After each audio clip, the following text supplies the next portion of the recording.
Hello, I hope I haven't kept you waiting. Yes, this is the Crime Club. I'm the librarian.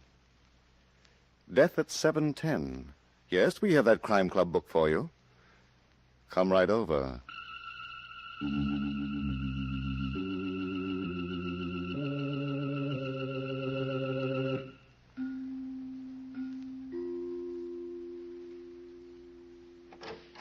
Ah, you're here. Good. Take the easy chair by the window. Comfortable? The book is on this shelf. Here it is. Death at 7:10 by H.F.S. Moore. The very intriguing story of a beautiful woman who was in love with death. Let's look at it under the reading lamp. The train was due to leave at 7:10 in the evening, and at exactly 8 minutes after 7, Mark Kent, a well-known mystery writer, was in drawing room B, his own drawing room, when the door opened. And he was surprised to see a young, beautiful woman. He was even more surprised at the way she giggled. Hello. Hello yourself, and see how you like it. My name is Susan Ward Steele. Well, I'm flattered, but haven't you made a mistake? You're Mark Kent, the mystery writer. I adore mystery writers. Well, your pictures don't do you justice. How about getting me a drink? Don't you think you've had enough? Oh, be a good boy and get me a drink. I better get you back to your compartment. I'm going to Reno. A long trip. I saw you come on the train. I knew it was going to be interesting. I'm not going to Reno. You should have seen Gerald's face this morning when I said goodbye to him. He's my husband. Such a pain in the neck. Look, Susan, do you mind... And you should have seen Claire Ellis's face when I told her that I was going to marry Pierce Carlton. And my stepbrother, Robert Ward's face, when I wouldn't let him have the money. So many faces, and all so long. Will you do me a favor, please? Oh, Pierce will marry me. You just watch, Mark. In 6 weeks, when I come back from Reno, he'll never tell me again he's not the marrying kind. Yeah. How about that drink you promised me? I didn't, Susan. I want a drink. I've got to have a drink. Later, please. Anything. Water. Ginger ale. Take it easy, kid. Take it. I've never been so thirsty. Please. Water. Ginger ale. All about Chicago and points west. Susan. Albany, stop. All about... No. Conductor, hold the train. There's a dead woman on board. 4 days later, Mark Kent was in a room at police headquarters with Captain McNair, his friend. They were comparing notes, the results of intensive investigation, and some speculation. We start with the atropine, Cap. That's what killed her. Yeah, 1 pill. That's usually enough. Now, here's what the book says about atropine. An organic alkaloid which causes death in humans without coarse anatomical change. No pain. That's right. Symptoms include dryness of mouth and throat, giddiness, wild talk. Death usually takes place within 8 hours. The coroner told me there's no set rule about that. It can happen in 6 hours, in 4 hours, in 1 hour. It can happen in 10 hours. Well, we know from what Gerald Steele told us, Susan didn't get up until almost 11 o'clock. Yeah. Cap, are you willing to do some speculating? If it doesn't mess up the facts. What fact? All right, go ahead. But remember, you're not writing a book. This was a real murder, and I'm a real policeman. Now, we've got a pretty good idea of the kind of man Gerald Steele is. There's no record that he ever had a job. His wife, Susan, was very rich. So? Okay. We know that she left a will giving him half her estate, and we know that she was going to Reno to get a divorce. Another man, Pierce Carlton. Now, let's combine what Gerald told us about that morning 4 days ago and what, for reasons of self-preservation, he might have forgotten to tell us. Go ahead, I'm listening. All right, it's 11 o'clock. Susan Ward Steele has just gotten out of bed, and after the usual routine, she goes into the kitchen, where she finds her husband sitting before a big breakfast. She's a little annoyed. Good morning, Gerald. Enjoying yourself? Any objections to my being hungry? Oh, no. I thought today you might have less of an appetite. I'm not responsible for today, Susan. Ham, eggs, toast, and coffee. Is that your first helping, dear? Oh, nuts. You don't say. You're so articulate. Where's Tommaso? I told him to take the day off. You told him? Yes, what's the matter with that?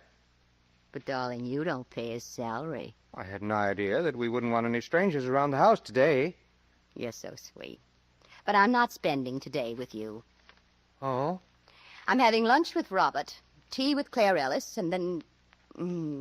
would you like to guess? Cocktails with Pierce Carlton, the great send-off. Don't be so bitter. He works for a living. Sure. Well, at least he has an office. Pour me some coffee, please. Yes. You want eggs, too? No, just black coffee without sugar. A full cup. You must have had a big night. Where'd Pierce take you? Places. Lots of people. I heard you slept well last night. Susan. You were snoring when I came in. Oh, for pity's sakes. First I get it because I'm eating, now it's because I slept. You don't think much of me. You're a parasite, Gerald. And you're beginning to look like one. You don't care what you say, do you? Oh, don't tell me that there's pride under that expanding waistline. Just one more word out of you and I'll... Yes? What's the use? I can't take it. I don't want you to go. Really? I'm thrilled. If you go through with the divorce, I don't know what I'll do. I know one thing you'll have to do. Get a job. Huh? Let me spell it for you. J-O-B. It's what people do for money. What'd you ever do for yours? Oh, smart. I picked a family with a rich uncle. Sure, you can talk. You inherit $1 million. You're smart. Well, let me tell you one thing, Susan. If Don't bother, honey. I've got something much more important to tell you. I'm not leaving you any money to live on. What? And I'm changing my will. I see. The half of my estate that you've been praying for will go to Pierce Carlton, if I should die. When do you perform the operation? After Pierce and I are married. In the meantime, if I should get hit by a truck... Yeah? Oh, darling, don't wish so hard. I'm really being very loyal to you. Yeah. Oh, well. What time's your lunch date with Robert? 1 o'clock. Good heavens, look at the time. I'll have to hurry. It takes me an hour to get my hair put up. Do you want some more coffee? Oh, I'd love it, but I can't spare a minute. Why didn't you tell me it was so late? It's your appointment, Angel. You sure you don't want another cup? Oh, dear. I really need it. All right. Bring it in the bedroom. No cream or sugar. Yes, ma'am. Anything you say, ma'am. I aim to please. That is, Captain. Gerald Steele had motive and opportunity. You're only guessing, Mark. Well, the will's on file, isn't it? We got the story, the second cup of coffee from Gerald himself. Yeah, but the rest of the stuff, about the argument, about her changing the will. Pure speculation. The deductions of a mystery book writer. Now, what about Robert Ward, the stepbrother? He's about 15 years older than Susan, businessman. How's business? Well, we got a report from several banks that he's been trying to borrow money. They all turned him down. Uh-huh, that makes him an interesting suspect. Now, let's combine fact and fiction again and see what happened at lunch. Robert Ward told us that he'd reserved a private dining room for the occasion at the Swank Cafe Aurelia. Susan was very cheerful all through lunch. What time is your train, Susan? 7:10. No, it's only 2:30 now. I'm meeting Claire Ellis at 3 o'clock. Tea and gossip at her apartment. Oh, I knew I shouldn't have eaten so much. Susan. Yes, Robert. I've been waiting very patiently. What do you mean? You didn't ask me here to a private dining room to discuss my unimportant life. You're very clever. Thanks, darling. Now, what is it that you don't want your servants to overhear? I need money. You? I know it comes as a shock, but the truth is I've, How much, Robert? $100,000. Really? Of course, it'll be a loan, Susan. I'll pay it back in due time. I'll give you a note or a mortgage, whatever you like. Business is bad. I've had a very serious setback. My entire output of washing machine motors is defective. Oh, my. What's the poor housewife going to do? We know what's wrong, and we can correct it easily enough, but naturally it can't be done without money. Naturally. I've never been without cash before, but I expanded recently, and that took all my liquid assets. Even when you're in trouble, you talk like a bank statement. When did this delightful thing happen? 2 weeks ago. Why didn't you come to me right away? Well, I didn't want to bother you. I'm a businessman, and naturally my first call was at the banks. Naturally. Did they turn you down? They didn't consider me a good risk. Overexpansion. Darling, you're as skinny as a toothpick. Susan, please don't be facetious. I'm in serious trouble. Oh. If I don't get that merchandise out of my factory, I'll go bankrupt. I won't even be able to pay my creditors. $100,000. Yes, it shouldn't mean anything to you. You can spare it. Oh, I can spare it. But tell me, Robert, dear, when did you ever do anything for me? Now, don't refuse me. You preached, called me a fool for not putting my money into a good, sound business. A wild, empty-headed fool. I tried to make you realize your responsibilities. Uncle Jeffrey left his money to us in good faith. It was our duty to protect it. I've still got mine. And I've got mine in factories, machinery, and merchandise. Now I'm asking you to help me liquidate it. No, Good Lord, Susan, how can you be so heartless? I've been practicing. But... Very well, I'm not going to beg you. Don't give up hope, dear. I've taken care of you in my will. Thanks to Uncle Jeffrey, you have no choice. Half of your estate must go to me. And half of your estate should go to me. But where is it? You can look for it after I'm dead. Oh, what in the name of thunder did I do with those things? What things? My pills, my box of pickup pills. Oh, here it is, my vest pocket. So you've come to that, huh? Just these last 2 weeks, doctor's prescription. I've been living in the devil's own basement, tired and depressed. What do they do for you? They give me a pickup, that's all. Get the tired feeling out of my system, clear my head. Perfectly harmless. Sounds interesting. Would you like one? Why not? I had a big night, and I've got a bigger day ahead of me. One pill will keep you going for hours. Flip it into the back of your mouth and wash it down with water. After you, darling. Very well. I never take chances. Well, here's to you. How soon before it starts functioning? Very soon. And now I think we ought to go, Susan. I don't want you to be late for your appointment with Claire Ellis.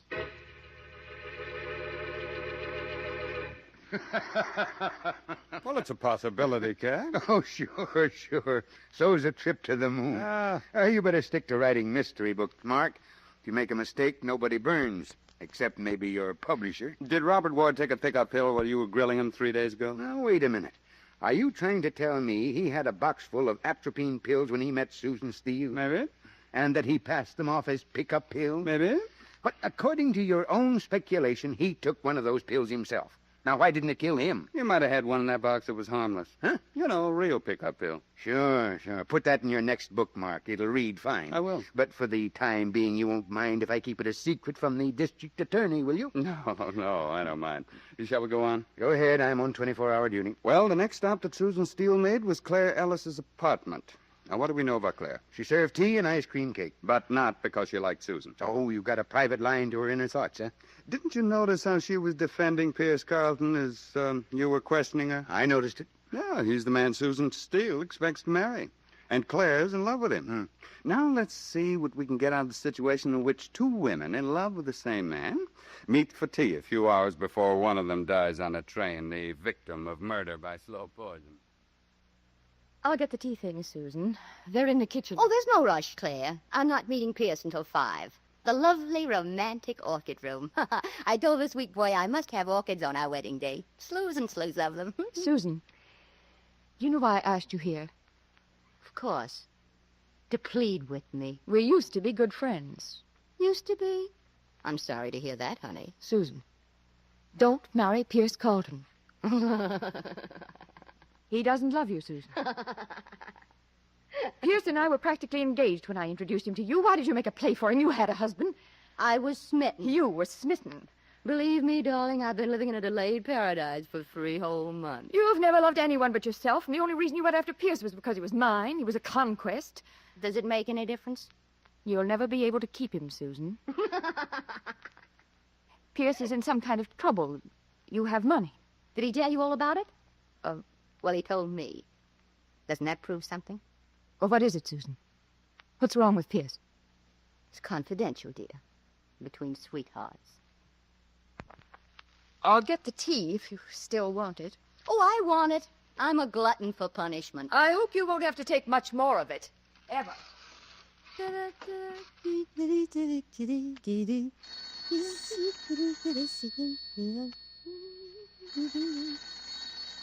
Why not? Hello, and don't keep me waiting. Oh, it's you. Of course, Gerald. Are you surprised to hear I'm still breathing? Where's Claire? Oh, she's downstairs sweeping the sidewalk. She pays off the back rent that way. I'd like to talk to her, please. Oh, she can't be disturbed. Now, look here, Susan. But I can give her a message. Ask her to call me back. No love and kisses? Not yet. I was only thinking we might go for a walk in the park. A walk? How thrilling. Gerald, darling, when did you give up driving?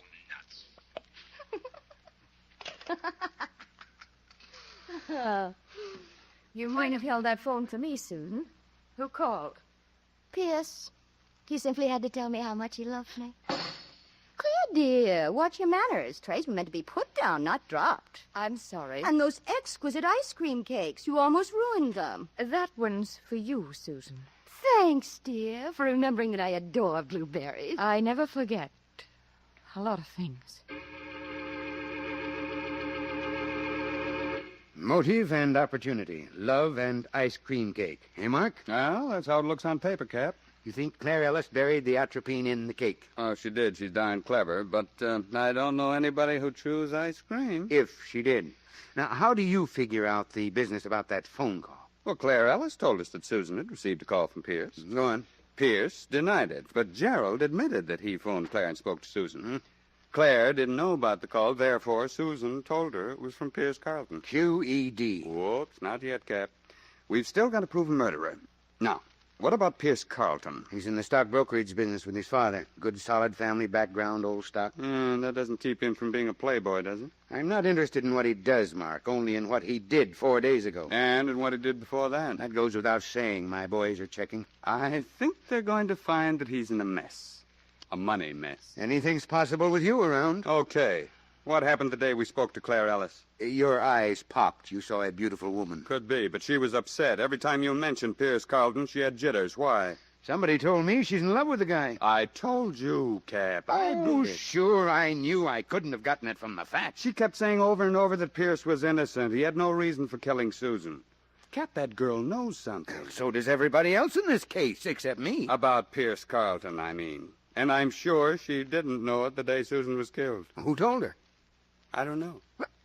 Mark, did I hear right? Did you say you don't know? Let's go on to item number 4. Susan and Pierce at the Orchid Room. Dinner before train time. Soft lights, orchids on the table. A perfect setting for romance.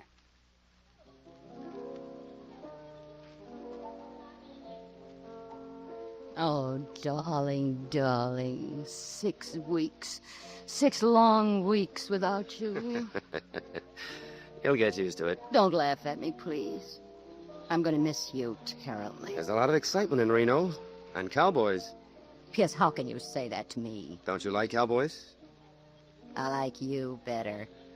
How was Gerald this morning? Oh, I talk about him. Why not? He's human. What's the matter with you? You'd rather talk about everyone but us. It's a wonder you don't ask me about Claire. You know, I saw her this afternoon, too. Or don't you have to ask me about her? You never could take kidding, could you? Oh, I didn't realize. Pierce will be married just as soon as I can get back from Reno. Have some more wine, Susan. You'll be waiting for me at the station. I don't want to come back to New York and be alone for a minute. Suppose I'm not waiting. But you've got to be. Why? Because I'm depending on you. I'm going through a divorce for you. For me? I thought it was because Gerald ate too much. Pierce, would this come under the head of what you call kidding? Put your head on my shoulder and I'll tell you a secret. I'd rather look you straight in the eye. I've been doing a lot of thinking. Yes? I've come to the conclusion that Gerald is a nice guy. What does that mean? You ought to stick with him. You know, till death do you part. You didn't think so last night. I wasn't thinking last night, honey. The whole process started this afternoon. I woke up and there was a vision of a wedding bell. It scared the wits out of me. You're out of luck, Pierce. I'm not letting you out of your promise. Look, Susan, be sensible. Marriage and I were never meant for each other. I'm just not the marrying kind. No? Put your head on my shoulder, and I'll tell you a secret. I'd rather just keep sitting beside you. Do you remember a certain crying jag that you had on a couple of weeks ago? Susan, I've never been drunk in my life. You were that night. And you told me a whole lot of things that you're going to regret in just about a minute. Suppose you tell them right back to me now. You lost a lot of money on a gambling boat before I met you. Huh? You paid off in IOUs. And when the gambler got tired of waiting for the cash, he threatened to see Papa. That's when you became a thief. Good Lord, Susan, what are you talking about? You took bonds out of your father's safe. He's got so many of them, you were sure they'd never be missed. I told you that? Your conscience was bothering you. Bet you didn't know you had one. It's a cinch you haven't. No, dear. I might really like meeting your father, telling him about those bonds. Yeah?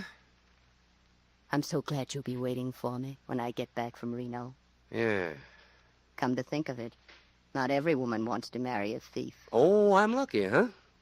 All right, let's celebrate with a drink. Friends? What else? You hold all the aces. Then we'll drink to that. Oh, no. Don't waste it that way. What's wrong? Let's lock arms. Then I'll drink out of your glass, and you'll drink out of mine. Why, of course. Just like real sweethearts. Yes, dear. There's nothing like good old sparkling Burgundy for launching a new life. Properly. There it is, Cap. The last episode. And you finish it with the old switch trick, the atropine pill in Pierce Carlton's glass. I'm surprised at you, Mark. It's corny. Well, it happens to be true, poison or no poison. Found out about it only this afternoon. You don't say. Who told you? Waiter in the orchid room. He saw them lock arms, and he remembered for $10. What? You give me the name of that guy. I'll have him brought in here, and I'll book him. Oh. Hello, Captain McNair talking, homicide. That's all right, Finley. Go ahead. What? Are you sure? Mm-hmm. Okay. Check in at headquarters and file a report. I'll take care of the rest. What sign of the horoscope were you born under, Mark? I don't know. Why? Well, you're either very smart or very lucky. Pierce Carlton lost $80,000 on Jimmy Bryson's gambling boat 4 months ago. Finley just got it from Bryson himself. The debt's been paid. That's how it is, Cap. When you go by character, you can't go wrong. Maybe I ought to have a little more respect for you, eh? Well, just read my books, and I'll be happy. Yeah. Now, let's see. We've got 4 suspects. Gerald Steele, the husband, who was going to be left holding the empty bag. And who was still in the will for half of the fortune. Right. Mm-hmm. Robert Ward, the stepbrother who needed money and was turned down. He's in the will for the other half. My money's on him. Maybe. Claire Ellis, the lovesick rival, and Pierce Carlton, who didn't want to get married but who talked too much to Susan. Every one of them had motive and opportunity. What does your imagination advise us to do now? I got an idea, Captain. Can you get me a sample of Susan Steele's handwriting? Yeah, her signature's on her will. I've got a copy of it over there in the case file. All right, let's get the best handwriting man you've got, and then you and I will go to work catching a murderer. Mm-hmm. Does your imagination tell you where? Oh, of course. At my apartment.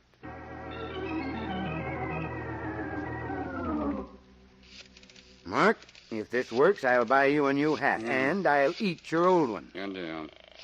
I'm supposed to be all alone, Cat. Hello? Gerald Steele? Yes? This is Mark Tent. Are you free to talk? What kind of a question is that? You'll understand. I was the last one to see your wife alive. So I read in the papers. You're also a friend of the police. Only when it's convenient. For example, I didn't tell them that Susan gave me a note before she died. A what?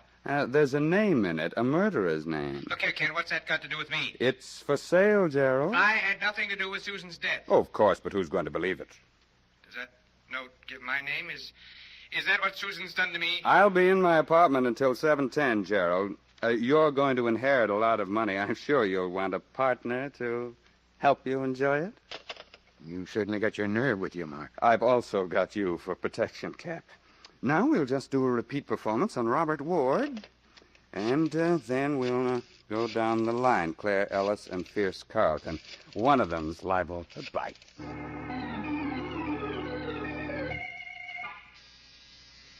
Stay in that other room, Cap, and don't wait for gunfire. Don't worry about me, Kit. Yes, I heard you the first time. Hello, Miss Ellis. Come right in. Would you mind if I called you Claire? I want that letter, Mr. Kent. You wouldn't mind. And I thought this is the beginning of a beautiful friendship. All I want from you is that letter. I've got a gun in my handbag, and I'm not afraid to use it. I didn't think you would be. How much money did you bring? I didn't bring any. Well, Mr. Kent? I've got the answer, lady, and I'll take the handbag, too. I didn't kill Susan. Now, please, give me a chance to explain. Sure. Come on. No. Pierce told Susan that he wasn't going to marry her. And I know she put his name on that letter. You don't have to protect that guy anymore. He told me the whole story the day after Susan died, about her threat and why she threatened him. I made him tell me. Yeah, let's go. No, please. Somebody wants to come in here, Ken. No, another one? Here's a magazine. Take Claire into that other room and read the advertisements to her. Yeah, come on, you. When that guy works in a case, you never know what's going to pop next. Coming. Oh. Get out of my way, Kent. With pleasure, but I'd be glad to do it even if you didn't have a gun. Mr. Ward? Are you alone? Now that you're here, practically. I don't trust you. Put up your hands and walk toward that other room. Oh, you're kidding, aren't you? Move along. I'm not going to waste any time on you. All right, but since when do blackmailers work with an audience? Just walk directly in front of me and into that room. I'm in. You're a bigger fool than I thought, Mr. Kent. You should have protected yourself with a lie. Well, we all make mistakes, Mr. Ward. You've made your last one. I'm going to kill you. Don't you want that letter? I'll find it later, or I'll burn your apartment out of existence. I've got a right to my share of Susan's estate, and the law won't take it away from me now. So it was you who killed her? Of course. I needed money for my business, and she refused to lend it to me, the fool. No intelligence is she to know I was prepared for every emergency. Yes, I sort of had that figured out. This box of pills, pickup pills, a wonderful tonic. Unfortunately for Susan, the one I let her pick was atropine. Don't look now, Mr. Ward, but there's a man behind you. Drop that gun. Captain McNair! Yeah, with bracelets you can't buy at Tiffany's. You should have looked when I told you, Mr. Ward. What? Sure. Well, Mark, it gets me how you figured this whole thing out. I'm a dreamer. Would you like to take care of my old hat now? Your old hat? What do you expect me to do with it? You said you were going to eat it, didn't you? Oh, yeah. But I said I'd buy a new one first. Well, a deal's a deal, but I hope you won't mind waiting. No, I won't mind.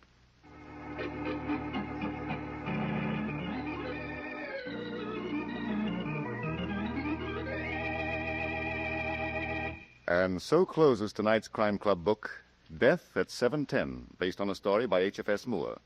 Stedman Coles did the radio adaptation. Roger Bauer produced and directed. Raymond Edward Johnson played the part of Mark Kent. Helen Shields was Susan Ward Steele. Cameron Prudhomme was Captain McNair. Ted Osborne played Gerald Steele. Eleanor Phelps was Claire Ellis. King Calder was Pierce Carlton. And Reese Taylor was heard as Robert Ward. Oh, I beg your pardon. Hello? I hope I haven't kept you waiting. Yes, this is the Crime Club. I'm the librarian. Yes, come over a week from tonight. Good. We have the very exciting story of a night that was made for fun and remade for murder. It's called Coney Island Nocturne. In the meantime? Well, in the meantime, there's a new Crime Club book available this week and every week at bookstores everywhere. Yes, it's available now. Fine. And we'll look for you next week.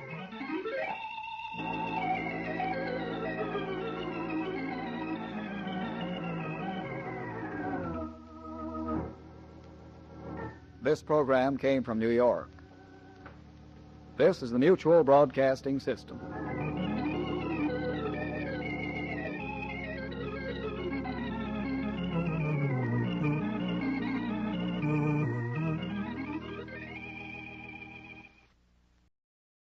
From from Hollywood, it's time now for...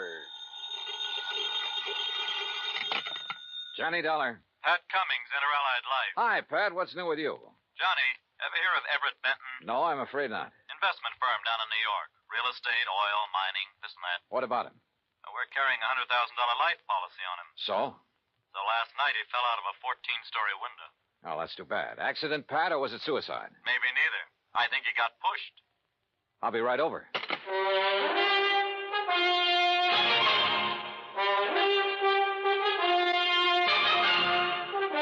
Bob Bailey in the exciting adventures of the man with the action-packed expense account. America's fabulous freelance insurance investigator. Yours truly, Johnny Dollar.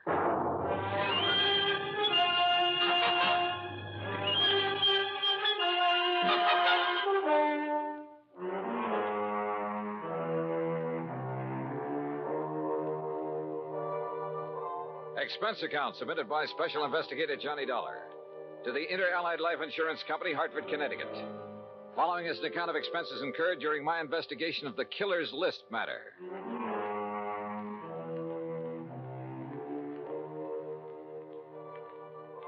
Expense account item 1, $1.20 for a taxi from my apartment to the offices of Inter-Allied. Pat Cummings looked worried and got straight to the point. I don't know, Johnny. Maybe Benton wasn't pushed out that window. But there's something about this deal that just doesn't smell right to me. What can you tell me about this man, Benton? Everett Benton, 45 years old, doing very well in business, so far as we know. Last night about 10 o'clock, he fell or jumped or was pushed out of his office window. This policy on him, who's the beneficiary? His wife, Claire. What's she like? About 12 years younger. Redhead. I see. Yeah. Well, what do you think? I think I better have a talk with Mrs. Benton. Item 2, $14.40, transportation and incidentals to New York City. The Benton's apartment was on East 67th, very fashionable, very expensive. And Claire Benton looked right at home in her surroundings. Do you mind if I fix us a drink, Mr. Dollar? Not at all, Mrs. Benton. It's been a pretty wearing day. I imagine it has. Police, questions, reporters. Yeah. Sorry to be throwing more questions at you at a time like this. I'm used to it by now. Here's your drink. Thanks. Cheers. Yeah, cheers. You know, you certainly seem to be bearing up very well. Yes, I suppose so. Mr. Dollar, I think it would save time and embarrassment if we had a few things understood. Such as? You've heard of the ideal marriage.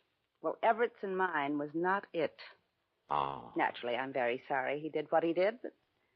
Well, we weren't exactly happy together. I take it you think he committed suicide, Mrs. Benton. Is there any doubt about that? Apparently not in your mind. None at all. If it was suicide, why did he do it? I wouldn't know. Everett hadn't confided in me for some time. We haven't been very close recently. Oh, Mrs. Benton, just suppose it wasn't suicide. Everett had no enemies that I knew of. I see. About the insurance policy. Yes, about the insurance policy, Mr. Dollar. $100,000, isn't it? That's right. When you get ready to file a claim. I intend to in the morning. I see. Oh, and one other thing. It just so happens that I have an alibi for last evening. Oh? And it's the nicest kind of alibi there is, Mr. Dollar. What do you mean? It's airtight. And that was Claire Benton. Very calm and collected. And incidentally, anxious to collect. I thought her over all the way to the office of Detective Lieutenant Tovich of Homicide. That's item 3, $1.60 cab fare. Yeah, I talked to her, Johnny. She's a hard one to figure out. Well, what do you think, Tovich? Did he jump or get pushed? You got any ideas? How about financial troubles? He was in the investment business. Have you looked into that? According to his lawyer, his affairs are in good shape. Oh, he'd made his share of poor investments over the years. Wildcat oil leases, stuff like that. But in general, he was doing okay. He was worth a lot of dough, Johnny. Okay, let's assume he was pushed out that window. What was he doing in his office at 10 p.m.? I've wondered about that, too. Any indication anybody was with him? No.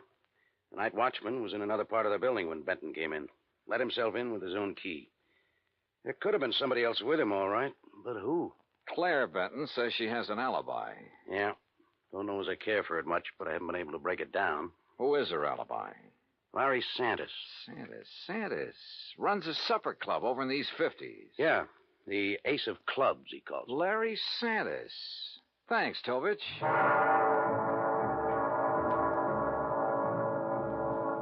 So I went calling again, but this time it was different from my visit to Claire Benton. In the first place, Santis didn't offer me a drink, and in the second place, he wasn't very friendly. Look, Dal, I already told the cops that Claire was here in the club last evening. All evening? Until midnight. Out in the bar? Most of the time. What difference does it make? How about the rest of the time? We were talking here in my office. Just the two of you? Just the two of us. Now, look, Dal, What it boils down to is you've each got alibis for one another, huh? That's right. Now, look, nosy boy, Claire didn't kill Benton. At the moment, I wasn't thinking so much about her. Well, wait a minute. If you're trying to pin this on me... You and Claire have been pretty friendly, Santis. She benefits to the tune of $100,000 by Benton's death. Look, Dollar, you're blowing smoke in the wrong direction. I like the arrangement the way it was. Why should I try to change it? Well, that's a good question. So just let it drop. You get me? You got nothing to worry about, Santis. If you've got nothing to hide. I don't want this kind of publicity. It's bad for my business. You know what's wrong with you, Dollar? You got nose trouble. Yeah, occupational disease. You better just get over it. Sometimes it turns out to be fatal. Act two of yours truly, Johnny Dollar, in a moment. And now, Act two of yours truly, Johnny Dollar, and the Killer's List matter.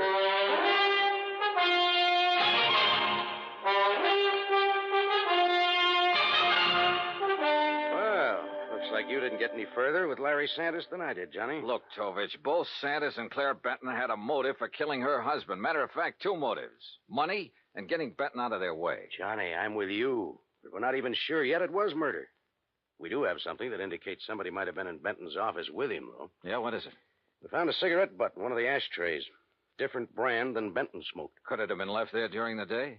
Janitor says he cleans out the ashtrays about 7 in the evening. Of course, he could have overlooked one. So I don't know whether it means anything or not. Oh, excuse me. Yeah. Homicide, Tovich. Oh? Where? Okay, I'll be right over.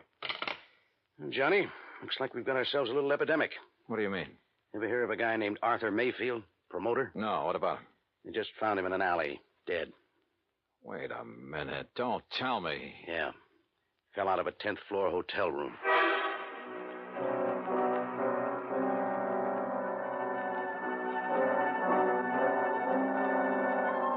Lieutenant Tovich and I went over to the West Side Hotel where Mayfield's body had been discovered. There was nothing in his room to indicate anyone had been there with him. As a matter of fact, there was nothing, period. Item 4, a $1.80 cab fare to Claire Benton's apartment. Mr. Dollar, I really don't see the point of this. I've told you twice that I did not know this Arthur Mayfield. Did you ever hear your husband mention his name? I've never heard the name until now. From you. Mrs. Benton, mind telling me where you were last night around midnight? I take it that's when Mayfield died. Approximately. I suppose you have an alibi. You suppose correctly. You know something? I wouldn't be at all surprised if you were about to tell me you were with Larry Santis again. You know something, Mr. Dollar? That's exactly where I was last night.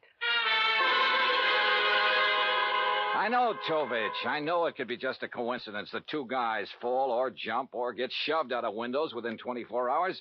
But I got a hunch there's some kind of connection between them. Could be, Johnny. But so far, we haven't been able to find it. Well, how about their past? The armed forces, maybe? I've already checked that out. The answer's no. Could they have been involved in any sort of business deal? I asked Benton's attorney about that. He's checking through all of his papers. He's promised to call me. And you haven't been able to find any organization they both belong to, any situation in which they could have been thrown together? Not so far. Unless they served on a jury together, something like that. Well, don't laugh. That could be it. And they might have convicted somebody who took this way of getting revenge. Yeah, I'll check it out and call you if we find a connection. But don't count on it, Johnny. Don't count on anything.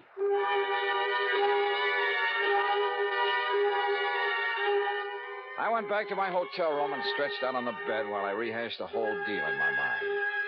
I thought about Claire Benton and Larry Santis. I didn't trust either of them. But as Tovich had pointed out, it was another thing to prove it. Okay, coming. Yeah, Mr. Dollar? that's right. You're investigating the murders of Benton and Mayfield? Well, I don't think they've been officially described as murders. No, but they are, Mr. Dollar. I'm certain of it. Who are you? My name is Alvin Whiting. I have some information that may be of value to you. May I come in? Come in. Thank you. If you don't mind, I'd like to look out the window a minute. You're being followed? I don't know, but it wouldn't surprise me. What is this information you have, Mr. Whiting? A couple of years ago, 3 men got together and bought an oil lease from a man named Tom Nolan. Did you ever hear of him? No. Well, he was a very eccentric man, hot-tempered, violent. He needed the money badly, so he sold the lease, which then was little better than worthless. Benton and Mayfield were in that deal together. I see. But I still don't understand what that has to do with their murders. I'm convinced their killer is Tom Nolan, getting revenge on them in his own warped way. Revenge? For buying a worthless oil lease from him? Last week, oil was discovered on that property, a lot of it. The property is now worth millions. Ah. I think that Nolan, with his twisted way of looking at things, probably feels that he was cheated out of that property. You're suggesting that this Nolan isn't quite all there, huh? Exactly. That's exactly what I mean. What's your connection with all this, Mr. Whiting? I'll tell you what my connection is, Mr. Dollar. I was in on the deal with Benton and Mayfield. I was the third man. Ah. So, you see, if my suspicions are correct, if Nolan is the killer, then I'm the next man on his list.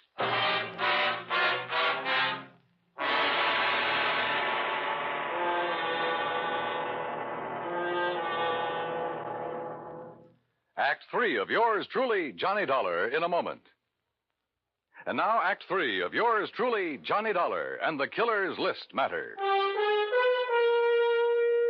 I took Alvin Whiting down to Lieutenant Tovich's office, and he told his story again. I could see that Tovich felt the same way I did, that at last we were getting someplace. Matter of fact, Johnny, I was about to call you. Benton's lawyer just turned up the lease agreement linking Benton, Mayfield, and Mr. Whiting here. Question is, where's Tom Nolan? I don't think I'll draw an easy breath until he's been found and arrested. We have a bulletin out on him, Mr. Whiting. One thing we found out, about a year ago, he served time for assault and battery. Oh? Mr. Whiting, I'd suggest you take every precaution until we pick up Nolan. Don't worry, Lieutenant. I propose to remain in my apartment until you apprehend him. I'll post a man in the building to look after you. Thank you, sir. Homicide, Tovich. Oh, what's the address? Right. Thank you. We've located the little hotel where Nolan's been staying. Come on, Johnny.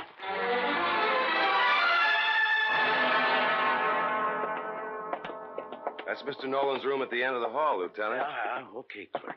Is he in? I don't know. I really haven't seen him since he rented the room from me. How long ago was that? Oh, about a week ago, Mr. Dollar. If he's gone out since then, it must have been at night when I was off duty. Here we are. Now, try your pass key quietly. Right.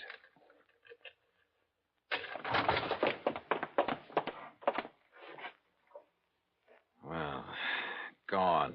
Bag and baggage. Yeah. Room's been used recently, though. Hey, in this ashtray, cigarette butt. Same brand we found in Benton's office. Doesn't prove anything, but it might tie in. Yeah, Tom Nolan could be our boy, but where is he? You say he rented the room from you, clerk. What did he look like? Oh, middle-aged, as I remember. Bushy hair, sort of a wild look to him. Fits the general description Alvin Whiting furnished us. And the mugshot I pulled out of the files. Well, all we can do now is rig a stake out for him here, and then wait. Lieutenant Tovich posted a couple of men in Nolan's room, and we went back to headquarters. While he was getting out another bulletin, I went through Nolan's record. Assault and battery, resisting arrest. There was no doubt he was a violent sort of guy.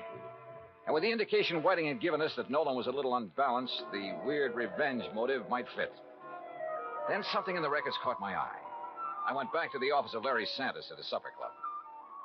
Oh, look, Dal, I told you the last time you were here. Now, I got a few things to tell you, Santis. The 2 murder victims, Mayfield and Benton, went in on a business deal with a man named Alvin Whiting. All right, so what? They bought an oil lease from Tom Nolan. All of a sudden last week, that lease got real valuable. Alvin Whiting figures that Nolan's the killer. Says he's not all there, and he was trying to get his own strange kind of revenge. Look, Dollar, what's all this got to do with me? That's what I want you to tell me. Look, I don't know anything about any of them. Last year, Nolan was arrested for assault and battery. According to the police records, the man who put up bail for him was you.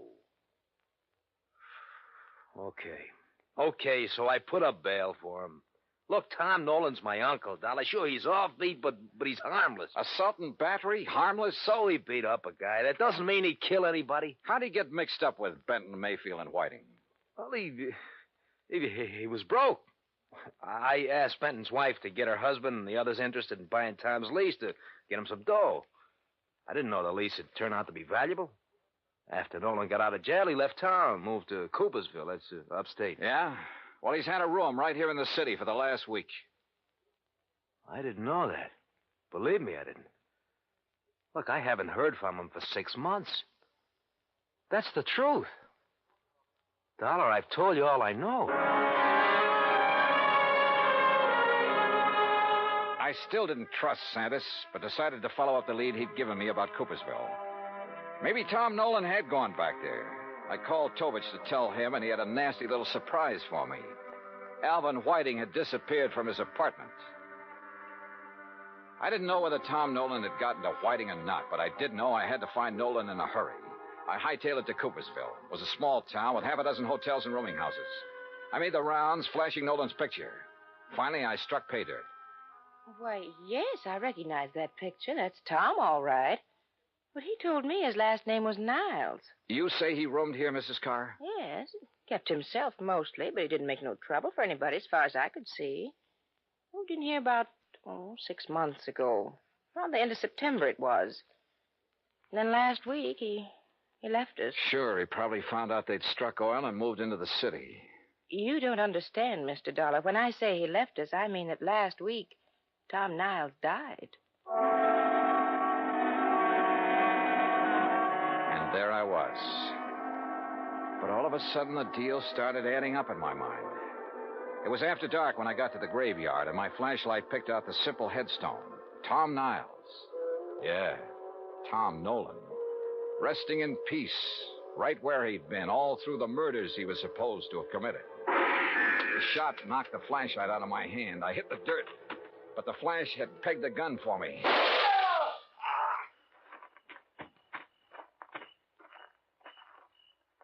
Well, Alvin Whiting. Oh, Dollar, my arm. Oh, don't worry. I'll get you a doctor, Whiting. I want you to be in good shape to stand trial. How'd you work it? Hire some drifter to rent that room back in New York under Nolan's name? Some character you picked up in the park? No, you've got to understand. I had to have the money. I was in debt. I was desperate. You almost got the money, too, didn't you? Yeah, it almost worked. You rigged the story that Nolan was the killer, that you were on his list of victims. That way you end up in sole possession of the oil lease. If I'd only known he was... Yeah. Never try to frame a guy who's already dead.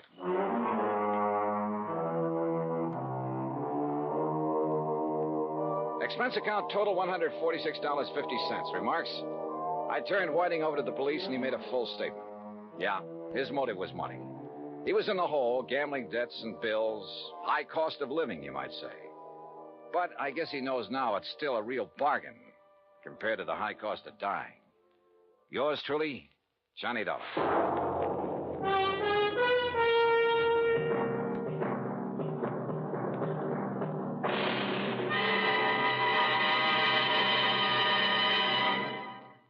Our star will return in just a moment. Now, here is our star to tell you about next week's story. Next week, Dame Nature takes a hand and helps me solve a crime. Join us, won't you? Yours truly, Johnny Dollar.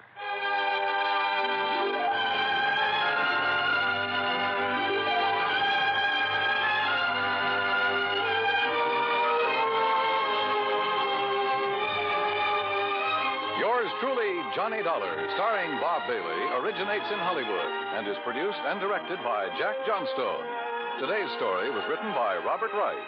Heard in our cast were Virginia Gregg, Lillian Bayef, Jack Edwards, Jack Moyles, Tony Barrett, Parley Bear, and Carlton G. Young. Be sure to join us next week, same time and station, for another exciting story of yours truly, Johnny Dollar. This is Dan Cumberly speaking.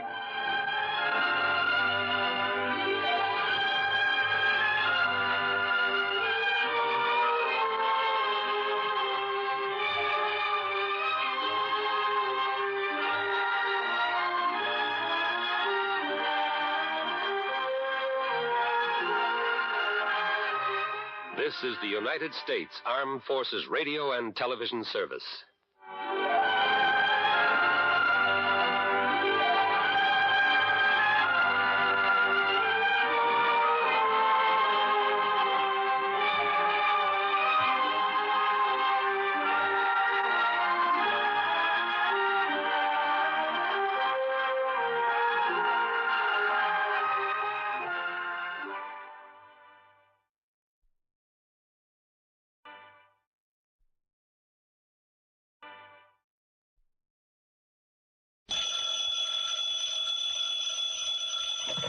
Hello? Yes, this is the Falcon speaking. Oh, Sherry.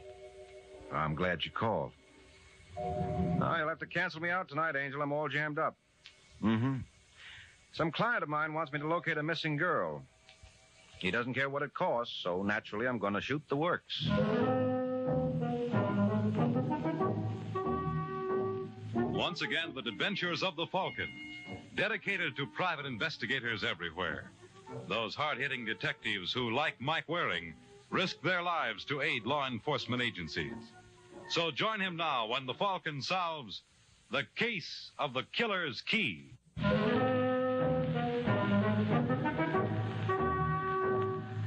It is early afternoon in New York, and in a shabby rooming house in Midtown Manhattan, a nervous young man named Larry Gordon gives himself a dose of artificial courage.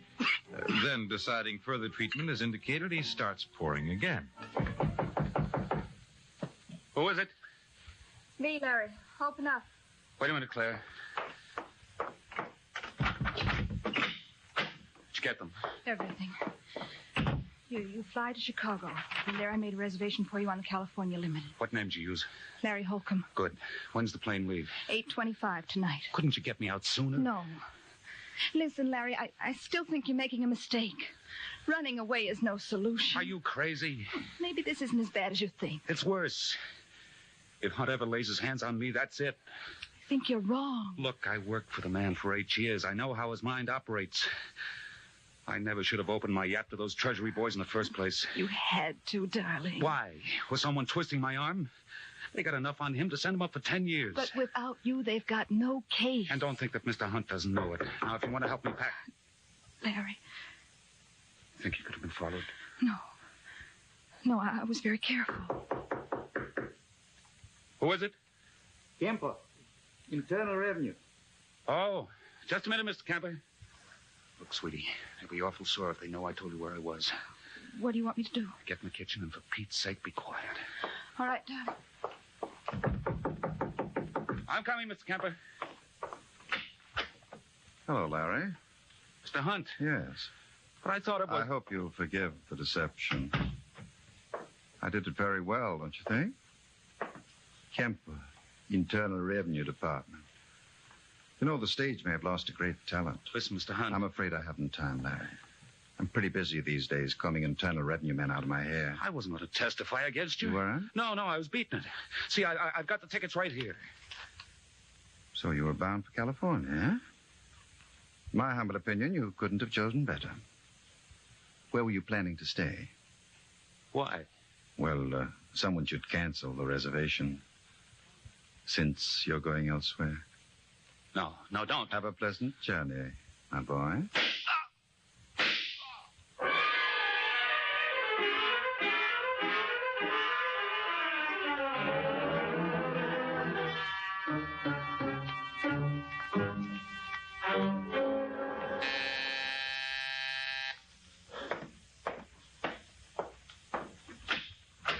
Yeah? I'd like to see Mr. Hunt, please. Who are you? Sergeant Corbett. You don't look like a soldier to me. You're right. I'm with the police. Where's Hunt? Well, it's like this, Sergeant. Bruce, did you say... Oh, I'm sorry. I didn't realize you were entertaining. He ain't so entertaining. You Charles Hunt? That's right. I'm Sergeant Corbett, homicide. How morbid. Well, somebody's got to do the job. You ever hear of a fellow named Larry Gordon? Yes, of course. He works for me. Or should I say, he once did. Why? Well, I'm being investigated on an income tax matter, as you may have heard. Yeah, I've heard. And since Larry's going to testify against me, naturally I don't consider him in my employ. Well, he won't need the job anyhow. Pardon? He was knocked off at 3 this afternoon. I can't believe it. Well, take my word for it. I saw the body. I have an idea you saw it even before I did. You're not serious. I certainly am. We got enough evidence. Evidence? Yes. You see, by an odd coincidence, Larry's girlfriend, Claire Marlowe, was in the kitchen when you gunned him. Is that what Miss Marlowe claims? Well... Well, what? Well, it's the way we figure it. We found her fingerprints. You're evading the question. Has Miss Marlowe accused me? Well, I haven't spoken to her yet. Why not? She disappeared. She must have been scared to death. The fact remains, until you discover Miss Marlowe, you have absolutely no case. Don't worry, we'll find her. And when we do... When you do, give me a call. Okay, hon, I'll be seeing you shortly. And then we'll see how... You're creating a draft, Sergeant. Well, Bruce, you heard. How can I help it? I'm not deaf. What do you think? I think when they find Claire Marlowe, I wouldn't want to be in your shoes. On the other hand, suppose I find her first. Who was that private detective Logan mentioned the other day? You mean Mike Waring? See the one they call the Falcon? Yeah. Well, be a good boy and look up his address. I think I've got a case for him.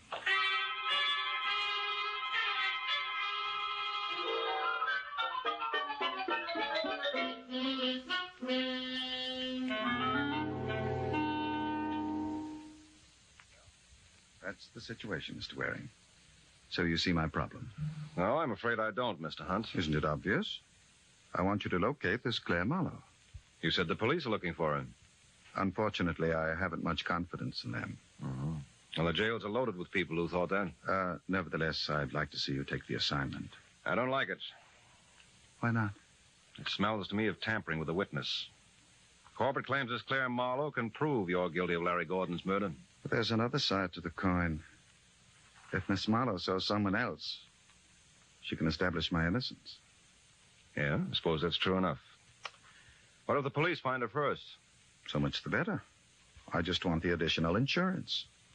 In my position, I need it. All right, Hunt. I'll do what I can. That's all I ask. You do what you can. And from that point on, it's up to me.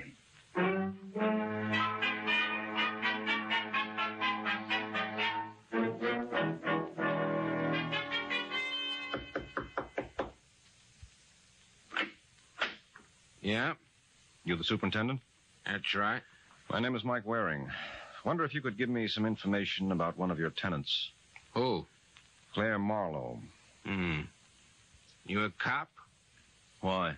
So I told the other fella everything I knew. What other fella? Oh, tall, thin fella, about your size. Oh, you must mean Sergeant Corbett. Yep, that's his name. Mm-hmm. Well, now that you've told Corbett, why not tell me? I don't know nothing.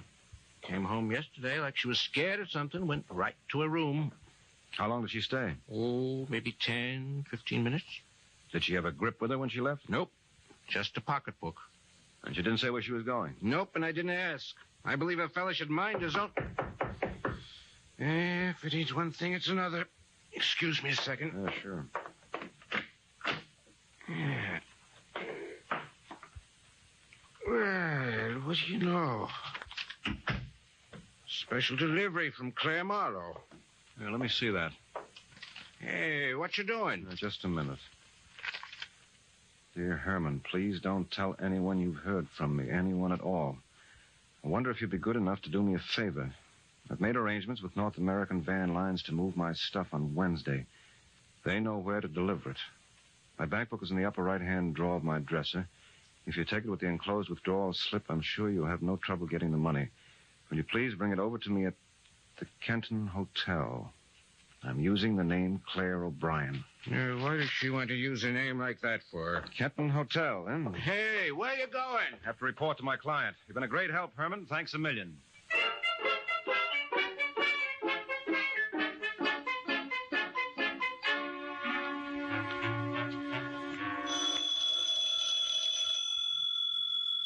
Bruce? Yeah? I believe that's the phone. I believe you're right. Don't you think you should answer? What's the point, Mr. Hunt? It's probably for you. You know something, Bruce? I'm beginning to dislike your attitude. Now, answer the phone. I still say it's a waste of time. Yeah?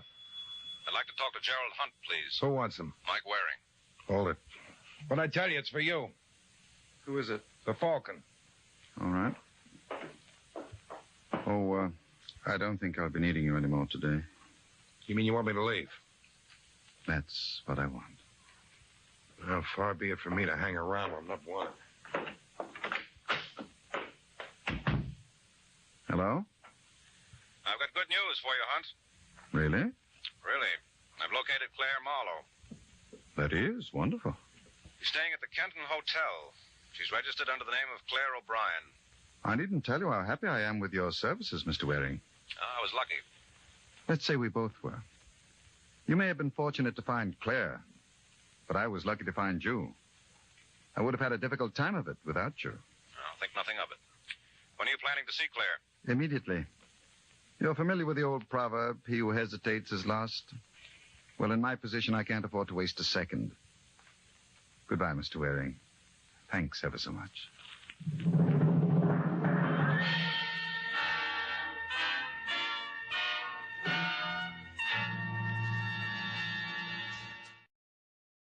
An hour has passed since Mike Waring reported to his client, Gerald Hunt, where Claire Marlowe could be found. And now in that young lady's hotel room. All right, you guys. Come on, let's hurry it up. Get out of here. Oh, David, see if you can find any prints around, though I doubt it. Can I move the body now, Sarge? Oh, you better wait for Lewis. He may want some more pictures. Right. Hey, Levy, how you doing on that? Okay. Oh, you boys carry on. I'll get it. I'd like to... Sergeant Corbett. Hey, what are you doing here? I came to see Claire Marlowe. Okay, look. Oh, no. Oh, yes. Well, is this close enough, or would you like to hold her hand? No, I don't think she'd get a kick out of it. Neither do I. What'd you want with her? That's a long story. Well, I never knew you to tell any other kind, so let's get started. Well, a client of mine wanted me to find her. And you did. I was lucky. I wonder. Who's your client? Well, I'd rather not say. So you'd rather not say, huh? Look, lunkhead, an innocent girl has been murdered. Nobody knew where she was hiding out. And if you found her... All right. You don't have to draw me a diagram. I was responsible. Yes, indeed. You set her up for a clay pigeon. I've known stupid jerks in my time, but of all... Look, never mind the name, Sergeant. I can think of 1,000,000 to call myself. Well, who's your client? Or maybe I can guess. Don't bother. Look, Mike, don't try to hold out on me. I'm not going to. I admit I was the patsy in this case. You were the patsy? What about her? Well, I know. Someone's going to pay for it. Hey, wait a minute. Where are you going? I'm going to have a word with my client. After that, you can have him. Well, frankly, I doubt if there'll be much left. I'll be seeing you, Sergeant.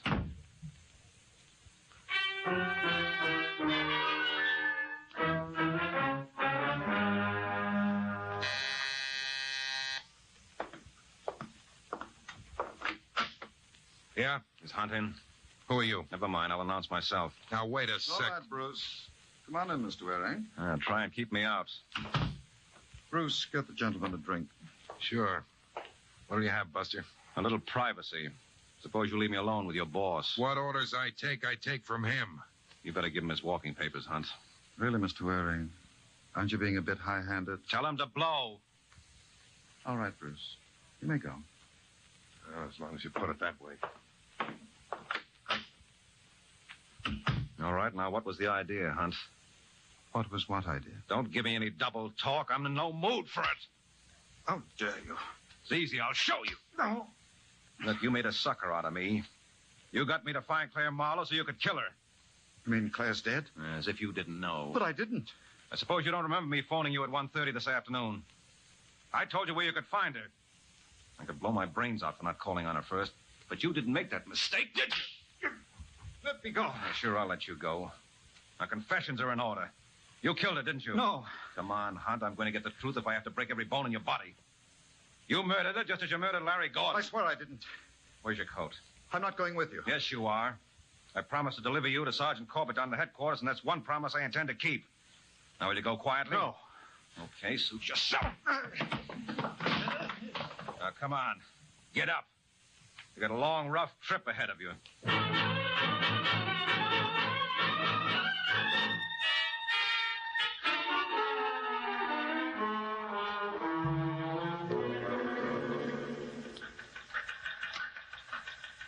Hey, Matty. Yes, Sergeant. Carlin report in yet? Just about 2 minutes ago. Well, where's Hunt? He couldn't find him. You mean he skipped? Yeah, Colin said the place was a shambles. Well, get a 47 out. I want every bus and train depot watch and cover the airfields. If Hunt gets away, Don't worry, Sergeant. He won't. Hey, never mind, Matty. All right, you crumb. Inside. No, let me go. What's the idea, Mike? What's the matter with you, Sergeant? Don't you recognize him? Well, who would? He looks... Wait a minute. It's Hunt. That's right. Well, what happened? Well, he had a little accident. Go on, Hunt. Sit down. You slug him? No, Sergeant, you know me. Well, that's why I asked. Listen, Mike. Well, look, why don't we both listen? All right, Hunt, make like a birdie. I don't know what you're talking about. Look, if I've got to bounce you around again... Hey, what's going on here? He admitted to me that he murdered Claire Marlowe. I lied. You what? I couldn't help myself, Sergeant. He would have killed me. Yes, and it's not too late now. Do you deny I deny everything. I was forced to make that admission to protect myself. Under the circumstances, I felt I was justified. Look, Sergeant, could you leave us alone for a couple of minutes? Don't be a sap. Well, it's all right for you to talk, but I feel responsible for that girl's death. If I hadn't found her, she would still have been alive. I phoned him at 1:30, and I told... Hey, wait a minute. When did you phone him? At 1:30. Oh, no. Why, what's the matter? But do you realize what you've done? You've just given him an alibi. Are you nuts? Claire Marlowe was killed at 1:45. What? 45 minutes before you called him. Well, that means... That means he couldn't have killed her. Well, look, Hunt, if I've done you an injustice... Indeed you have. Will it do any good if I said I was sorry? None at all. Good day, gentlemen. I trust I'll never see either of you again.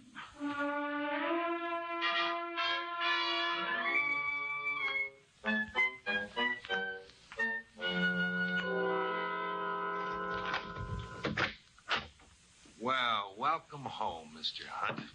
I see you've taken over, Bruce. I didn't think you'd mind. You like some champagne? No, thanks. You don't know what you're missing. This is the bitter end. They tell me it's the only thing when you're celebrating. Is that what you're doing? Sure. Aren't you back? I'm flattered. I didn't dream you cared. Yeah, I was real worried. I had a feeling I was never going to see you again. Hey, you ought to do something about that eye. That Mike Waring can really dish it out, can't he? All right, Bruce. The joke is over. What's the meaning of this? I told you I was celebrating. Surely you don't begrudge your ex-employee a bottle of champagne. My ex-employee? Well, the way I see it, I've been working for you for 7 years. So? So I decided it was time I bettered myself. After all, this is the land of opportunity. And you feel opportunity is knocking at your door? Definitely. You sure you won't join me in a drink? Enough of this nonsense. Get me my robe. You don't seem to understand. I'm through taking orders. With what I got on... And what have you got on me? For one thing, you knocked off Larry Gordon and Claire Marlowe. This may come as a shock to you. But the police are satisfied I had no hand in either. You see, I have an unimpeachable alibi. Is that a fact? Yes. It now develops that Miss Marlowe was murdered 45 minutes before Mr. Waring reported her whereabouts to me. Well, what do you know? I know you've been taking too much for granted. I don't think so. I happen to know how it was worked. You do? Yeah. I was going through your clothes. What? Well, I thought maybe you wanted me to send them out to the cleaners. Anyway, in your pocket, I found this card. Lawrence Regan, Private Investigations. So? So I wondered what you would want with 2 private detectives, and just like that, it came to me.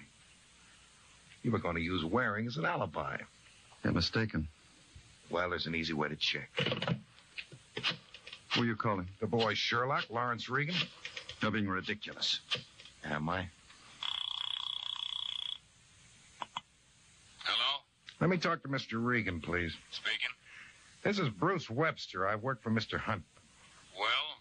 Well, the boss would like to know whether you had any luck finding Claire Marlowe. What's the matter with the guy? Has he blown a fuse? I reported back to him at 11 o'clock this morning. She's at the Kenton Hotel, registered under the name of Claire O'Brien. I guess it kind of slipped his mind. What's going on here? Nothing you should worry about. Thanks a lot anyway. Well? You win. I always do. I'm the patient type. I learned that from you. What do you want? $25,000. That's a lot of money. Well, it ain't as though I was going to throw it away. I'm going to sock it into government bonds. That 3% they pay will come in mighty handy. You're making a mistake. I don't think so. I always say the least a fella can do is be patriotic. You better get it up fast, Mr. Hunt. We don't want to keep Uncle Sam waiting.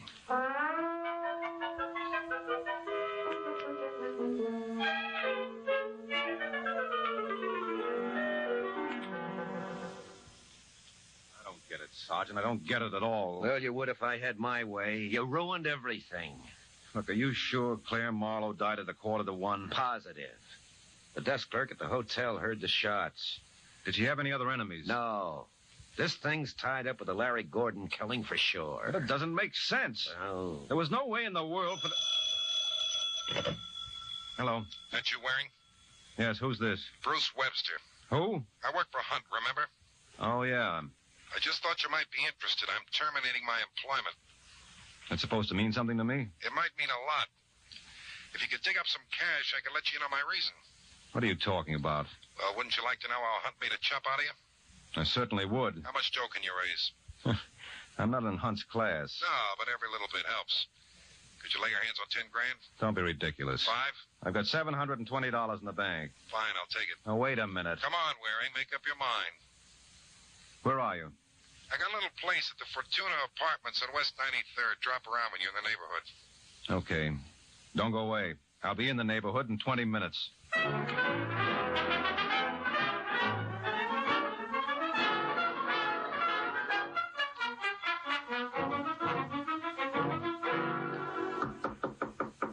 'That you, Waring? Yeah. Just a second. Come on in. Mr. Hunt. Surprised? Yeah, I thought I saw the last of you. You thought wrong. What's the idea? It's fairly simple. I'm a man who hates loose ends. Naturally, with you dangling about. You wouldn't. Oh, you recognize the gun. Yes, it's the same one I used on Larry Gordon and Claire Marlowe. You'll never get away with it. The cops will know for sure. You're concerned for me. You needn't worry. You see, I've taken the liberty of preparing a note in which you confess to both murders. You're nuts. When the police break in, they'll find the note and the murder gun. Naturally, it'll be in the traditional position for suicide. They'll never buy it. I had no motive to knock off Larry Gordon. You have, the way I've explained it in this note. It seems you were madly in love with Claire.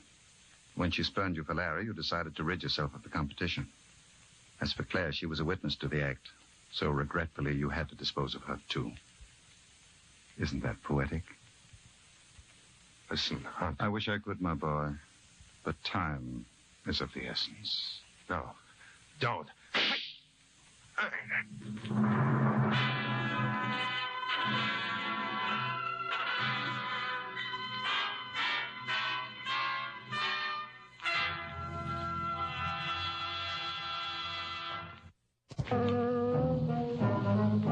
15 minutes have passed since Mike promised to call on Bruce Webster. Now we find Sergeant Corbett helping him keep that promise. This must be it. Yeah. Suppose he won't talk. Just leave everything to me. I left Hunt to you, and what happened? Sure he said he'd meet you here? Yes, positive. I told him I'd be over in 20... Look, get out of the way. What are you doing? Well, what does it look like? Don't you know it isn't polite to peek through keyholes? No, but it can be awfully interesting. What do you see? Give me a hand with this door. Well, what was it? Come on. Put your shoulder to it. 1, 2...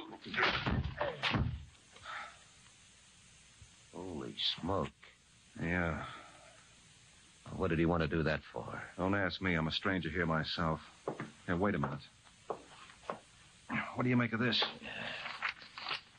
To whom it may concern, this was the only way. I killed Larry Gordon. It was all Claire Marlowe's fault. She led me on. I thought with Larry out of the way, we'd have a deal, but I was a chump. Don't bother looking for any relatives. I haven't... Hey, cut that out, Mike. I was only going through his pockets. Well, you know better. I just wanted to see what he had on him. Well? Well, someone was here before me. All he's got on him are these 2 keys. What do you make of it? Well, one's obviously for his grip, the other for his car. No, this doesn't add up. What do you mean? He didn't commit suicide. But look at the gun. You look at it. I tell you, this was engineered. By whom? By Hunt, of course. Can you prove that? What, to you? Where's my percentage? Let's find someone who'll give me better odds. I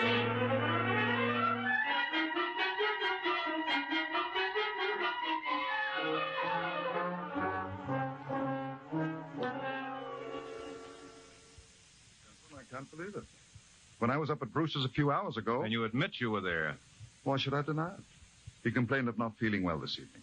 Naturally, the least I could do was chauffeur him home. And when you left? He seemed perfectly all right. I never dreamt he contemplated suicide. I still don't understand why. Well, maybe this note will clear things up. Whom it may concern.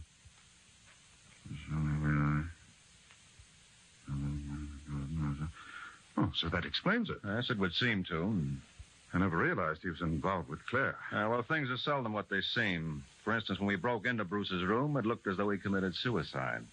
But you don't believe it? No. You told me you found the gun in his hand. Yes. And it was the same weapon that was used on Larry Gordon and Claire Marlowe. Mm-hmm. Well, I should imagine that would take care of everything. No, not quite. There was one thing missing. When Corbett and I got to Bruce's room, the door was locked. Well? Well, if he committed suicide, it had to be locked from the inside. Obviously. Oh, then what happened to the key? That's right. It wasn't in the lock because you were able to peek through the keyhole. And it wasn't on him or in the room. That means the door must have been locked from the outside, and the killer absent-mindedly walked off with the key. Look, Mr. Waring. All right, Sergeant, go through his pockets. No, you can't. Oh, can't. Well, what do we got here? It's all a mistake. Yeah, you said it, friend. And the beautiful part of it is it only takes one to land you in the chair. All right, Sergeant, he's all yours.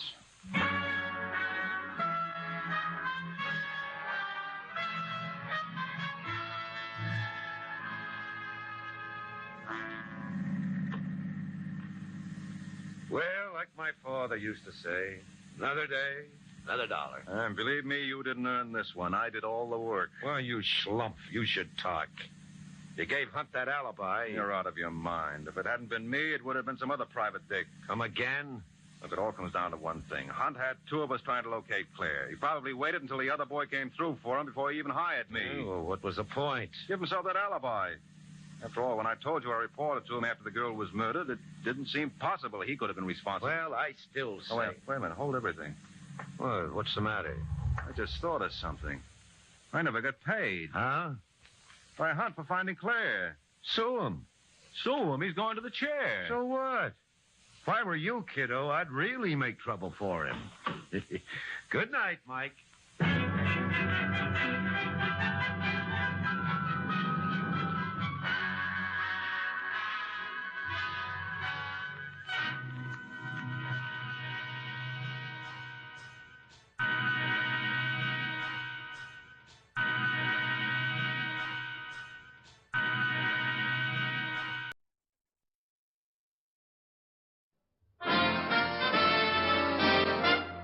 Listen while the makers of Rexall drug products and 10,000 independent Rexall family druggists bring you Dick Powell as Richard Diamond, private detective.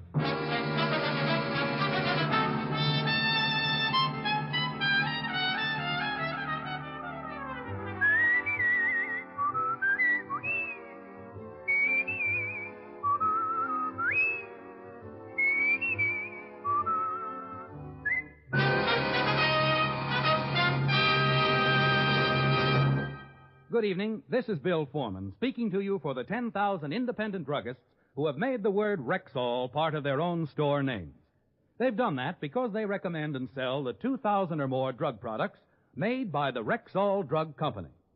The new Ann Delafield Reducing Plan is a good example. This plan is one of our druggists' most popular sales items. It helps you lose quickly, easily, up to 5 pounds a week, and where it shows. No wonder our customers like it. It's the work of famous health and beauty expert Ann Delafield, who has successfully reduced more overweight people than any other expert alive. That's why you can be sure of a safe, sound, scientific plan with no drugs, no calorie counting. You get vitamins, special appetite-reducing wafers, and a big beauty book to guide you. See how easy it is to be slim. Ask about the Ann Delafield Reducing Plan at Rexall drugstores everywhere. Good health to all from Rexall.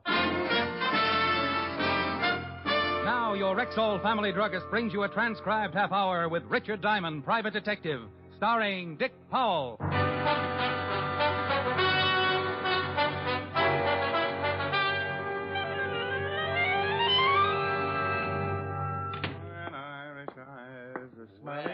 If it ain't Richard Diamond, the smiling gumshoe. Well, if it ain't Sergeant Otis, the laughing hyena. The lieutenant in? Yeah, go on in and spoil his afternoon. You know, Otis, I think you've got the kindest, most wonderful face in the whole wide world. You do? Absolutely. But I do wish you'd do me a favor. Well, sure, anything. Stop wearing it upside down. Hello, Walt. Hello, Rick. Sit down. Oh, thanks. What's doing? Want a sandwich? I'll take some of that coffee. Sure. Something on your mind, Rick? No, just got tired of sitting around the office. No business? Not in a week. Got any sugar? Oh, yeah, I forgot. Here. Yeah, Otis? Lieutenant, I got some guy on the phone who won't give me his name. Says he wants to talk to you. Matter of life and death. Okay, put him on. Right. Homicide, Lieutenant Levinson. I'm going to say this once, so listen carefully. Tonight, somewhere in New York City, I'm going to kill a man, and there's nothing you can do about it. What? Promptly at 8 o'clock, somewhere in this city, I'm going to kill a man. Hello? Hello? Something wrong? Some guy says he's going to kill somebody at 8 o'clock tonight. Oh, dandy. Crank. Did he say who his victim is going to be? No, just a crank. I should have humored him. Made suggestions. My landlord, for instance. Be a little gruesome if he really did it. Yeah. You'd have a hard time protecting 8 million people from a killer you don't know anything about. Hope it was just a crank. Otis. Yeah, Lieutenant. If that guy calls back, put him through and trace the call. Right. It sure would be miserable if that call was on the level. Oh, relax. I'll have some more coffee. I had some more coffee. Walt worried a little, not a lot, because a big precinct caters to a good number of cranks every day. We talked about old times, and around 6, I matched Walt for dinner. He stuffed himself at the automat until I ran out of change and begged for mercy. Then he dropped me off at my flat on 53rd and went back to the precinct. I showered, shaved, slipped into my blue suit, and headed for the door.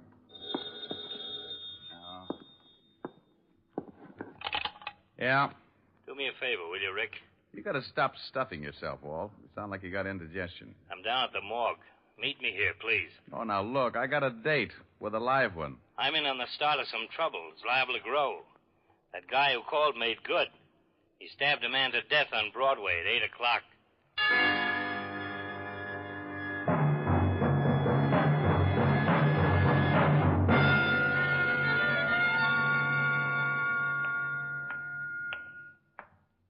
Here he is, Lieutenant. Hello, Walt. Hi, Rick. Thanks for coming down. Okay, Hal. Who is he?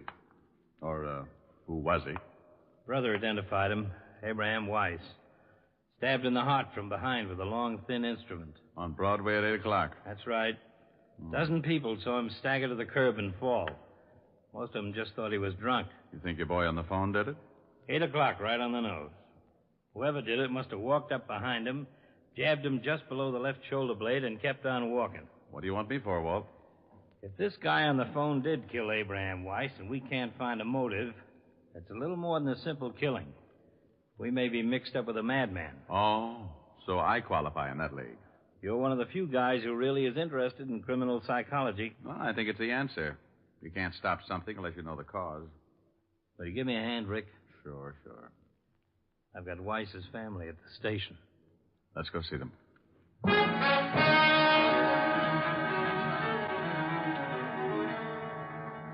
Why? Why, Lieutenant? Why did this happen to Abe? That's what we're going to try and find out, Mrs. Weiss. We were hoping you might help us. Oh, he didn't have any enemies. He was a good man. We have 3 children. I left them with Mrs. Bilotti, my neighbor. It's going to be hard on them. You're sure your husband didn't know it? No. He didn't have any enemies. He was a good husband and a good father. Everybody liked him. Why, only last week, Mrs. Dowd up the street from us told me.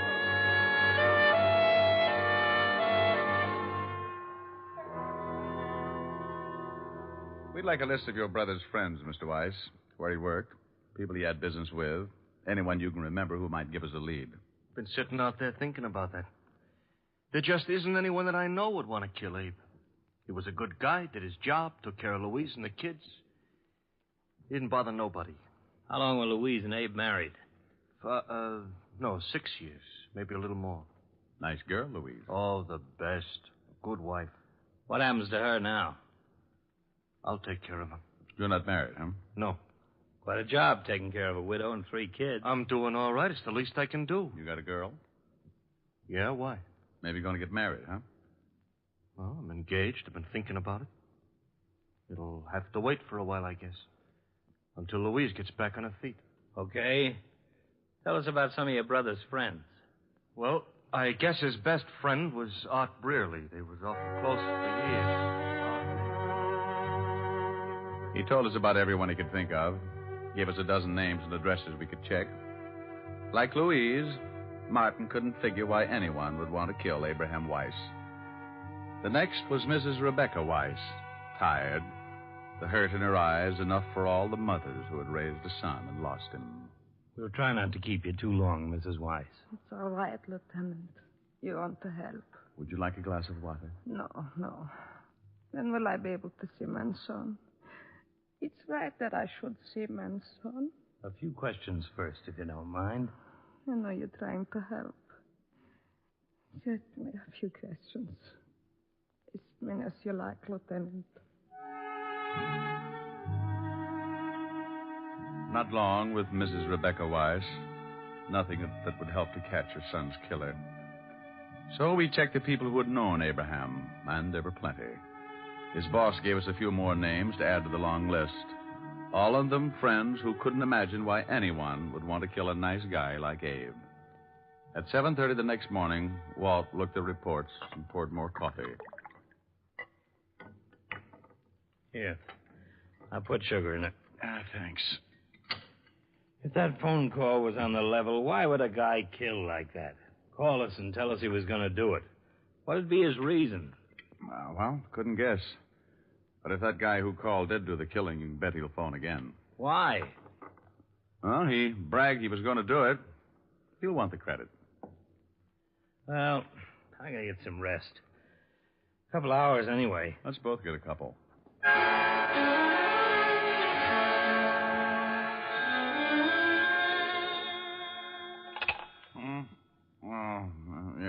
Yeah? Sorry. It doesn't matter. Lousy dream. What time is it? 5 o'clock. Oh, I died, didn't I? Our boy called again. Oh?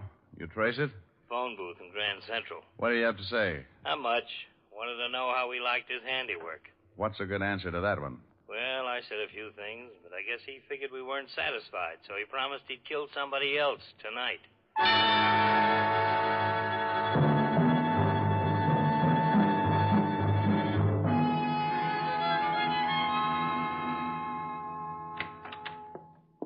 Hello, Rick. Seen the papers? No. Here. Fiend terrorizes city. Unknown killer murders at will. Police baffled. Everybody's on my back. Exactly what did he say? You want to hear? I made a recording. Let's hear it.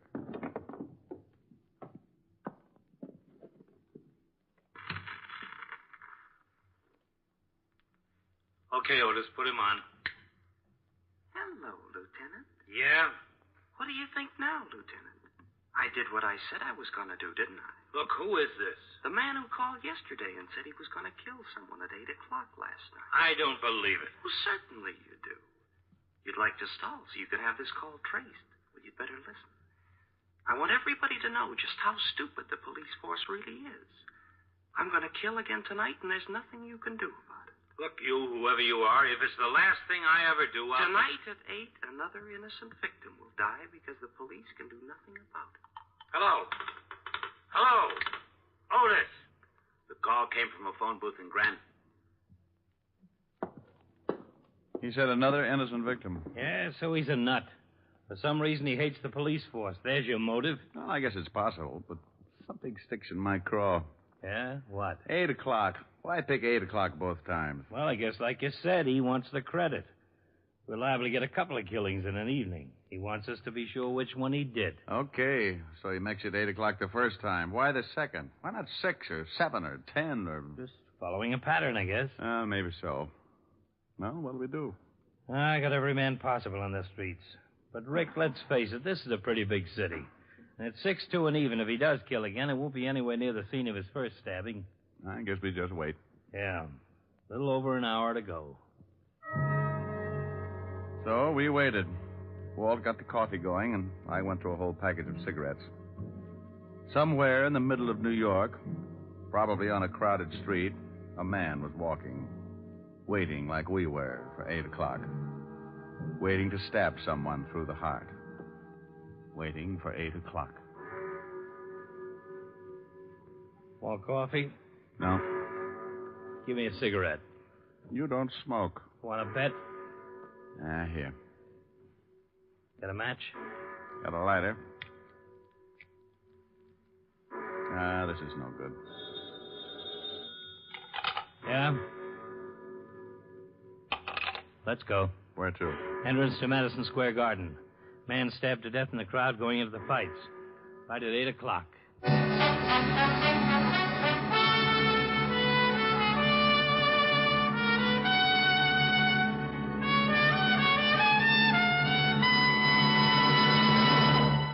Now you can get 5 times the established daily requirement of all vitamins with known minimums in one formula. It's Rexall 5X multivitamins, a marvelous new product direct from the world-famous Rexall Laboratories. In this new, carefully balanced formula, Rexall scientists have provided a tablet that is 5 times stronger than the minimum daily requirement of all vitamins with established minimums, plus red crystalline B12. Rexall family druggists are so anxious for you to reap the benefits of this amazing new vitamin formula that they invite you to try it for 10 days at their cost. They offer you a 10-day trial size, a regular $1.79 value in itself, free of extra cost, with a purchase of the regular bottle of 50, both for only $6.95. If, after 10 days, you do not notice a marked difference in your general health and well-being, return the unopened bottle of 50 tablets, and your full purchase price will be refunded. Take advantage of this special introductory offer on Rexall 5X multivitamins, the tablets that give you 5 times the established daily requirement of all vitamins with known minimums, plus red crystalline B12. Ask for 5X multivitamins at Rexall drugstores everywhere. And now back to tonight's adventure with Richard Diamond, Private Detective, starring Dick Powell.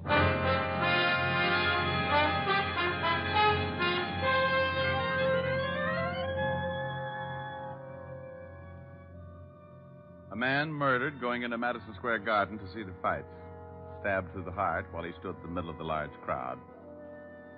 We went through the same routine, identify the body, question witnesses who had been close to him, see his friends, anyone who knew him. Name's Leon Ellis, small-time fight manager. No family, handles a young kid named Billy Martin. Wasn't fighting last night. At 10 o'clock the next morning, we found Billy Martin working at the East Side Gym. We talked to him for a while, but he couldn't help much. So we kept going, making our list of names, talking to everyone, all morning and into the afternoon.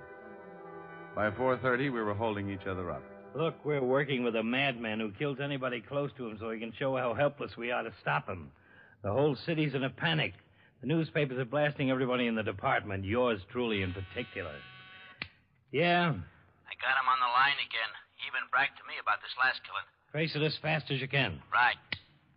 Start that recorder, Rick. It's our boy again. Okay. Go ahead. 5th Precinct, Lieutenant Levinson. You can skip the formalities, Lieutenant. Your sergeant told you who was on the line. Well, I did it again last night, didn't I, Lieutenant? Okay, so we can't stop you. I admit it. I'll admit it to the papers. That should make you happy. The police department can't do anything about it. That's what you want, isn't it? Again tonight, Lieutenant. One more person will die. Now, wait a minute. At least give me a chance to talk to While you. you trace the call? No. Tonight at 8 o'clock, and you can't stop me. Hello? Yeah? Call came from a phone booth in Rockefeller Center. Pick's the right place to call from. We look pretty silly rounding up everybody in Rockefeller Center.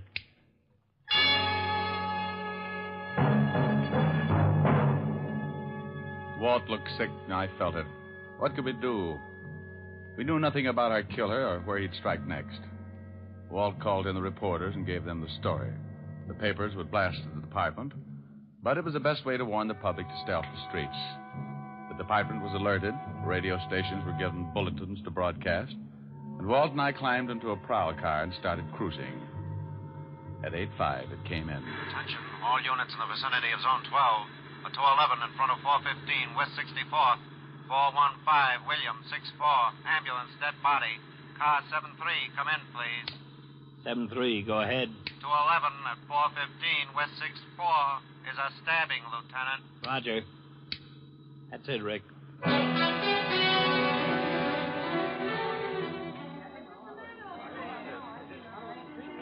The victim was an elderly man dressed expensively and lying face down on the sidewalk. Again, no witnesses to the killing. Most of the people who had seen the man fall realized almost immediately what had happened because of the publicity on the last 2 killings. But like one man said... Well, how are you going to see who killed him in a crowd like this? Maybe 100 people on the block when it happens. Oh, you guys better start doing something.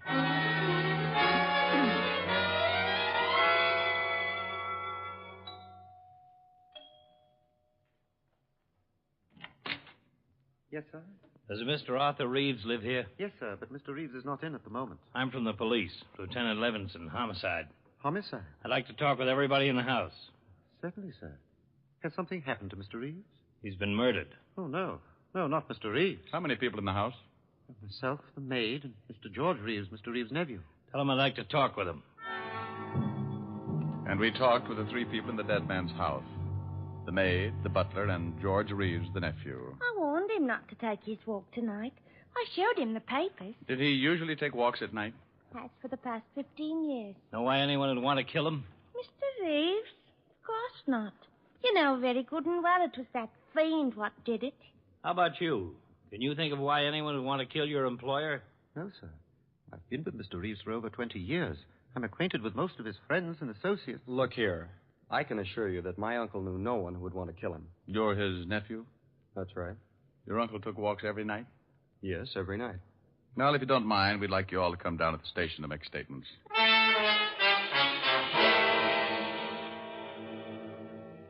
Okay, we got the statements, another list of names, and a long one.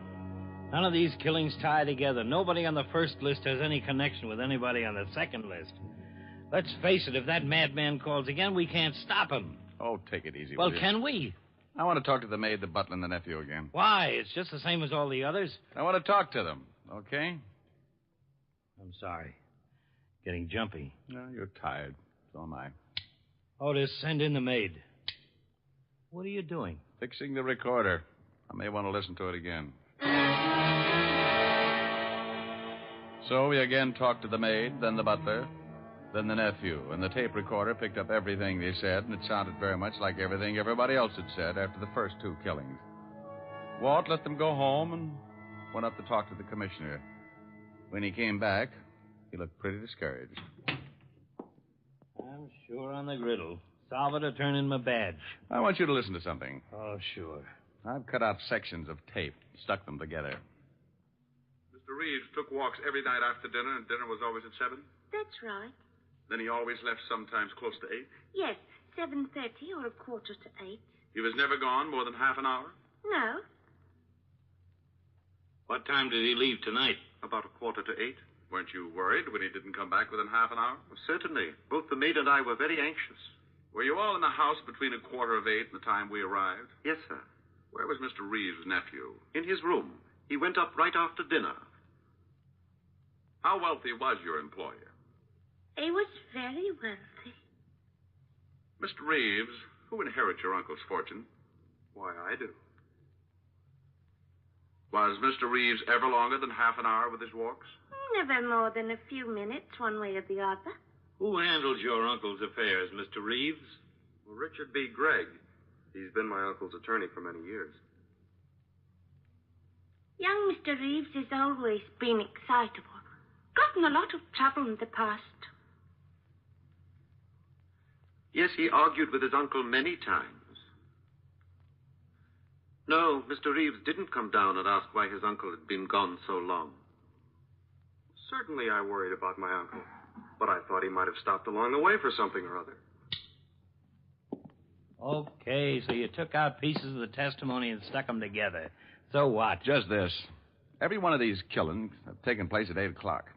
I know, and it's worried you. Now, this is the first time that one of our victims was certain to be out on the streets at 8 o'clock. Coincidence? Maybe. Mr. Reeves was a wealthy man, very wealthy. And the nephew gets his money, and the nephew was in his room at the time of the killing. Who saw him? The butler and the maid both say he was up there. So he climbs out a window. His uncle was killed only 2 blocks from the house. Plenty of time to stab him, get back through the window. You're really reaching out, aren't you? Sure I am. What do you want me to do? Well, the nephew's voice certainly doesn't match the ones we got on the threatening phone calls. So he disguises it. I got an idea. What? Let's put a tail on all 3 of these people anyway. It's not much. It's all we've got so far. I'm going out to check on something.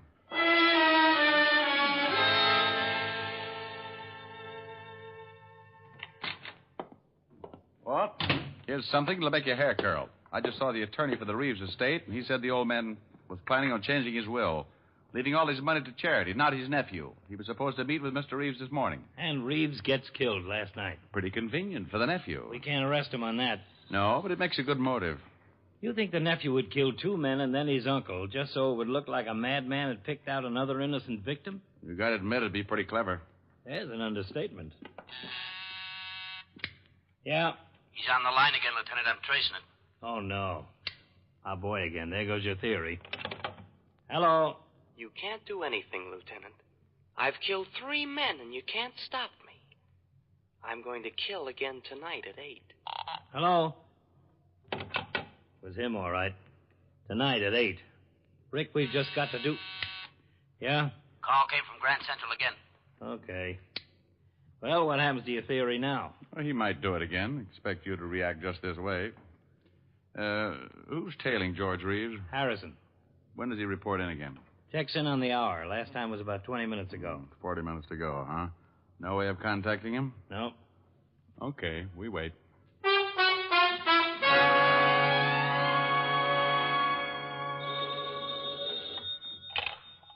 Yeah? Yeah? Where was he at 446? Don't let him out of your sight. Well? At 446, George Reeves made a phone call from a booth in Grand Central Station. He's home now.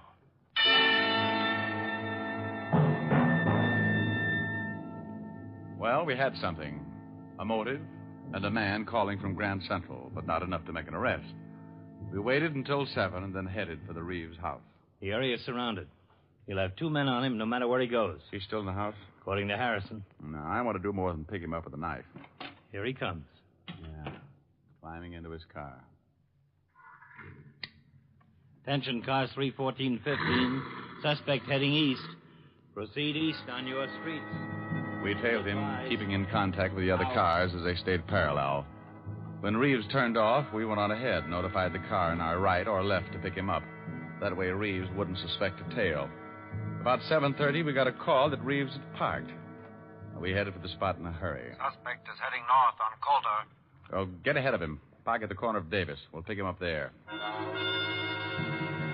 We stopped at the corner and got out of the car. We waited until we spotted Reeves walking in our direction and then let him pass and followed, staying close. We kept after him until 5 minutes to 8. He swung out on Broadway and was pushing his way through the crowd. Then it happened. Where'd he go? We've lost him. Come on. 3 minutes to 8. Let us through, please. Well, I never... Get out of the way. Oh, you push. Look out, please. You see him turn off? No, he's got to be... Walt, crossing the street. Let's go. Reeves. What? No! Look out for the knife. No, let me go. Drop it. You okay? Yeah. Here's the knife. Young man, what right have you got to hit that nice gentleman? He was helping me across the street. I have a good mind to report you. Lady. If this man was helping you across the street, just forget about him. Go bet on a horse or something. This is your lucky night.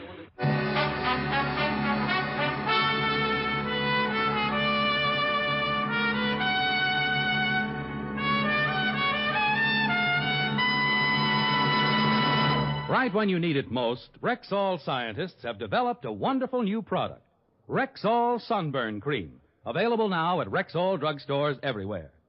Rexall Sunburn Cream is a new film-forming compound that relieves sunburn misery almost immediately, gives more uniform coverage, and stays on longer than ordinary sunburn remedies. The protective agents in Rexall Sunburn Cream relieve the soreness and annoying itching of a fresh sunburn, soothe and cool the fire, help you sleep easier after overexposure. During these summer months, keep Rexall Sunburn Cream in the family medicine chest. It's available now at Rexall drugstores everywhere, the stores with the orange and blue sign. Good health to all from Rexall.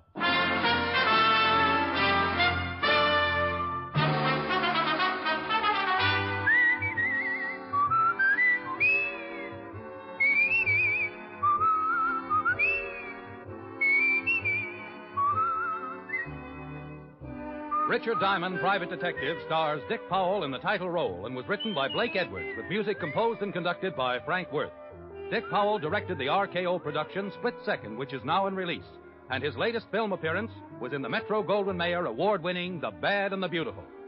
Richard Diamond, Private Detective is transcribed in Hollywood by Jaime Del Valle. This is Bill Foreman inviting you to be with us next Sunday at this time when Rexall Drug Products again bring you Dick Powell as Richard Diamond, Private Detective.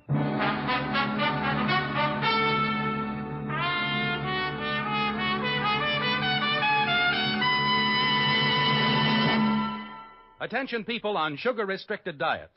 At last you can get a non-fattening sweetener in granulated form. It's Rexall Sweetenet Sprinkle, the easy-to-use sugar substitute in a shaker. Just sprinkle it on food for all the taste, none of the calories. And there's no bitter aftertaste. Remember the name, Rexall Sweetenet Sprinkle, at Rexall drugstores everywhere.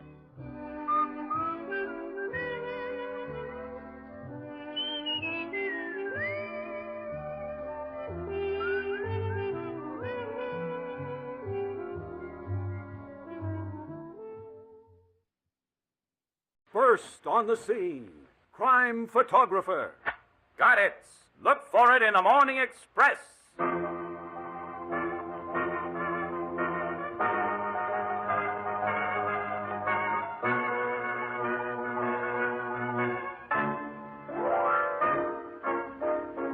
CBS Radio brings back Crime Photographer, another adventure of Casey, ace cameraman of the Morning Express, who covers the crime news of a great city.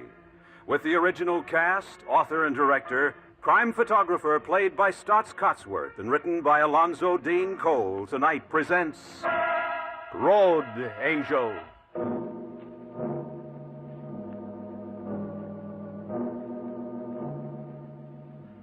Morning, an infrequently traveled side road at the far northern limits of our wide, sprawling city. Police cars are there, and a grim-looking enclosed truck which bears the legend, City Mortuary. Another car of fierce draws to a halt and discharges Casey and Ann William. Captain Logan and the tech men are back among those trees, Casey. Yeah, I see him, Annie. Hi, Logan. Oh. Morning, Miss Williams. Oh, hi, Captain Logan. Hi, Charlie, Pete, Frank. Hi, Kate. Well, who's been killing who today? That I don't know yet. This guy was bumped off sometime last night. Mm-hmm. He was a big man. Yeah. Looks like whoever shot him collected a little trouble himself, Miss Williams. Look at the skin knuckles on his right hand. A big boy here must have taken a healthy poke at somebody and connected. Uh-huh. 2 bullet holes in his head. Size .38 caliber, I'd say. 38 is right, Casey. We've already found one of the slugs. The other's still inside his skull. Okay for pictures, Logan? Yeah, go ahead. My tech guys have got their stuff. Thank you, pal. Any identification on the body, Captain? Plenty, Miss Williams. His name was Edward Pierce, and he was a farm machinery salesman in Ardmore, about 200 miles upstate. The killer took all his dough in his car, but didn't bother with his jewelry or personal papers, including car registration and driver's license. Or a robbery motive, then, Looks like. Hitchhiker job, Logan? That's my guess. Whoever he picked up must have pulled a gun and forced him out of his car here. Pierce took a poke at him and bang, bang. A kid cutting through this patch of woods on his way to school this morning discovered the body. Too bad this job wasn't done a little to the north of here, Logan, outside the city limits, huh? Yeah, less than half a mile, and cops in the next county would have had the headache. Why does everything happen to me?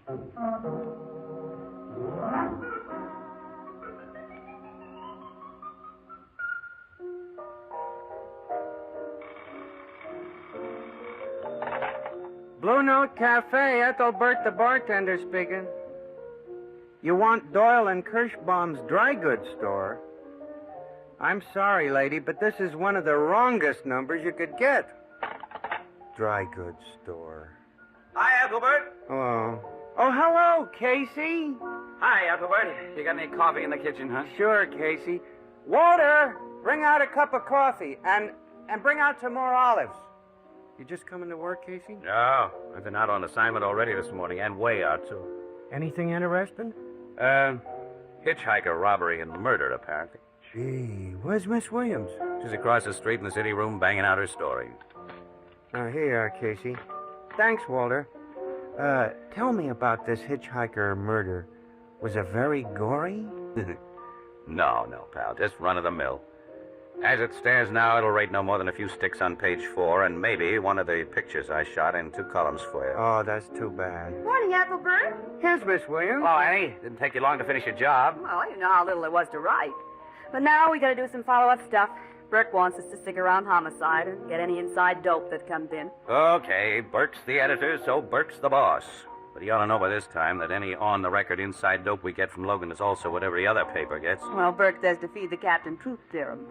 Well, let's go. Yeah, I'll see you later, Ethelbert. So long, pal. Goodbye. I've heard of truth serum. Now, I wonder...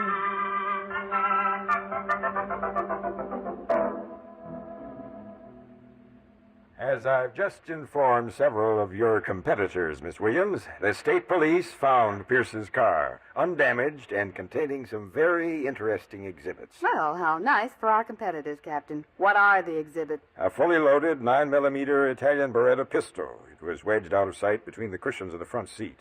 And some beautiful fingerprints on the car door of a hoodlum named Carl Flagler, who was paroled about a month ago. Oh. Well, it looks like you're pretty close to your killer then, huh? Seems so.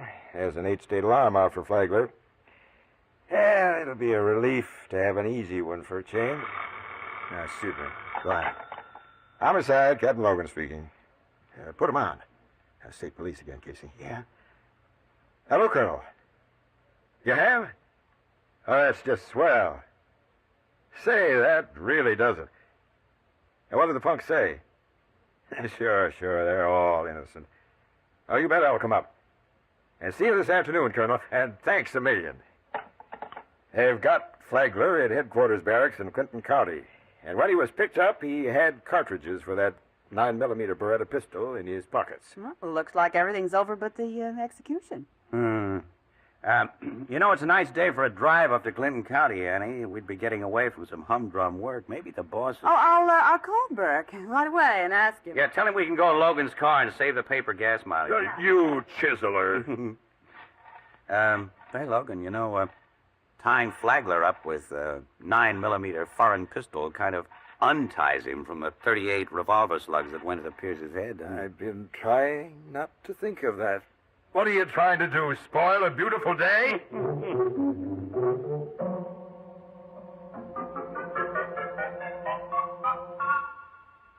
Listen, Flagler, be good to yourself and come clean. You finally admitted to the state police that Pierce gave you a lift in his car? Sure I did. What else could I do after they told me what they had on me? Now, look, Copper, I did drum a ride from that big lug you call Pierce, and I did have that foreign gat in my pocket. And I did try to pull a stick up on Pierce with it. That's where the big difference comes in between what you think happened and what really happened. Let's hear the big difference, Flagler. Oh, I've been trying to tell you. Look, I pulled my rod and told this guy to stop his car and get out. He did like I said, and I got out after him. Then I make a mistake and come too close to him. He grabs my gun and gives me a sock on the jaw that almost laid me out. Well, all I could do was run, and that's what I did. I didn't kill him. He nearly killed me. That bruise in your jaw is from the sock he gave you? Yeah. Now look at these loose teeth, huh?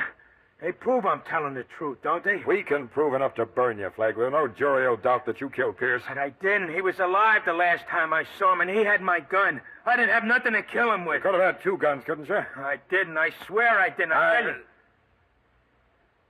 I'm through with him for the time being, Colonel. All right, Jim. Take him away, Sergeant. Come on, Casey. Okay.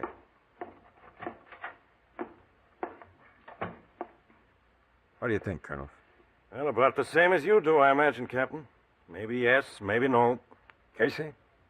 Well, if he did shoot him, why didn't he wipe his fingerprints off the car? The dumbest crook knows enough to do that. Who can tell, Casey? Who can tell?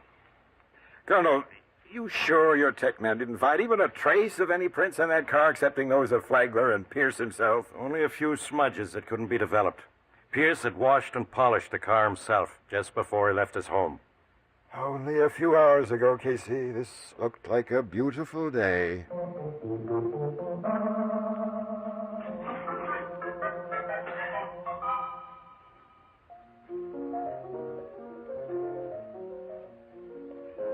Anything new on that hitchhiker murder, Miss Williams?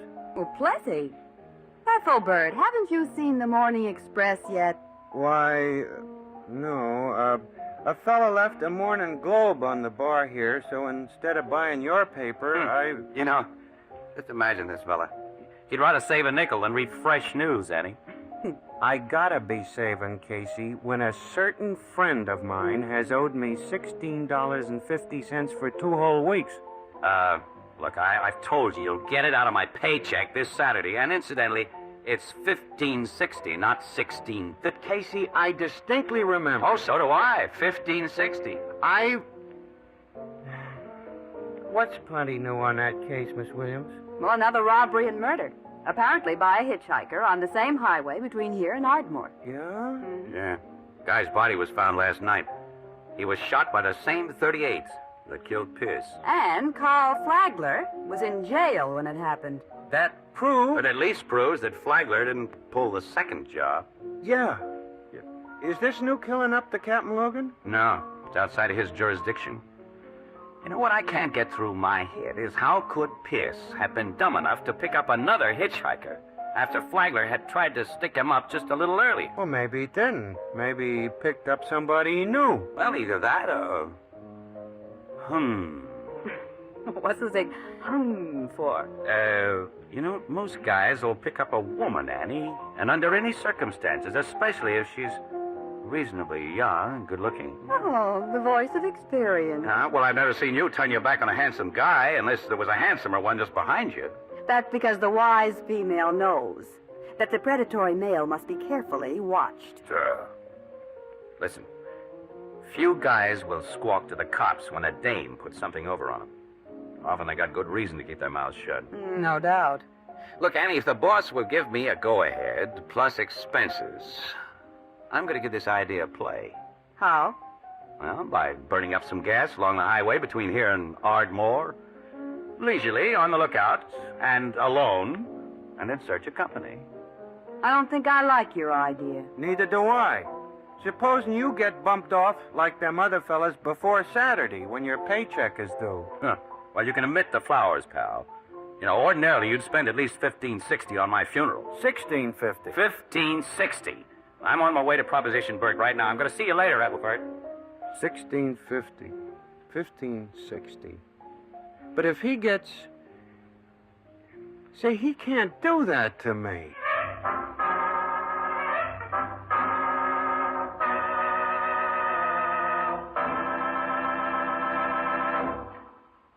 We'll return to Crime Photographer in just a moment. Kathy and Elliot Lewis, on stage, formerly heard at this time on CBS Radio, have left on a brief vacation. They'll be back at an early date at a somewhat later Wednesday night hour over most of these same stations.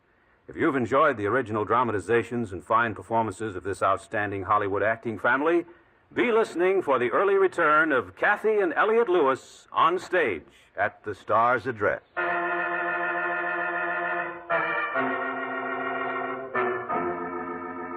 And now, back to Casey, crime photographer. Had any news from Sherlock Casey yet, Miss Williams? I haven't been notified that he's caught up with any murderous lady hitchhikers. Neither have I, Captain Logan. Last night, after the first day, he phoned me from upstate and said 2 gals had thumbed rides with him. One turned out to be a lady librarian, and the other tried to sell him a magazine subscription. Well, Casey expected sympathy, and I didn't give it to him. The guy's young, Miss Williams, like Jack Benny. Let him live and learn. Seriously, Logan, do you think he has a real idea? Seriously, Anne? I think he has.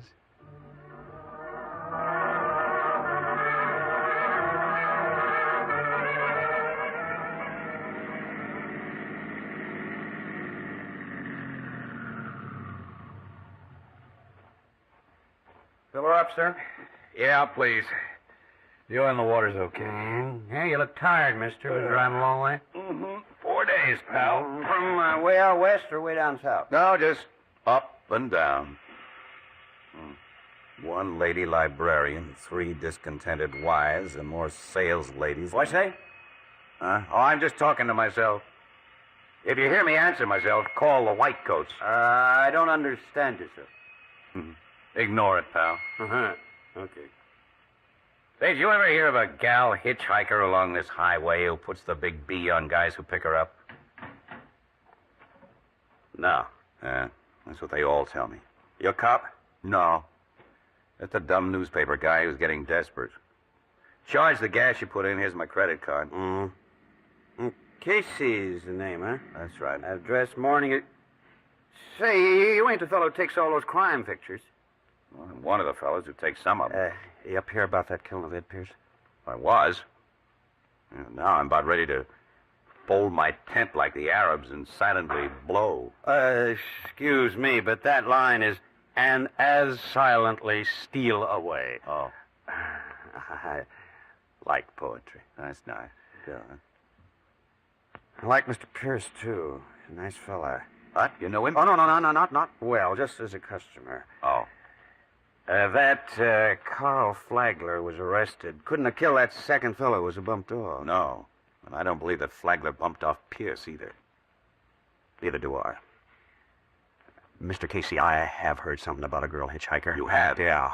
Look, if it's anything I can use, you'll get $100 in the Morning Express, pal. And your name will be kept dark if you want it that way. No. I don't want any money, but I do want my name and business kept confidential, though. All right, that's how it'll be. All right, I'm not going to stall or beat around a bush. I didn't just hear about a girl hitchhiker. One was in my car, and she took me. Pal, you're the break I've been praying for. That goes double. I felt like a skunk for not going to cops, is what I got to tell you, but I'm a family man, Mr. Casey. I got kids. I live in a small town, and if I told the police about me picking up a girl hitchhiker... I know. Go ahead. Well, since this girl's pulled her stuff from a lot of other fellas besides me, so I was hoping one of them would speak up. Tell me about the girl. Well, here's the works. Just 3 weeks ago, come Tuesday, I was driving alone to the big town when, standing beside the highway, I saw a young woman. She had one of those little overnight bags in one hand, and she wasn't thumbing like some do, but just standing there looking wistful. Oh, yeah. I've fallen for that approach. The wind was blowing, pulling her dress kind of tight against her figure, and she had a swell figure. You know what I thought to myself? Maybe you better not tell me. Huh? Oh, well, anyway, it sounded crazy, and it was crazy, but I said to myself, Dan Reynolds, that girl with her dress flapping like wings, looks like an angel of the road. Road angel, huh? Oh, like I remarked a while back, I like poetry. Yeah, I see. Yeah, well, I stopped, and the girl got in, and before we'd driven together a dozen miles, she'd given me reason to believe she wasn't any angel. She suggested I turn off into a side road and park. Oh? She made the suggestion with a gun poked against my ribs. Ah, see. It was one of those snub-nosed revolvers. A 38, I think. The 38 killed Pierce. Yeah, so I read in the papers. If this girl had been a man, I might have tried to take it away from him. As it was, I just let her take my money. Pierce and that other fellow she killed must have acted different. The cops found my car the next day. I simply reported stolen while parked. Look, tell me everything you can remember about this gal, Mr. Reynolds. Well, I'm not too good at remembering faces, details, that is. Let's see. She had sort of medium-colored hair, I think, blue eyes, or maybe brown. She wasn't exactly tall or short neither. Ah, but her figure. Mm-hmm. I look for a road angel. That's her, Mr. Casey. Till after she gets inside a man's car.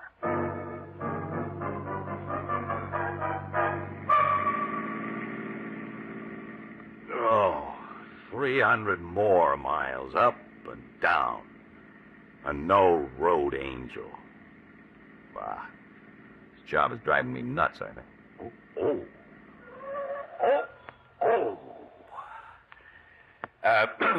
Can I give you a lift, sister? Oh, thanks. I was hoping somebody would stop. Oh, sure. Let me put that little bag of yours in the bag. Oh, it doesn't take up much room. I'll keep it beside me. Oh, okay. How far are you going? Canesville. A few miles this side of it, really. You going that far? Sure, farther, right through. Oh, that's fine. Beginning to think so, too. My name is Casey. You care to give me yours? Why not? I'm Doris Chapman. Doris. Okay. Or do you want to be Miss Chapman? Does your wife permit strangers to call her by her first name? My wife? You know, a husband never knows what his wife permits strangers to do when he's not around. That's a very cynical statement. Oh, yeah, I'm a real cynical husband. You, married? No. Engaged? Divorced? No. How old are you? I'm 21, Mr. Casey. But aren't those rather personal questions? I'm beginning to wonder. About what? Angels? Angel? Uh-huh. Maybe the wrong angel.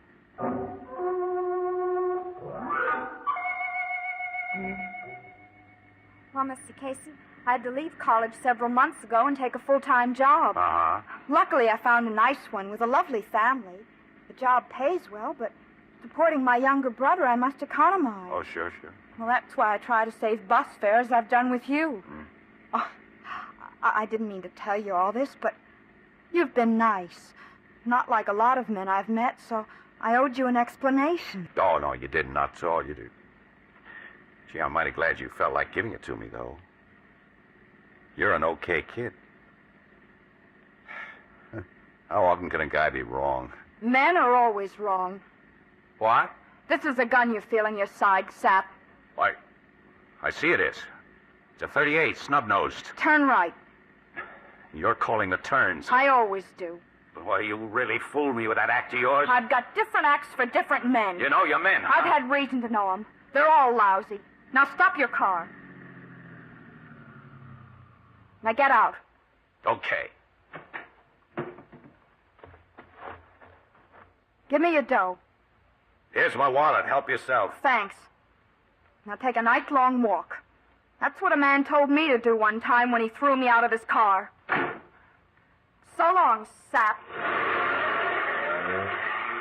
So long. Angel. How could she? Oh, how will I ever explain this?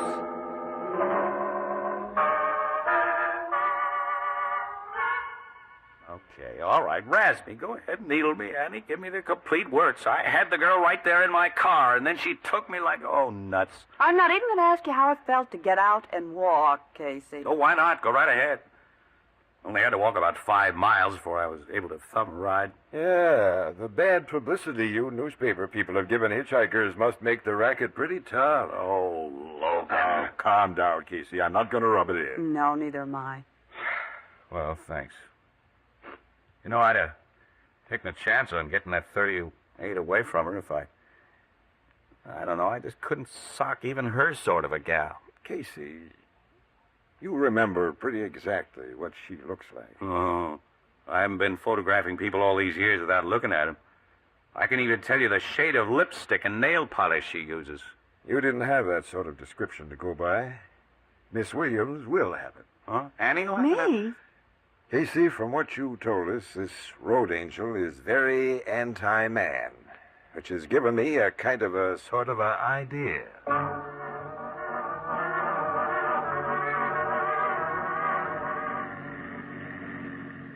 On and on, up and down. No road angel here, no road angel there. Only road.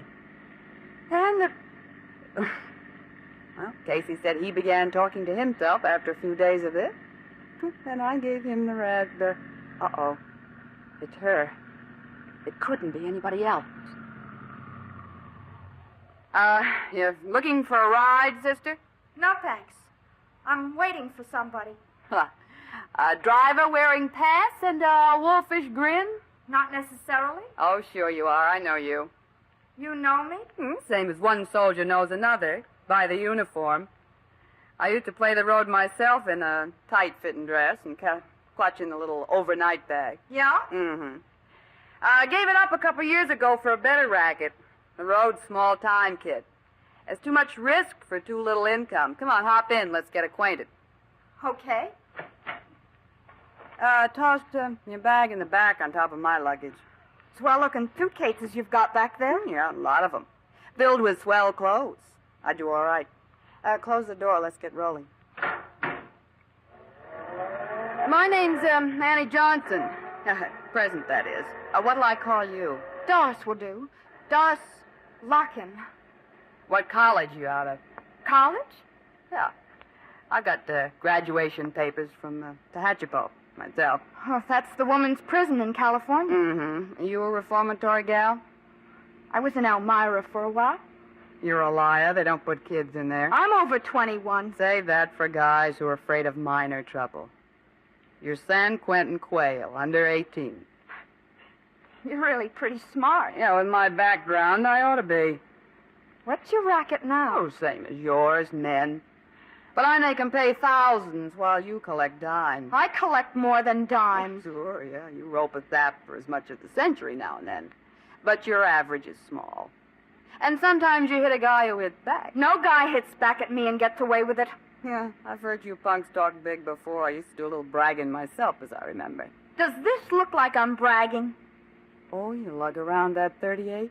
And I'd used it. Hey, I read about you in the papers. A guy named Pierce, maybe, and another named Hotchkiss. Yeah, I killed him. Yeah, and the cops are looking for a male hitchhiker to pin those jobs on. Cops are men, which means they're dumb.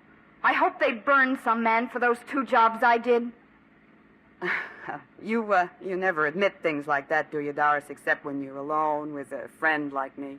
Oh, I don't figure you for a friend, Annie. No? I never had a friend and never expect to have one. My father used to slug me, and even my mother beat me up until I ran away from home. I don't trust anybody. I hate everybody. Now turn into the next side road we come to. You're going to take me, huh? For all you've got. With a prison record like you've got, you're not going to call copper any more than a married man would. Oh, I won't make any squawk, Doris. Because I'm not going to be... Let go of my hand! Give me that gun, I'll pull your hair out. Oh, I will. I'm not a man, and I don't mind messing you up. Here's Angel's gun, Casey. You can take the rest of her, Kathy. Here. These guys. Surely you remember me, Miss Chapman. And you'll get to know Captain Logan here very well. He's boss of the homicide. Yeah, and if you'd been as smart as you thought you were, Doris, you'd have noticed that a car was following us. It's followed me for almost 4 days, just waiting for you to take a ride and talk. She said what you hoped she'd say, Kate. Good. I didn't say anything. You can't prove I did. But I can, my pet. Under all those 2 cases is a tape recorder that I started when you got into this car. It's taken down your every sweet word. And I'm pretty sure the bullets that killed Pierce and Hotchkiss will match the rifling of this .38 revolver. And if that isn't enough evidence, here's one guy you may get out and walk who'll talk loud and long in court. You dirty rats. You lousy skunks. You... Carl. angel.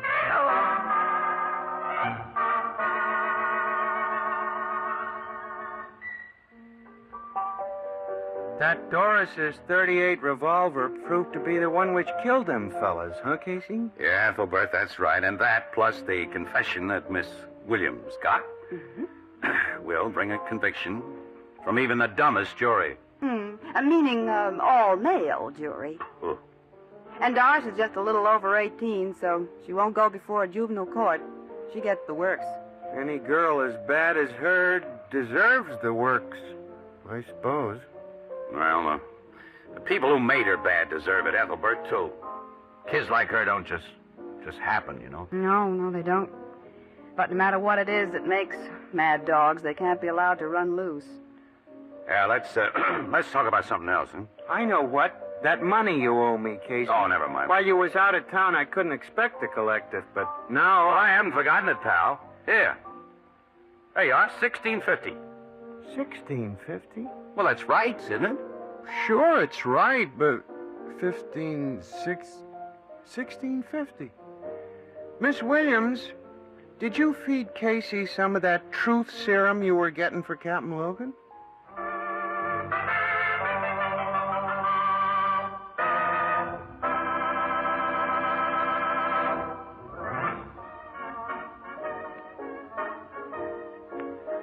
You have been listening to Crime Photographer, played by Stotts Cotsworth, and based on the original character created by George Harmon Cox, is written for radio by Alonzo Dean Cole, with Jan Miner as Anne, John Gibson as Ethelbert, Bernard Lenrow as Captain Logan, Lou White's original music, and Teddy Wilson as the Blue Note pianist. Crime Photographer is produced and directed by John Dietz. Join us again next Wednesday night at the same time for another fast-moving adventure with Casey, Crime Photographer. For all men in uniform overseas or anywhere away from home, home is mail call. Through the letters you send to those you know, you brighten life and make home close. Write often all the items you know about the place he left behind. Make your friend or relative glad instead of sad when mail call rolls around.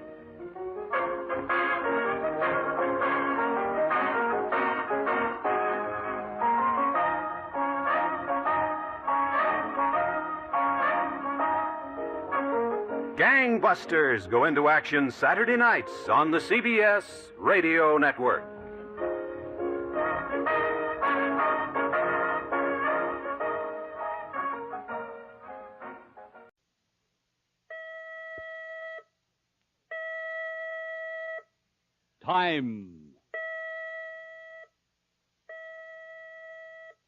Time for your crime correspondent.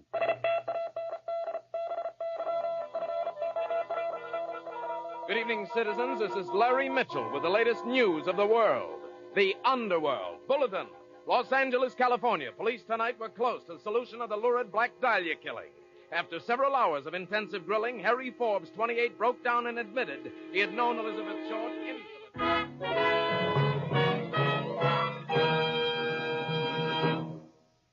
The Columbia Broadcasting System presents Crime Correspondent, starring Paul Frees as Larry Mitchell.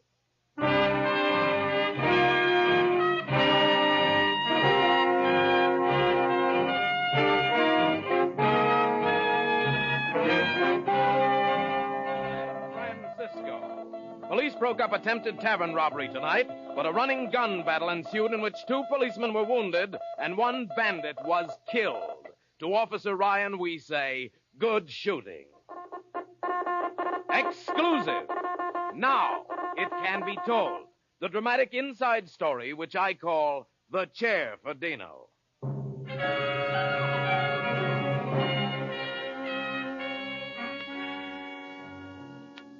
You saw it in your morning paper, citizen. Read the story of cop killer Dino Cerroti, who barricaded himself in a rooming house on East Lancy Street last night.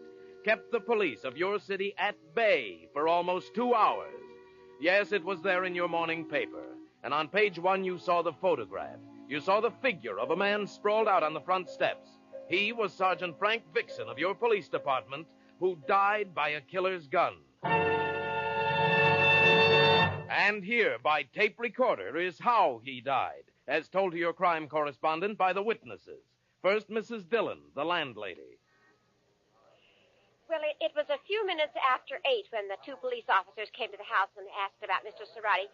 He must have heard them because suddenly he opened his door and started shooting. The officer standing next to me, Sergeant Dixon, staggered and stumbled out the front door and fell down the steps. Right away, I knew he was dead. And so, dear citizens, death came to Sergeant Frank Vixen on the steps of an old brownstone house at 721 East Lancey Street. Death on a quiet Saturday night. Exactly 1 hour, 55 minutes later, Lieutenant Steve McCoy of your police department had this story to tell. When Detective Williams, Bernstein, and I started running for the house, we expected Cerati to start shooting again. Excuse me, but he didn't. After we worked our way inside the house and up to the front room where he was, we found him slumped over in a chair. The gun in his hand, there was a bullet hole in his right temple. He was dead. Yes, Dino Cerati, cop killer, was dead. Dead by his own hand. And up and down the street, the citizens of East Lancey breathed a sigh of relief. Happiest citizen was one Charlie Simmons, who'd been trapped in the rooming house with Killer Cerati through it all. Well, I was taking a nap in my room here when I heard the shooting. I went out in the hall to see what was going on. That's when I saw Cerati with a gun. I ducked back into my room and locked the door. And I stayed there until the cops came. Oh, boy, am I sure glad it's over. Yes, it was over, ladies and gentlemen. Over for Charlie Simmons, who'd been trapped in the rooming house. Over for Dino Cerati, cop killer, who was dead. Over for the citizens of East Lancey Street. Ladies and gentlemen, it was not over, because all the facts were not there in your morning paper. There was more to the death of Dino Cerati. There were other facts your police department could not reveal. And here are those facts, reported exclusively here. Yes, now it can be told.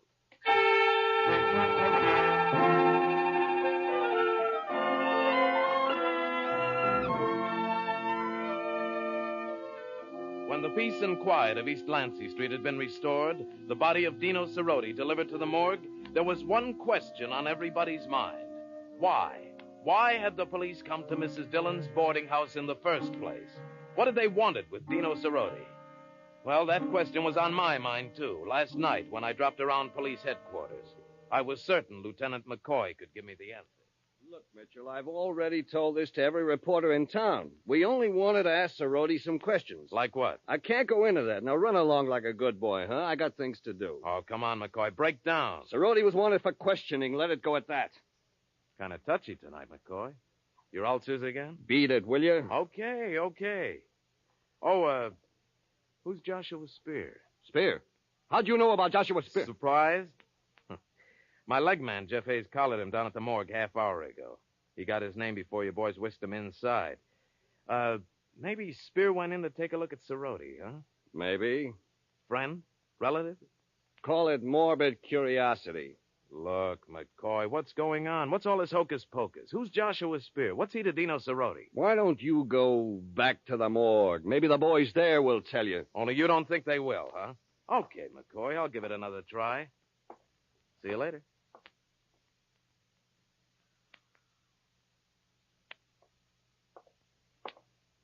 Well, Jeff, Spear's still inside the morgue? I don't think so. Got a hunch the cops slipped him out the back way. How'd you make out with McCoy? I didn't. Oh, did you look up Joshua Spear in the phone book? Oh, yeah, sure. Here's the number. But, Larry, what's all this runaround we're getting? Maybe I'll tell you. After I call this number.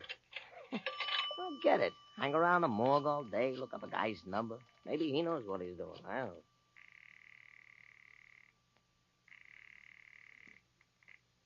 Hello? Mrs. Spear? Yes? This is an old friend of your husband's. Just got into town. I thought I'd look him up. Well, I'm sorry. He isn't in just now. Oh, that's too bad. Say, how's he doing with his bakery? Bakery? I'm afraid you've made a mistake. My husband works for the Fallon Construction Company. He... What?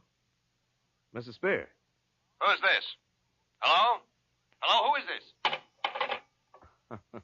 Well, what happened? Lieutenant McCoy was out there. He grabbed the phone from Mrs. Spear. McCoy? Say, what are the cops up to anyways?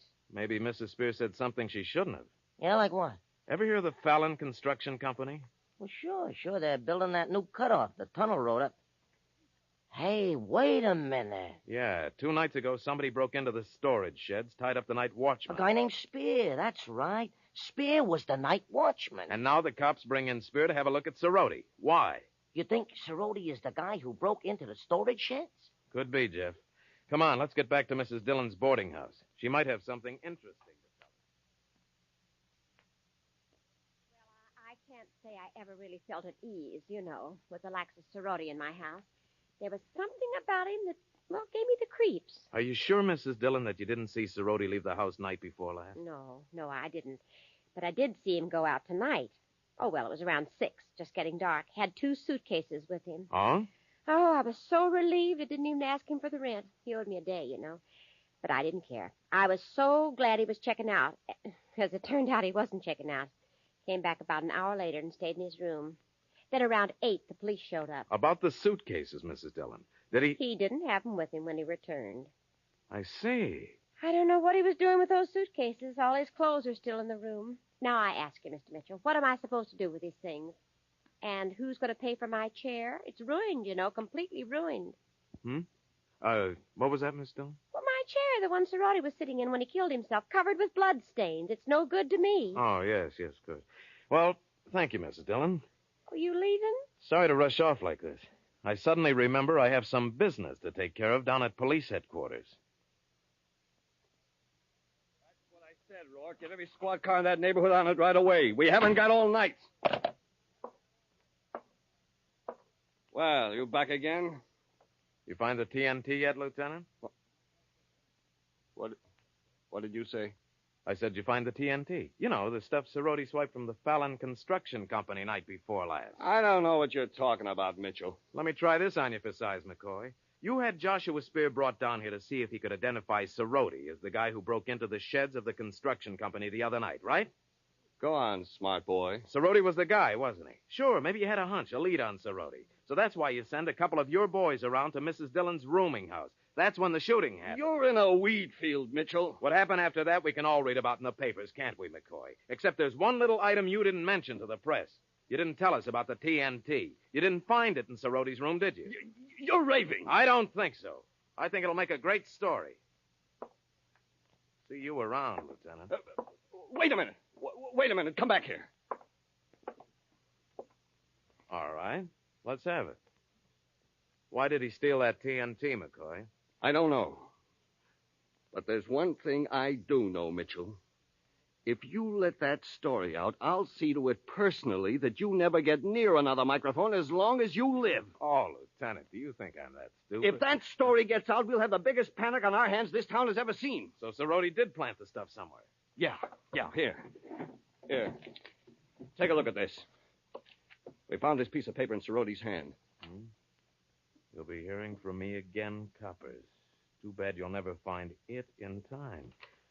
McCoy, does this mean... Yeah. Somewhere in this town there's a time bomb, Mitchell, ready to go. We don't know how soon or where it is.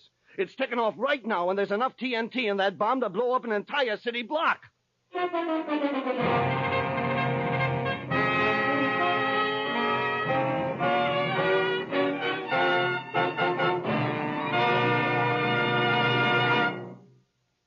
We'll return to the second act of Crime Correspondent in just a moment. But first, may we remind you of the great lineup of adventure shows on your CBS station every Saturday night. The Adventures of Philip Marlowe, followed by Gangbusters, one of the most famous crime shows on the air. Then there's the highly unusual adventure show, Escape. Be sure to listen every Saturday night to your CBS station for High Adventure.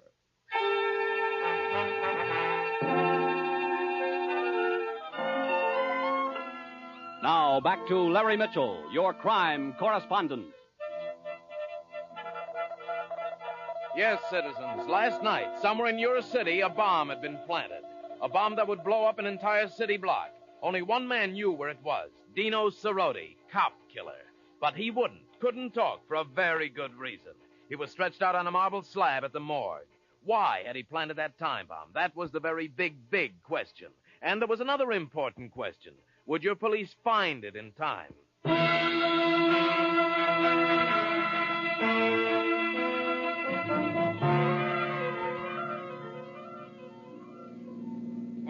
do you think this crazy Cerroti had on his mind, Larry? Revenge, Jeff. What else?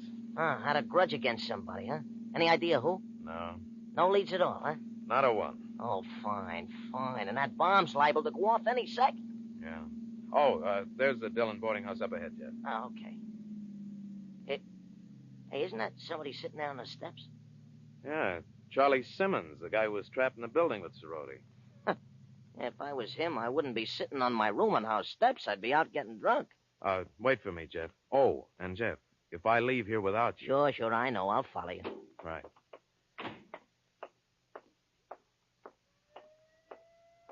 Hi, Charlie. Huh? Oh, Mr. Mitchell. Didn't recognize you for a minute. How you feeling? Still a little shaky. I've been thinking I ought to go out and get drunk. I don't blame you. That was quite an experience you had. If it never happens again, it'll be too soon. Yeah. Oh, is Mrs. Dillon in? She went out.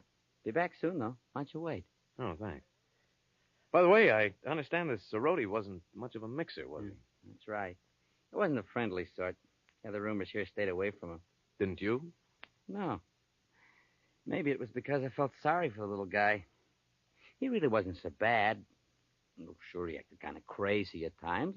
Once you got to talk to him and found out what made him tick, he wasn't such a screwball. He was smart.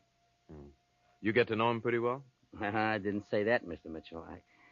I don't think anybody could ever get to know Cerroti real well. I guess he had a mad on.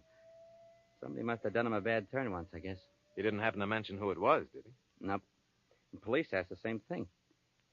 Yeah, I couldn't remember him ever mentioning anyone by name. So what's going on? The law seems mighty interested in Cerroti. The law is, Charlie. Yeah. I was getting a little chilly here. Let's go back to my room if you want to wait for Mrs. Dillon. Oh, all right.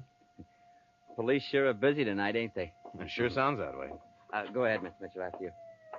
It's way back at the end of the hall. Oh, thanks, Charlie.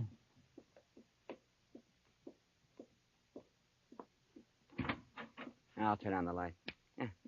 There we are. Well, make yourself at home, Mr. Mitchell. Sit down. Here, move that chair. Oh, this is fine. I'd offer you a little snort on you don't have any stuff around. Now, Mrs. Dillon don't like for roomers to have liquor on the premises. One reason, I guess, why she didn't take my sister Rhodey. Hey, you listening? Oh, what'd you say? Mrs. Dillon didn't take to Cerroti much. Doesn't like drinkers, you know, and Cerroti always had a bottle in his room. Guess he drank to forget his troubles. You know, it seemed to me like it made him worse instead. Like a week ago when I ran into him on the street. He was plastered. Loosen his tongue, any? Little. He was griping about how he'd been given the fast shuffle. First, I thought he was talking about the girl. Girl? What girl? The one in the nightclub. What nightclub? Well, the one he came out of when I ran into him. Say, that's something I forgot to tell the police. Well, slipped my mind completely. I knew there was something. Charlie, what about this girl? Who is she? A friend of his, he said, worked there.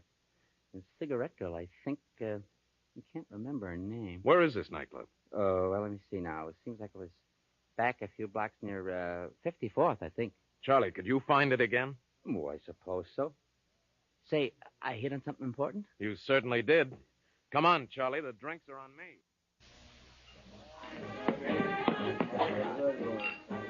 What'll it be, gents? Oh, scotch and water for me. How about you, Charlie? Well, as long as you're buying. Make that two, bartender. Two scotch and water coming up. Oh, by the way, Charlie, I don't see the cigarette girl around. Yeah. I wonder where she could be. You sure this is the place? Well. You look like a couple of friendly characters. Let's say we'll have a little drink, huh? Someone you know, Charlie? Never saw him before. Oh, now that's no way. Sorry, pal. We're talking business. Do you mind? Oh, all right. If you want to be unfriendly, I can take a hand. Yeah, shove off. I'll get as far away as possible. Way down at the end of this bar. Bartender, scotch, double. Is that character bothering you? No, he's all right. Say, bartender, I don't see the cigarette girl around. That's right, you don't. She quit a couple hours ago. What? She's entitled to quit if she wants to, ain't she? Oh, all right. Where she live? I wouldn't know. Come on, barkeep. You can remember if you tried real hard, huh? Put your money away, Buster. I don't know where she lives. And leave her alone. She's a nice kid. You still want the scotch? Yeah, sure. Okay. Hey, Gus, Gus, take care of the two gents there at the end of the bar, will you? Teachers and water. I gotta make a phone call. Okay, Vic.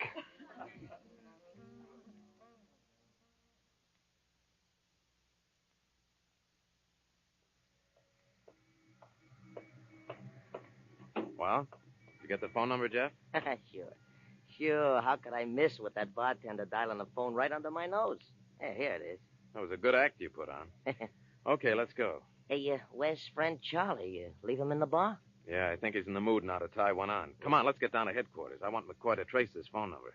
Yeah, but McCoy will stick his nose in. I've got another bit of information that'll keep him busy. Come on. When we get that address, we're going to call on a lady.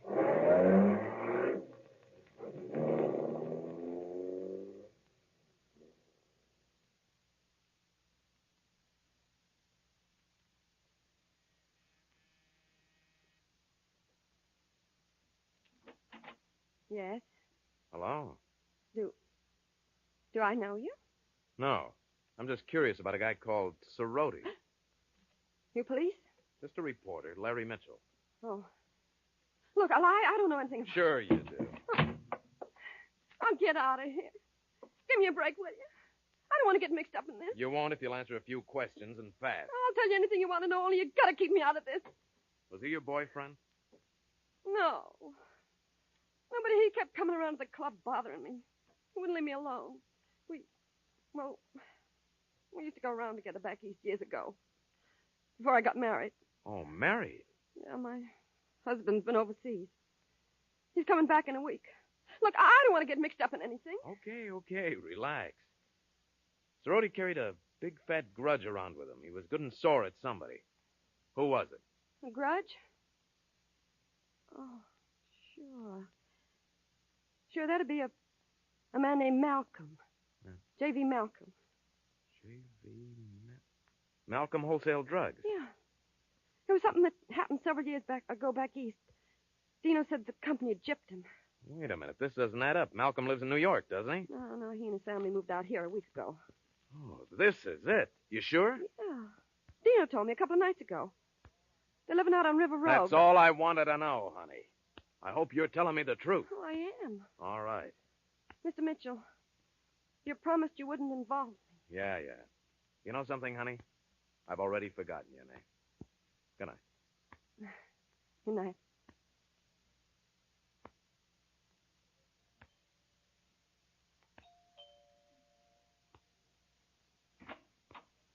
Yes, sir? The name's Larry Mitchell. I have to see Mr. Malcolm right away. Well, I'm sorry, but Mr. Malcolm's in conference. At this time of night, cut it out. Well, I'm Mr. Malcolm's general manager. Perhaps I can... Look, you won't be for long if you don't clear out of this house. See here, is this some sort of a joke? Ever hear of a guy called Cerroti? Cerroti? Why, no.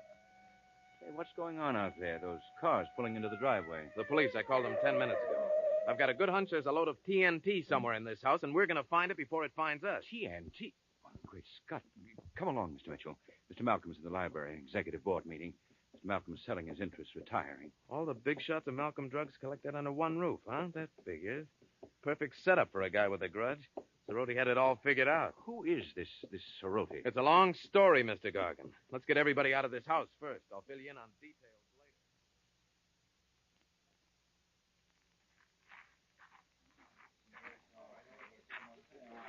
later. Any luck on your side of the house, Jeff? Not a thing, Larry, no. Oh, what time is it? 1 o'clock. And that bomb isn't going to wait forever. It's got to be around here, somewhere. Look, the cops have been all over the house half dozen times. Hey, Mitchell! Uh-oh, here comes the chief of police, and he doesn't look happy. Well, Mitchell, you got any more bright ideas? Oh, now look, Connolly. You and your hot tip. We've wasted enough time around here. We're pulling out right now. Oh, but Chief... If you think the bomb is in there, hop to it. You'll have the whole house to yourself. Okay, boys, let's roll.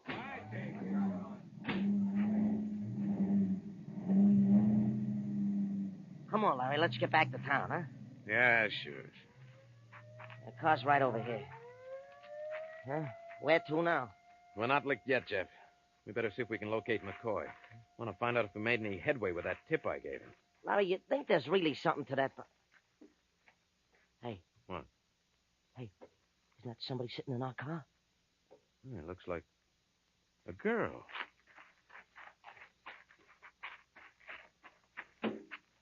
Hi. How about a ride back into town? In the excitement, the others went off and left me. Others? I'm Judy Carson, just one of the Malcolm office slaves. We came out for the conference. Well, do I get a lift? I live on 76th Street off Shelby. Yeah, sure, it's all right. All right, get in, Jeff. The whole thing sort of turned out to be a big fat dud, didn't it? Hey, look, honey, don't rub it in, huh? Did I say something wrong? I'm sorry. Okay, Jeff, let's go.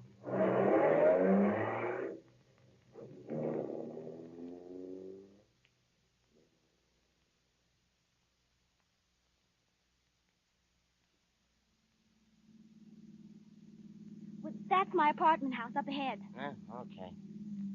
You two boys always is talkative. Oh, we got problems, honey, and not much time to solve. Well, thanks for the lift anyway. Yeah. Uh-oh. There's the boyfriend. What? Sitting in his car up ahead. He's going to be a little disturbed, I'm afraid. Had to break a date, huh? No, but I told him to pick me up tonight at the warehouse. That's where the meeting was going to be, but Mr. Gargan changed his mind.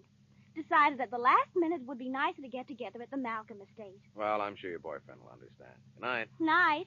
Thanks again. All right, Jeff. Let's get... What's the matter? Wait a minute. Huh? Did she say the meeting was scheduled to be held at the warehouse and the plans were changed at the last minute? Yeah, that's right. She... Uh-oh. Yeah. Come on, Jeff. Get this thing rolling. Let's get to that warehouse.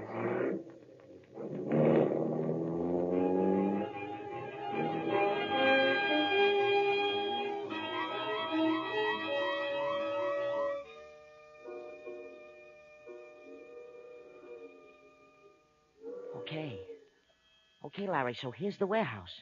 How do we get in? There's a window over here. Must be the office. Come on. Let's have a look. Give me the flashlight, Jeff. See anything in there? Yeah. Take a look. There in the center of the floor. Let me see. Uh-oh. 2 suitcases. Uh-huh. That's what we've been looking for. We better break in this window. That won't be necessary, gentlemen. Hey, what? The office door is open. Let's all go inside. Well, Mr. Gargan. Mr. Mitchell. Jeff, the man with the gun is Mr. Malcolm's general manager. Oh, that's fine. Shall we go inside, gentlemen? Go on.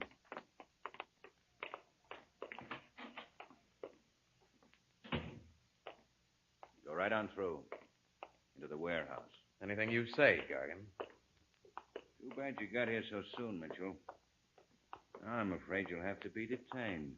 For good. Sounds ominous. What's that mean? You've been just a little too clever for your own good, Mitchell. And that's far enough. We'll stop here. Yeah, it's beginning to add up, Gargan. Malcolm and his bigwigs weren't scheduled for the big blow after all, were they? You figured that out, have you? Sure. You knew the meeting place had been changed. You changed it. You could have had the TNT moved over to the Malcolm estate, but you didn't. Go on. So it was the warehouse you were after. Insurance? No, that wouldn't be it. Maybe, covering up something, huh, Mr. Gargan? You're quite good at these things, aren't you, Mitchell? My batting average isn't bad. Oh, company, Mr. Gargan. Open those doors behind you, quickly. All right, come on, Jeff. Let's do as the man says. Yeah.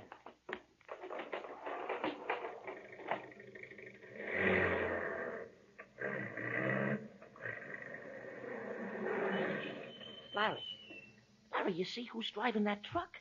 Yeah, Charlie Simmons. Hello, Charlie. Hello, Mitchell. You know, Charlie, I figured you were in on this somehow. Did you, smart boy? I knew you were the minute you left your room tonight. When you took me over to that bar. That's so? You wanted me to find that cigarette girl, didn't you? But you were certain I wouldn't reach her until after the explosion. Then when she talked, Cerroti would be blamed for everything. It would have to do with his grudge against Malcolm. He sure is clever, ain't he, Gargan? Only the little scheme backfired. I found the girl too soon. That was a break for me. All right, let's cut out the talk. This has been going on for quite some time, huh, Gargan? Lifting stuff out of Malcolm's warehouse? I said cut out the talk. So now you need a cover-up. Maybe with Malcolm suddenly retiring, there was going to be an inventory, huh? You couldn't let that happen. You are The warehouse had to be destroyed completely. You couldn't trust a fire to do that. You know something, Mitchell? You and your little friend here are going to go up with it. I don't think so. Stop it! Look out, McCoy! All right, hold it, Charlie. You're Out not of my going way. anywhere.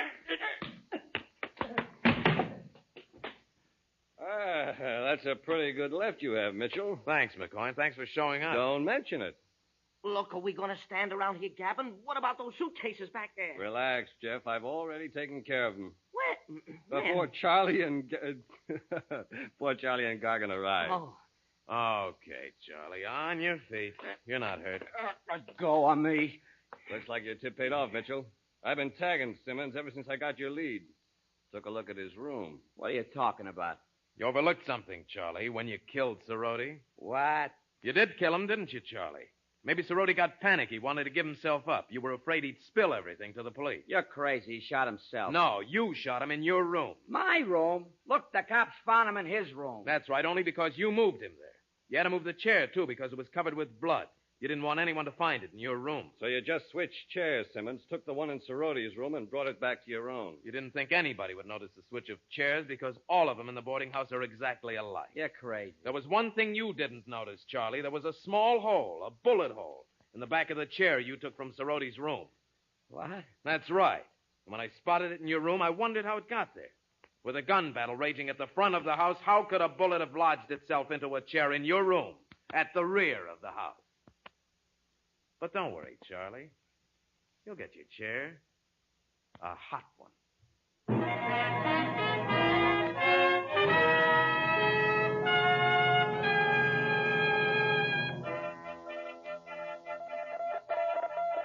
Yes, citizens, it all began with the death of a police sergeant on the steps of a rooming house on East Lancey Street. Ended just a few minutes before your crime correspondent came on the air tonight. The late word from police headquarters, Charlie Simmons has confessed to the murder of Dino Cerroti. And there it is, citizens, the exclusive story. Yes, and society gladly accepts the resignation of members Gargan, Simmons, Cerroti, mourns the loss of gallant police officer Frank Vixen, who lived in your service, died for your protection.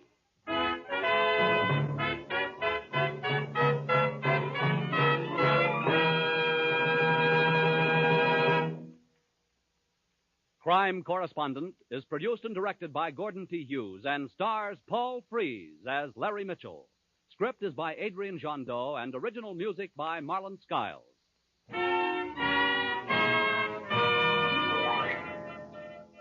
Here once again, Larry Mitchell. Next week, death in an alley, a woman's laugh, and a silver key opened the door to Hangman's house. Till then, and at this very same microphone, this is Larry Mitchell, reminding you that truth, like the sun, submits to being obscured, but like the sun, only for a time. Good night.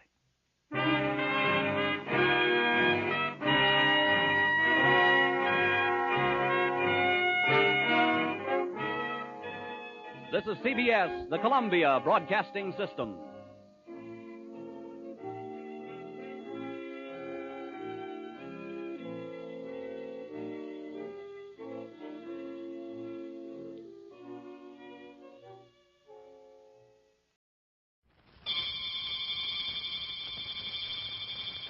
The Peter Hand Brewery Company, Brewers of Meisterbrow, presents card number 16 from the crime files of FLAMMOND.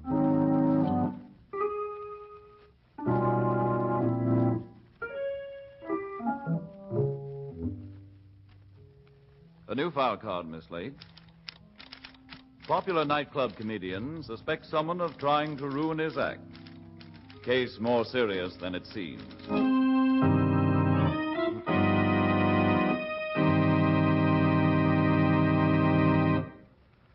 FLAMMOND, the most unusual detective in criminal history. FLAMMOND, famous psychologist and character analyst. FLAMMOND, who looks beyond laughter and tears, jealousy and greed, to discover their basic origins. In just a moment, you will hear card number 16 from his amazing crime file. But first, here's a message from our sponsor. You folks have shown your appreciation of a good beverage by the way you've been buying Meisterbrow. So here's a toast, a Meisterbrow toast to taste pleasure. Yes, a Meisterbrow record has been made in and around this area. Why, every place you go, you hear folks ordering Meisterbrow. Because when people go to their favorite place for a few minutes relaxation, they know a glass of tingling, sparkling Meisterbrow draft beer will hit their thirsty spot. There's an added zest, a mellow smoothness in Meisterbrow's old-time flavor that comes from percolating the finest, delicate flavors of expensive hops right through the brew. So taste the distinguished, satisfying goodness of this beer with old-time flavor. Just walk into your favorite spot and say, Meisterbrow. It's sure enough the beer. And to be sure that Meisterbrow will continue to be available, please return all empty bottles to your retailer as quickly as possible.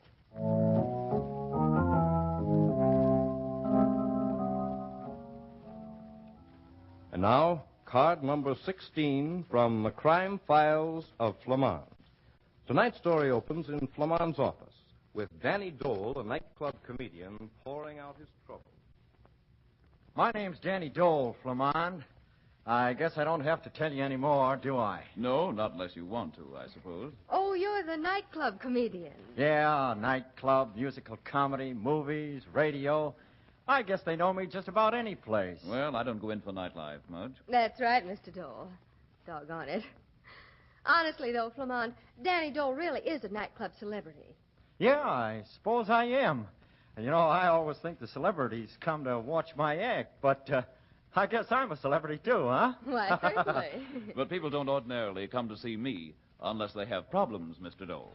Well, my problem, Mr. Anthony, is, nuts. I guess I better be serious. Well, Flammonde, somebody's trying to ruin me. Ruin you? Yeah. There's a deliberate attempt to crab my act, to keep my material from going over, from getting laughs. Who in the world would want to do that? Well, I got ideas, but I don't get all the angles.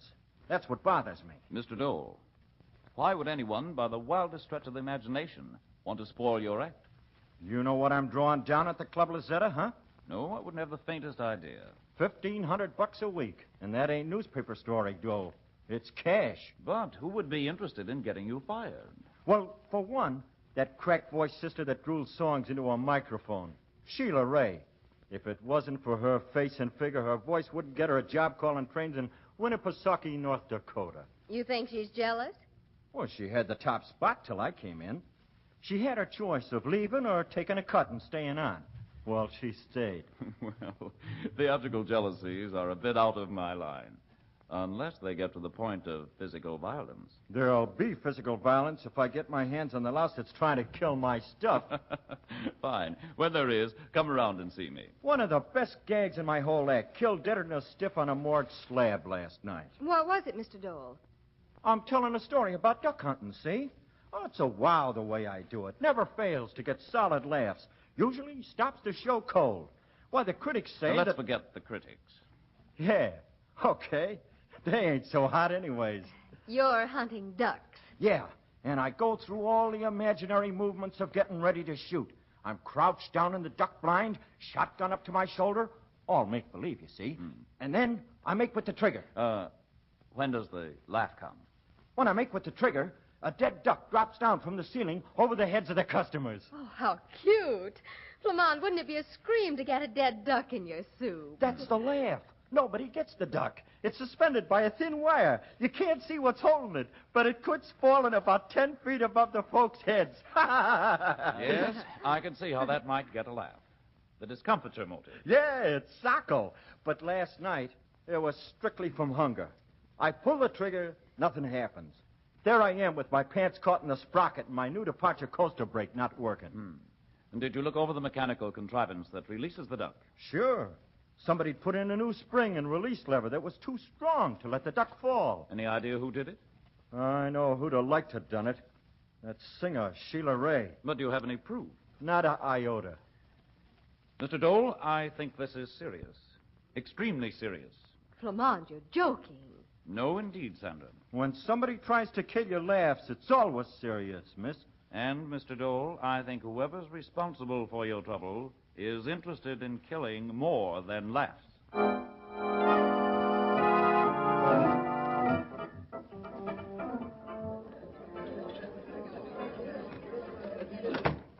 Dole, you going to be funny tonight?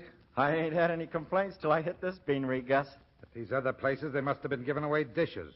But there's not more than 50 people out there for the supper show. The word gets around when you clip the customers. When I pay a comedian $1,500 a week, I expect to have an attraction. I only been here 2 weeks.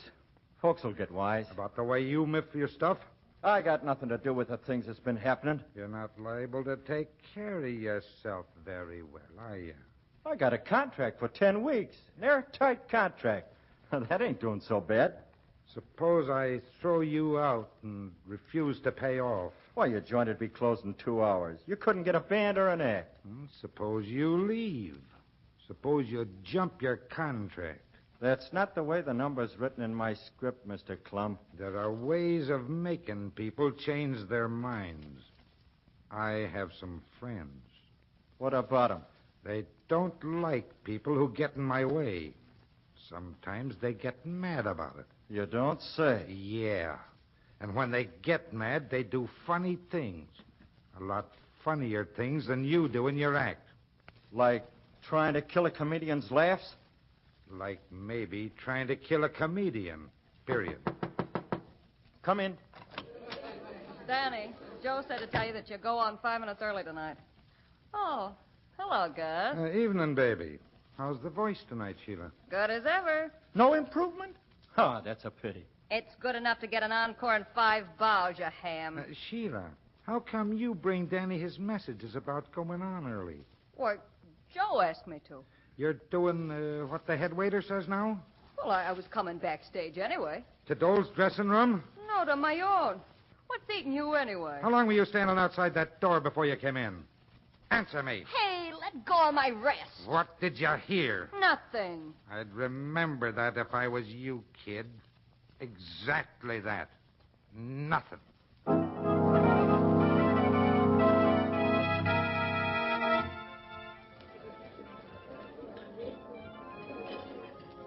Flammonde, I wish we'd get a client like Danny Dole at least once a week. Why? Well, it'd mean getting out in the evening with you once in a while. You know, you're really quite gallant when you relax and forget about being a character analyst and psychiatrist. Oh, but darn it, Sandra, I'm not relaxing. This is a job. You mean you took that egocentric little comedian seriously? I'm afraid so. You have a reservation with you? Why, I don't know. Danny Dole told us to tell Joseph our names. I'm Flammonde. Oh, but certainement, monsieur. Right this way.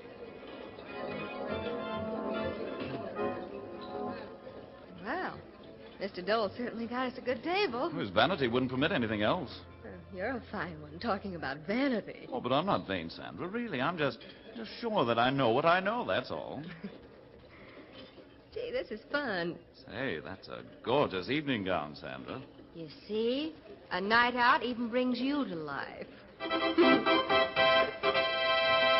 The show's going to start. Darn it, just when I thought I was getting somewhere. Good evening, ladies and gentlemen, and welcome to the Club Lucetta.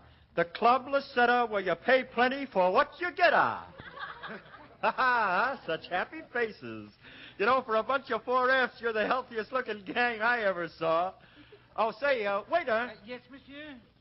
Bring that young couple over there a bottle of champagne. Yes, monsieur. Put it on this man's bill over here. Well, tonight, folks, I'm going to open the festivities with my impression of The Hunt.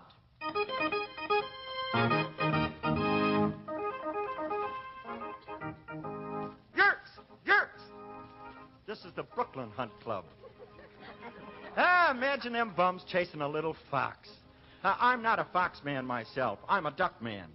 Oh, one day I'm blind, see? Out in the blind. Waiting for the ducks to fly over. From the north, I see a flock of 50 ducks heading south for a ducky little place on 71st Street.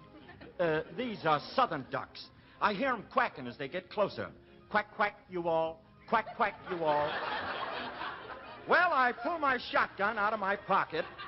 I can carry it there because the pocket has a hole in it. I get down on one knee, just like Jolson. I put the gun to my shoulder. Then I wait. You know why I wait? Because I remember the old adage, never shoot into a flock of ducks till you can see the whites of their eyes. I wait. The ducks get closer. The time is right. I pull the trigger. Sandra, look out! Sandra, darling. Is she hurt? No, just fainted. I shoved her off a chair just in time. That's a swell gag, that is. Switching my duck on a wire for a lead duck. Why, this thing must weigh 25 pounds. And it was not on the wire, Monsieur Dole. Joseph, isn't there somewhere we can take her? Yes, monsieur. Down to Monsieur Klum's office. Okay. But whoever tried to murder Sandra is going to pay. And pay plenty.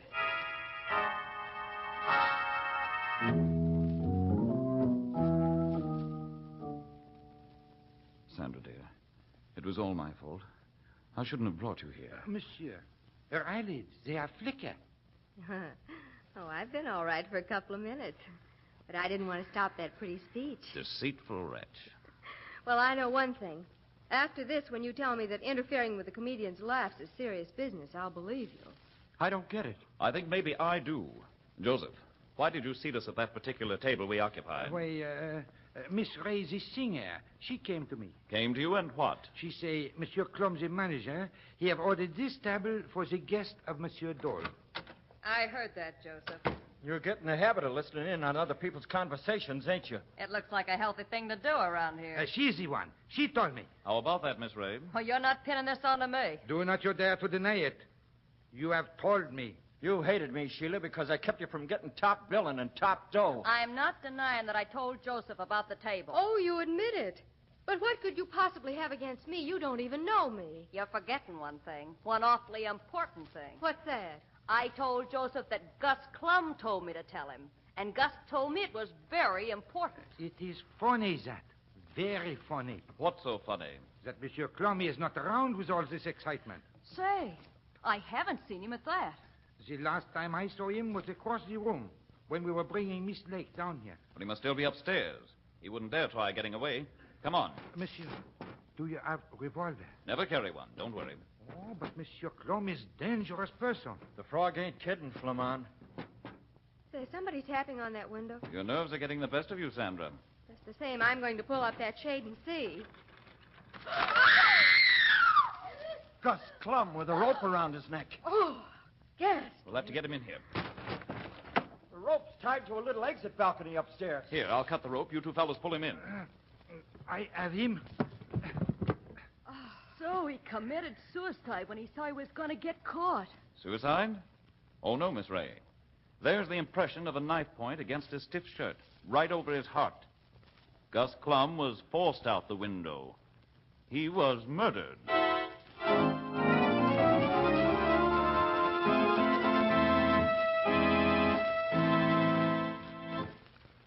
Folks, first time you try Meister Brown, the famous dated half-gallon, you'll find real beer-drinking pleasure because Meister Brown is brewed to give you an all-grain flavor and distinguished character. It's brewed the old-time way by the same methods as more than 50 years ago when it was first made. And now, thanks to a revolutionary method, there's added zest in Meister Brown because delicate hop flavors are actually percolated through the brew. This keeps the beer smooth.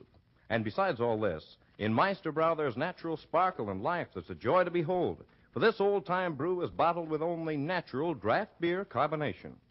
So, you can easily see, friends, there's a difference in Meister Brown. Stop at the place you buy beer and ask for Meister Brown in the dated half-gallon. It's tap fresh, the convenient size serves 8 to 10 people. Enjoy some tonight, tomorrow, sure. And folks, to be sure that Meister Brown will continue to be available, please return all empty bottles to your retailer as quickly as possible.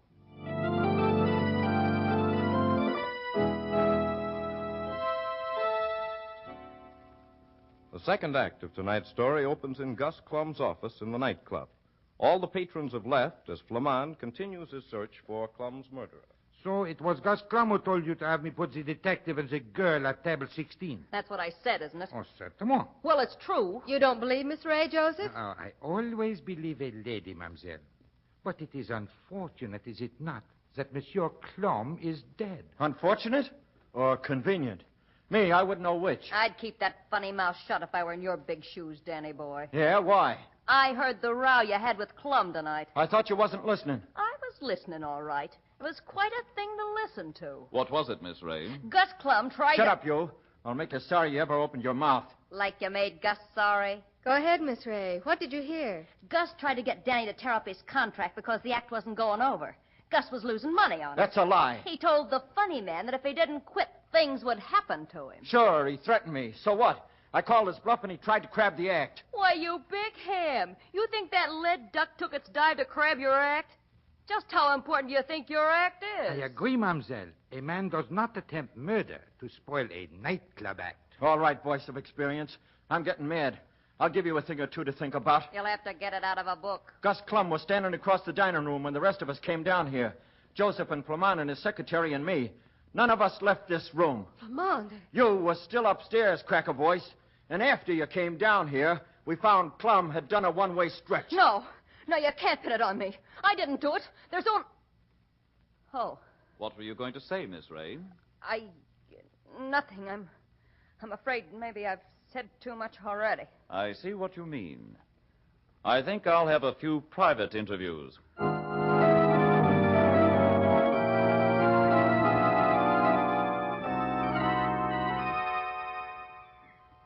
You have sent for me? Yes.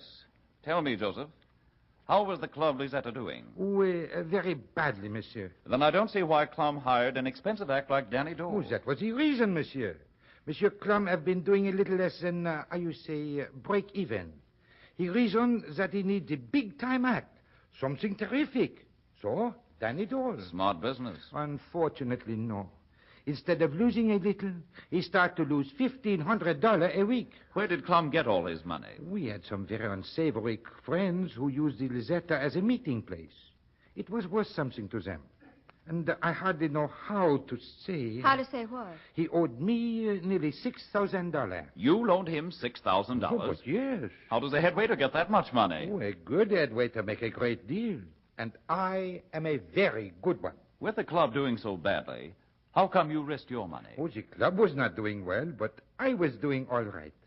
It does not take many $5 and $10 table reservation to do well. Maybe you're in the wrong business, Flammonde. Is there anything else you wish to know? No, you told us a great deal, Joseph. Thank you, monsieur. Now, if I can help, call on me. Is it all right for me to go home now? Sure, go ahead. And tell the rest it's okay to leave. Thank you. Well, what next? We're going to take a look for the knife. The knife that forced Gus Clum off the balcony.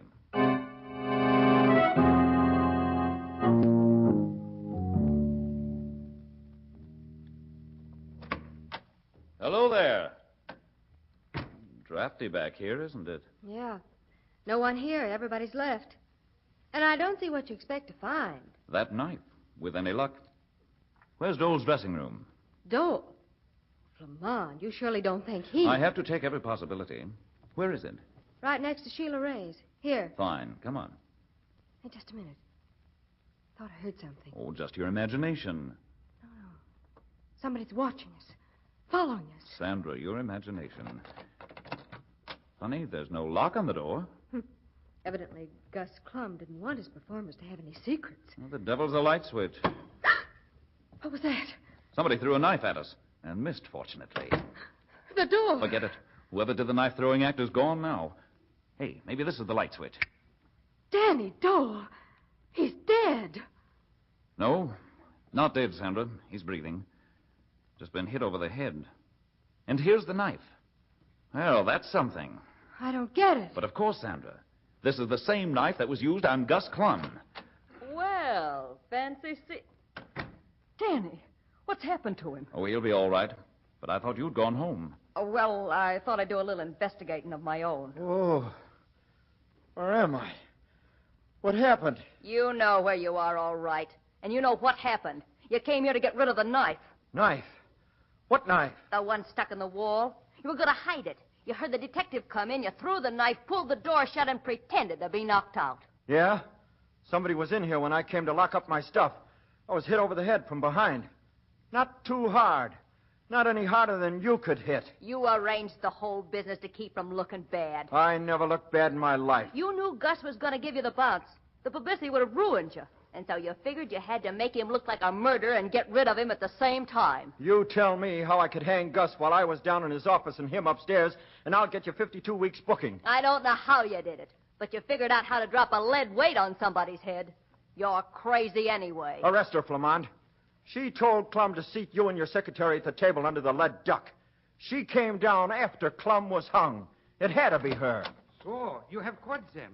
Oh, congratulations, monsieur. Have they confessed? They? You think Dole and Miss Ray were working together? Certainement. These spats, they're an act. Mademoiselle Ray was mad because Clum demoted her from top billing. Dole was mad because he was about to be fired. They plan a dual revenge. Oh, that's a new version, Flammonde. And not a very good one, Sandra. You don't believe me? Dole had to invite you here. The woman told me to seat you at the death table. I think we've had about enough excitement for one evening. It's time to call a halt to this foolishness. You mean you know who's responsible? Certainly. But you seem to be enjoying yourself so much, I hated to spoil things. I do need a little sleep, though. Flammonde, you're the most exasperating man in the world. I suppose Joseph will feel the same way about it. Sure, he's the guy. That's what I was going to say before, only I was afraid. I see it all. You have gotten together. I am to be the, what you call, fall guy. I was not in the room when Clum was murdered. Oh, but you were, Joseph. He was still there when we carried Miss Lake to his office. Who says so? Who saw him? Only you, Joseph. That's right. We all been taking his word that Clum was still alive. In the excitement, we didn't pay attention to anything but the accident. It is a frame-up, but it is one frame-up that will not work. Stick them up, all of you. Say, that's my revolver you got. And I will use it on you, too, if you try to get funny. Stand back, funny boy. Take one step nearer me, and I will shoot. You ain't got the nerve, Joseph. I have not, eh? All right. I got him, Flammonde. Here. Take the water pistol and hit him over the head with it. Just enough to cool him off a little, like he did with me. Oh, really, Mr. Dole? I hardly think that's necessary. Squeamish, huh? I'll do it. There. He's guilty, all right, Flammonde. But I don't get the pitch. Make with the words. Clum always stood over by the balcony exit to watch the acts, didn't he? Sure. But that's got nothing to do with it. Oh, but it has. It was easy for Joseph to get out on the balcony a few minutes before and tie the loose end of a noose of rope around the railing. Easy as feeding ham to a comedian. And the second the lead duck started falling, Joseph slipped the noose over Clum's head and pulled him through the exit door. With his knife, he forced Clum over the edge. Then he stepped back inside. Oh, but surely, Flammonde, somebody would have seen him. Not at all, Sandra. He was a shrewd killer. He knew that all eyes would be on what he expected to be another murder in the center of the room. He knew that the human eye can't resist following the broadest sweep of movement. But why'd he do it, chum? Either he wanted to get his money back from Clum's estate or wanted to get control of the club he set him. He tried to buy it. I know that. But Miss Ray said Clum gave instructions to seat us at that table. Clum wanted to get rid of Danny Dole's act. Joseph tipped him off that Dole had hired a detective. Okay, so far. And Joseph said he had a way to get rid of Dole, but mustn't be suspected. Joseph had Clum send Sheila to him with instructions. Well, that adds up, mister. I knew it couldn't be Danny or Sheila. It had to be Joseph. Everything pointed his way. But why did he try to murder me? He didn't. What was supposed to be a murder at the table was purely incidental to him. Nice guy, Joseph.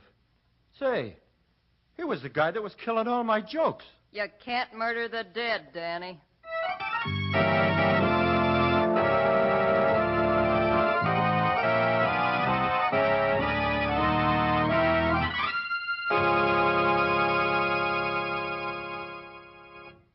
Flammonde and Sandra will be back in a moment with a basic clue in tonight's story.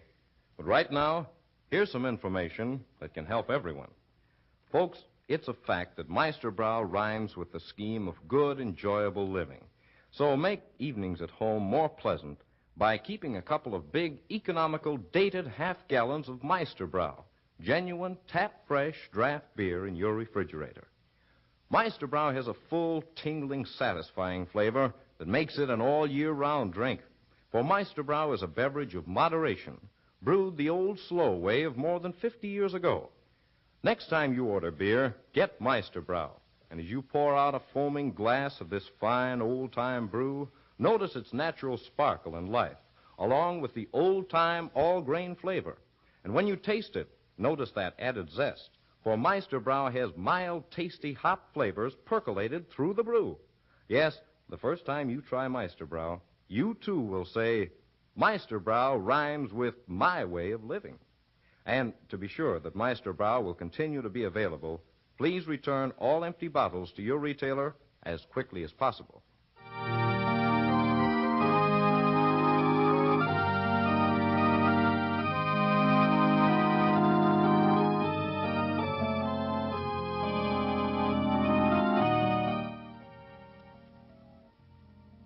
And now the basic clue in tonight's story. Flammonde, you said you knew neither Danny Dole nor Sheila Ray could be the murderer. Yes, that's right. But I don't see how. Well, first I could eliminate Danny because the dead duck trick didn't work the night before the murder. That doesn't make sense, Flammonde. Oh, but it does. You see, there was one person in the room who wouldn't be particularly impressed by the duck's descent. One person who might possibly see the murder. Danny Dole? Right. He'd seen it so many times it wouldn't impress him. So the murderer had to be sure Danny would have his eyes on the duck.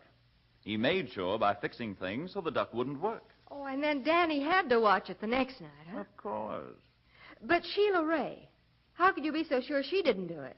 Well, because she delivered the message to Joseph that he was to seat us at the dead duck table. What does that have to do with it? Delivering that message and admitting she delivered it made her look guilty as all get out. Had she actually been guilty, she'd have done exactly what Joseph did. Planted suspicion on someone else. Yeah, but what made you suspicious of Joseph? His saying that he'd seen Clum across the room when we carried you down to the office. I don't see anything suspicious about that. Had he really seen Clum, he'd have asked him to go down to the office with us instead of going himself. And I can't imagine the owner of a place staying away from the kind of excitement we created. Can you? No, of course not. Well, I have the title for tonight's file card. What is it? The Case of the Squealing Duck.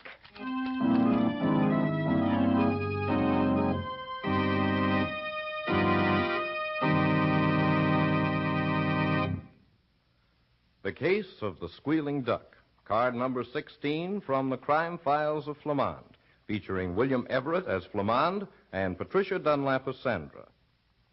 Look for card number 17 when the Peter Hand Brewery Company, Brewers of Meisterbrow, brings you the Case of the 24 Bottles. Next Tuesday, same time, same station. Tune in same time Friday night for another Peter Hand dramatic show. Yes, tune to this station every Sunday, Monday, Tuesday, Friday, and Saturday at 9:30 for thrilling stories presented by the Peter Hand Brewery Company. You can see as well as hear two thrilling new detective programs, The Crime Files of Flammonde every Tuesday night, and Mystery House every Saturday night at 9:30 to 10 o'clock in WGN Studio Theater. Plenty of tickets still available for the next broadcasts. Write WGN Chicago 11, and tickets to either or both shows will be mailed at no cost to you. This is WGN Chicago 11.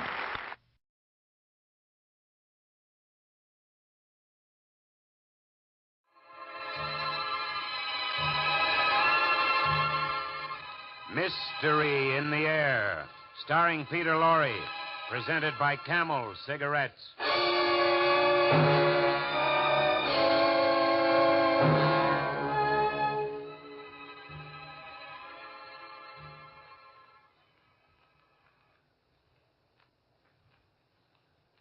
And it is now my great pleasure to confer our academic degree with honor on the most distinguished student of this class.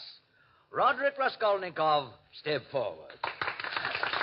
In the history of our university, there have been few young men who've compared with him in mental brilliance, and few for whom the future held greater promise. Roderick, I've spoken for the university. Now I want to speak for myself. As a token of the esteem in which I hold you and your abilities, I want to present you with this watch. Thank you, sir. Well, read the inscription. To Roderick Raskolnikov, may his great gifts bring him the reward of honor and good fortune. Thank you, sir. Thank you very much. Roderick, my boy, I'm proud to have had you as one of us, and sad that you are leaving. Good luck to you, and God bless you.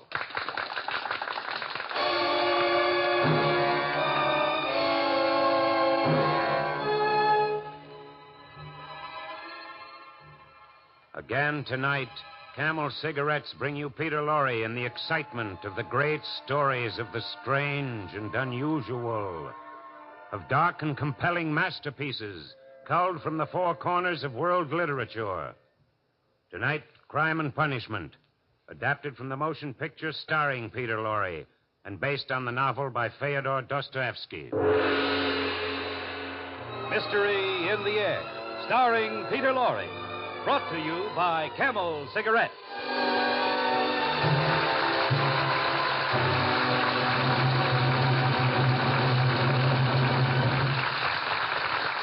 Experience is the best teacher. Try a Camel. Let your own experience tell you why more people are smoking Camels than ever before. It's your T-zone, that's T for taste and T for throat, that decides how well you like a cigarette. And the T-zones of millions of people are voting overwhelmingly for Camel. See if you don't agree that Camel's rich, full flavor is most appealing to your taste, that Camel's cool mildness is specially welcome to your throat. Try a Camel.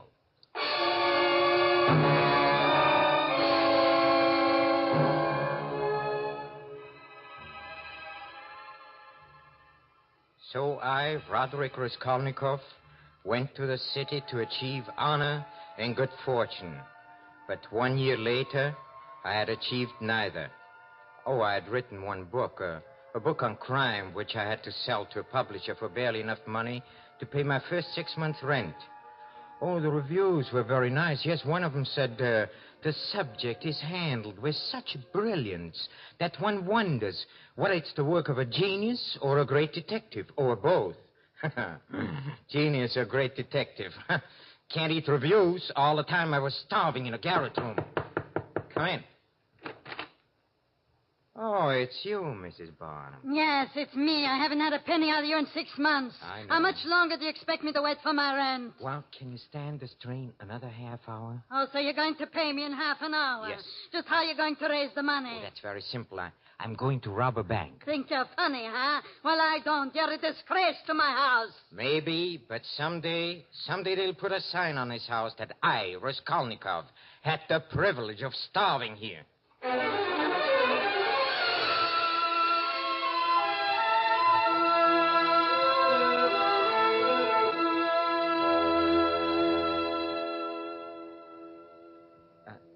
I beg your pardon. Oh.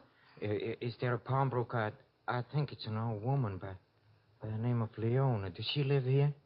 Yes, one more flight up. I'll show you. Yeah. I'm going there myself. Thank you very much. May I carry your package? No. No, I can manage. It's this door here. Just ring the bell.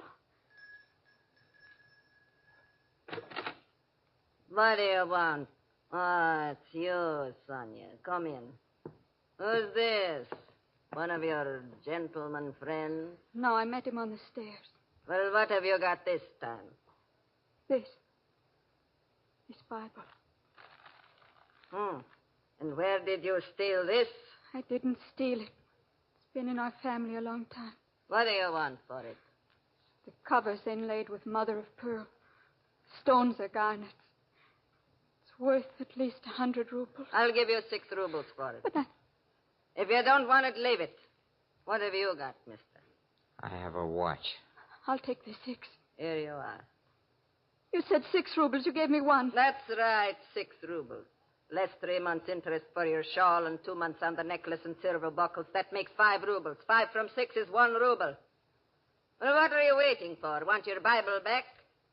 No. Well, come on. Get out. Get out. Common little gutter snipe. All right, mister. Let me see your watch. Here. To Roderick Raskolnikov. That's me. May his great gifts bring him the reward of honor and good fortune. It's inscribed. I can't give you as much. I want 50 rubles on it. I'll give you 10. All right, give me the 10. There you are.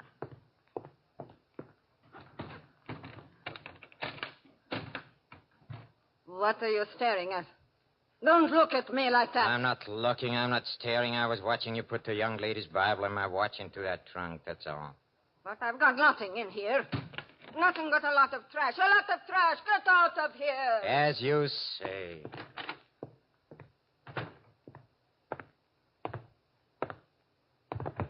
Oh, forgive me. Oh, it's you, Miss Sonia. What are you looking for? My ruble dropped out of my hand when she pushed me out the door. Somebody ought to push her straight into the next world. What use is all that money to her? Is her miserly life worth 100 others like yours, Simon? I'd like to take her by the throat. You shouldn't say things like Oh, that. that black beetle. Here's your ruble. I found it. You didn't find that. You took a ruble out of your pocket. I didn't know. I swear I didn't. Well, Thank you. I forgot there was still some kindness in the world. I forgot there was still some beauty in it.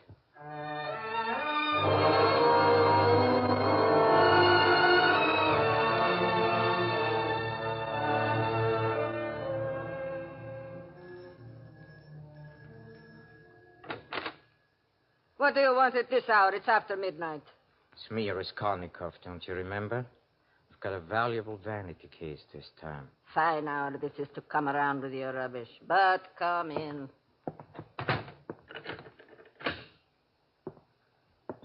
Let's see this valuable vanity case. Here, It's heavy enough. What's it made of? Lead? gold. I'll believe that when I see it. Oh, what's the idea of making so many knots? I can't untie this thing. I'll show you the idea. Put down that poker!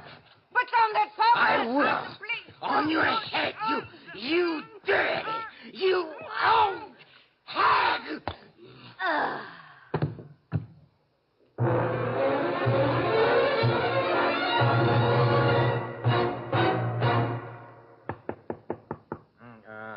Come in.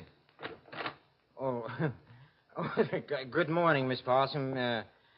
Fine day, don't you think? Very fine day, huh? I didn't come up here about the weather. Oh, no. It's about the money, yes. Well, I'll have it today. I promise I'll have it today. Not about the money either. No, about what? There's a policeman downstairs. Policeman? What is he? Here he is now. Ask him yourself. Are you the writer, Raskolnikov? Yes. Well, come along with me. You're wanted at headquarters. There must be some mistake. Yes, there must be some mistake. I haven't done anything. What have I done? You'll find out when you get there. Come along.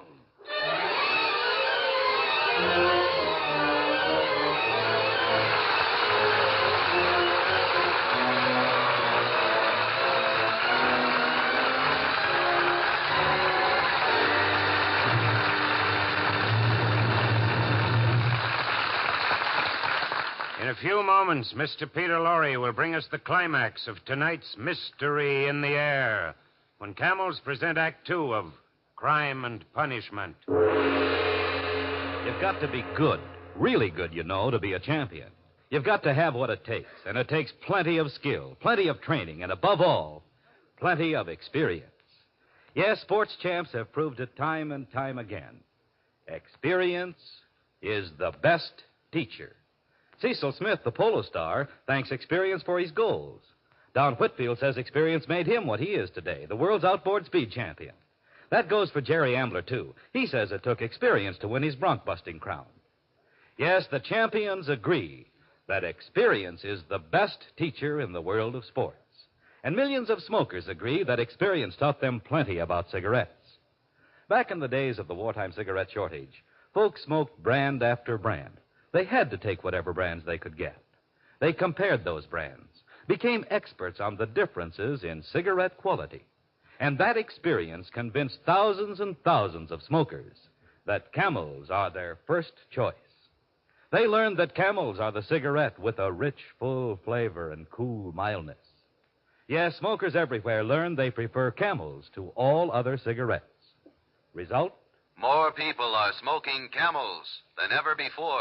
Experience is the best teacher. Try a Camel yourself.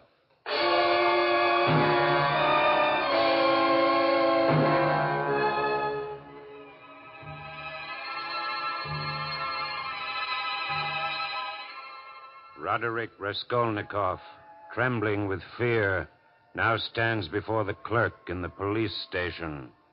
Raskolnikov. Let's see. Oh, yeah. You owe your landlady 30 rubles, and you refuse to vacate the premises. Is that why?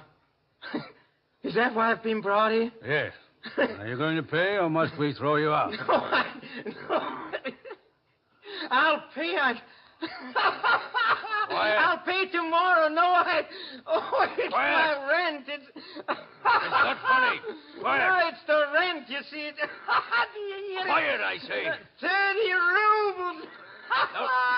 That's why I've been brought here. Oh, it's wonderful. Stop that shouting. No, stop it. What's going on here? Who's that maniac? He's a writer named Raskolnikov. Huh? Oh, Raskolnikov. Just the man I want to see. Me? Why, sir? I'm Inspector Porfiry. Oh, Commissioner. I read your excellent book about the crime and criminals. Oh, you flatter me, sir. Oh, no, I really mean it. You know, I thought I knew something about the subject, but your book put me and my staff in the kindergarten class. I must talk to you. Come into my office. Thank you, sir. By the way, perhaps you'd like to help us on a new murder case. It'll give you a chance to see how the blundering police work. Well, a murder case? When... An old pawnbroker was killed last night. Huh? A well-known character named Leona. Yes, I've heard of her. Oh? What do you know about her? Nothing. Nothing at all. Think you'll get him easily? Guilty man? Who knows? We may have him now. What do you mean? We brought a man in this morning, a house painter. He had been working in a flat under Leona's. Oh? Do you think he did it? Well, it doesn't really matter. He was found with a pair of earrings. He had blood on his hands. Oh, of course, he has an explanation for these things, but he'll do as a suspect just to keep our records clear. Oh, it's clear. You mean that... Of course. But come, let's discuss your book. Let's see if your theory can be applied to this case. My theory? What? Yes. You wrote that ordinary men must obey the law because they are ordinary. But extraordinary men have the right to transgress the law. No. Isn't that right? No, not exactly. What I said was that extraordinary men shouldn't be judged by ordinary standards. For example, take Napoleon. I doubt if Napoleon murdered the old pawnbroker. Oh. I'm glad my theories give you a chance to be witty. If your theory is right, it would make it a lot simpler for us policemen. If your extraordinary men had some distinguishing mark, say a medal or a ribbon, or a resemblance to Napoleon. What do you mean? Like yourself, for instance. But to get back to our murderer in this case, he was ordinary enough, all right. Nothing but a stupid coward. What do you mean? If he hadn't been in a panic, he'd have found the old woman's money. 1,500 rubles tucked away in the mattress. Instead, he took a lot of junk that's no use to him, and he can't unload it. I've got my men watching every outlet. Yes, Inspector, you've promised to show me your blundering police methods, and you certainly have. You're holding a man who's probably entirely innocent just to keep your records clear, huh? Well, the painter will do until the real murderer comes in, and he will come in.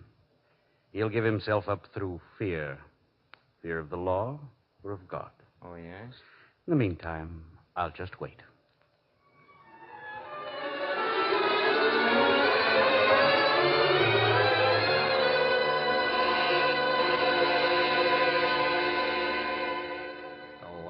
I admit I was furious, stupid, coward indeed. But then I realized that I wasn't a coward at all. On the contrary, in facing the inspector so calmly, I'd learned not to be afraid. Still, I needed money, and now I didn't dare to sell any of the old woman's stuff. I determined to try my newfound courage on a publisher of my book. Sit down, Mr. Raskolnikov. I'm glad to see you. We had very nice response on your book. Oh, that's good. I've almost finished another one. Oh, is that so? Oh, you might let us see it when it's done. Well, you see, as a matter of fact, another publisher, well, he has offered me an advance of 750 rubles on it. He has? Yes. The pirate. You're my discovery. Well... Look, I'll give you 1,000 rubles advance. How's that? Oh, that's fine. That's wonderful.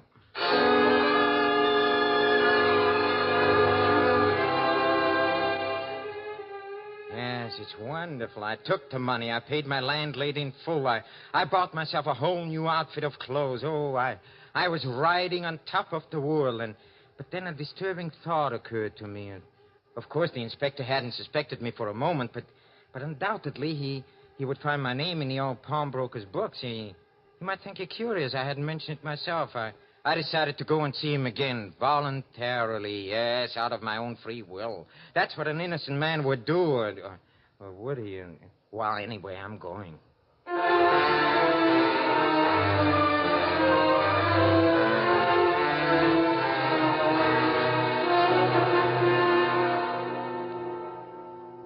The inspector will see you in just a moment.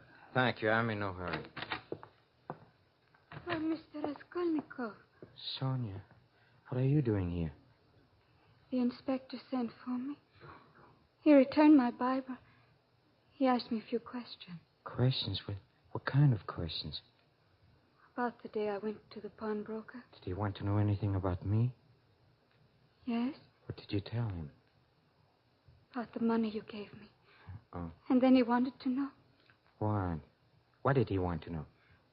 Before I knew what had happened, he made me tell him what you said. Oh, That she deserved to die. well, she did, The inspector will see you now, Mr. Raskolnikov. Sonia, I must see you later. Where do you live? Catherine Street.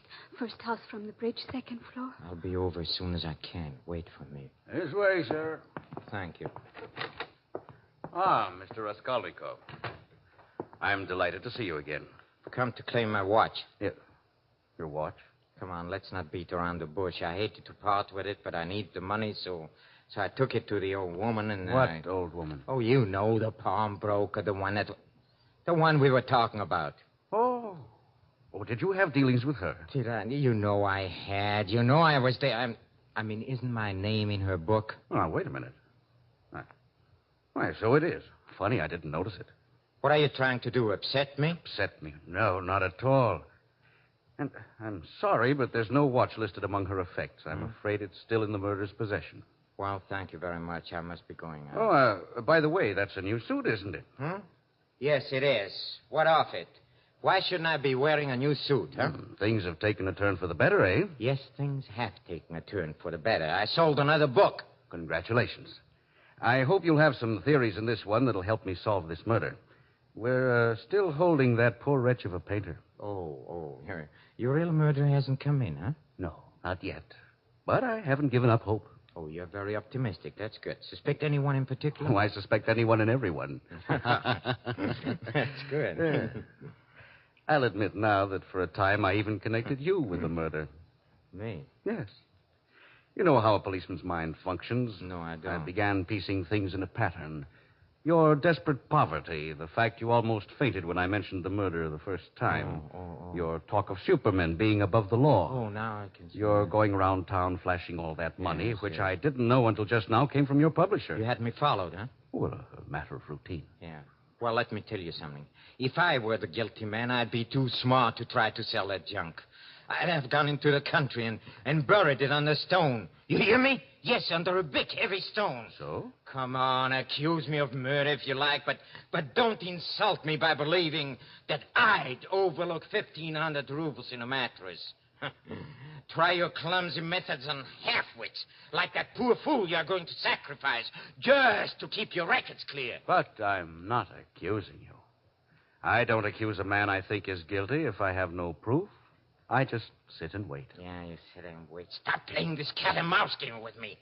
If you think you have a case against me, come on, arrest me or bring me to a trial. I'll show you how. Yes, I did it. Inspector, I did it. this man just confessed. Yes, I confess. I'm guilty. I'm the murderer. Punish me. You're lying, you fool. You didn't kill her. I hit her over the head with a poker. I hate her. You idiot. You didn't didn't even know about her until we arrested you. You didn't know anything about it until we beat it into you. Take him away, officer. He wants to go to Siberia that badly. I'm guilty, I tell you. I'm guilty. Get him out of here. Oh, what a triumph for your methods, Inspector. First you tried to make him confess, and now you tried to make him believe he's innocent. Doesn't your conscience ever bother you? No. Let the real murderer suffer from his conscience. And it'll trouble him. He's no Napoleon. No, he's not hard enough. He'll come in, and I'll be waiting for him. I'll be waiting. Good luck.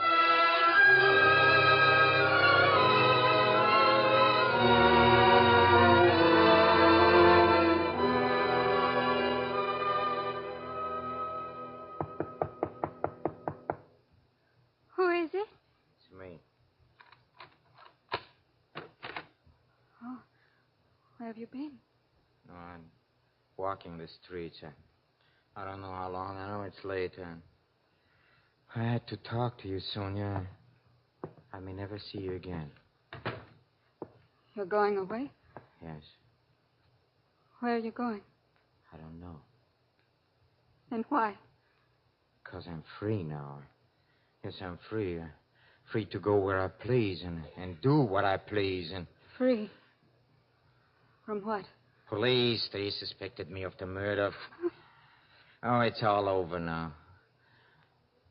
Sonia, come away with me. Did they find the guilty man?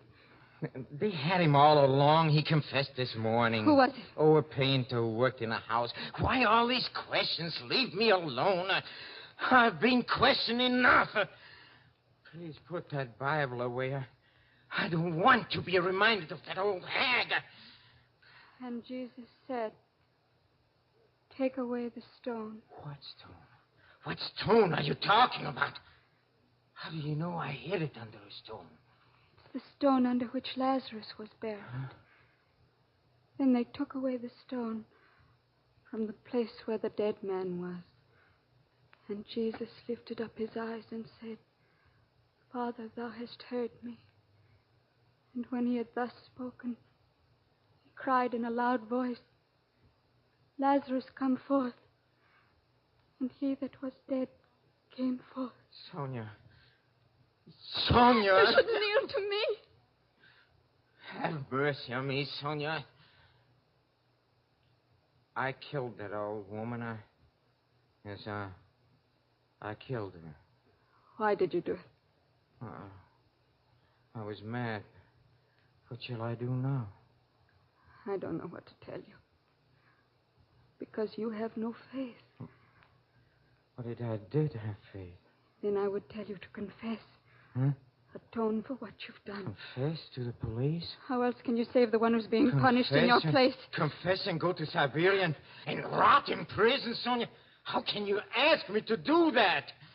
Because I love you.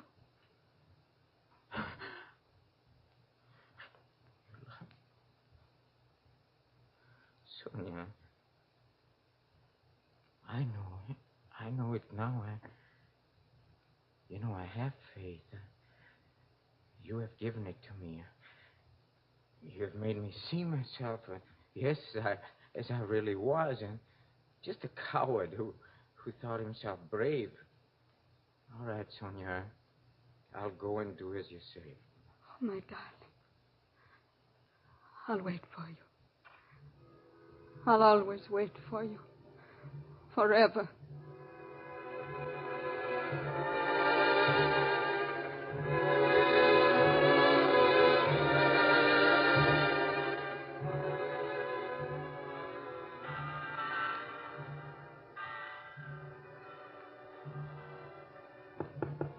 Come in.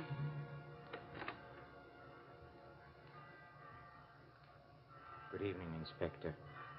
Good evening, Raskolnikov. I've been expecting you. I've been expecting you for quite a long time.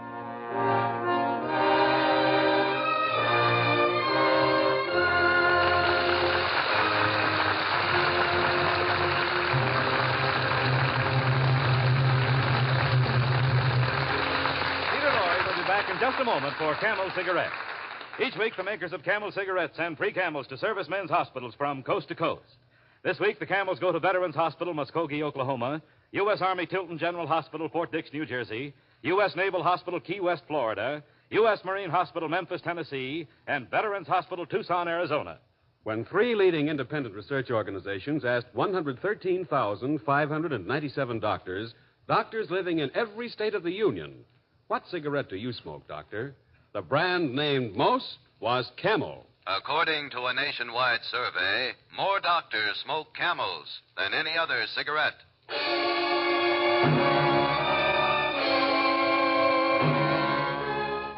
And now, here is Peter Lorre for a final word. Yes, ladies and gentlemen, in a way, this is my final word because tonight our summer series of classic mysteries comes to a close. I feel deeply grateful for your response to our efforts. Also, at this time, I'd like to thank our sponsor, makers of Camel Cigarettes, for giving me the opportunity. And I certainly feel compelled to express my deep appreciation for all those men who have worked with me, especially our director, Mr. Cal Cool. Next Thursday night, Camel's Bob Hawk Show, one of America's favorite quiz shows, will be heard over these same NBC stations. They tell me Mr. Hawk doesn't murder anybody. Oh, he just quizzes them. Well, to each his own. Good night.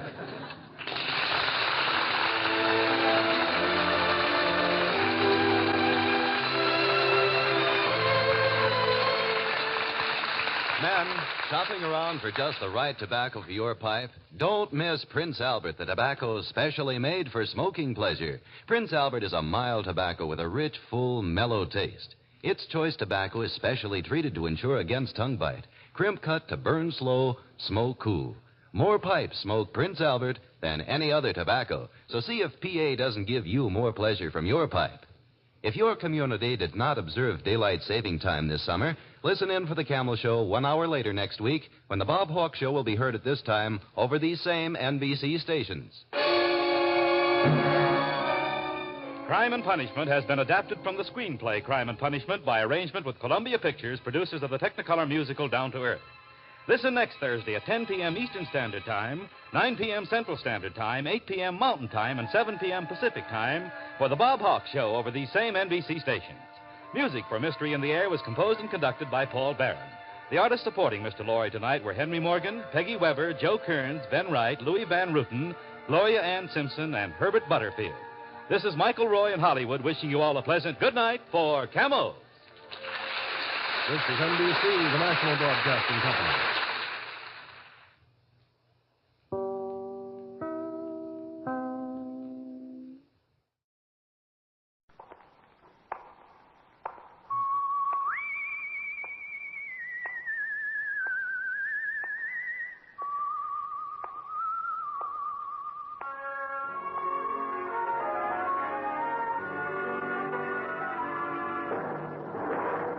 The Adventures of the Saint, starring Vincent Price.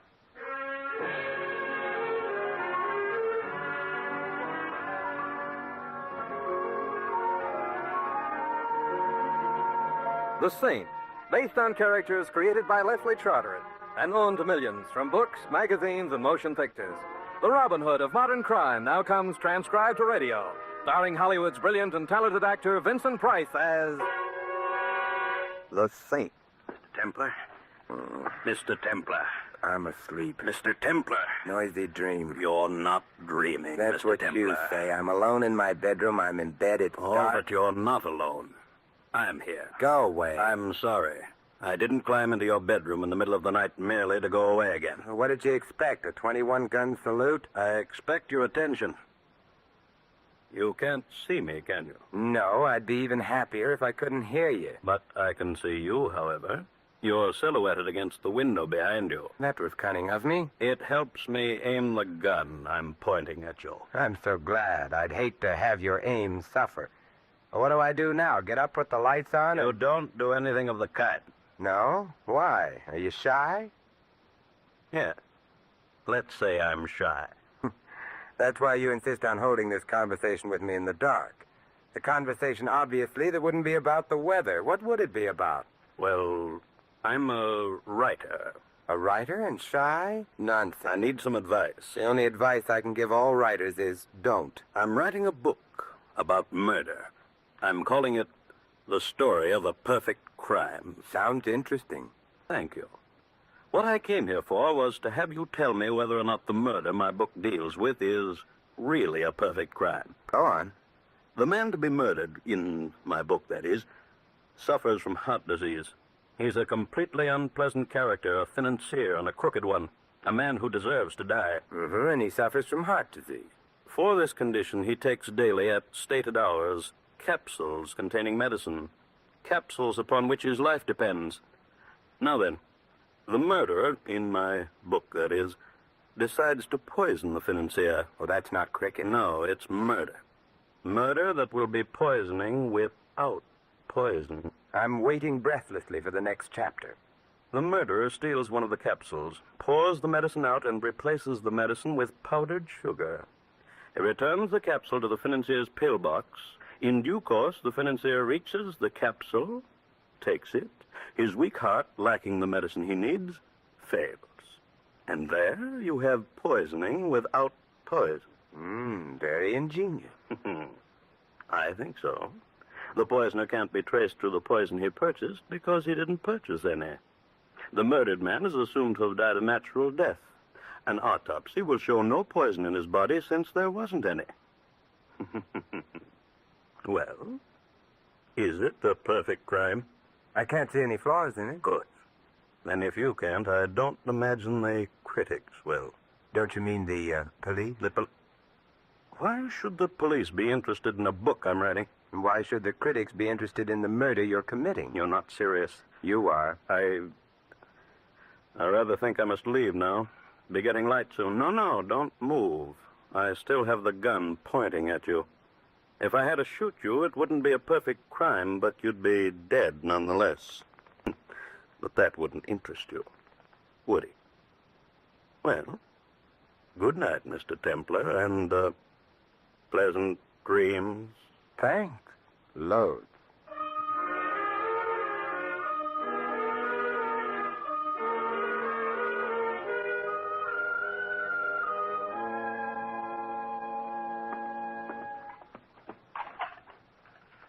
Coffee, your toast, Mr. Templar, and the morning paper. Oh, thank you. You're up early this morning, aren't you? I couldn't sleep. Hey, any resemblance between this toast and toast is purely coincidental. What does your chef do, tan the stuff? Oh, no, Mr. Templar. He probably uses old shoe leather. What's the matter? Don't you like the headlines? Can't say that I do. Frank A. Clark, noted financier, dies of heart attack as police arrest him for alleged embezzlement. Oh. Was he a friend of yours, Mr. Templar? No. But he was a financier, he was crooked, and he had a weak heart. No wonder he died when he got arrested. Depends on whether he took medicine in capsules. What depends on that, sir? Murder, my friend. Murder.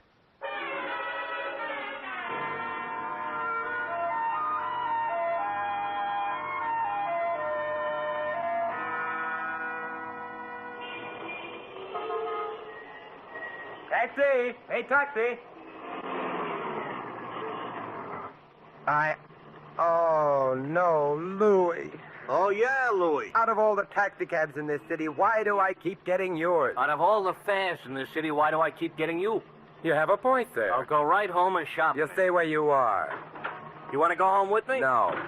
What's the matter with my home? Nothing. I live there, don't I? My wife lives there. My kids live there. You have no children. Don't get personal. I'm sorry. Man spends every spare minute he's got hoping. Louis. Did Julius Caesar have children? Did Alexander the Great have children? Did Napoleon have children? Yes. Me, they didn't send an announcement to. Louis, will you please drive me to 1893 Waterview Drive? I'm in a hurry. Okay. 1893 Waterview Drive. Who lives there? A gentleman named Frank A. Clark. Except that he doesn't live there, Louis. He's, dead there.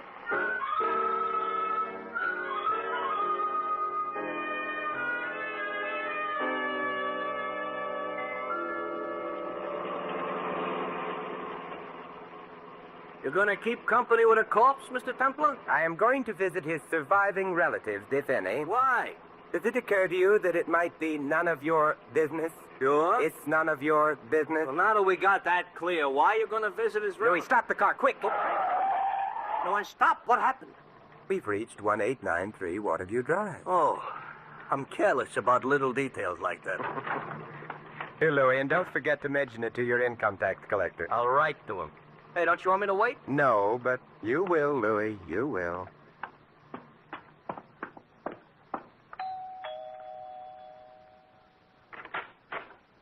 Oh, hello there. Hello.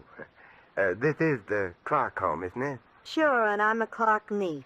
And you're... I'm a Templar, an old friend of your uncle's. You're not old. Well, And you're not a friend of my uncle's. Come in, anyway. Oh, thank you. Because maybe you can be a friend of mine. Oh. In here.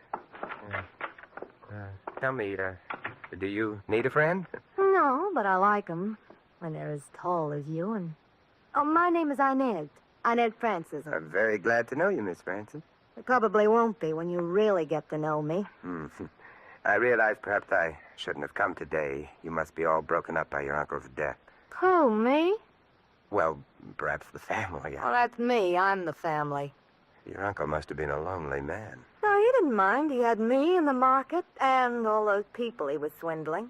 Oh, and of course he had Mr. Hartzell and Charlie Melvin. Who are Hartzell and Charlie Melvin? Charlie's sort of a weedy youth. Uncle's secretary, very anemic. I ignore him. And Hartzell? Uncle's lawyer. And I fondly suspect as big a crook as Uncle was. But very spatted, you know. Spatted? Uh-huh. On the shoes. And gardenia'd in the buttonhole. And I've a sneaking suspicion whiskeyed in the liver. How untidy. Nobody else close to Uncle? Nope. Well, then it boils down to one of you three. What does? Who's happy now that Uncle's dead? I am, Hartzell is, Charlie is. That covers the field. Why? Uncle had a lot of money. I get it now. Hartzell stole some money from Uncle. He won't go to jail now. Charlie was implicated in Uncle's crooked deal. Charlie won't go to jail now. And, who has a deep, slightly hoarse voice? I don't. No.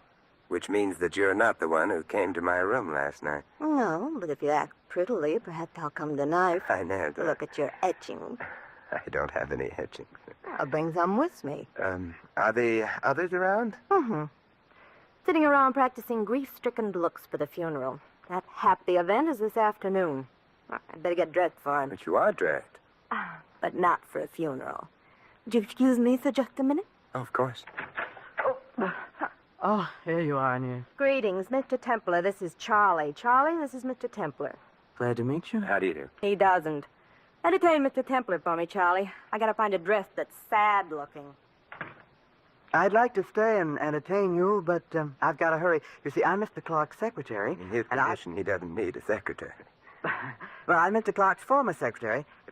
No, I'm the former Mr. Clark's No. I get it now. Relax. Oh, I'm relaxed. Well, then why are you in such a hurry? Well, I have to go out and hire some mourners, haven't I? Why?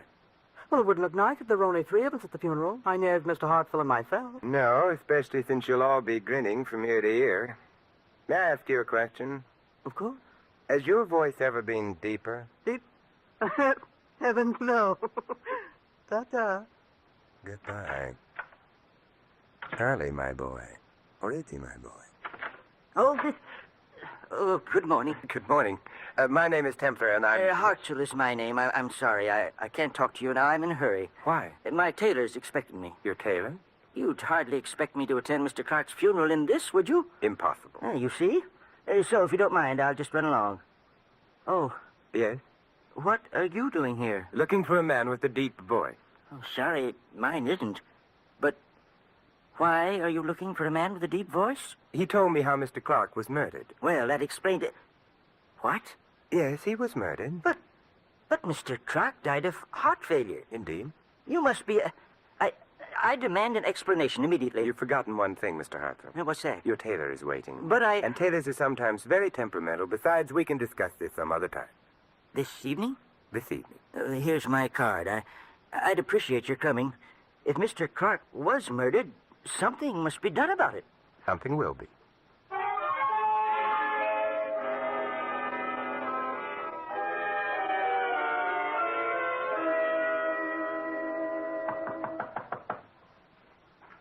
knocked at my gate. Enter. Templar, as I live on sufferance and breathe with difficulty, Templar. Hello, Desmond. What happy winds waft you hither, Simon the Subtle? Desmond, I'm not an audience. Oh, Templar, I'm an old ham, and contrary to what they say, hams do not improve by aging. Still a gay adventurer? Well, I'm not especially gay at the moment. Murder. Oh, the last murder that was of any interest to me was that Elsinore thing. You know, when Claudius and Gertrude put their heads together and slipped Gertrude's royal husband a slug of poison in the ear. I remember it well. And the fat prince, Hamlet, I think his name was, mooned about like a ninny, sending Ophelia to a watery grave and the rest of the cast to a most bloody one. You would have made a good ham. Bless you! Oh, I wanted to play Hamlet. Instead, they preferred me as a ventriloquist, confound them. That's why I'm here. You've been a ventriloquist. I'm involved in a case which hangs on the identity of a voice. Desmond, could anyone change his voice so that it would be completely different from his real voice? Oh, yes. But you'd always know that the second voice wasn't natural. That does it, then. Does what, Simon? Look, Desmond, 3 people wanted a man named Clark dead. Clark is dead.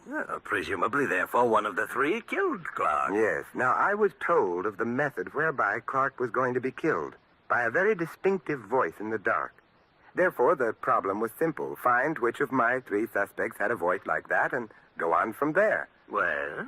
Not one of the 3 has that kind of voice, which leaves me with an interesting problem, but leaves the murderer free to go on murdering.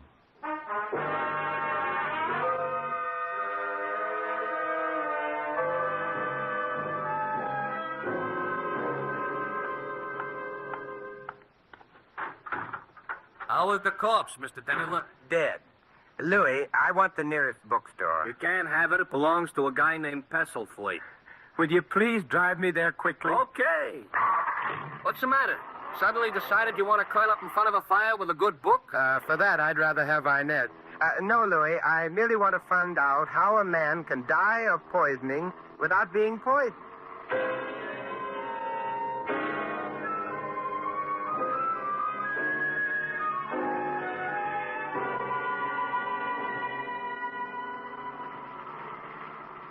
You didn't stay in that bookstore very long. What's the matter? You didn't like Pestlethwaite? He didn't have the book I wanted. I know a plan. Not that kind of book, Louis. What I wanted was a book on heart diseases. Oh, light reading, huh? Interesting. Heart disease. These stores had one book on heart disease in stocks until yesterday. Oh? Yesterday, the book was sold to a man, Pestlethwaite told me, who behaved in a strenuously agitated fashion. A man named Passo. Maybe the name was bothering you. Which reminds me, where am I taking you? Naturally, Louis, to a man named Hartzell.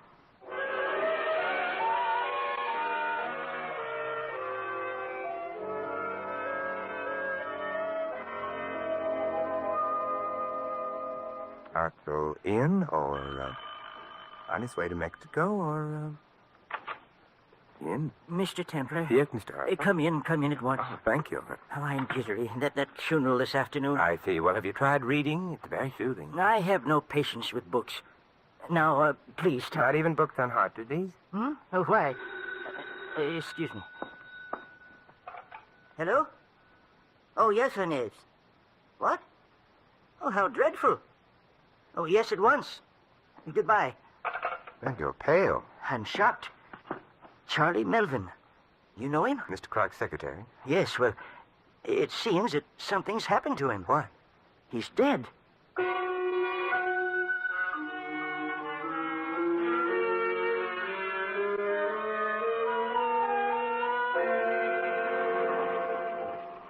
Tell him to hurry. Templar, hurry. Oh, we're almost there. Mr. Hartzell, did Inez say who discovered the body? Yes, she did. She'd been visiting some friends, returned home, and... Couldn't have been an accidental death. Coincidence doesn't stretch that far. You know, if he was murdered... You still think the police believe Clark was murdered, too? Not the police, me. Oh, Mr. Hartzell. Oh, Siren. Hello, Inez. Come in. Getting to be embarrassing, all the sudden death. It might be more than embarrassing. Might be fatal. It was, the Charlie. How did it happen? He shot himself. The police have... I just phoned Oh, them. well, then we'd better hurry. Come on. Well, that was his room, in here.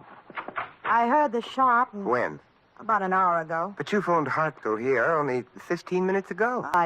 Well, there he is. Yes. Yes, definitely dead, and... a note. Oh, imagine that boy committing suicide. Let's see what the note says. I killed Clark because if he'd been arrested, I would have gone to jail, too. But now the police suspect he was murdered, and they suspect me. I might as well get it over with before they do. And it signs Charlie Melvin. Well, that sort of clears up that, doesn't it? Yes, except for one thing. What's that? Charlie's voice wasn't deep enough.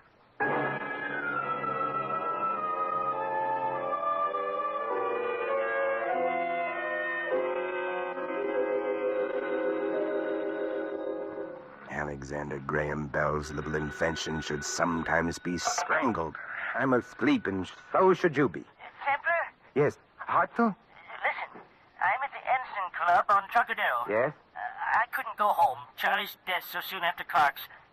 Anyway, remember that voice you told me about? I remember it very well. I just heard it. What? The man with a voice like the one you described was here. I'll be right over.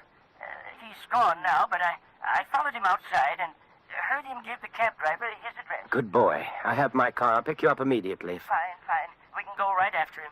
It's some distance outside the city. Look, I'd travel to the North Pole for him. You don't measure miles when chasing phantoms.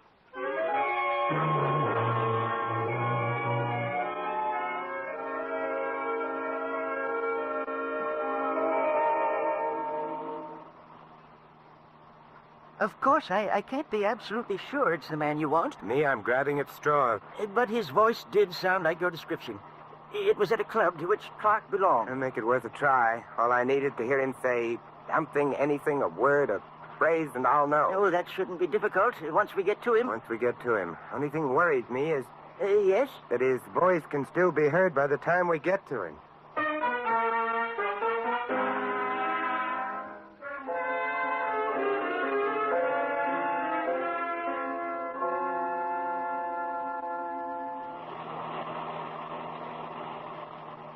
Halfway to the North Pole. So you didn't take me literally, did you? You shouldn't be much farther.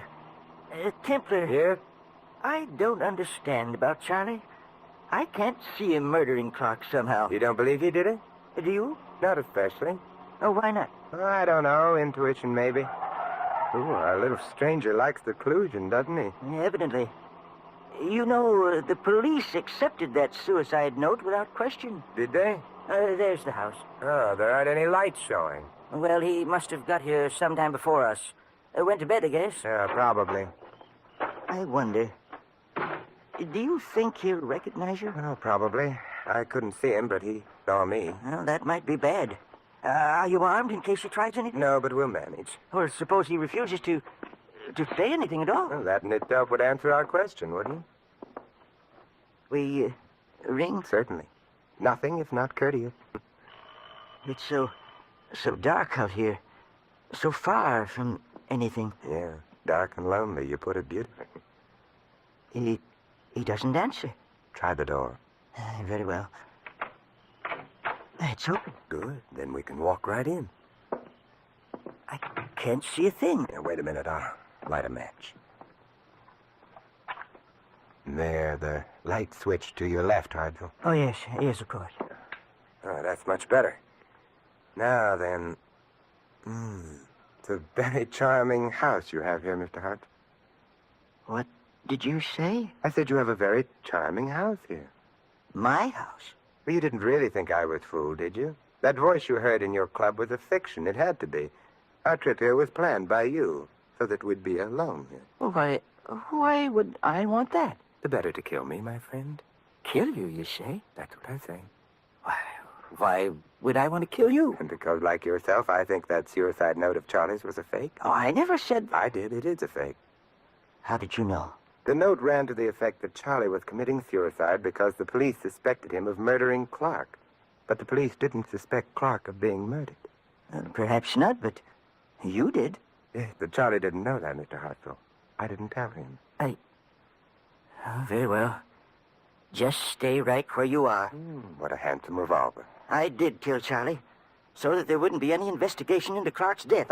I couldn't afford that. If you kill me, there will be an investigation. No, because no one knows you came here with me. You're not going to die.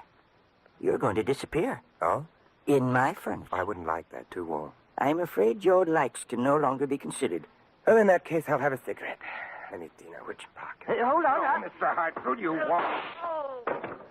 Oh, my, you dropped your revolver. Now I have two. You said you weren't armed. I'm such a liar. But then, you see, I knew when you asked me why you asked me. So perhaps I'll be forgiven. Templar, I killed Charlie, but I didn't kill Clark. I swear I didn't. Good heavens, Mr. Hartzell, I never for a moment thought you did.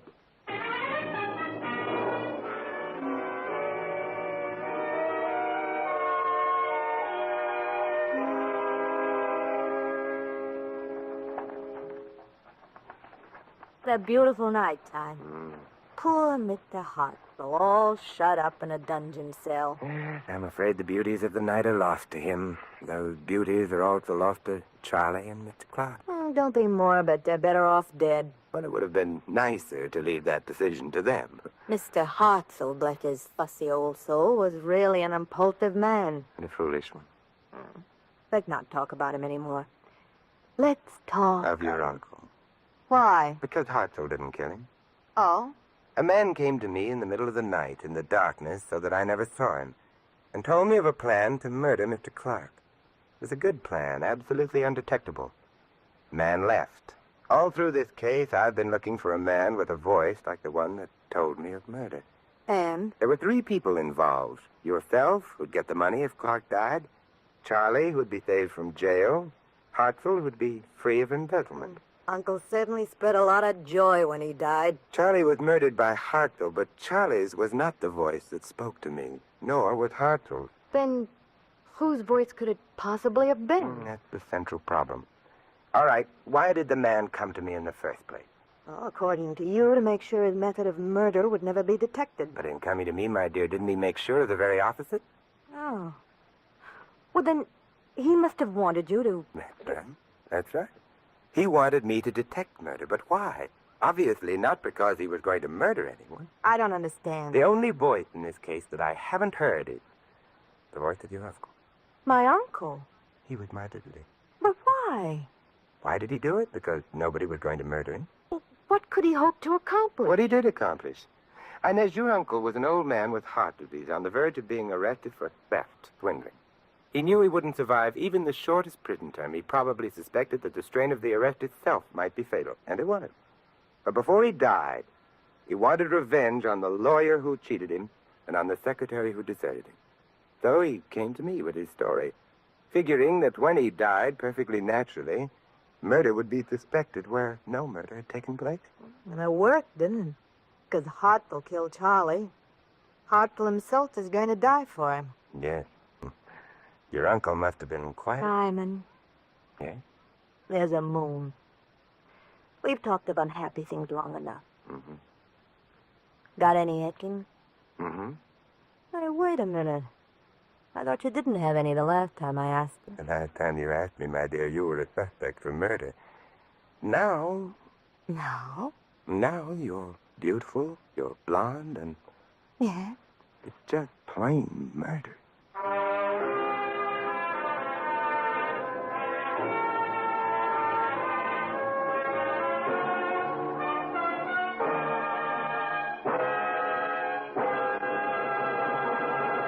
You've been listening to another transcribed adventure of the Saint, the Robin Hood of modern crime. And now here is our star, Vincent Price. Ladies and gentlemen, poison doesn't always come in bottles, and it isn't always marked with the skull and crossbones of danger. Poison can take the form of words and phrases and acts, the venom of racial and religious hatred. Here in the United States, perhaps more than ever before, we must learn to recognize the poison of prejudice and to discover the antidote to its dangerous effects. Evidences of racial and religious hatred in our country place a potent weapon in the hands of our enemies. providing them with the ammunition of criticism. Moreover, group hatred menaces the entire fabric of democratic life. As for the antidote, you can fight prejudice, first by recognizing it for what it is, and second by actively accepting or rejecting people on their individual worth, and by speaking up against prejudice and for understanding. Remember, freedom and prejudice can't exist side by side. If you choose freedom, fight prejudice. This is Vincent Price inviting you to join us again next week at the same time for another exciting adventure of the Saint. Good night.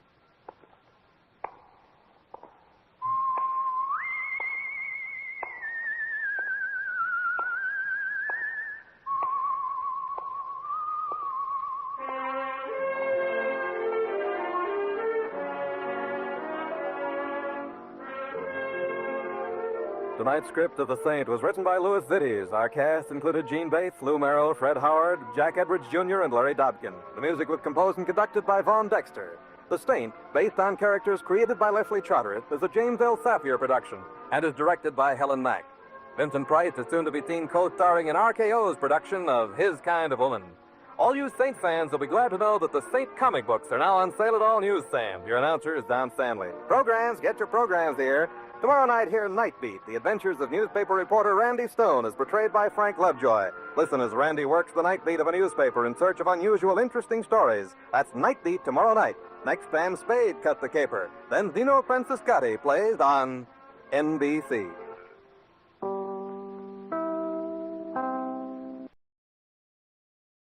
The Equitable Life Assurance Society presents This Is Your FBI.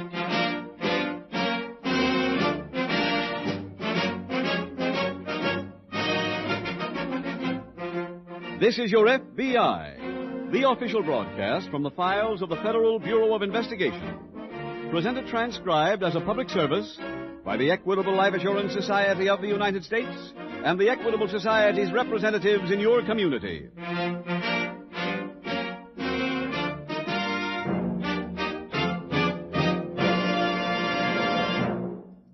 Did you ever say to yourself, gee, I wish I could make more money. Then I could do what I want to do. Well, I have news for you. In a recent survey covering people earning anywhere from $3,000 to $50,000 a year, 90% said that if they made more money, they'd be happier. That means that the problem is not how much you earn, but how to manage what you have. Now, there is one man who can help you, your local representative of the Equitable Society. He can show you how to build future security for your wife and children, how to make sure your children get a good education, or how to own your own home years ahead of time. In about 14 minutes, I want to tell you more about your local Equitable Life Assurance Society representative.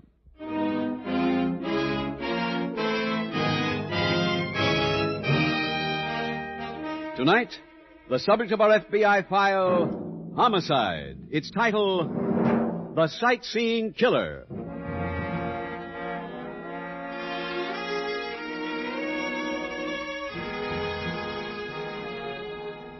In the solution of crime, the Federal Bureau of Investigation makes use of every modern scientific aid. Microscopes, spectrographs, chemical analyses, and laboratory tests of infinite variety are part of the daily FBI routine. But no instrument has or will be invented which can replace human intelligence and dogged determination. The constant alertness and proven skills of the special agent himself are the true basis for all investigations conducted by your FBI. Without him, science would be helpless.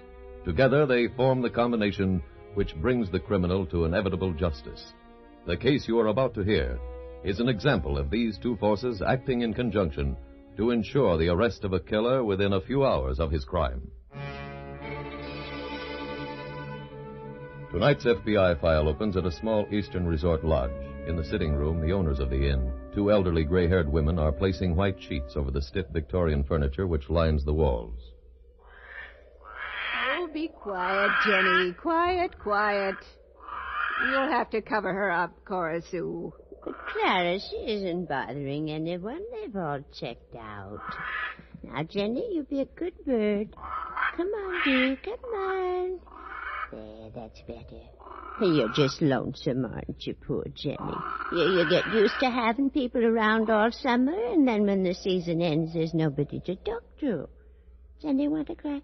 Well, of course she does. Sue, I'm waiting for you to help me with this sheet. Oh, I'm sorry. Tuck your end under the cushion. Yes, of course. Oh, dear. What's the matter, Clara? Oh, the upholstery is almost worn through. We'll have to get this sofa recovered next spring. Hardly seems worth it. Now, what do you mean by that? Well, we barely make a living out of the lodge as it is, and with that new motel opening up next year... we'll still have our regular customers. People who've been coming to stay here since before Father died. I guess so, but they're fewer every year. And I'll wrap these miniatures in tissue paper, and I'll pack them in this box. All right. Oh, it's cold tonight. Winter seems to come earlier every year. That's your imagination. I don't like it here when we're all alone. I wish we could close up now and stay overnight in Meadville. We'll leave tomorrow. For 20 years, this inn is closed on the 1st of October. And I see no reason to change that schedule because of some whim of yours. Cora Sue, that was Mother's favorite picture. I couldn't help it, Clara. I saw something. What? At the window behind you. It looked like a face. Oh, stuff and nonsense. There's no one out there. Will you be quiet, Jenny? Now get hold of yourself, Cora Sue. See if you can find the broom and clean up this mess. Now, you see, you've got me upset, too. Don't answer it, Clara. Don't let anyone in. We aren't in a position to turn down customers, Cora Sue. Every $3 helps. Good evening. Can I help you? I hope so. I need a place to stay tonight. Please come in. I'm sure we can take care of you. Thank you. You'll have to forgive the way things look. We close up tomorrow. Oh? Well, that's a shame. I was hoping I could stay on for a few days. Well, I'm sorry, but we always close on the 1st of October.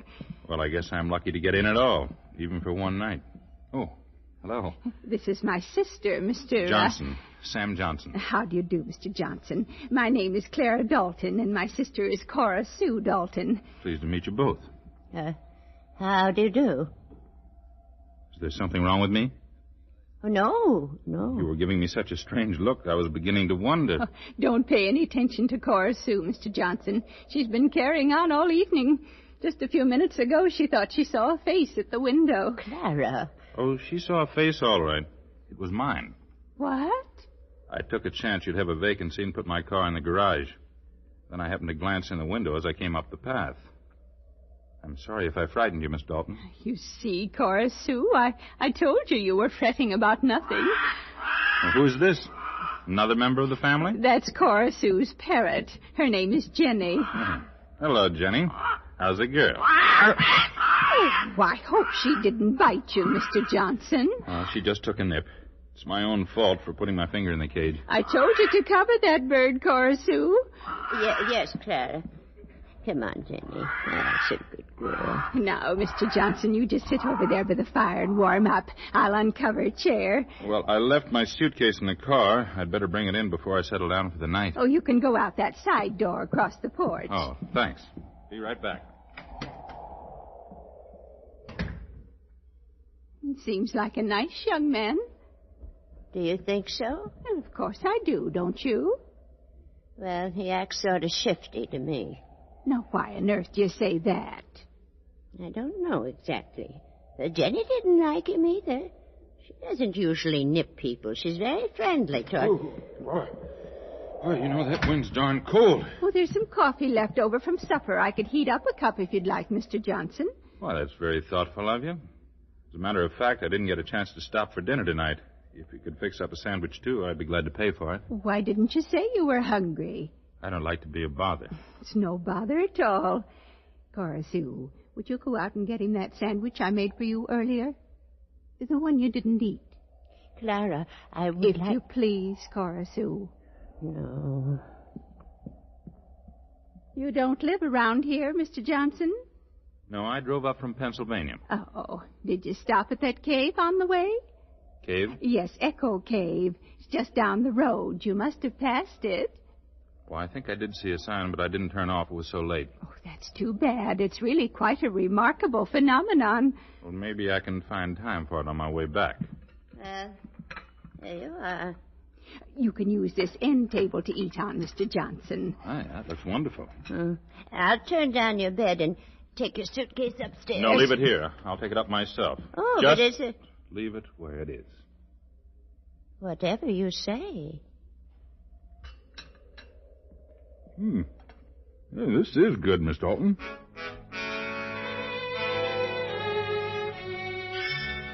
Down the road at Echo Cave National Monument, Park Service Ranger Evans leads Special Agent Jim Taylor along a blood-stained trail which winds into a clump of bushes. How'd you happen to stumble onto this, Evans? I was making a routine patrol about an hour ago. Saw some blood up there near the road and tracked it down. I'm glad you called the FBI field office right away. Well, this being a national park, I knew it came under your jurisdiction. Jeff Hoffman was liked by everybody. You know him? Just to speak to. Worked at the souvenir counter over by the cave entrance. Well, here's the body, Mr. Taylor. Yeah, it's not very pretty, is it? No. Looks like it was robbery as well as murder. I wonder, Hoffman carry much money? Probably the day's receipts from the souvenir stand. It's pretty late in the season. Wouldn't amount to more than $30 or $40. Killings for less than that. Hey, there's something over there behind that bush. Man's cap. Oh? I may have some fingerprints on the shiny visor. There's a name band here on the inside. G. Collins. Well, let's get back up to the road, huh? I'd like you to help me make some plastic casts of the tire tracks up there.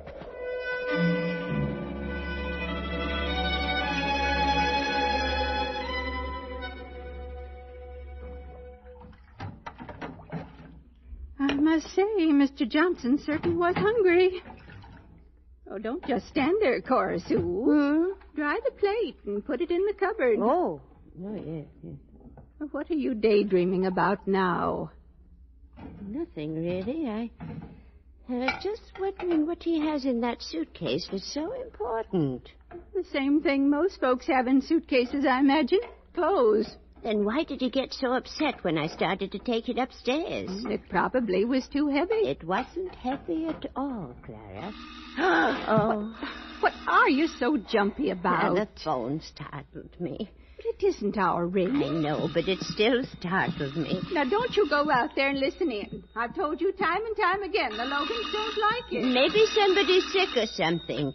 I only want to find out if the call is important.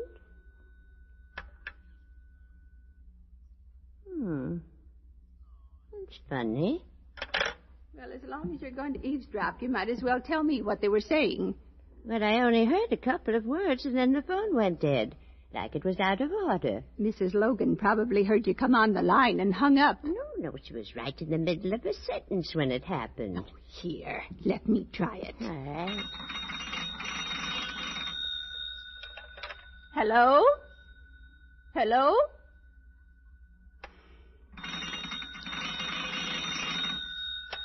Operator? Operator? There's something wrong with it, all right. Must be the storm. They're supposed to disconnect it tomorrow anyway, so it doesn't make any difference. What was that? Now, Cora, I've put up with all the nonsense from you tonight that I... Shh. He's out and back again. I can hear him. He's upstairs asleep. You saw how tired he was. There. You heard him too, didn't you? Well, it did sound like somebody closing the barn door. But the way you've been acting up, it's a wonder I'm not seeing things instead of just hearing them. Maybe that's why the phone went dead. Maybe he did something to it. Oh, bosh. Where are you going? Upstairs. I want to see what's in that suitcase. Cora Sue, I won't stand for this. Do you hear me, Cora Sue? He's a perfectly respectable young man. Is he? He isn't in there. Well, see now. Oh, there's the suitcase over by the bed. If he comes up and catches you... Oh, I don't think it's even locked. No, it isn't. Well? There's a jacket and a shirt and a souvenir from Echo Cave. That's strange. He said he didn't stop there. Oh, there's something else. It feels like metal. Clara, it's a gun. Oh, it looks like it's covered with blood. That's right, Oh, Miss Dalton. no. You'll pick it up, please, and give it to me. Oh, yes, of course. Stay where you are. It isn't loaded, Miss Dalton. Don't come any closer. I told you to give me that gun. There. Now, that's better. Now, both of you better do exactly what I say. I don't like to frighten you, but even though this pistol is empty, I used it to kill a man. And if necessary, I'll use it again.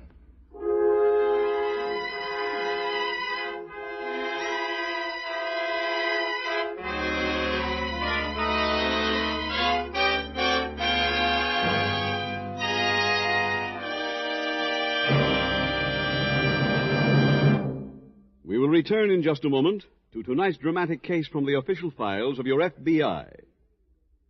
Did you ever see older people completely dependent on their children? Well, that can happen to anybody who doesn't prepare for retirement. If that is one of your worries, then perhaps the experience of Mr. Abner Willard may be helpful. Mr. Willard, I wonder if you'd mind telling us how membership in the Equitable Society solved your problem. Well, I'm only 39 years old, and I make a comfortable living. But the way prices are today, I can't lay an awful lot by. So my wife and I started to talk about where we'd be when we're in our 60s. Did you solve your problem? Our local Equitable representative did. You see, I heard you talking about a retirement plan on this program. That would be the Equitable Independent 60s plan. That's right. I called our Equitable man, and we talked it over. He explained how the Independent 60s plan would provide for our future, how we could go and come as we pleased and live where we wanted, because we'd draw a handsome check every week. And he also showed me how my wife would get all these good things if something happened to me. What surprised me most was how little it cost. Now, whenever somebody tells me he's worried about the future, well, I tell him to call up my friend, the Equitable Society man. You couldn't give sounder advice. If you want to be independent at 60, if you want to own your own home free and clear, if you want protection for your wife and children, or assurance your children will get a college education, then talk it over with your local Equitable representative. You can count on him to arrange the most for your life insurance dollar. The solution to your life insurance problems is no farther away than your phone. To get his advice without obligation, consult your local phone book for the name of your local representative of the Equitable Life Assurance Society of the United States.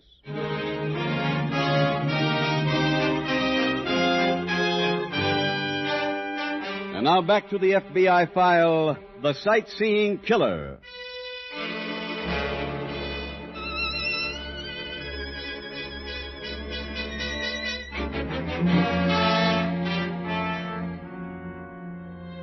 In the apprehension of a killer, time is a paramount consideration. Any delay may give the criminal an opportunity to kill again. Your FBI is always ready to move at top speed to bring the guilty to justice.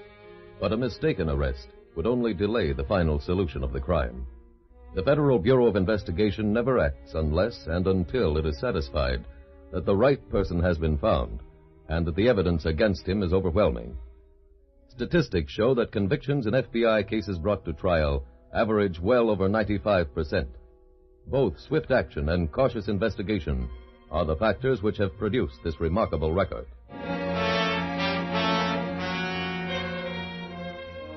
Tonight's file continues a few hours later at the Meadville FBI field office. Special Agent William Bates has just entered the office where Agent Taylor is working. Jim, Supervisor Davis assigned me to work with you on the Hoffman case. Oh, I'm afraid I can use some help, Bill. I've gone over your report. Anything new turn up? No, not much. We got a description of Hoffman's car, and I sent out a 5-states alarm, but there's nothing on the killer so far. How about fingerprints? Well, there were a couple of sets on the visor of a cap that I found in the body. We've checked them against the dead man's, but they don't match. I sent them and the plaster cast of the tire tracks on to Washington on the 11 o'clock plane. I'll be hearing something soon. Oh, the coroner's report came in. Here, if you'd like to look at it. Yeah, thanks. Time of death about 6 p.m. Blunt instrument. Probably the butt of a pistol. That's what's got me confused. Why didn't he shoot if he has a gun? Yeah. Wait a minute. Maybe I got the answer for you. No? A report came in from Chief Watson here in Meadville this afternoon. I checked through to see if our office had any jurisdiction. And? We didn't, at least not on the face of it. But it may tie in. The filling station on Davis Street was held up about 4 p.m. The man forced the attendant into the washroom. Attendant jumped him, but the man didn't fire, just ran off. Apparently his gun wasn't loaded. Did you get a description? Not much detail. Medium height, medium build, brown suit, and a cap with a shiny visor. That fits. The cap I found fits that description. I think you've got something, though. Now, isn't Davis Street where the tourist buses leave for Echo Cave? Well, sure. All he had to do was lose himself in the crowd, get on a bus, and ride out there. Probably didn't want to take a chance on coming back through Meadville, so he stuck around until Hoffman drove by, got rid of him, and stole his car. Yeah? Jim, Yeah. this just came in on teletype. It's a report on those fingerprints you sent down to Washington tonight. Oh, fine. Thanks very much. Here we go, Bill. Listen. Gerald Collins, 34, 5 feet 8, 162 pounds, black hair, convicted assault with deadly weapons, served 5 years, wanted in California for burglary and violation of parole. Sounds like our man. I'll send out an alarm. Bill, if he wanted to avoid Meadville, he must have headed south. Not too far, though. He's smart enough to know that car's red hot by now. Yes, he's probably holed up in one of the motels or tourist camps right in the neighborhood. Yeah, it's a good chance anyway. Let's check them.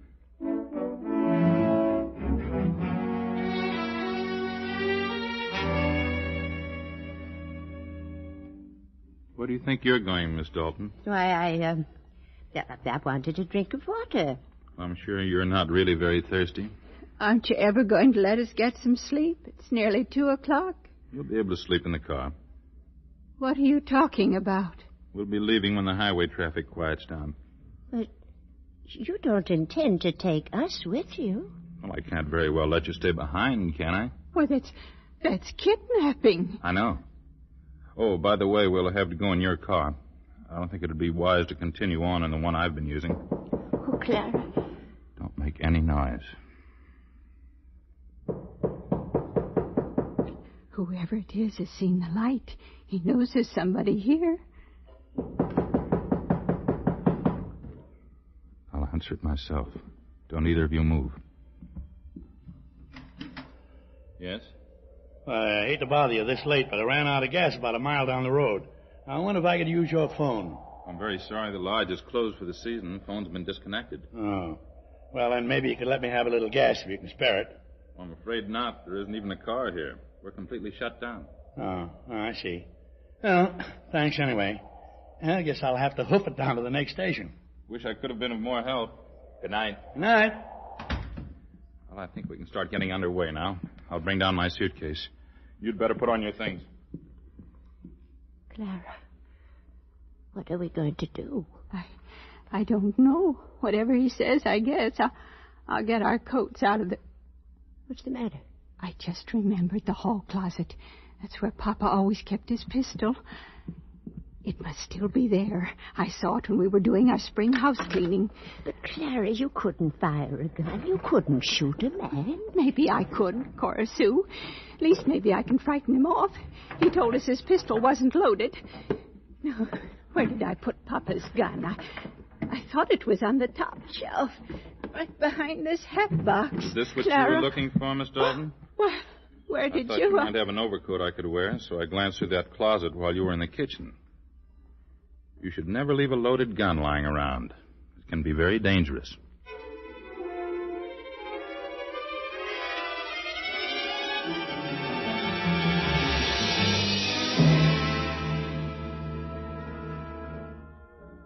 Here's your Java. Oh, thanks. Hey, waiter. Yeah? Where's the next tourist camp or motel, someplace we can get a bed for the night? We've been hunting all over. Everything seems to be filled up. You headed south? Yeah. Well, then I'd suggest Echo Cave Lodge. It's about a mile further on. A couple of nice old ladies run it. The Dalton sisters. They'll have lots of room. Fine, thanks very much. Say, I don't mean to interrupt, but you're giving them a bum steer there, waiter. Huh? Well, that lodge is closed up tight for the winter. I stopped there about a half an hour ago. Phone ain't even working. Oh, you must have been someplace else, mister. The Dalton sisters never close before October 1st. It's been that way ever since I can remember, and October 1st ain't until tomorrow. I don't know nothing about no sisters. It was a fellow who talked to me, but it was Echo Cave Lodge. I saw the sign right out in front. There ain't no fella there, unless he's a guest. You must have the wrong place. Excuse me, mister, what this man look like? I don't know. Kind of youngish, medium build. I didn't pay much attention. He was wearing a brown suit, it seems to me. Let's go, Bill.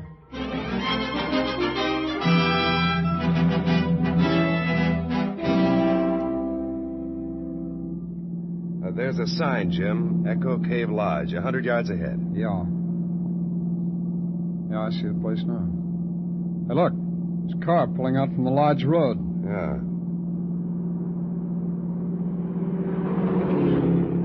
That may be Collins. 2 women with him. Yeah, I'll swing around. He's turning off toward the cave. Hang on.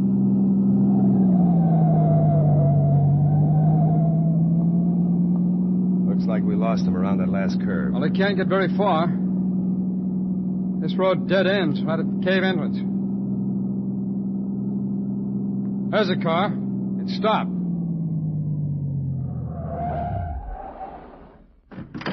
Better take it easy, Bill.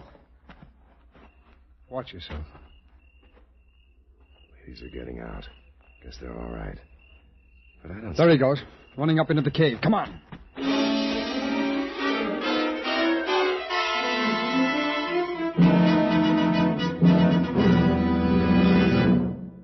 Know anything about this cave, Jim? Just that it's pretty big. This is the only entrance. Well, I'll see if I can raise him. Collins! Collins, we're special agents. FBI. Come out with your hands up.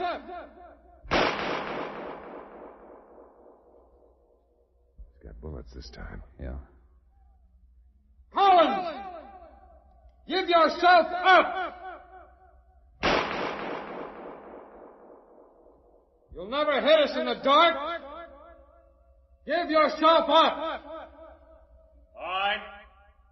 I'll come out. Where are you? I can't see. We'll turn on a flashlight. I'm going to lay my flash on that rock. Get out of the way when I turn it on, Bill. Right.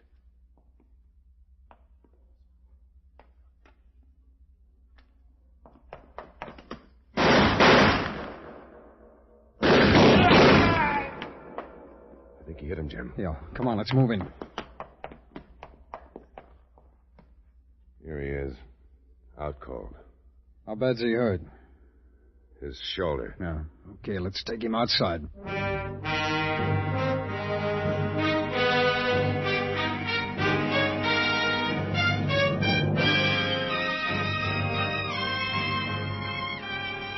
Gerald Collins was found guilty of murder in federal court and was sentenced to death. In tonight's file, you heard another example of the cooperation and teamwork which enables your FBI to serve you. The report from a local chief of police furnished the killer's motivation. The quick action of a member of the National Park Ranger Service enabled the special agent to get an immediate start on the case. And the laboratory blood tests, plaster casts of tire tracks, and fingerprints in Washington made Collins' conviction a certainty. This is the kind of teamwork which no criminal can circumvent. And you are part of the same team. Your willingness to cooperate with local, state, and federal authorities is absolutely necessary for the prevention and discovery of crime. Remember, if these agencies are to serve you, you must help them do it.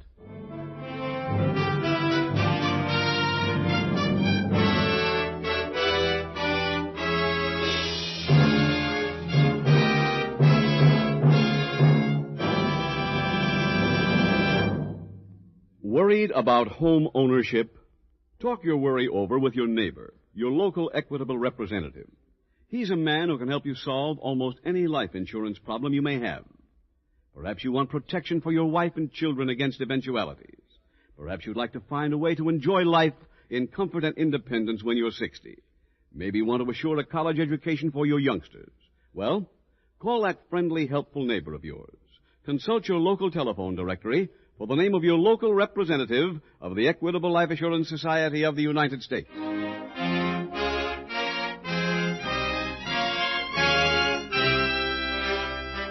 Next week, we will dramatize another case from the files of the Federal Bureau of Investigation. Its subject, Flight to Avoid Prosecution.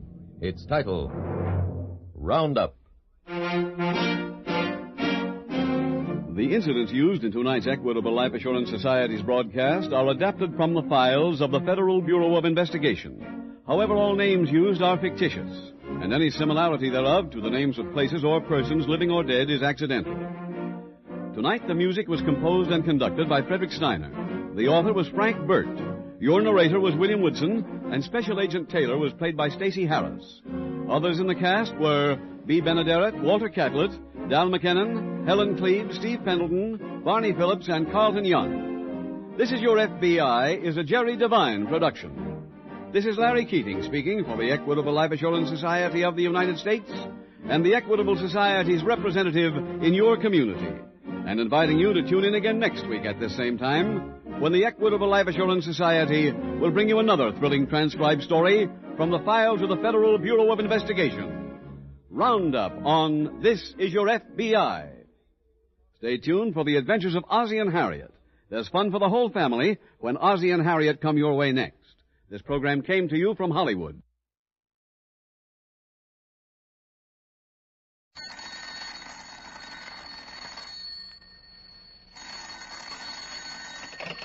Hello. I hope I haven't kept you waiting.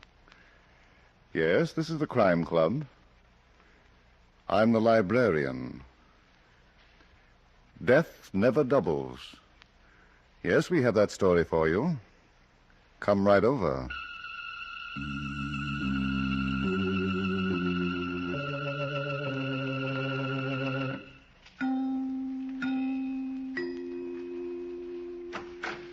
Ah, you're here. Good. Take the easy chair by the window. Comfortable? The manuscript is on this shelf. Here it is. Death Never Doubles. The very exciting story of a past present that had no future. Let's look at it under the reading lamp. It was early evening, and Peter Woods, a young lawyer, was in his apartment getting dressed for his appointment with Hilda Ryan, his fiancée. He was not expecting a phone call, but when it came, he answered it as if it meant nothing at all. Then, 5 minutes and countless palpitations later... Oh, sure, Mr. Jackson. Don't worry, Mr. Jackson, I'll be there. Yes, I know, not later than 7:45. Yes, I got the address. 1052 West 52nd Street. All right, Mr. Jackson, thanks very much. Bye. Wow. Oh, boy, I'm lucky. I'll say I'm lucky. This is my lucky day. Oh.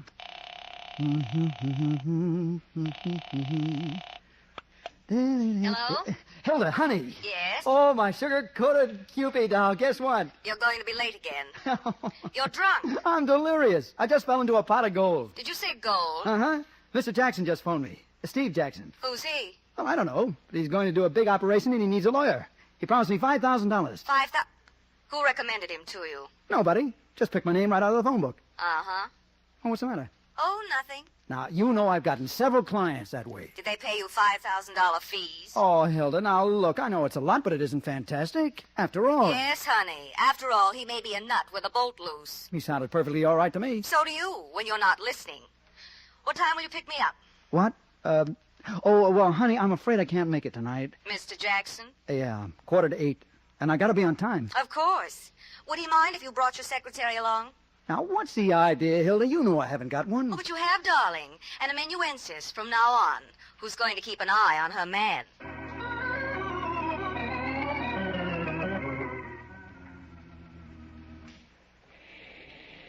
Well, Pete? Don't say it, Hilda. I couldn't stand it. Are you sure Mr. Jackson said 1052 West 52nd Street? Yes. It wasn't West 57th Street? No. I repeated the address to him. This is the place. But there's no building here. Just a hole in the ground. I don't get it. Why should anybody ask me...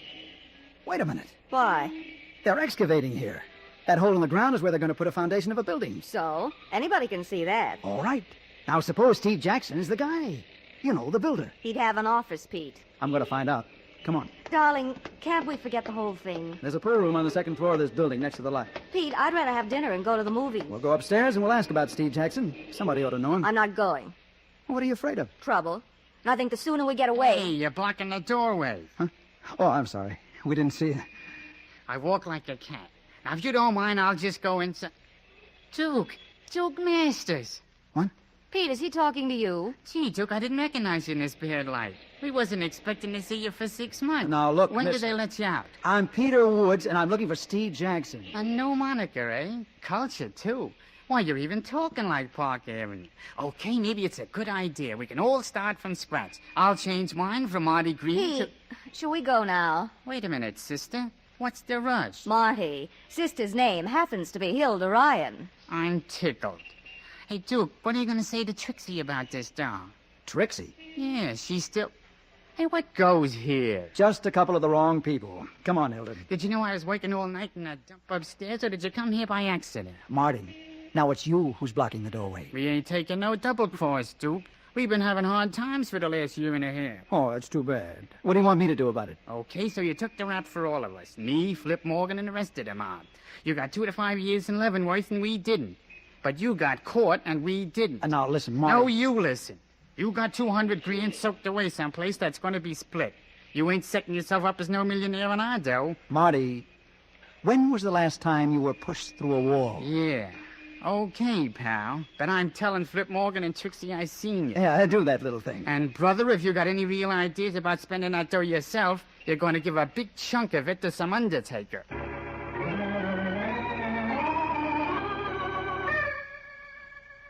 Stop flipping that coin. You're driving me crazy. Well, what are you so nervous about, Trixie? I'm not nervous. All right. Will you stop it? Sure. You want me to go home to my mother? Don't be a dope. It's just that I'm... Oh, yeah, sure, I know. You'd like to see something green for a change. Flip. Well, it's my sickness, too. Duke, the wise guy. He don't trust nobody. 200 grand stacked away, and we got a scratch till he gets out of stir. I'm afraid of what's going to happen when he gets out. Oh, what's that? He's got only 6 months to go, and leave it to Duke. He's behaving. Won't be 2 to 5 for him. He'll get the diploma at the end of 2. Well, what's wrong with that? I can't help it if I'm scared, Flip. Ah, he's not going to do anything to you. I promised I'd wait for him. So what? You changed your mind. He'll kill me. You're crazy. I know what I'm talking about. When Duke finds out, somebody hasn't tipped him off already. Relax. Duke's a dying duck. Huh? Only he don't know it yet. Nobody's going to tell him. What do you mean? You learned how to do arithmetic, didn't you? Flip. Uh-huh. The more numbers you got to divide by, the less everybody gets. You're going to kill him. First, he brings the dough out of hiding. I got a brain that gives me 24 hours service. But, Flip, suppose... What for? The day Duke steps out of Leavenworth, he's going to have an escort with him all the way to New York. And by the time we swing up Broadway, he's going to be all talked out. And then we bury him. I'll get it fixed. Yep. Hello, Flip? Yep. This is Marty. The Duke's out. What? Yeah, Duke Masters. I seen him. Hey, now listen, Marty, if this is a I gag... tell you, I seen him with my own eyes. I talked to him. And you should hear him, Flip. Like he went to college instead of Leavenworth. Just a minute. Trixie, Yeah? Marty just saw the Duke in town. What? Yeah, what a break. 6 months ahead of time. What are we going to do? Same thing. All right, Marty. What else? We're getting a double cross. Hey? Dude, the Duke says he ain't the Duke. He says he's a guy by the name of Peter Woods. Go on. And he's got some fancy dame with him, Hilda Ryan. A real cookie. Peter Woods and Hilda Ryan, hey? Where are they now? In the Bijou Club on 49th Street, spending our dough. Okay, Marty. Keep an eye on them. But I gotta go to work. Keep an eye on them, and your working days will be over. I didn't expect it, Flip. I never figured on time off for good behavior. Give me the phone book, Trixie. What are we going to do? The phone book, baby. I want to take a look at the odds. I've got an idea they're going to favor a quick killing.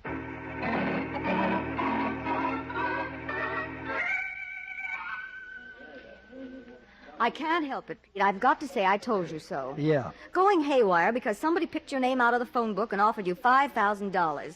Couldn't you smell a plot? Can I help it if I look like Duke Masters? You're a lawyer. You're supposed to be smart. Hilda, you see any gangsters around? And that name, Steve Jackson. Yeah, that sure sounds like a phony. And now... Oh, well, I'm going to the powder room. All right. And then you're going to take me to the movies. All right. I'll be back in a minute. I missed you, Duke. Huh? Why didn't you let me know you were coming home?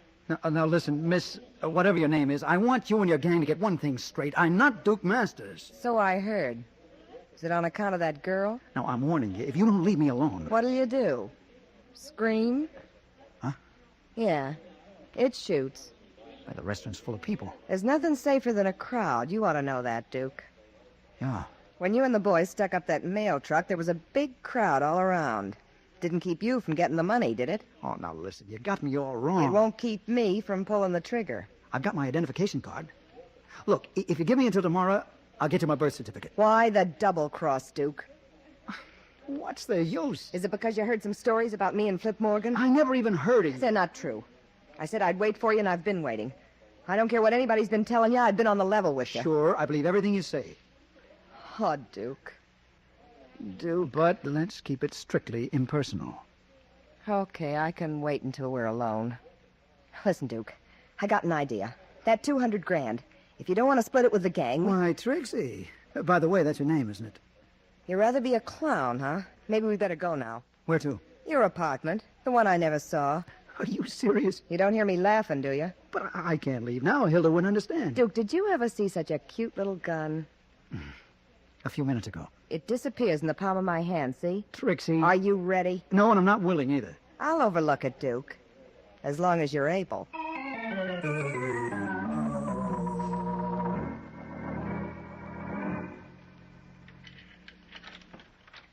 All right, Duke, stop fumbling and open the door. I can't help it, Trixie. I'm thinking of Hilda. When she finds me gone... The door, sweetheart. Careful how you poke that gun in my back. Get in there, Duke. All right. You don't have to be so impatient. Hey, what's happened to my apartment? We gave it a thorough cleaning, pal. Huh? Who are you? Come in, Duke. Come in and stop kidding. Now, look. You've made a mistake. Give me a chance, will you? Yeah. Did you have to coax him much, Trixie? A little. He was pretty unreasonable, Flip. Oh, it's too bad. What's the matter, Duke? Don't you want to meet your old friends again? I never saw you before in my life. I've never been to prison, and I've never been in any holdup. His memory's still bad, Trixie. It's awful. We might have to give him a treatment, huh? Remember the boys, Duke? Good grief. What can I do to make you understand? That's Tom, and that's Knuckles, and that's the Bruiser. Yeah. They're all waiting to put their hands on you. I'm not Duke Masters. Sure, I know. You're Peter Woods. You're even listed in the phone book. Nice going, Duke. You took this apartment and hid the dough, then you took the rap, but not for us. Now, where is it? I give up. 200 grand. It's in one of these rooms. Now, you go and make an X on the spot. You've searched, haven't you? You didn't find any money. Well, maybe we're not as smart as you are. You pull the place apart. You're next, pal. What can I do just because I happen to look like some guy who's double-crossing? I'll give you a break. Tell us where you stacked the dough, and we'll cut you in. We'll let bygones be bygones. You can't let something be that never existed. Ah. So you become a philosopher, too, huh? They do great things at Leavenworth these days. Sit down, Duke. What for? We're going to give you something to think about. Come on, Trixie. The boys want to be left alone. Listen, Flip, don't you think... There's nothing to worry about, sweetheart. They're going to see how many times they can bounce the punching bag off the wall.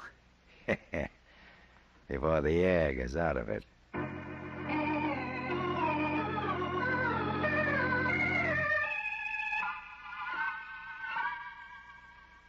Don't move, honey. Don't move, she says.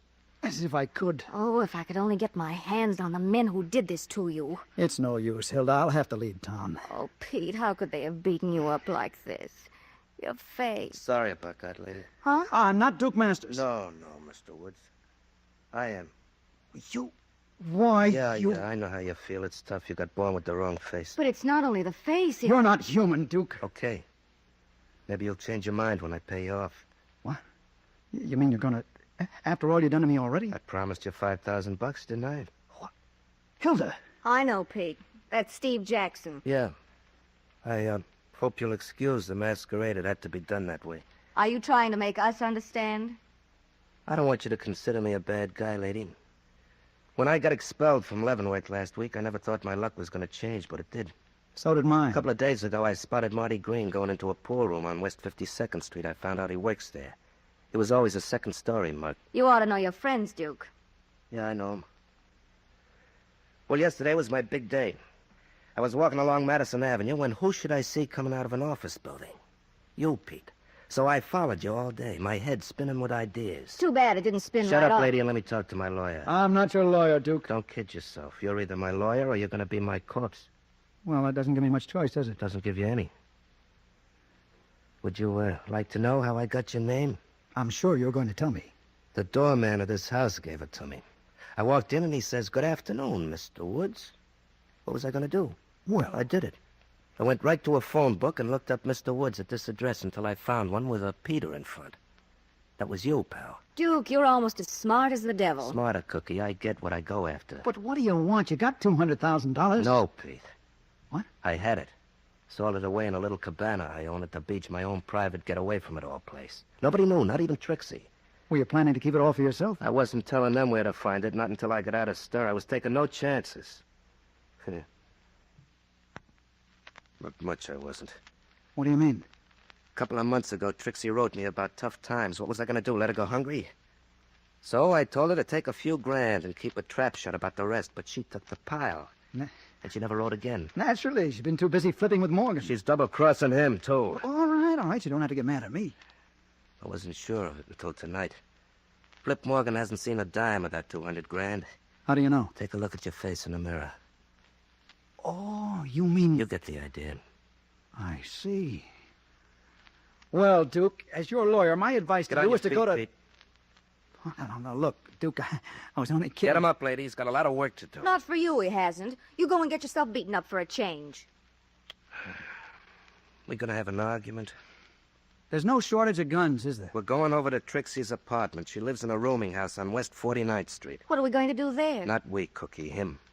He's going to persuade Trixie to part with 200 grand. Oh, no. I've had enough of that woman to last me for a lifetime. Oh, now, Pete, don't irritate me. You'll lose a good client. You don't say. That ought to kill me for sure. Yeah, for sure.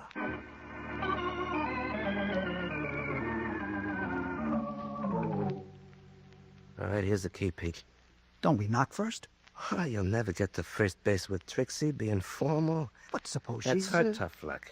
Go ahead. All right. But tell that gun to be gentleman with thy spine. I got to live with it. Duke, why don't you go in there? You're not afraid of Trixie, are you? Not if she's alone, chicken. Oh, so Pete's going to find out. Back in Leavenworth, we used to call that strategy. Pete? It's no use, Hilda. Well, here I come again, fellas. Trixie! Trixie! Pete, Duke, we Put can't... on your old brass knuckles with the corkscrew buckles, and then we'll have a little... Holy smoke.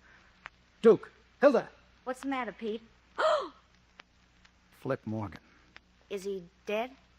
Nobody could look like that and be alive. He was shot. Say, Duke, did you know about this? Well, hey, don't lock us in here. Well, what do you know? He did.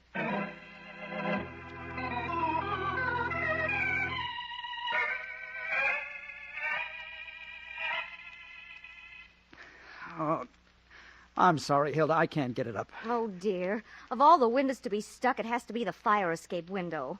What are we going to do? I don't know. Those guys knocked me senseless. But I do. We can stick our heads out of the other window and yell. Honey, have you gone berserk? We've got to get out of here. Sure, but don't call for help. There's a dead body in this room. How are we going to explain it? There's no law against telling the truth, Pete. Who's going to believe us?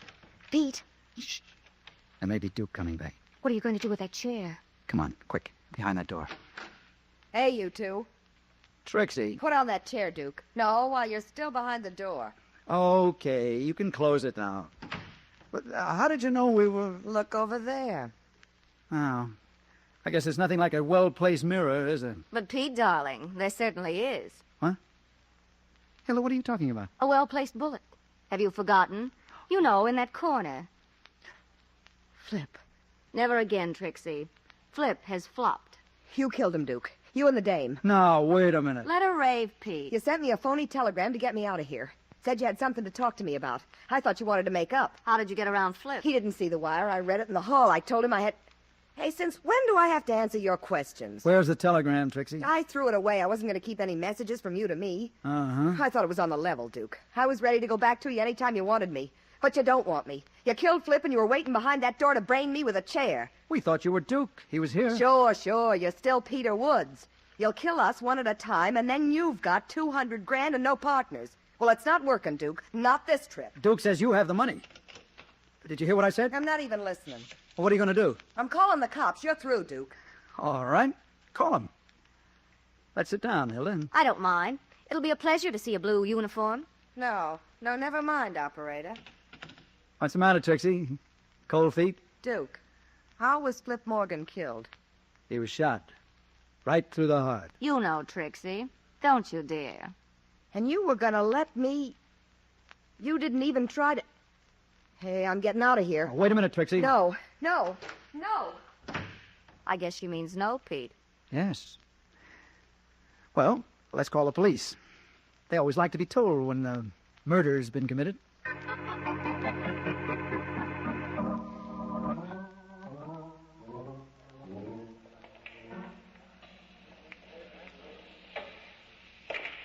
Money ball inside pocket.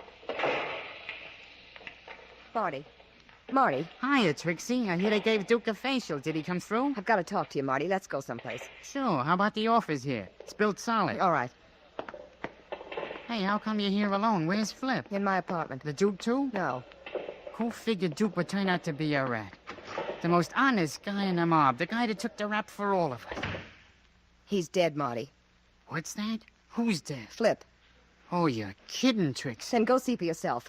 Flip's in my apartment with a bullet in his chest. So that's how Duke's going to hold on to the... He would have killed me, too, but I wasn't there. Listen, Marty, we made a big mistake tonight. That man we thought was Duke Masters... What do you mean, thought? He isn't. What? Now, don't tell me, Trixie. I seen him with my own eyes. You saw, I saw, but we were wrong. Duke's around somewhere watching us. Well, what's the deal, Trixie? The what? The deal. You got any special reason for wanting us to think double? Marty, don't be a dope. I'm telling you, we haven't seen Duke yet. Flip saw him, and he's dead. Would I tip you off if I was working with Duke? Yeah, you wouldn't, would you? But what makes you so sure about the other guy? When I came back to my apartment, he was there with his girlfriend. Then I saw Flip, and I started to call the cops. Marty, he told me to go ahead. He didn't try to stop me. Duke. Yeah. What's the matter, Trixie? Aren't you glad to see me? Yes, sure, Duke. Well, you might show it. Take a walk, Marty. Or anything you say, Duke.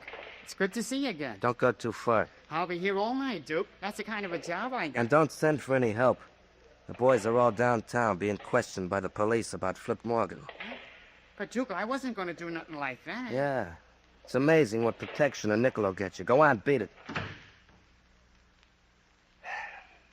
Well, Trixie. Duke, what are you going to do? Oh, no, don't rush me, Cookie. I got a lot of looking to do first. Come here. You're still a knockout. Oh, Duke. I've been waiting for you. You don't know what it was like, not knowing whether you'd be locked up for 2 years or 5 years. There were nights I couldn't sleep. I'll bet. I never dreamed you'd be out in a year and a half. Oh, Duke, darling. Hold me close. Like this? Closer. I want you to hurt me. Is that how Flip used to do it? Flip, what's the idea, Duke? You tell me. I'm the guy who wants to know. You're crazy, stir crazy. Like every man who goes to prison, all you can see is a woman cheating, lying, dancing around with other men. Oh, I said nothing about other men, chicken. I only named one. Well, suppose I did let him buy me a few meals. Did you leave me any money to live on? Didn't even answer my letter a couple of months ago. Didn't I? I begged you to let me know where you'd hidden the 200 grand. I promised I wouldn't take any more than I needed. Why didn't you answer my letter? That cabana at the beach, Trixie. Nice place, huh? Cabana? What are you talking about? You must have thought it was beautiful when you found the dough there. Duke! I answered your letter, baby. I told you where to look. I told you what to do, but you had ideas of your own. Finders keepers. Why do a split when you can dance on a dime? Duke, I didn't know. You never told me about a cabana. I took the rap and kept my mouth shut, but you were going to close it for good. You knew what the mob would do if I didn't come up with the dough, so you waited and played dumb. I didn't have long to live, did I? Duke, listen to me. I get knocked off for being a double-crosser, and you inherit 200 grand, free and clear. Nobody knows. Okay, Trixie, I know. Now, where's the dough? I never saw it. I never got your letter. I'm not asking for comedy lines, Trixie. But I tell you, Hey, what are you trying to do? How do I know you wrote a letter? Because you say so? Well, I say I never got one. Okay. Okay, from now on, the proceedings will settle down to a nice, quiet, round-table discussion. Let me see your palm, Trixie. What for? I want to read it. I want to find out if you have a future.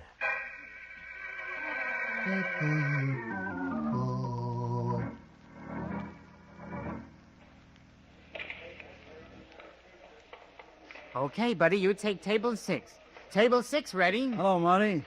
Remember us? Huh? Sure. Gee, Mr. Woods, I'm sorry we topped you for Skull and Bones, but you know, an honest mistake. That's quite all right now, Marty. As long as Pete can be himself again. We ain't going to bother him no more, lady. What brings you here? Want to shoot some pool? We're looking for Trixie. Oh, you're out of luck. Isn't she here? I left her and the Duke in the office about an hour ago. You know, long time no see. Are they still in there? Well, what do you think? Come on, Hilda. Hey, wait a minute. You'd better leave him alone, Mr. Woods. The Duke gets awful mad. He won't hit me, Marty. It'll be almost like hitting himself. Now, take my advice and be smart. Now, Jones, I'll try to stop him, Duke, but they... Save your breath, Marty. You're talking into a vacuum. Pete. Yeah. Strangled with a piece of cord. Holy smoke. Close that door, Marty. Sure. We don't want no riot. Marty, you said the Duke was in here, too. Well, I didn't see him go out. If he had gone out, would you have seen him? Well, sure. I was out front all the time, near the door, where the counter is. Well, then how did he get out of here? How? That's an open window, ain't it? Wide open. You mean Duke jumped out of there? Well, he didn't have to jump, lady. This is the second floor. He could have dropped down. It's only about 12 feet. Is it? No, I can drop down from that window myself. You work here nights, don't you? Yeah, so what? Take a look out that window. Something's been happening next door. Next door? There's an open lot. There was, Marty. Now there's a great big hole in it, about 30 feet. What? For the foundation of a new building. 30 feet? Mm-hmm. Steam shovels work during the day. You see Duke's body down there? Oh, I didn't see nothing. It's too dark. If Duke went out that window, he should still be down there. Want to take a trip? Not with you, mister. Pete! Don't be alarmed, Hilda. I've been facing guns all night. How's it feel to be rich, Marty? Great. And I'm going to stay rich, see? That 200 grand is mine. I worked for it. 1 hold-up and 2 murders. So what? Duke's going to take the rap. It's no secret he used to be nuts about Trixie. It's no secret she was double-crossing him with Flip. Marty, how'd you get the money? I watched the mails at Trixie's house. I don't trust nobody. You watched the mail? For almost a year and a half. Trixie lived in a rooming house. The mail used to be left on the table in the front hall. And then, one day, a couple of months ago... Yeah, the payoff. A letter that told where Duke hid the dough. And it said, "Don't tell a mob." I was in. You're smart, Marty. Yeah, but who are you going to tell it to? Marty, hasn't anybody told you that shooting makes a lot of noise? I got that figured out, too. Turn on that radio, pal, loud. It's different now, Marty. You just learn one thing. Never take your eyes off a moving target. Drop that gun. Drop it, or I'll twist your arm out of shape. Now, you weasel. Why, Pete, you knocked him out with one punch. Let me catch my breath. Phew.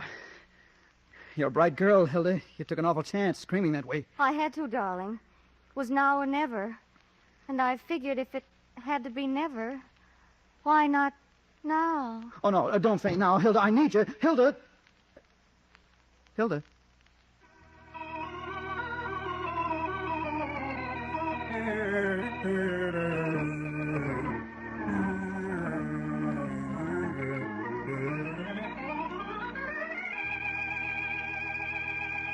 And so closes tonight's Crime Club story, Death Never Doubles.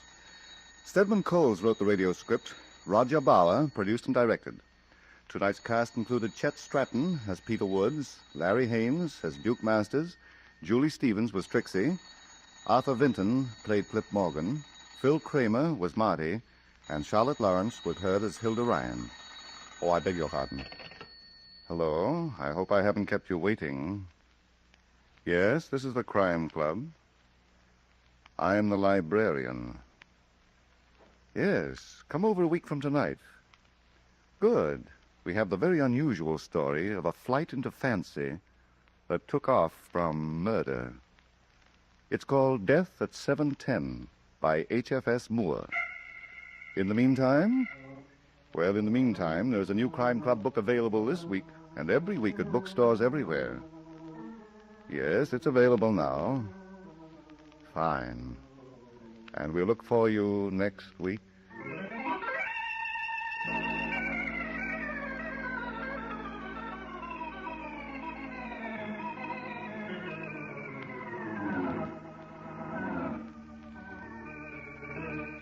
This program came from New York.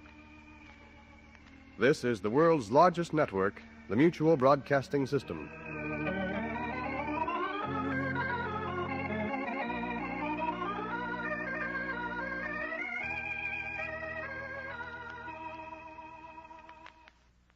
Extra, extra, extra! Hear the big town story of the Charity Killers! Extra, extra, extra! Miranda? Yes, Bertha? Lock him up in the storage room with Larson's body and let's get out of here. And leave Mr. Wilson alive to identify us in Larson's murder? They'll have to catch us first. You're wasting time, Bertha. My press photographer has orders to notify the police. You better get going. I'll say I'm going. Oh, no, you're not. Tape up Wilson and splatter the place with kerosene. Yes, listen to this dramatic big-town story of two strange women racketeers brought to you by Lever Brothers Company, makers of Lifebuoy Health Soap. A story of fighting editor Steve Wilson of the Illustrated Press, whose newspaper creed stands for freedom and justice against the forces of intolerance and evil. The power and the freedom of the press is a flaming sword, that it may be a faithful servant of all the people. Use it justly, hold it high, guard it well. Now, Big Town, and tonight's racket expose headlined The Charity Killers. Each year, the great heart of America gives billions to alleviate the suffering of humanity. But into this golden river of generosity, racketeers dip greedy hands. And such is the background of Steve Wilson's story, which began in the parlor of a pretentious old brownstone mansion in a fashionable section of Big Town. Bertha? Bertha! Hurry with the tea. Mr. Larson is due any moment. Stop squawking. Save the society act for that crook. I have to get into my lines, into my charity act, don't I? Yeah, but don't overdo it. Make the pitch for a fat contribution, and then we'll take 'em, like a couple of Dannemora doves. Bertha, I do wish you'd drop your prison slang. You've been out long enough this time. And I'm not going back in. I'm getting too old for the pen laundries. What's keeping that shop? He'll be here. I promised him a large contribution to his sweet charity. That dirty crook. Save the professional jealousy and pour me a cup of tea. Pour it yourself. Very well. Where's the gin? In the extra cream pitcher, where it always is when you put on this phony Whistler's Mother act. Have you fixed the sugar? Sure. The top lumps are soaked in enough stuff to knock Larson out for a week. Good. There he is. Go let him in while I get out my knitting. All right, but don't drop that gun out of your knitting bag like you did in Denver. Oh, I won't. Oh, dear, I'm afraid I'm going to have to get rid of Bertha like I did my second husband. Now, let's see. Knit one, purl one. No, knit two, purl one. Just a moment, please.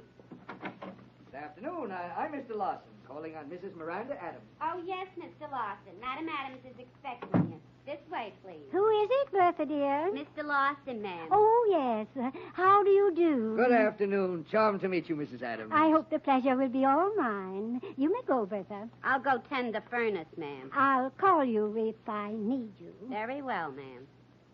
Are you two ladies alone in this big house? Yes, quite alone. It's so difficult to get help these days, you know. Yes. And now, about your contribution to the General Community Fund. Oh, yes.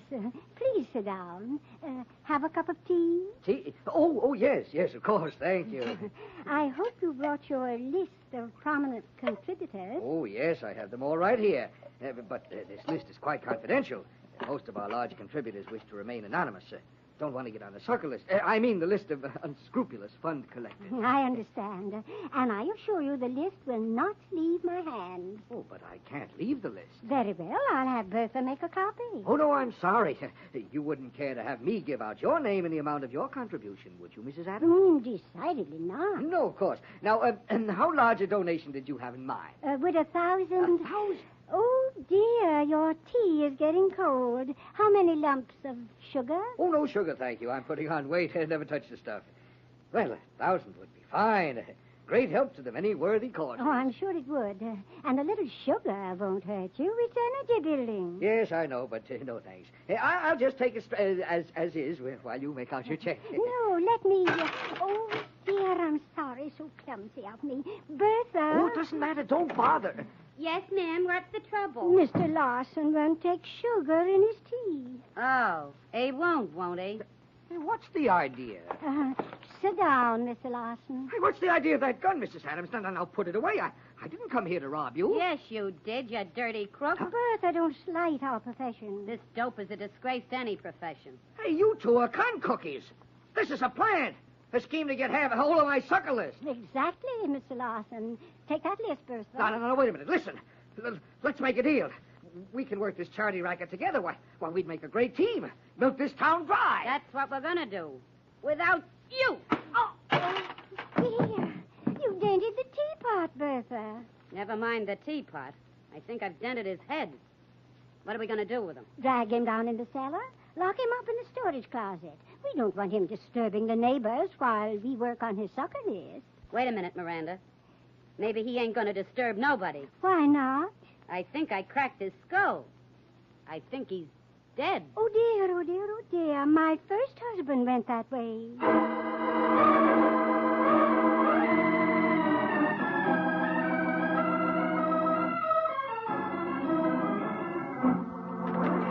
Hi, Steve. Why the general alarm for your wondrous girl reporter? Oh, come in, Lorelei, and close the door on those infernal teletypes. Uh-oh.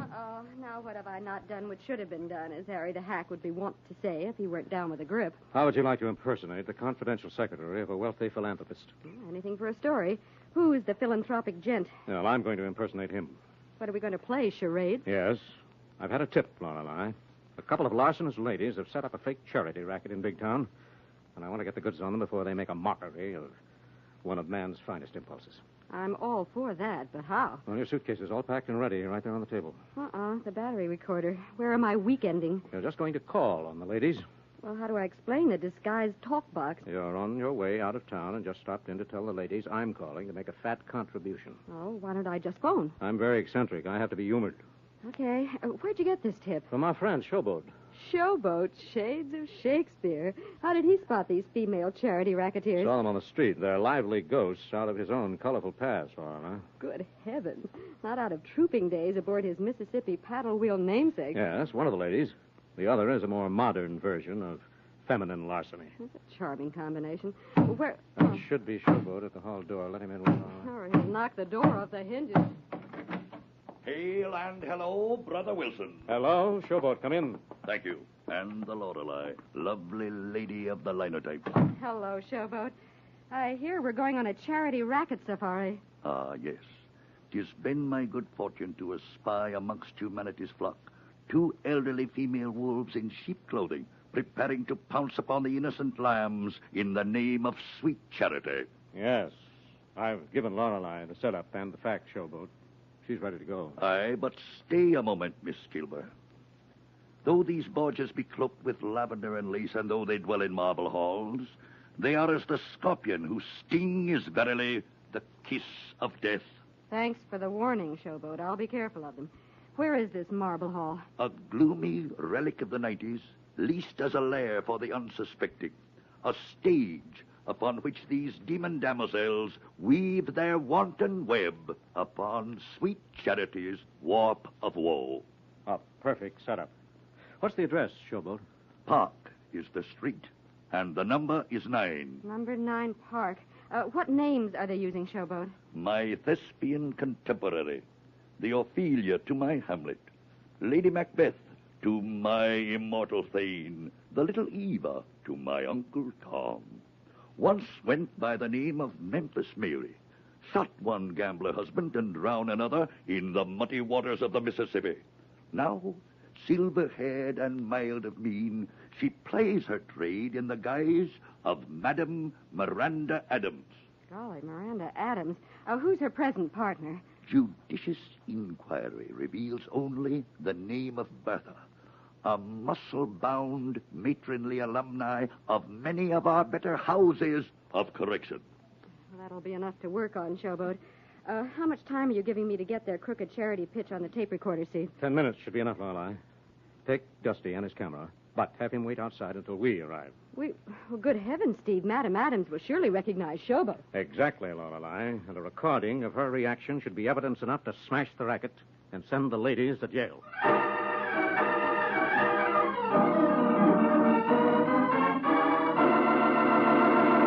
Thus, unaware that a vicious, fake charity racket has become a matter of murder, Steve unknowingly sends Lorelei into a deadly situation.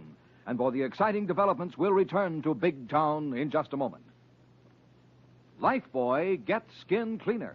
Lifebuoy gets skin cleaner. And the cleaner you get your skin, the surer you are of being fresh and attractive. So remember, Lifebuoy, with its purifying ingredient, gets skin cleaner. Stops BO as no other leading soap can. Here's what the doctors proved in 820 scientific tests. People took daily baths with different soaps. Doctors found that Lifebuoy does more than just remove the grime and perspiration you can see. Lifebuoy's purifying ingredient makes it more effective than any other leading soap against the invisible dirt that brings on BO. Lifebuoy's milder, too. Safe for baby's tender skin. And you'll like the way Lifebuoy, made with costly coconut oil, bursts into quick, flashing white lather, even in hard water. Lifebuoy gets skin cleaner. Lifebuoy gets skin cleaner, keeps you fresh and attractive, protects you as no other leading soap can. Bathe with Lifebuoy every day. Get the big new bath size. Buy Lifebuoy right away.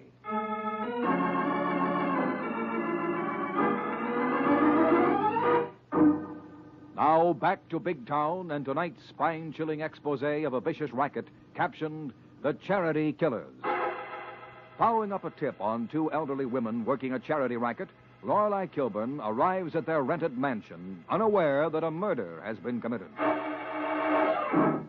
Bertha, for heaven's sake, what a time to be out of kerosene. How was I to know that crooked dope would be so stubborn and have a paper skull and we'd have to get rid of the body? Are you quite sure he's dead? Dead as a doornail. Are you sure he'll fit into the furnace? Yeah, I measured the door. Then go down to the store and get a can of kerosene. All right.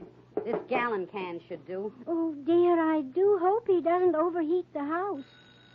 Miranda, somebody's ringing the front doorbell. My stars, whom could it be? Maybe one of Lawson's charity racket pals come to find out what happened to him. What'll we do? I'll go see, and if it is, simply say he never arrived. What if they've been watching the house and no different? Then I'll invite them in with this gun. All right, go ahead. I'll wait down here in the cellar with Lawson's body. No need to do that. He won't go away. Go get the kerosene and hurry back. Okay. I'll go out the cellar exit. Don't make any mistakes. I won't. Maybe you better get another gallon of kerosene, just in case. All right. Get upstairs and answer that bell.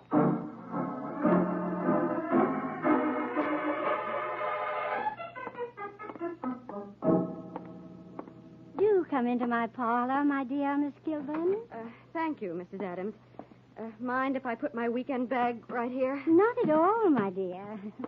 And it's so kind of you to delay your vacation trip to prepare me for the arrival of your wonderfully philanthropic Mr. Wilson. Yes, you may think it's strange his sending me ahead to get the facts about your charities, but my employer is quite eccentric. I understand. And of course you want to know how the money is being spent, how many worthy causes are being helped, and the other prominent contributors in Big Town. Yes, that would interest and impress Mr. Wilson. Of course. Here is a partial list of our contributors and sponsors.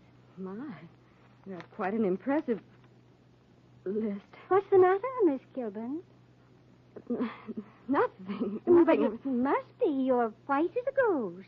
Oh, it's really nothing. I suddenly felt a little faint. It's rather warm in here. Nonsense. The thermostat is set at 68 degrees.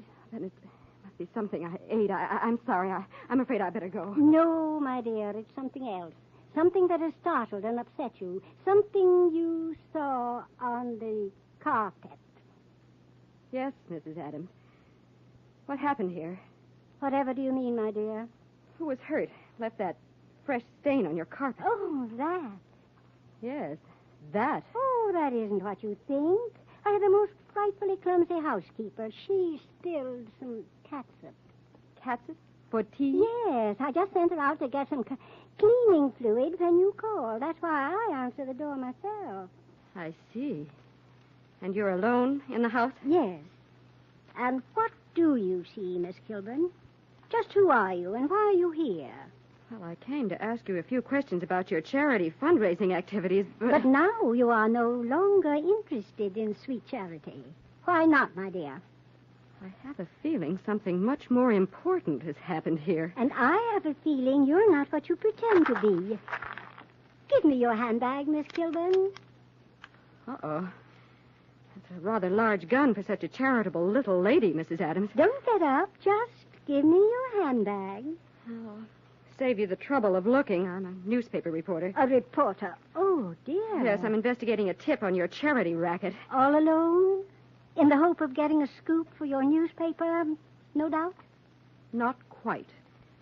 Now, you better put away that gun or you'll be facing something much more serious than grand larceny, Mrs. Adams. If you aren't already. My stars, you are curious, aren't you, Miss Kilburn? It's a reporter's stock in trade. Yes. Too bad. How so? Oh, dear me, I'm dreadfully afraid I'm going to have to take you down in the cellar and satisfy your feminine curiosity once and for all.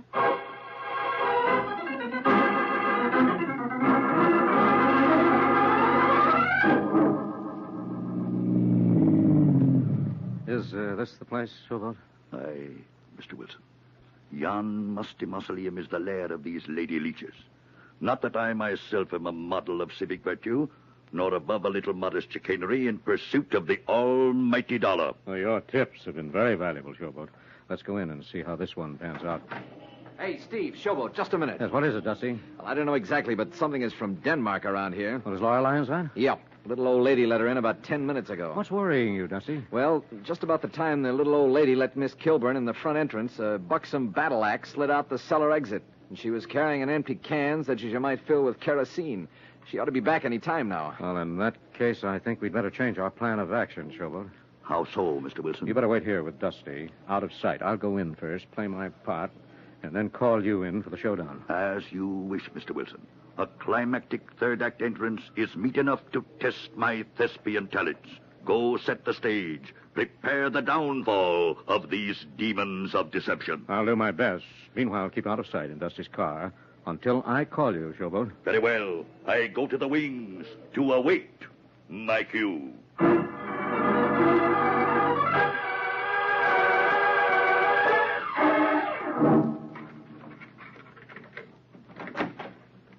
Good afternoon, sir. Good afternoon. I wish to see the lady of the house, Madam Adams. I am Madam Adams, sir. Oh, I beg your pardon, Mrs. Adams. Not at all.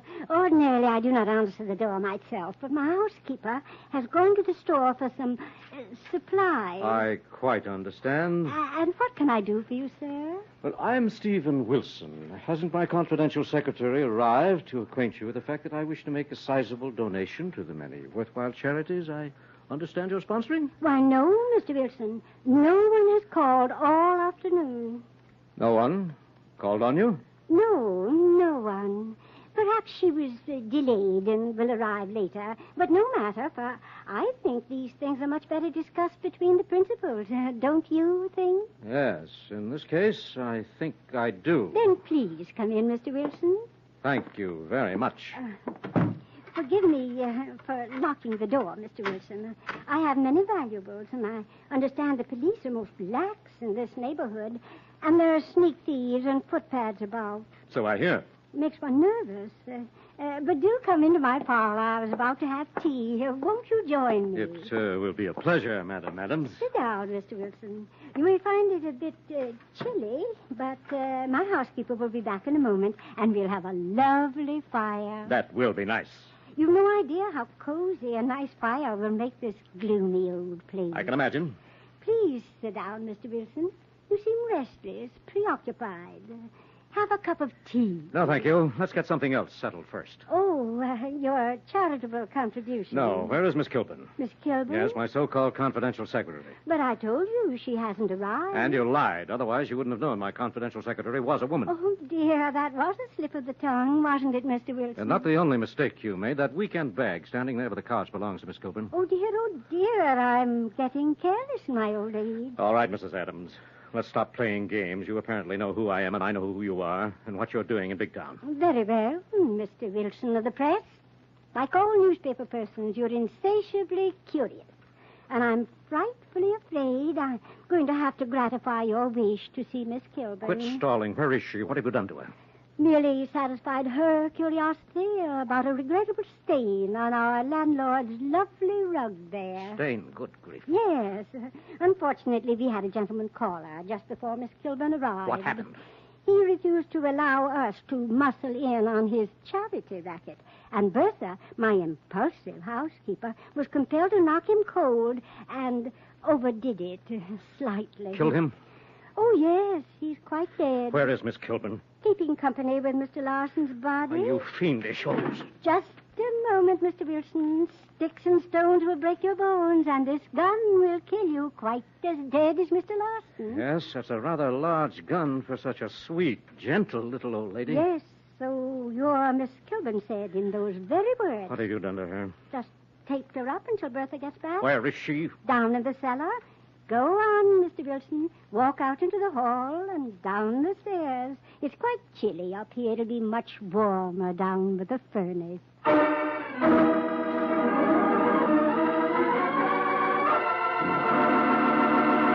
Thus, in a swift turning of the tables, Steve and Lorelei are caught in a strange and deadly situation. And for the exciting payoff, we'll return in a moment.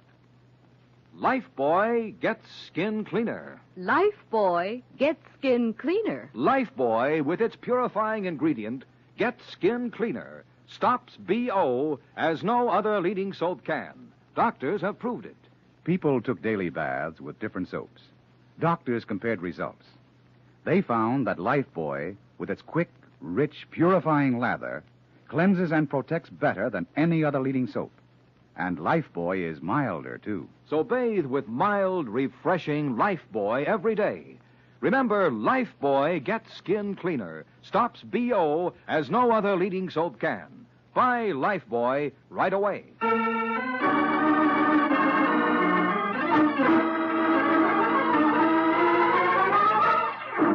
Now back to Big Town and to Steve Wilson and Lorelei, trapped in the basement of an old mansion in the deadly cover-up of the Charity Killers. Keep away from Miss Kilburn, Mr. Wilson. I know how to use this gun. So I understand from an old associate of your Mississippi showboat days. My stars, that was 40 years ago. Whom could it be? An actor. And like your first husband, a gambler on the river. Showboat. Showboat. That scene stealer. I would have thought some woman shot him years ago. Unfortunately for you, he's right here in Big Town. It tipped me off to your fake charity racket. What are you listening for? Expecting, Mr. Wilson? The return of your stupid companion who involved you in murder. I've been involved in murder before. But of your own volition. Not because of the blundering of a stupid associate. Oh, yes, quite so. Bertha is rather stupid. Who's stupid, you cackling old crow? Crow, am I? Yes. And who's this man and that girl laying over there, taped up like a mummy? Newspaper persons. What are they doing here? Investigating your charity racket. Oh, Miranda, you old fool. Why did you bring them down here and let them see Larson's body? There was no help for it. And stop calling me a fool. I am old, but you're the fool. Put on that kerosene and tape up Mr. Wilson. Stop giving orders. There isn't time. We got to get out of here. Nonsense. We've spent months lining up suckers. Checks are pouring in every day, and with Larson's list, we can make a real killing. Don't be a complete dope. Those two didn't come along. There's a car out front. And the driver and somebody in it are watching this house like hawks. Why didn't you say so right away? You didn't give me a chance, but I'm telling you now. Let's lock them up in the storage room with Larson's body and get out of here. And leave them alive to identify and testify against us in Larson's murder? They'll have to catch us first. You're wasting time, Bertha. Those men out there in the car have orders to notify the police, and you'd better get going. I'll say I'm going. Oh, no, you're not, Bertha. Tape up Wilson and splatter the place with kerosene. I'm not wasting any more... That'll be all out of that gun, Madam Adams. Oh, Now, hold still. I hate to manhandle a woman, even a murderess. Now, hold still. Stop struggling. Oh, dear, very well. Unhand me, sir. As soon as I make sure you haven't another gun in this knitting bag. Hey, Steve, what cooks? What goes on here? What gives? Dusty, just get the tape on Miss Kilburn. And then shoot a few pictures for the front page. Right. Okay, now hold everything, Lorelei. I'll have you undone in a jiffy. Forsooth, what transpires in this dungeon of dark deeds? Well, if it isn't Showboat, the greatest voice in Saldini. Ah, the Memphis Belle, Milady of the Hemlock, the Dagger, and the One-Night Stand. Shut up, you windy old walrus. Ah, time hath touched thy hair with silver, but tipped thy tongue with acid, Miranda. Oh, be quiet, Showboat. You haven't changed a bit. Yes, hold the reminiscences, Showboat. Are you all right, Lorelei? Oh, a little bruised and mortified, but otherwise okay, Steve. Good. Go upstairs and call Fletch on city desk. Give him the story. And call Callahan of homicide.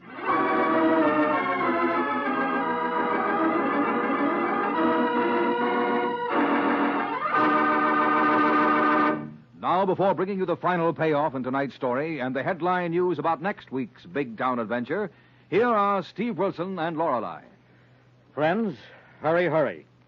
Lever's sensational $50,000 travel contest closes this week. Wouldn't you like to explore Paris and London, see Cairo, visit Honolulu and other famous foreign cities? Well, this contest is your chance to win the vacation of a lifetime. Just imagine, friends, you can win a round-the-world trip for two with all travel expenses paid, or choose $10,000 in cash. Yes, and there are second prizes, too, 15 of them, with an all-expense trip to Europe for each winner, or $2,500 in cash, plus 400 other prizes of $10 each. Just finish this statement in 25 words or less. I like bath-size Lifebuoy because... Send each entry with a box front from Bath-Size Lifebuoy to Lever Tour the World Contest, Box 1, New York 8, New York.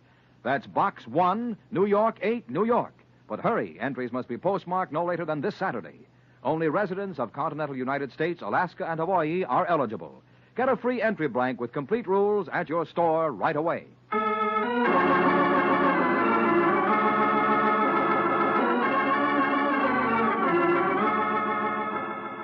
In tonight's big town expose of the fake charity racketeers, the murderess Miranda was tried, convicted, and imprisoned for the rest of her unnatural life. And next week, the makers of Lifebuoy bring you a hard-hitting story entitled The Fatal Joke, the strange story of a gangster's revenge after death. Another exciting assignment in the newspaper career of fighting Steve Wilson of Big Town. Don't miss it. In tonight's dramatization, all names, times, and places are fictional. Big Town features Edward Pauly as Steve Wilson, Fran Carlin as Lorelei Kilburn, and was written and produced by Jerry McGill. This is Brotherhood Week. At a time when it is vitally important that all Americans stand united, let us recall the American principles of tolerance and understanding toward one another, and let us practice those principles throughout the year. Next Tuesday night, same time, same station, you'll hear the newsboy calling... Extra hero about it. The story of Steve Wilson and a fatal joke, brought to you by the makers of Lifebuoy Health Soap. Extra.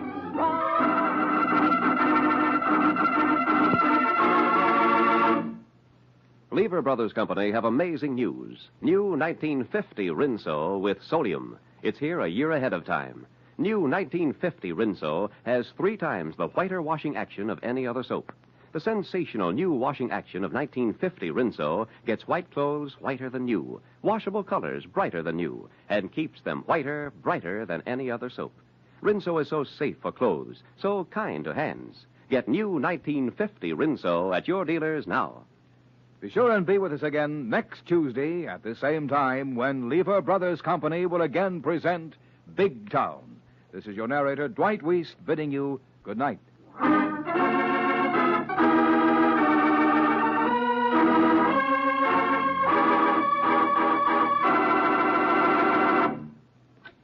This is NBC, the national broadcasting company. NBC, the national broadcasting company. NBC, the national broadcasting company. NBC, the national broadcasting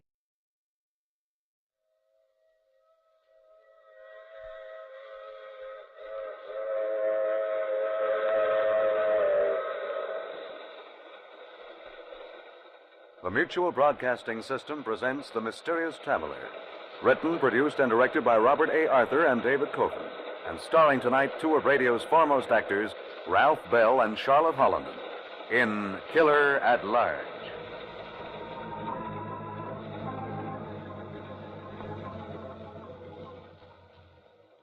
This is The Mysterious Traveler, inviting you to join me on another journey into the realm of the strange and the terrifying.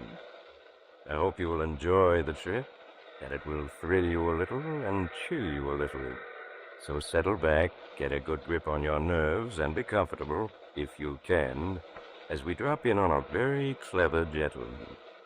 A gentleman who perfected an ingenious plan to be rid of people he disliked without ever having to suffer for it. I call his story Killer at Large.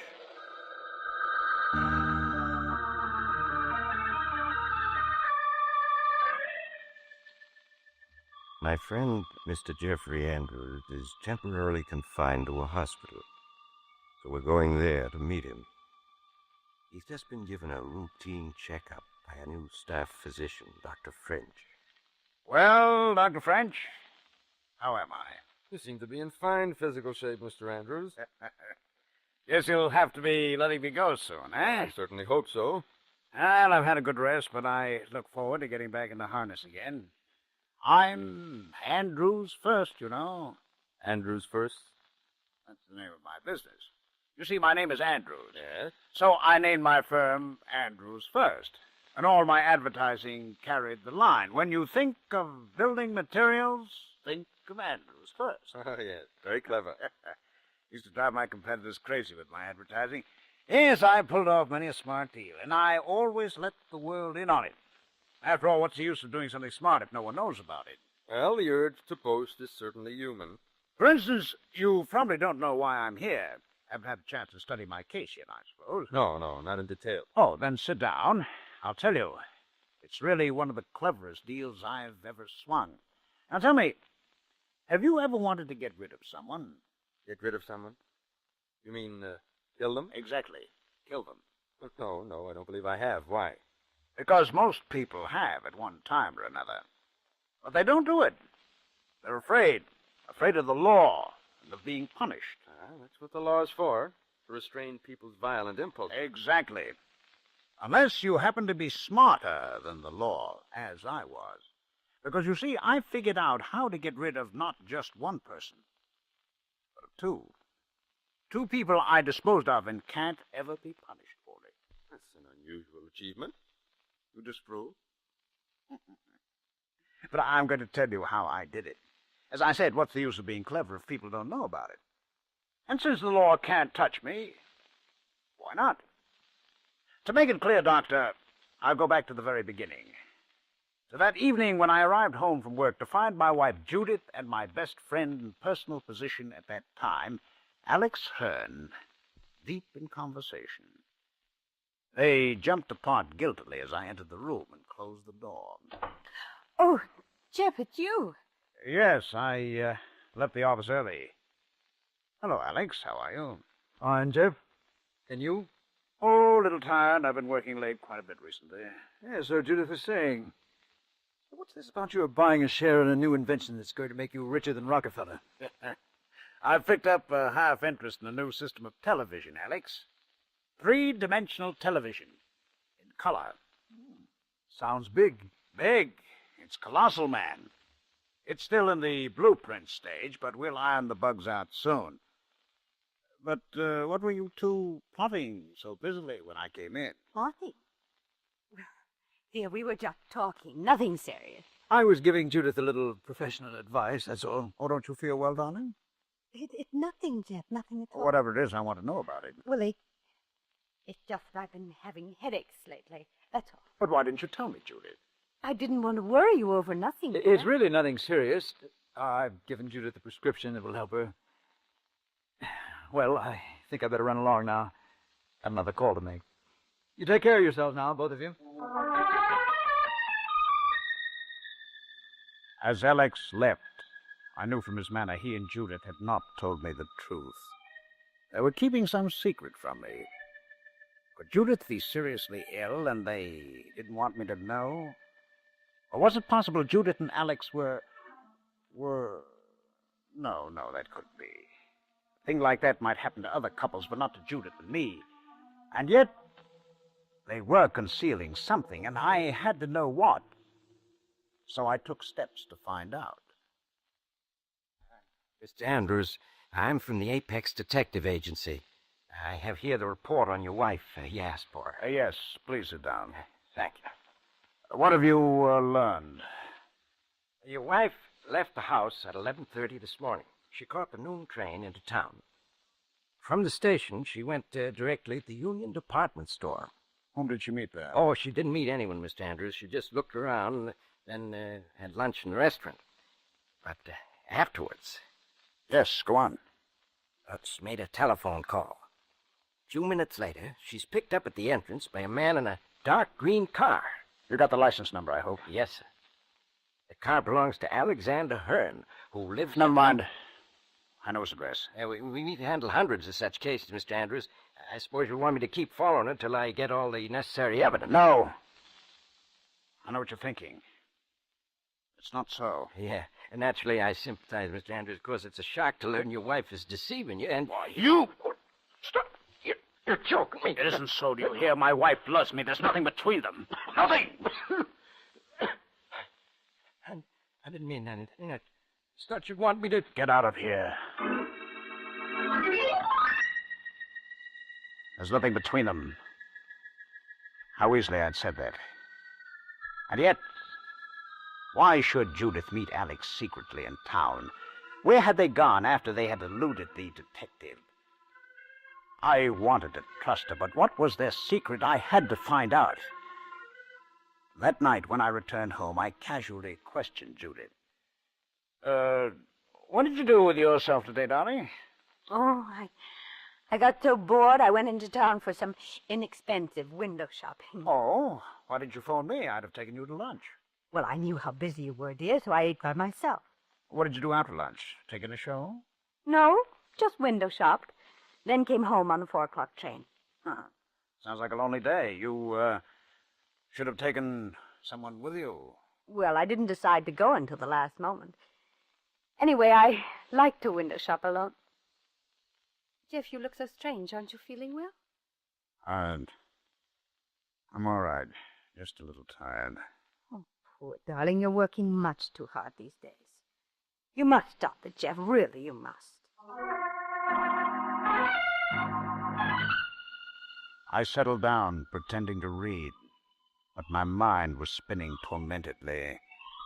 I didn't decide to go until the last moment. Anyway, I liked to window shop alone. How easily her answers had come, as though she'd rehearsed them. But they were lies, all of them. Could the detective have been right and I wrong? No, I couldn't believe that. I had no proof. I had to have faith in Judith. I made myself believe I was doing her an injustice, but the very next evening, I found Alex at the house again. He and Judith were walking in the garden, speaking together in low tones, so secretly they didn't even notice me. Now, Judith, you must listen to... No, Alex, I won't. I tell you, we can't go on like this. But if we're careful, Jeff may never find out. He's bound to. People will begin to notice and talk. Sooner or later, Jeff will know that something's wrong. And the longer we wait, the worse it'll be in the end. I know. Oh, Alex, I can't bear to hurt him. Judith, I understand how you feel, but it can't be helped. Now, I have a plan worked out that can't fail. A plan, Alex? 2 psychiatrists who are friends of mine will sign the papers, and Jeff will be quietly committed to a private sanitarium. We'll make him think it's just for a short rest. He'll never suspect a thing. Oh, Alice, I couldn't. We can't go on hiding the truth from him like this. Believe me, Judith, it's the only way out. All right, I'll do whatever you say. But we mustn't let Jeff suspect what's happening.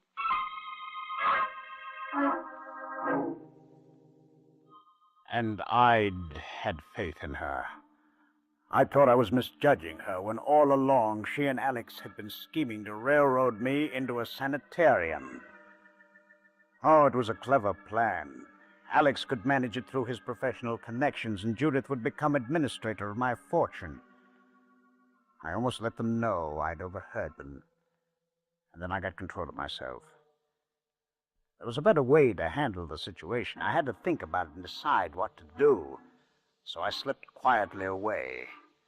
And a little later, I took Judith out for a drive as though I suspected nothing. But as I drove, I pondered how best to punish them. What are you thinking about, Jeff? You've hardly said a word all evening. Jeff, I'm speaking to you. Oh, I'm sorry, dear. I'm afraid my mind was on business. You really are working too hard these days. Oh, I'm not working that hard. Too bad we couldn't persuade Alex to come with us tonight. He's always such fun when he forgets he's a doctor. That's because he puts his work completely out of his mind when he gets a chance to relax. I suppose it would be better if I were like Alex. Of course not, dear. I like you just as you are, dear, silent moods and all. I wouldn't want you changed.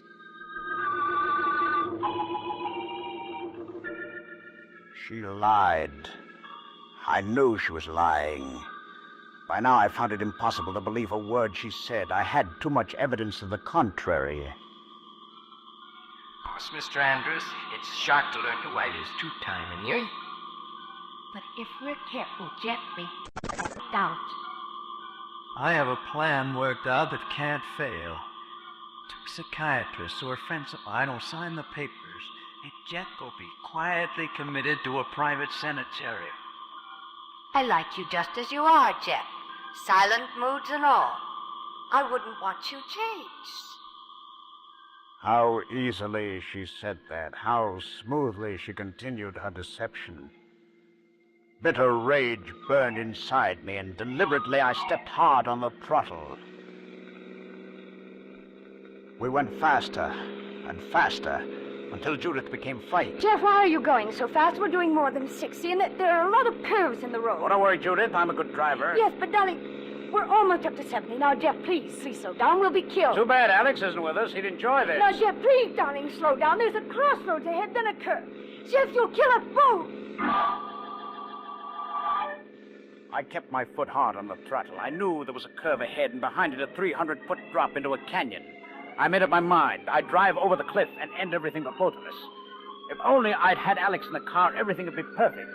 He deserved to die, too.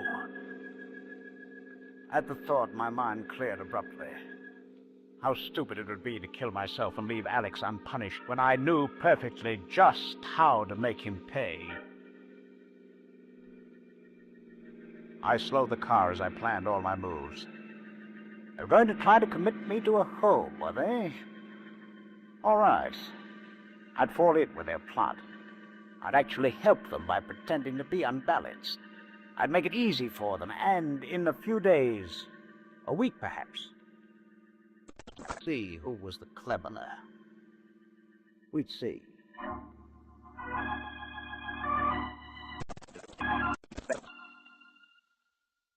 Alex, I tell you, there's millions in this new system of television, maybe billions. Darling, you're speaking so loudly. Everyone in the restaurant is watching. Well, let them. What does it matter? Nothing can stop me now, man. In 5 years, I'll be one of the wealthiest men in the world. With my genius for organization... Jeff, Judith tells me that last week you didn't go to your office at all. You just sat around the house and wouldn't say a word to anyone. Oh, well, you know how it is, Alex. Sometimes a man feels a little blue. All geniuses are like that. Now, when I set up my new television network, I'll revolutionize world communication. I'll have a monopoly no one will be able to buck. And furthermore... I went on talking, seeing Alex's eyes narrow as he watched me. He saw in me all the symptoms of the manic depressive, the exaggerated ideas of importance, the extravagant dreams of wealth. Soon others would notice. My business associates, my friends, the servants. When that time came, I could count on a visit from Alex, bringing his psychiatrist friend to look me over. Yes, that visit would be coming very soon now. Very soon.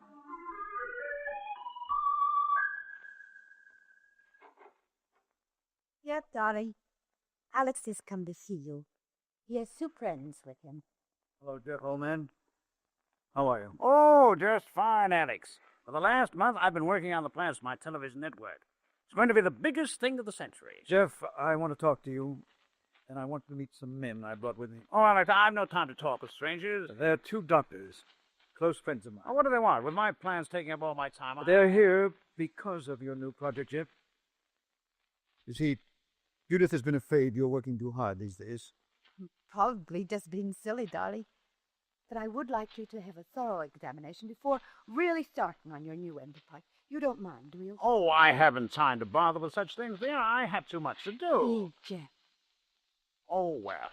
All right, but it mustn't take too long now. They're waiting in the hall. I'll bring them right in. At last, my patience was being rewarded. Alex and Judith's scheme was working perfectly, and so was mine. Alex brought in his friends and introduced them as Doctors Carlton and Marshall. Without waiting for them to question me, I plunged into an excited description of my plans. As I went on and on, I saw them look at each other and nod slightly. Then, as though they were satisfied, Dr. Marshall brought the conversation to a close. That'll be enough for the time being, Mr. Andrews. I should like to continue this discussion another time. But, Doctor, I haven't finished telling you of my plans yet. You need some rest, Jed. Yes, dear, you look so tired. Let me take you to your room. Well, all right, Judith, but I can't rest long. I have too much work to do. Alex, watch him carefully. There should soon be a definite change. The elated mood should give way to despondency. After that...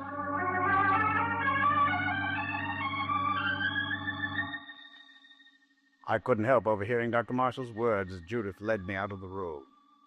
Alex, watch him carefully. There should soon be a definite change. And he was correct. I knew the right symptoms just as well as he did. So the next day I became depressed, refused to speak, claimed that I was being persecuted, and even pretended to cry in self-pity. And the following morning, Alex and his two friends were back again. Morning, Mr. Andrews. You remember Dr. Marshall, Jeff? And Dr. Carlton? Jeff, say hello to you again. No. Leave me alone. I don't want to talk to anyone. Huh? The other day you were highly enthused about your new business venture. Don't you want to tell me more about it? No. No one cares about my plans. I'm alone, all alone. Everyone's against me. Jeff. Do you feel this way often? I mean that everyone's against you and life isn't worth living? Yes. How did you know? Well, that's because I'm your friend. You can tell me all about it. You don't know what it's like. To be all alone, to have no friends, to know that everyone hates you, wants to hurt you. Yes, I understand. Well, I'll see that no one hurts you. Wouldn't you like to go someplace where you'd be safe? Where you'd be surrounded by people who were your friends, wanted to help you? Yes, I'd like that, but there isn't any such place. I think I know one. But we've talked long enough for now. Shall I have Judith take him in the garden? Yes, I think it will do him good. Judith, perhaps a little fresh air would make Jeff feel better. Why don't you take him for a walk in the garden? Yes, of course. Come, give me your hand, darling. We'll go out in the sunshine for a while. I'll call you when we're ready. Yes, all right, Alex. I let Judith lead me into the gardens. Through the library windows, I could see Alex and the two psychiatrists. Alex wasted no time getting them to sign the papers that would commit me to a home from which he and Judith would see I never emerged. But he didn't know that the signing of those papers meant my scheme had succeeded, not his. After a few minutes, Alex came to the door and called. Judith, will you bring Jeff in now? Yes, all right. Come along, dear. All right, I'll come. Oh, Jeff, we've been talking things over, and Dr. Marshall knows a place where you would be very happy. Yes, Mr. Andrews. Small rest home upstate. You'll be able to get a good rest there among friends. Anything, I don't care. No reason you shouldn't go up today. Alex can drive you up this afternoon. I don't care when we go. Nothing makes any difference to me. And, darling, in a little while you'll be home again. Feeling so much better. Come, Jed. Judith and I will help you pack. Yes, give me your hand now, Jeff. And we'll go with Alex to your room and pack your things. and we'll go with Alex to your room to pack your things. My best friend and my loving wife. And they couldn't wait to get rid of me. But I was smiling to myself in triumph as Judith opened the door to my room. Come in, dear. Now, you just sit down and we'll take care of everything. You must have courage. It's almost over. I think 2 bags will be enough for now. If Jeff needs anything later, you can take it to him. Yes, Alex. Jeff, dear, what suits would you like? Jeff, what are you looking in that golf bag for? There's something I've been keeping here. I've got it now. Jeff, a revolver. Yes. And fully loaded. What do you want the gun for, Jeff? Here, give it to me. I'll take care of it for you. Stay where you are. That's better. I want to talk to you. I've been waiting quite a while for this moment. What are you saying? Oh, come, Judith. You don't have to pretend anymore. Jeff, let me have that gun. I want you to stand still or I'll shoot. Alex, he means it. Yes, I do mean it. Your little plot's been an extremely clever one. Our little plot? What do you mean? The idea of having me committed so you two could be rid of me. But you must admit I did help it along by my cooperation. Jeff, what are you talking about? It's no use pretending anymore, my dear. I've known everything for weeks. Ever since I overheard the two of you talking in the garden one evening.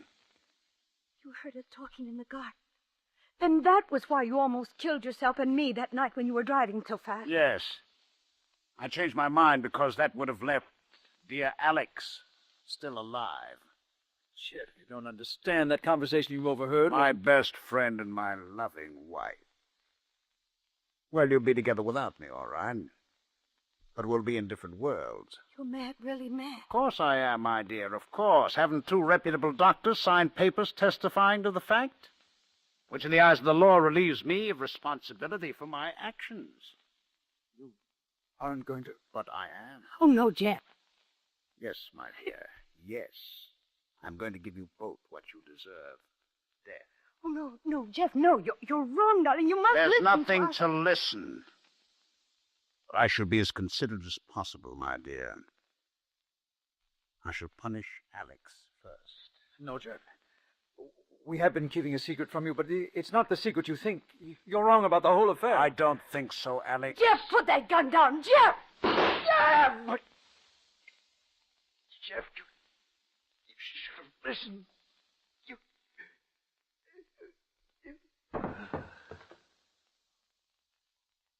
killed him. Yes, Judy. And now it's your turn. I should be lonely without you. I loved you so much. Jeff, darling, you mustn't kill me because you're wrong. I still love you, I do. I wish I could believe that, but I can't. Jeff, you've misinterpreted what you heard. Really, you have. I think not, Now, Judy. Jeff, please give me time enough to explain everything. Forever would not be time enough, my dear, and I would rather not think of you dying with lies upon your lips. But they're not lies. No, Jeff, no, put down that gun. Dr. Marshall, help! No one can help you. You see, the door is locked. It'll all be over long before anyone can get here. Now look into my eyes, Judy. Dr. Marshall, Dr. Colton! What is it, Mrs. Andrews? Break the door down quickly! Come on. They can't get into this room in time, my dear. Now look into my eyes. It's because I loved you so much that I had to do this. Now, goodbye, Judith.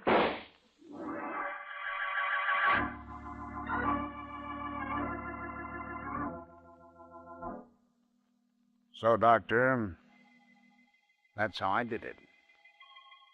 I pulled the trigger just as Dr. Marshall and Dr. Carlton broke the door down. Too late to save Judith. And you see the beauty of my plan, of course. It was perfectly safe. I was certified as being of unsound mind, so I couldn't be punished. Oh, naturally, for the last 2 years I've been confined here in this institution, but I haven't minded it, really. I've been gradually responding to treatment. I've been careful not to respond too fast, you see. And soon you'll be letting me go as cured. I'll be free as air. Now, I ask you, Doctor, wasn't that rather clever? It might be considered so, Mr. Andrews. But why have you told me all this? Aren't you afraid I'll report it? The police would never believe it. Besides, they could do nothing if they did. No, Doctor, I'm in the clear. I'll start a new life and take up my plans where I left off. That television invention's still waiting to be developed. Hello, may we come in? Doc Marshall said it'd be all right for us to speak to Jeff today. Well, hello, old man. How are you? Trudy. Alex. Oh, no. Darling, I'm so glad to be able to see you again at last. No. Now, You're not real. You're dead. Mr. Andrews. Send them away. They've no right to come back. I killed them. They're dead. Mr. Andrews, calm yourself, please. I'll take care of them. I'll send them back where they belong. Please, both of you. Come outside. They have to go back. They have to stay in their graves. The dead must stay buried. Yes, of course, Jeff. We won't bother you again. Come, Trudy. They can't be allowed to disturb me with the dead. I won't stand for it. I tell you, I won't stand for it. I won't stand for it. Alex, Bill isn't well. We'd never come, Dr. French, but we thought he was almost well. Yes, so did we. But we were wrong. Just temporary improvement. He still believes that you were plotting against him and that he killed you for it. But you understand the truth, don't you? I think I do, yes.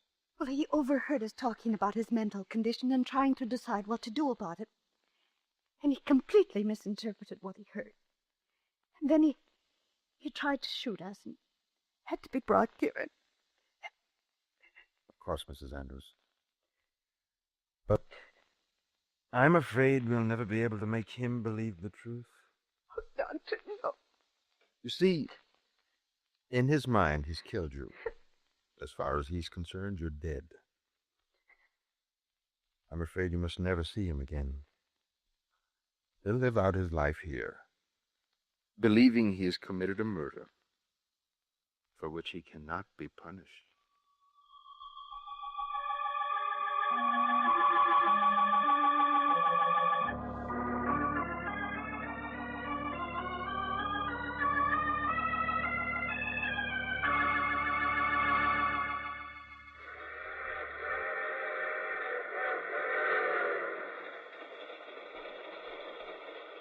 This is a mysterious traveler again. Well, Jeff's idea looked like a good one for a while, didn't it? I don't advise you to try it. You might wind up the way Jeff did. In fact, my advice is to forget the whole thing. You'll be much happier. There's no such thing as perfect crime. Which brings me to my story for next week. Death has two faces. It's about a gentleman who discovers a new way to die, in which he lets someone else do all the work, and he... Oh, you'll have to get off here. I'm sorry. I'm sure we'll meet again. I take this same train every week at this same time.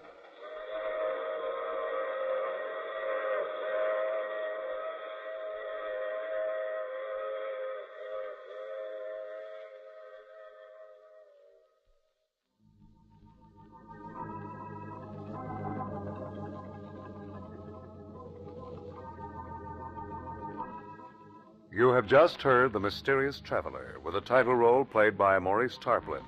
Others in our cast were Ralph Bell, Charlotte Holland, Nat Polan, and Chester Stratton. All characters in our story were fictitious, and any resemblance to the actual persons living or dead is purely coincidental. Original music composed and played by Al Finelli. Phil Tonkin speaking.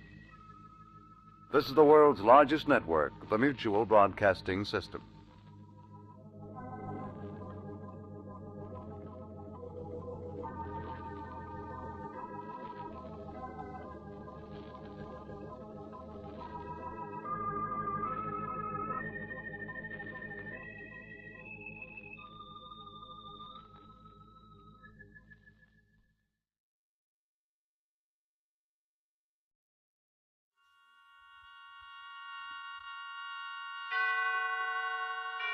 And now, tonight's presentation of radio's outstanding theater of thrills, Suspense. Tonight, we bring you a story of a cross-country bus and the safety of a nation that rode in it. We call it Classified Secret. So now, starring Parley Bear, here is tonight's suspense play, Classified Secret.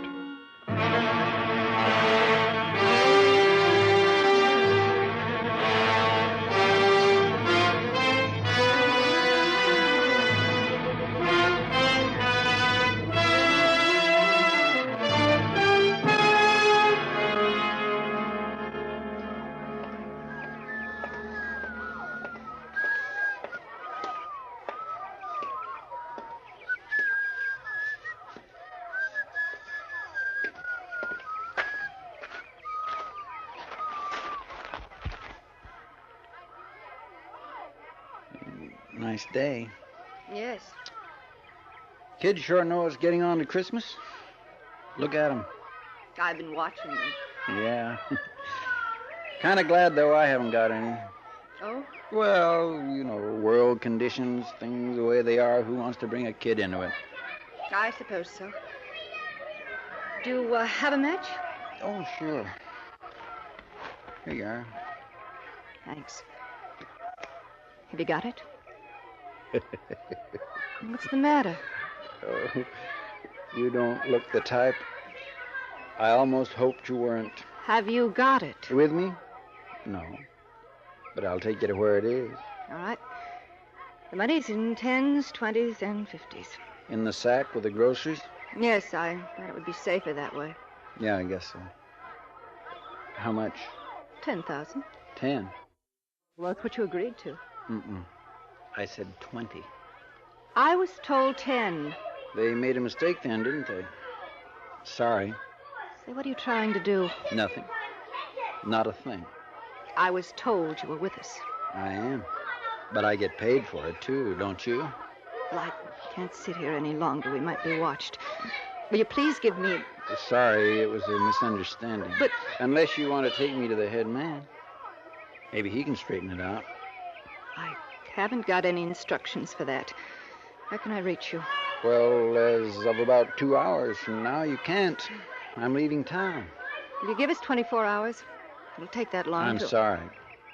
If you can't pay what I want, there's somebody else who will.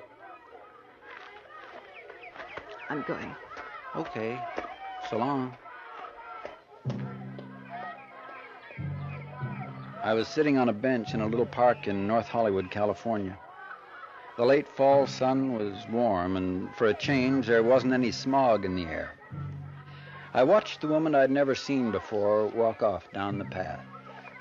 She was headed for the avenue and some cars parked beyond the trees. I thought how nice it would have been if she were just a woman in the park, nothing else. I waited until she was out of sight, then I got up and walked away in the opposite direction.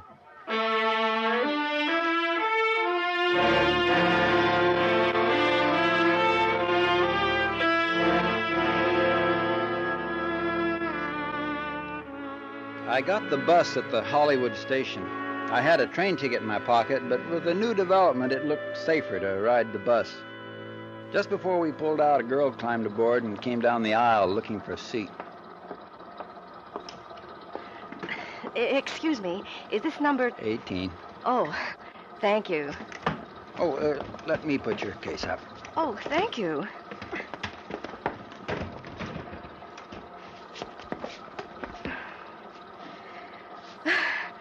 I was afraid I was going to miss it. Yeah, I know how it is.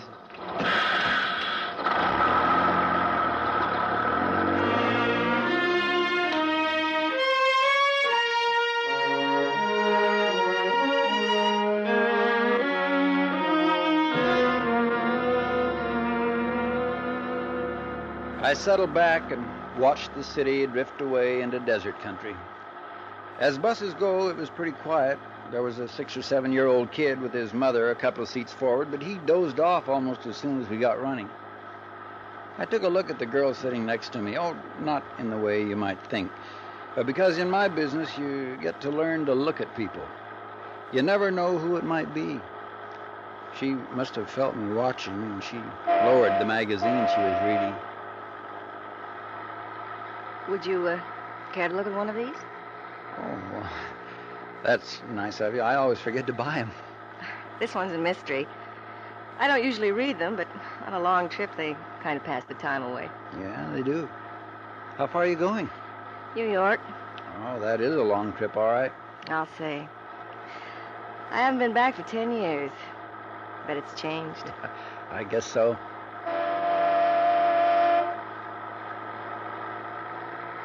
I read the mystery well into Arizona. And when I finished, it was beginning to get dark. The kid up ahead was awake and hungry. There was a feeling of expectation on the bus as we drove into the first night of travel. Did you enjoy it? Oh, yeah. It was fine. Thanks a lot. What was it about? Spies. They're real exciting. I like spy movies, sometimes. But I think they do so many of them. You read about it in the papers all the time. I don't know, you'd think people would get sick of it. Yeah, I guess you're right. They're exciting, like you say. But I bet it isn't really like that. Yeah, I doubt. Oh, say, my name's Charlie. Charlie Rader. Oh, how do you do? I'm Julie Spaulding. Hi. That kid sounds as hungry as I am. Yeah. We ought to be stopping soon. I hope so.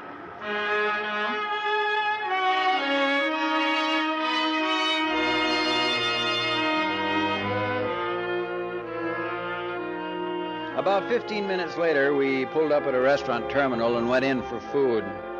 I watched for any new passengers who might be getting on. I didn't see anybody, and as soon as I'd finished my sandwich and coffee, I sent a telegram to New York, then got back on the bus.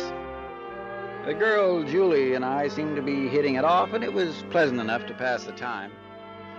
After we got rolling, the kid up ahead decided to sing himself to sleep. It was like a crooning over and over again, the same song, the same few notes. I guess it put everybody else to sleep except him.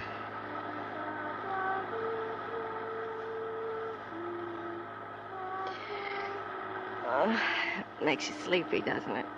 Yeah. Reminds me of when I was a kid.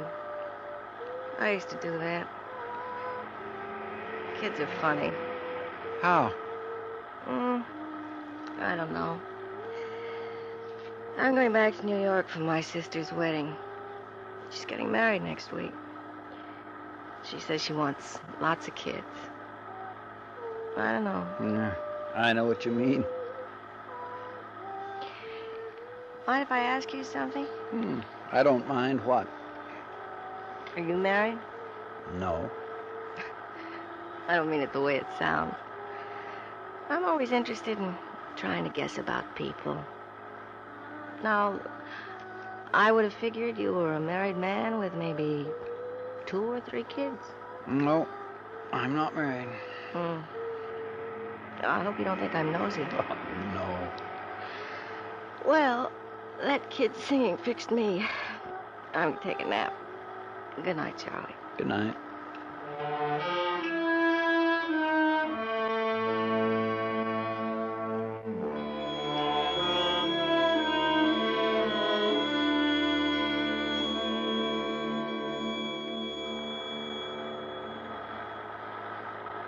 I must have dropped off, too.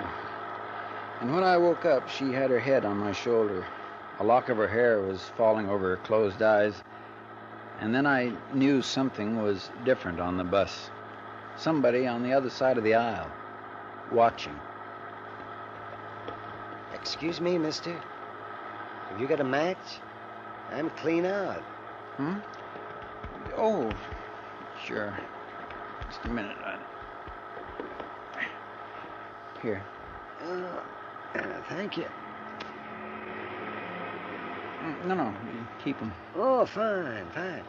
Thanks a lot. Hey, you got any idea where we are? No, I'm not sure. I got on at Flagstaff an hour or so back. Oh, boy, I envy her. Wish I could sleep like that. That's your wife? No. Oh. Say, that's rude. But taking your matches, not offering you a cigarette. Oh, that's okay. No, I don't want one now, thanks. Say, I want to tell you something. Oh? There's a lady in the seat behind you. I think you've met her before in the park. Right? Mm-hmm. We brought her with us to identify you. But she gave us a pretty good description back in L.A. Good for her.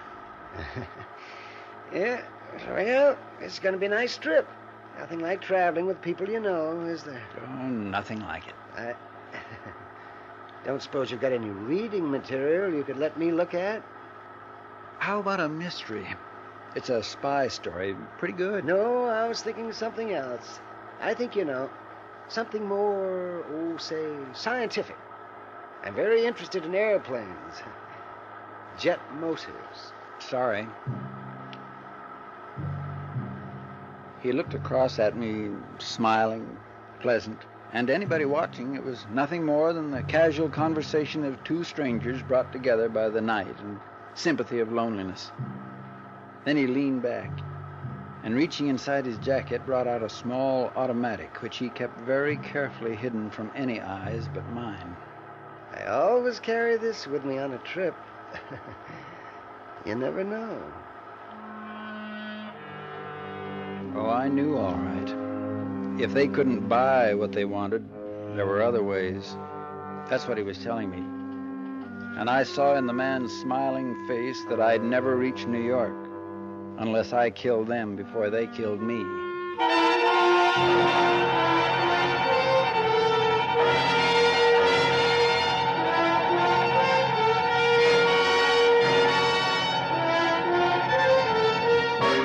You're listening to Classified Secret, tonight's presentation in radio's outstanding theater of thrills, Suspense.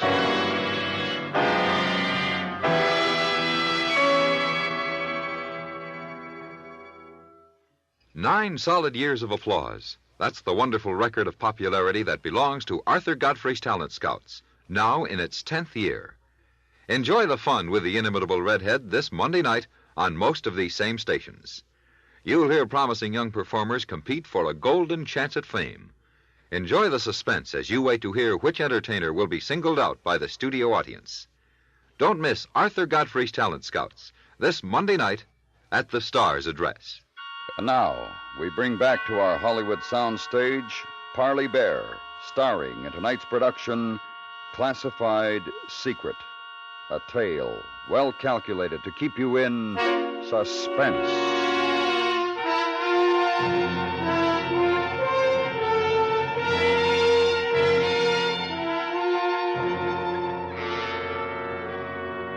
Julie and I had breakfast somewhere in New Mexico. The woman from the park and the man who carried the small automatic sat in a booth while we ate at the counter. I'd thought about things most of the night, and I decided to tell the girl, not too much, but enough so that she might be able to help. And I knew I'd need some help.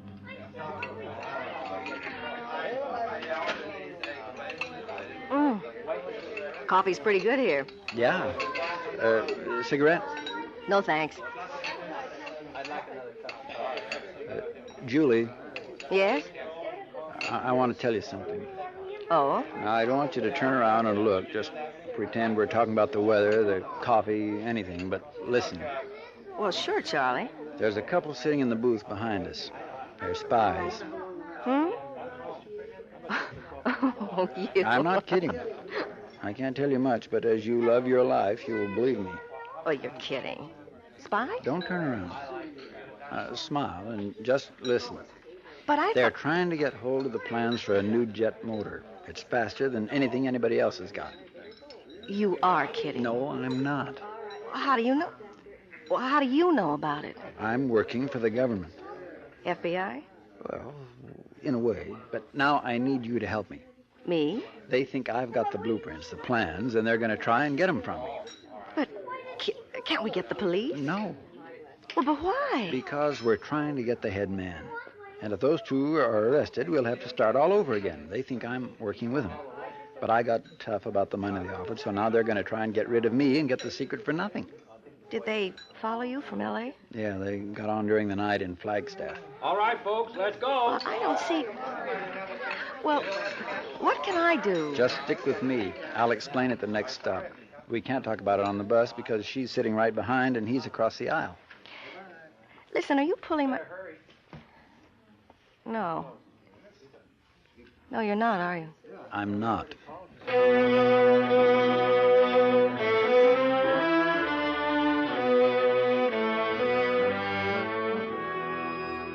We went on through New Mexico and the Pink Rock and desert. We talked a lot of nonsense, and after a while I could see she was getting back to the idea that I'd been kidding, especially after the man with the gun introduced himself as Mr. Hutchinson and started to talk about fishing. It was about half an hour before our lunch stop. Now you take some of that Northern California country.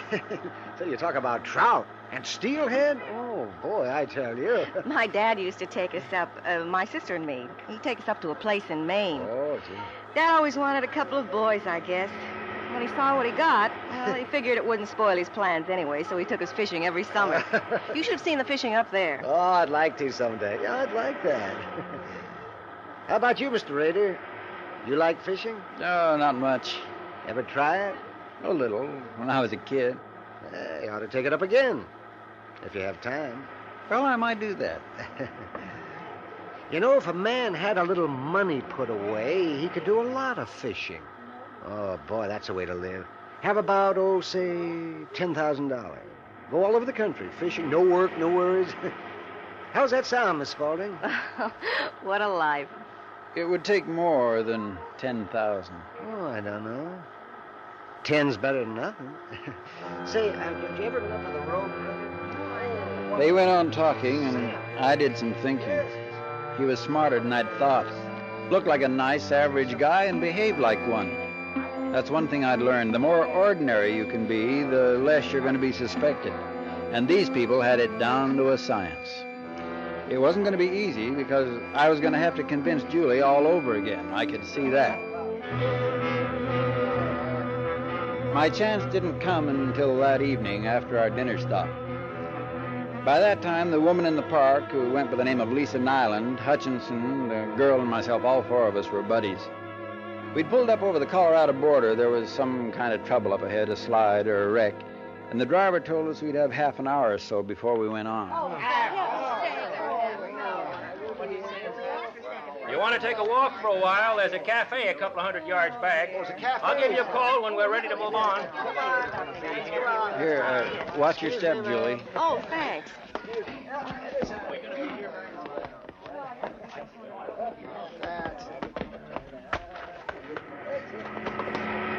Oh, well, gee. Well, kind of nice to have an extra leg stretch at that. How about some coffee? Oh, that'd be nice. Charlie? Oh, I don't know. I'd like to have a look at the valley down there. We might walk up the dirt road away, get a pretty good view, the sunset and all. Oh, you're romantic, eh? Sure, why not? Oh, Charlie. Okay with you, Lisa? You feel romantic? Want to see a valley and the sunset? That'd be very nice. Okay, then let's go.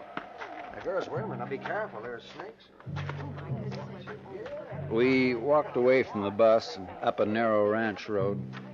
About 100 yards up, there was a curve, and around it a stand of trees. And when we got there, you couldn't hear the sounds from the highway any longer. It was peaceful, and it was very pretty. I knew that Hutchinson was delighted about the suggestion. It was going to give him his chance. But he made the mistake of playing it a little too clever. Kept his game of small talk going a minute too long. We'd got to the top of a cliff overlooking the valley when I stumbled on a rock and fell a few steps behind before they had a chance to stop. And when they did, I already had my gun out. Hey, what are you going to do? Target practice? No.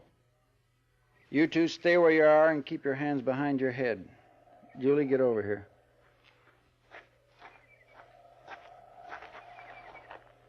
Charlie, are you sure? They seem... I know what they seem. Now, look, I don't want to do this, but it's you or me. You should have made the right deal in the first place. I can't let you go, you know that. We might still make a deal. You had your chance. We've got the 10,000. Now, how about waiting until we get to the next town? We'll have the rest of it telegraphed out. I make mistakes, but not that kind. If you told us what you wanted, we might have been able to get the 20,000 for you in Los Angeles. Turn around. Both of you. Oh, wait a minute.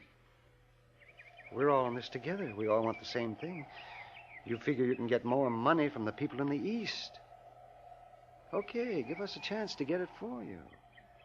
We're in contact with them. Turn around. Well, they give us our orders. What difference does it make? Look, you shoot us. What do you think they'll do? They won't let you get away with that. They'll kill you. Charlie, you can't just shoot them. Turn them over to the police. You can't just shoot them. Be quiet. He can't tell the police, Julie. He's with us. Only he wants money out of it. And he thinks he'll get more from the head man in the East. Turn around, and I'm not going to say it again. Charlie, don't. I know you've got a duty, but you can arrest them, please. You could still. I told you to be quiet. Arrest? Arrest? Listen, Ray, dear. You're not going to... Oh, you're not going to kill us over 10,000? Boy, that's murder. Even if... Miss Nyland dropped instantly. Hutchinson held his middle for a second and tried to keep his balance. I shot him in the back of the head. I knew he was dead before his body slipped to the ground. The girl just stood next to me, her hands tightly covering her mouth. She was shivering. I took a look out across the wide valley. The sky was turning purple.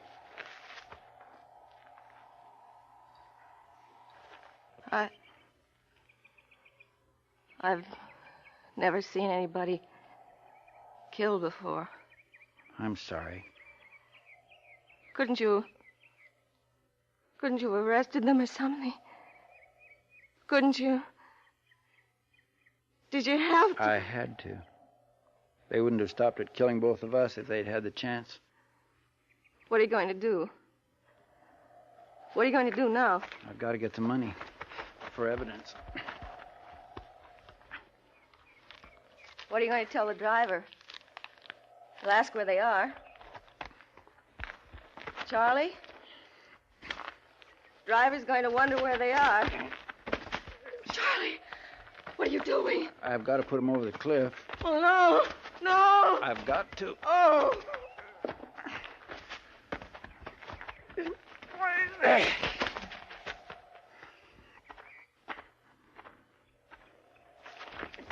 No.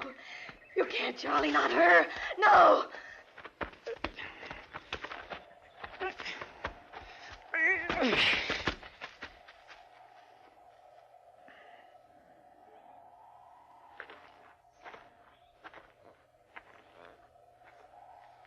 All right.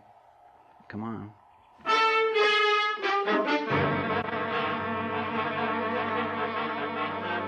We got back to the bus. Neither of us said anything about the two we'd walked off with. I guess nobody had seen us together, and after waiting around for another half hour, the driver gave up. I'll drop their baggage in La Junta. Better notify the police, too. It's screwy, all right. Okay, folks. Sorry for the delay. You better go back to your seat, mister. Sure.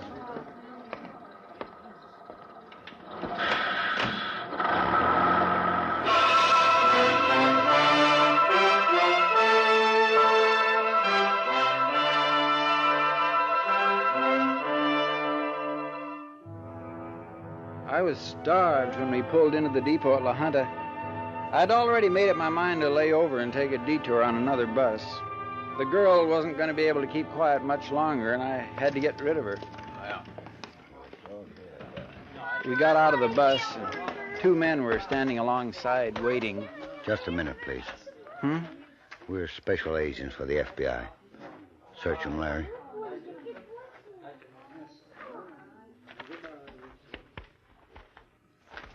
Just gun and money. Where are the other two? The other two? They're dead. He killed them. Oh. We'll take those plans now, Mr. Rader, and don't do anything silly. There are 4 more men covering you. Okay. It's in my shoe. You want me to take it off now? Please. All right. I've got terrible balance. Mind if I lean on you? No. Thank you.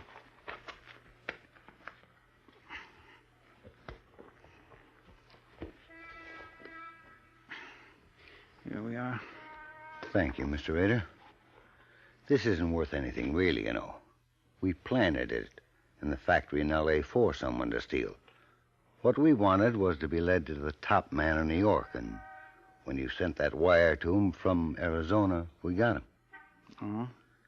We were worried about you, Julie, when you didn't call us from Albuquerque. I didn't get a chance. He was with me all the time. Is she... Oh, my. Is she... Are you playing spy, too, Julie?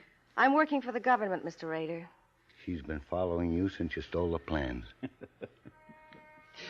Well, you fooled me.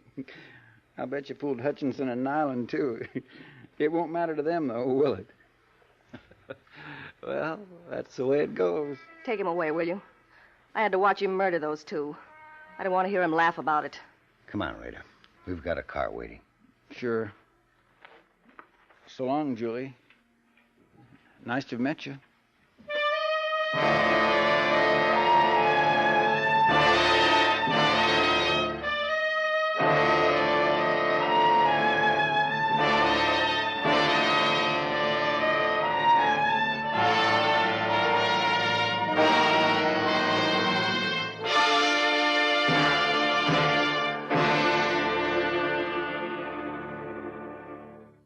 Suspense, in which Parley Bear starred in tonight's presentation of Classified Secret.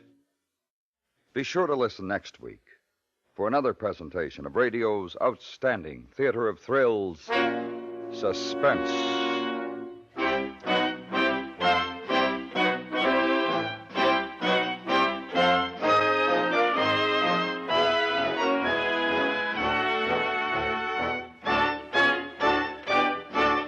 Suspense is produced and directed by Anthony Ellis, who also wrote tonight's script. The music was composed by Leith Stevens and Lucian Morwick and conducted by Wilbur Hatch.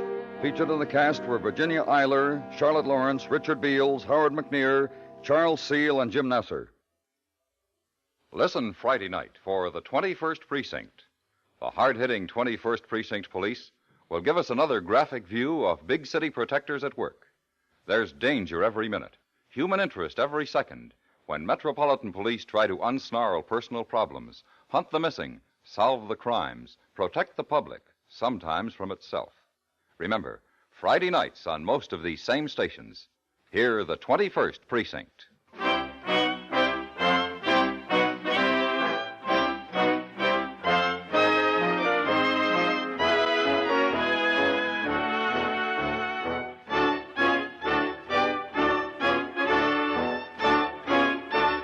Thrill to Gunsmoke every Saturday and Sunday on the CBS Radio Network.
The National Broadcasting Company presents Dick Powell as Richard Diamond, private detective.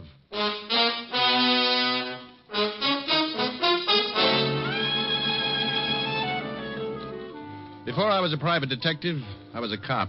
Homicide. Working out of the 5th Precinct. Homicide means murder. And there are a lot more murders committed in a big city than you'd think. More than make the headlines in the newspapers. And for everyone, there's the same impersonal routine, the same hard work, the same check and double check. With every cop in or out of uniform doing his best to put the case in the closed file. But there's one kind of murder that will really tear the department to pieces. And that's when a cop is killed in line of duty. Here's another exciting half hour with Richard Diamond, private detective, starring Dick Powell.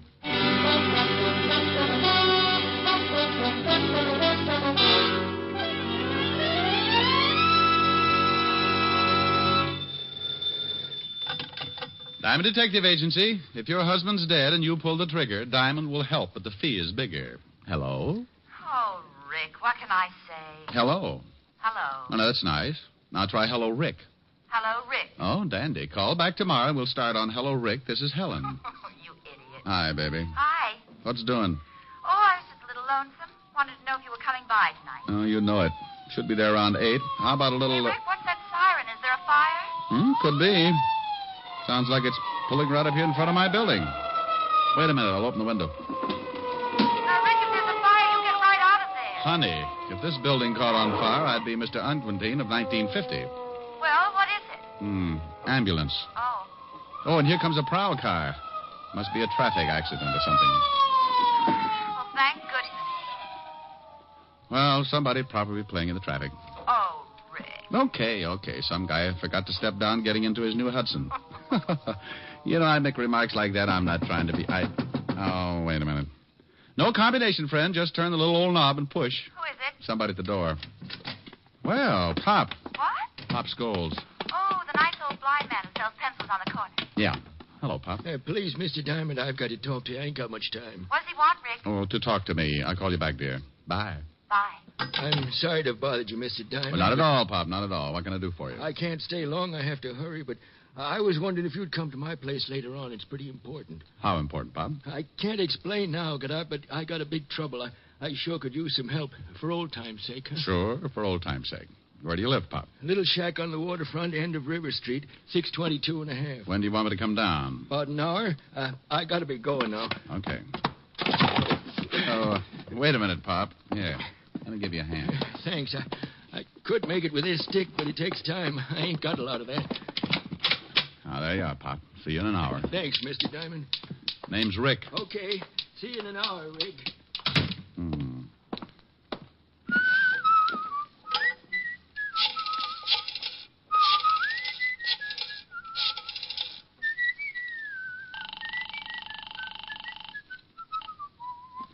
Asher's residence. Oh, hello, Francis. Mr. Diamond. Oh, yes, sir. I'll call Miss Asher right away. Thank you. Rick. What? Oh, Walt. Mind if I sit down? No. What are you doing down here? Hello, Rick. Hold the phone, honey. Came down on a homicide. Homicide? Oh, that squad car right in front of the... Right in front of your building, yes. Shooting. Well, what are you doing up here? I done all I could down there. Rick. Just a minute, baby. Thought you might want to hear about it. Bill Walton. What? Friend of yours, wasn't he? Yeah, darn good one. Hello, Rick. Somebody put 3 slugs in him. Rick, I can hear somebody talking. What's going on? Oh, I'll call you back, baby. What? Helen? Yeah. You know, I worked with Bill on a robbery for 3 years. Got any idea who did it? He left the robbery detail 2 years ago. Been with the narcotics division. Haven't checked with them yet, but he might have been working on something. Might give us a lead. You want to go down to the station with me? Yeah, I'd like to. Okay. I've got some witnesses to the shooting. They'll be down there for statements. Bill's got a wife and 3 kids. Yeah. Well, aren't you going to lock the office? For what? Even the termites gag on the furniture. Let's go. Well, that's the way a quiet day could work itself into a lot of trouble. And like always, if trouble's around, yours truly is bound to get a chunk of it. Walt and I went downstairs, climbed into the prowl car, and 10 minutes later we were walking into the squad room of the 5th Precinct Police Station. The first thing I saw was the zoo's best argument for not taking in boarders. Lieutenant, I got statements from all the witnesses. You want to talk to them? No, he thought he'd read their palms, Sergeant. Oh, Lieutenant, what did you have to bring the shamus along for? Just relax, Otis. And, Rick, you lay off here. Well, I wouldn't needle him if he'd just stop that terrible habit. What habit?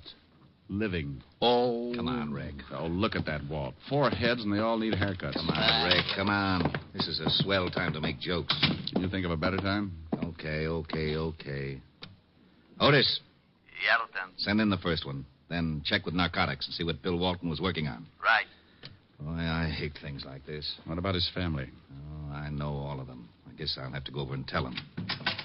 First one, Lieutenant, Arthur Phillips. Go on in. Come in, Mr. Phillips. Oh. Have a chair. Yes, okay. Look, I don't know much about this thing. I was Diamond, just on... Mr. Phillips. How are you? How do you do? As I was saying, You I don't... saw the killing, Mr. Phillips? Yes, I saw it. It all happened so fast that I don't think I can really be... What were you doing when you saw the killing, Mr. Phillips? Walking.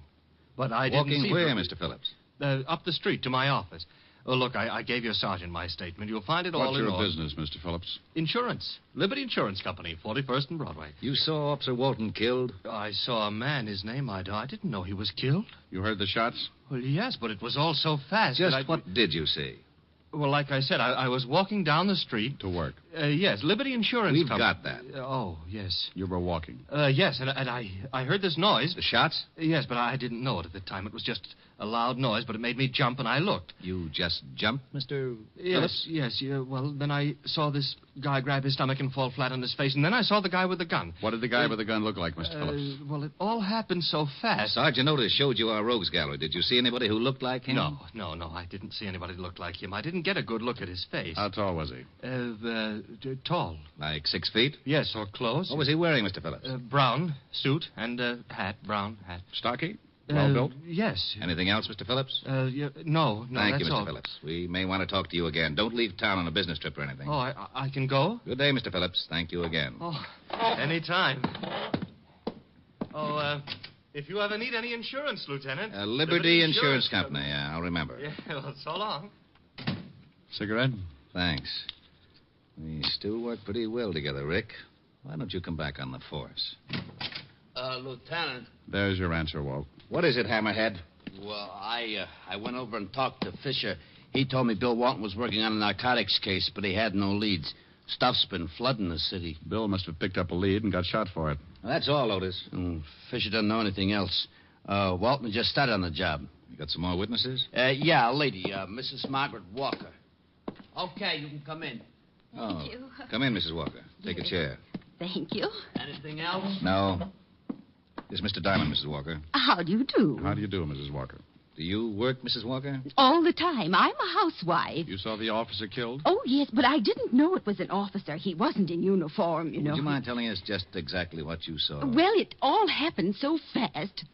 I was standing on the corner and just... What corner, Mrs. Walker? Why, the corner where the poor man got shot, of course. 51st and Broadway. Just standing, Mrs. Walker? Young man, the traffic was very heavy. I was waiting for the signal. Sorry. I just want you to understand, I don't usually just stand around on street corners. Go ahead, Mrs. Walker. Well, I was standing there, and I noticed an old man selling pencils. An old man? Yes, he was blind. Hey, Pop Scholes did time about 15 years ago for peddling junk. Yeah, that's right, he did. I don't know what all this talk is about, but if you don't want to hear my story, I'm sorry, Mrs. Walker. Of course we want to hear your story. Please go ahead. Look, Walt, I just remembered something.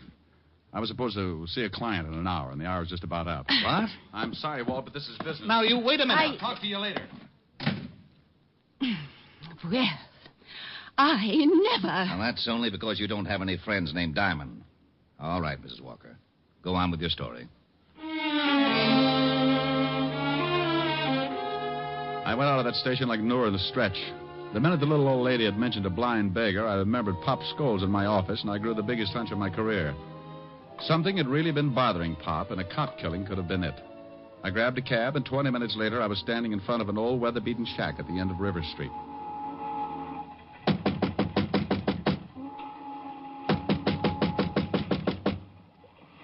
Who is it? Diamond. Oh, wait a second. Am I late? Look, Mr. Diamond. Rick. Yeah. Look, Rick, I'm sorry you came all the way down here, but, well, You wanted some help, didn't you? Well, yeah, I did. You did. Well, you could at least ask me in. Oh, sure. I'm sorry, but you see, I don't need no help now. No? Well, you seemed pretty worried about something when you came up to my office an hour ago. I was, but it's all straightened out now. That right? Hey, I didn't know you smoked cigars, Pop. What? One in your ashtray here. Pretty expensive for you, Pop. Oh, well, you see, I kind of splurge now and then. Come on, Pop. Somebody been here and changed your mind about talking to me? No, that's my cigar. What makes you say a thing like that? There was a cop killed right in front of you today, Pop, a good friend of mine. What's that got to do with me? I'm going straight. He was after somebody who's been peddling junk. I don't touch this stuff anymore. I don't go near it. Don't you, Pop? No, I put it down 15 years ago. You did time for it, too. Sure, and lost my eyes in stir. You think I want to go back to that? You think I'm a fool? There's a car pulling up out in front. That should be the law. I didn't do nothing. I swear I didn't. Better tell me quick. Who's throwing his weight around, Pop? I had nothing to do with that cop killing. I'm clean. You can't prove a thing. Come on, open up. It's the police. You're sure you don't want to tell me anything? No, I got nothing to tell. Bust it in, Pop. Come on in. It's open. Okay, Pop, you're coming. I might have known it. Why didn't you wait for me, Rick? Oh, believe me, Walt, I had an appointment with Pop. That's right, Lieutenant. He did. Oh, sure. Talk over old times, huh? Otis, take Pop out to the car. Come on, Pop. Sorry I got you in trouble, Rick. Forget it. Just what have you two been stewing up? What did he tell you? He was showing me how to throw darts in the dark. Oh, that's a pretty bad one. Yeah. What did Mrs. Walker tell you about Pop? I don't know why I should tell you. Well, don't be so grouchy. I've just been trying to find the guy who killed Bill. Pop's had it pretty tough already. I thought maybe I could make it easier than having you third-degree him all over the office. Well, you sound like I'm going to use a hose on him. But the way you're burning up, you'll probably hit him with Sergeant Otis. No, I'm going home. Now, wait a minute. What for? To watch you blow up like Old Faithful? Mrs. Walker told me she saw some guy walk up to Pop like he was going to buy some pencils. Then another man busted through the crowd. That was Bill. Grabbed this guy with Pop. The guy pulled a gun and shot Bill, and then he beat it. Did Mrs. Walker give you a description of the killer? Sure. Short, dark, just the opposite of the one the insurance man gave us. The only thing that fits, they both said the killer wore a hat. Oh, dandy. Where are you going? Now, back to my office. Pop knows something, Walt. Don't work on him too hard. Okay. Now, been over to Bill's family yet? Right after I get through with Pop. I'm sorry I got sore. So we all get sore. So what? I'll give you a call. I got back in my cab and headed for the office. On the way over, I kept trying to reason it out. Somehow Pop was mixed up in this thing, and he was scared stiff of something or somebody. I paid the cabbie off in front of the building and took the elevator up to my floor.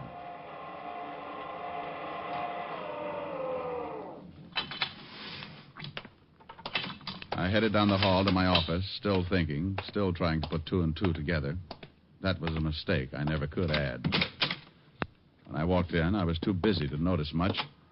All I got was a whiff of cigar smoke.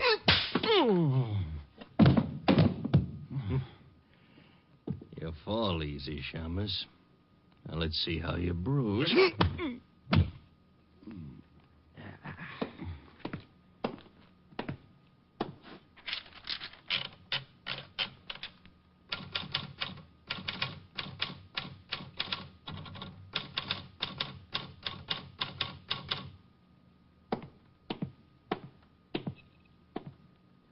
So long, Shamus. I left a note for you. Read it when you wake up. Everything about a beating like that is so unpleasant. The first swat isn't so bad. It's hitting that cold floor and fighting to stay awake. When you start getting kicked around, that's the time to face facts and give it up. But you don't. You keep on working until your senses get kicked loose and the world comes down around your ears. You fight it because you think maybe you're not ever going to wake up again, and when you finally do, you wish you never had. Anyway, like I said, it's so unpleasant. Oh, okay.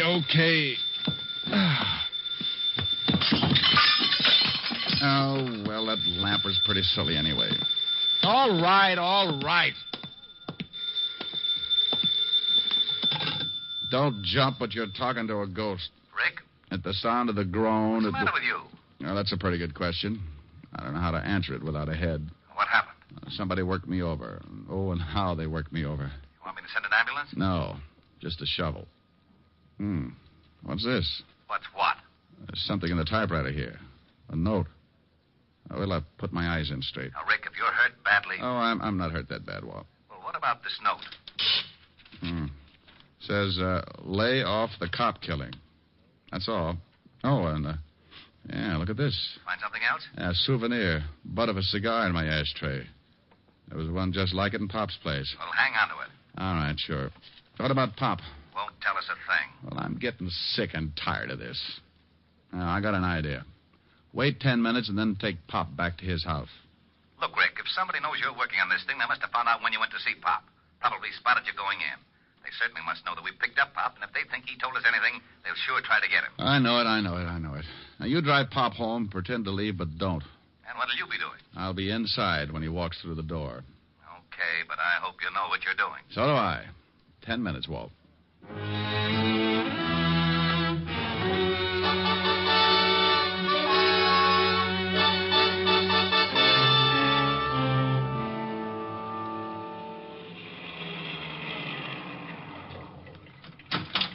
Okay, Pop, here you are. Thanks for driving me home, Lieutenant. That's okay. Good night, Pop. Good night, Lieutenant.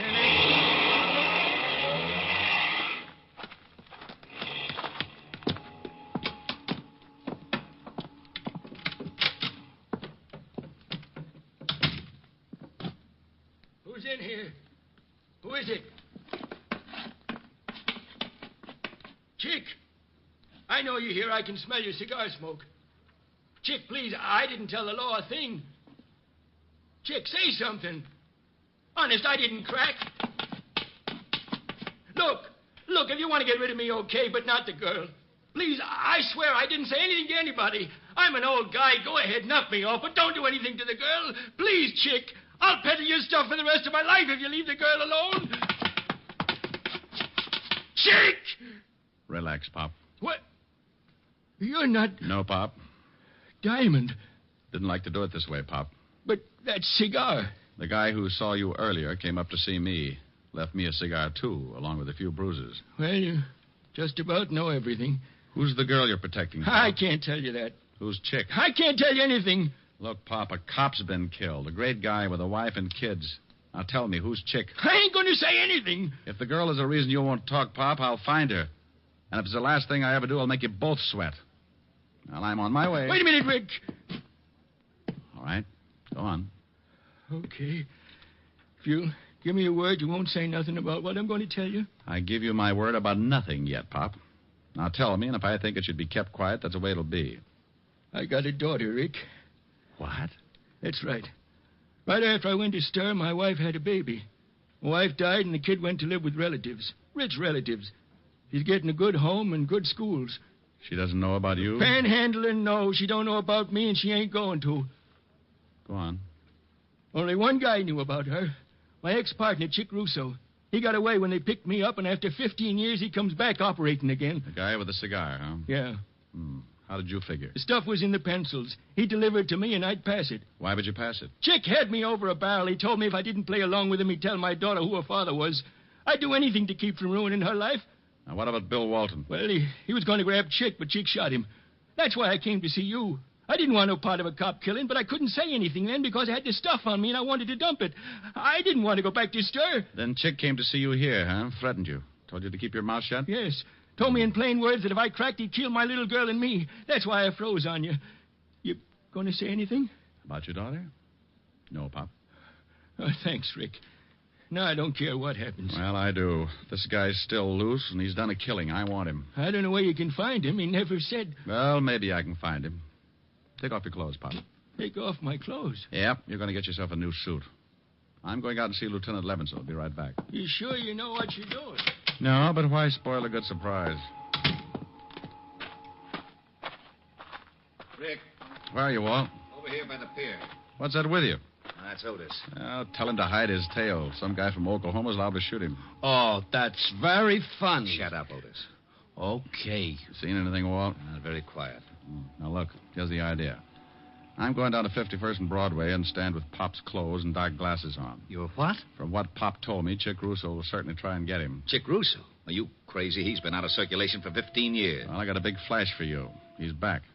But at 51st and Broadway, I can't give you any protection. Russo could step out of the crowd, and that's the end of it. Well, I'm counting on one thing.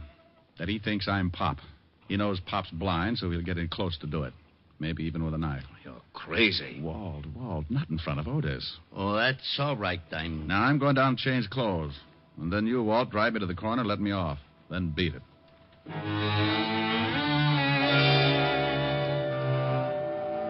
I left Walt then and went back to Pop's shack. We did a quick switch, and finally the dapper Richard Diamond stepped out complete with torn trousers, sweatshirt, and sneakers.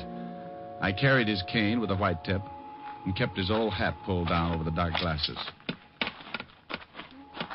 Well, I'll be darned. Yeah, he looks just like the old man. Yeah, let's go, Walt. Otis, you stay here with Pop just in case our pigeon doesn't go for the bait. Oh, Lieutenant, can't Otis. Okay. Don't look so unhappy, Otis. Who knows? Maybe I'll get shot. Oh, I gotta miss everything. Isn't he a dream?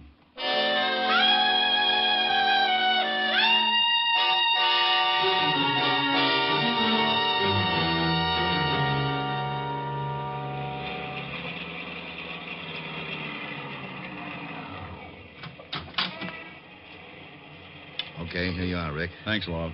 Say good night, Pop, real loud. Okay.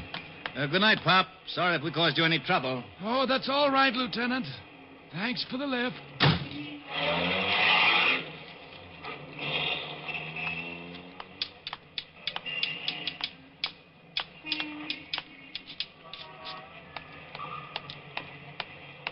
Here you are, my good man. Bless you. Hiker. Well, I stood there for 2 hours, getting a few dimes and selling a couple of pencils, but nothing happened. Now and then I'd pull my arm down against my side and feel a nice little .38 in the shoulder holster. I kept moving from one foot to another to keep my legs from going to sleep. I was getting a first-hand example of the tough role poor old Pop had to hold. By 10:30, I was ready to give it up. Then I spotted the cigar. Bless you. For what, Pop? Cop's driving you to work now, huh? That's enough. I'll take your arm and you start walking. I'll lead you. Chick, is that you? Shut up. Walk.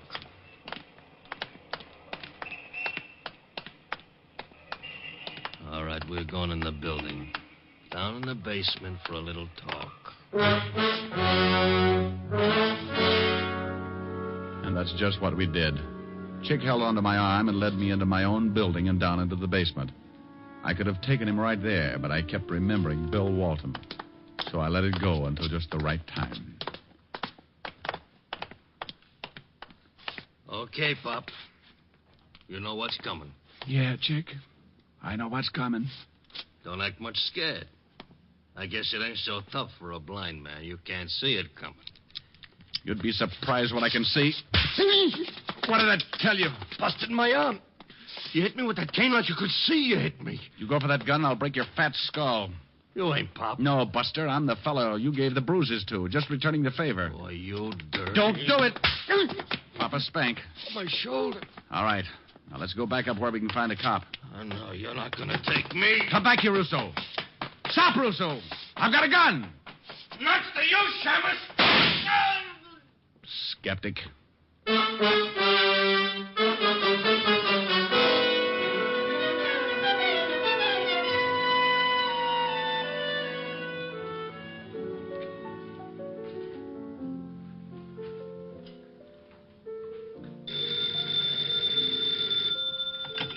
Yes? Oh, hello, Walt. Oh, no. Yes, he's right here. Rick, it's Walt. Oh. Oh, this is for Wong. Mr. Diamond very dead. Now, you stop that. I just had a long talk with Pop. Oh, is that right? Yeah, he said absolutely nothing. I still don't know where he figures in this thing. Would you mind telling me? Well, anything Pop did was under duress. If it was illegal, I want to know about it. Yeah, and if it was illegal, Pop would stand a good chance going back to prison. He might. You better let the law decide that. You haven't got any proof? How could I? Everybody's dead, except you and Pop. Pop won't say anything? Not yet, he won't. Walt. Yeah? Die. Now, you wait. What in the world was that all about? Oh, that Walt. When he dies, he'll have the penal code written on his headstone. But he's a good cop. And there he is again. I can't stand to let a phone ring. Oh, he'll get tired. Rick, I'll go crazy. I'll drown it out. Well, do something. I've got a lovely bunch of coke. It stopped. Oh, good. Well, don't you stop. That was pretty. Well, all right. Oh, I've got a lovely bunch of nuts. There they are standing in a row. Big ones, small ones, some as big as your head. Give 'em a twist, a flick of the wrist, that's what the showman said. Oh, I've got a lovely bunch of coconuts. Every ball you throw will make me rich. There stands me wife, the idol of me life. Sing and roll a bowl, a ball, a penny a pitch. Sing and roll a bowl, a ball, a penny a pitch. Sing and roll a bowl, a ball, a penny a pitch. Roll a bowl, a ball, roll a bowl, a ball. Sing and roll a bowl, a ball, a penny a pitch. Aye, there you are, my lad. Step right up here. I got a lovely bunch of coconuts. There they are, all up, stand up in a great big row. I got big ones and small ones, some of them as big as your blasted head. Yeah, you give 'em a twist and a flick of the wrist. Oh, what lovely fun. I've got a lovely bunch of coconuts. Every ball you throw will make me rich. There stands me wife, the idol of me life. Sing and roll a ball, a ball, a penny a pitch. Sing and roll a ball, a ball, a penny a pitch. Sing and roll a ball, a ball, a penny a pitch. Roll a ball, a ball, roll a ball, a ball. Sing and roll a ball, a penny a pitch. Oh, my dear, how was that, honey? Oh, wonderful. Oh, darn. Yes, Walt. Helen, you put Diamond on the line. It's Walt, dear. Oh, never mind him. Come here, honey. Oh. Hello. Hello. Helen, did you hang up? Helen, put Rick on this phone. This is Fu Wong. Missy Diamond, not so very dead. Bye.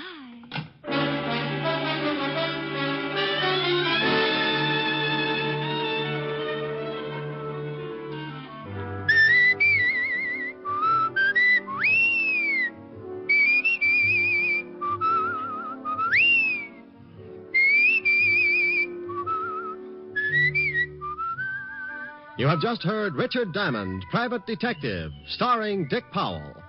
Ed Begley played Lieutenant Walt Levinson. Also in the cast were Wilms Herbert, Francis Robinson, Larry Dobkin, Ann Morrison, and Charles Seal. Music was under the direction of Frank Worth. Tonight's show was written by Blake Edwards and directed by Russell Hughes. Dick Powell currently may be seen in the motion picture version of the best-selling novel, Mrs. Mike. This is Eddie King inviting you to be with us next Sunday at this same time when we will again bring you Dick Powell as Richard Diamond, Private Detective.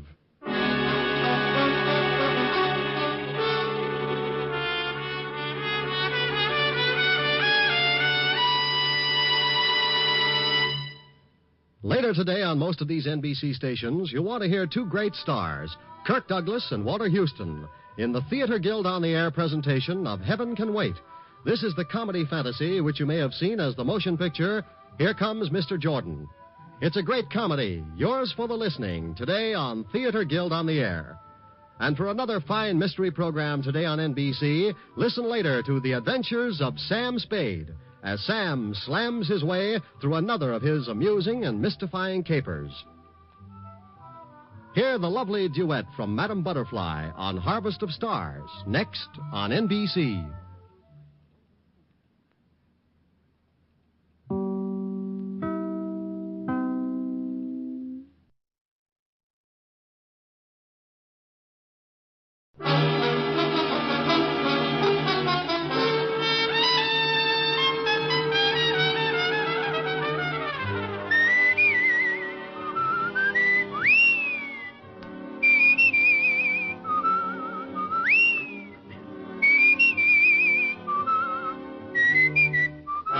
National Broadcasting Company presents Dick Powell as Richard Diamond, Private Detective.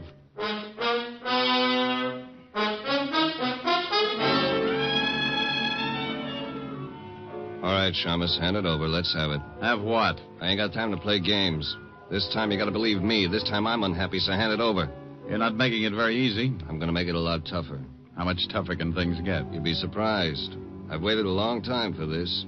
Well, I guess everything comes to he who waits. You won't have to wait anymore. You know something? I don't mind killing you at all. Here's another exciting half hour with Richard Diamond, Private Detective, starring Dick Powell.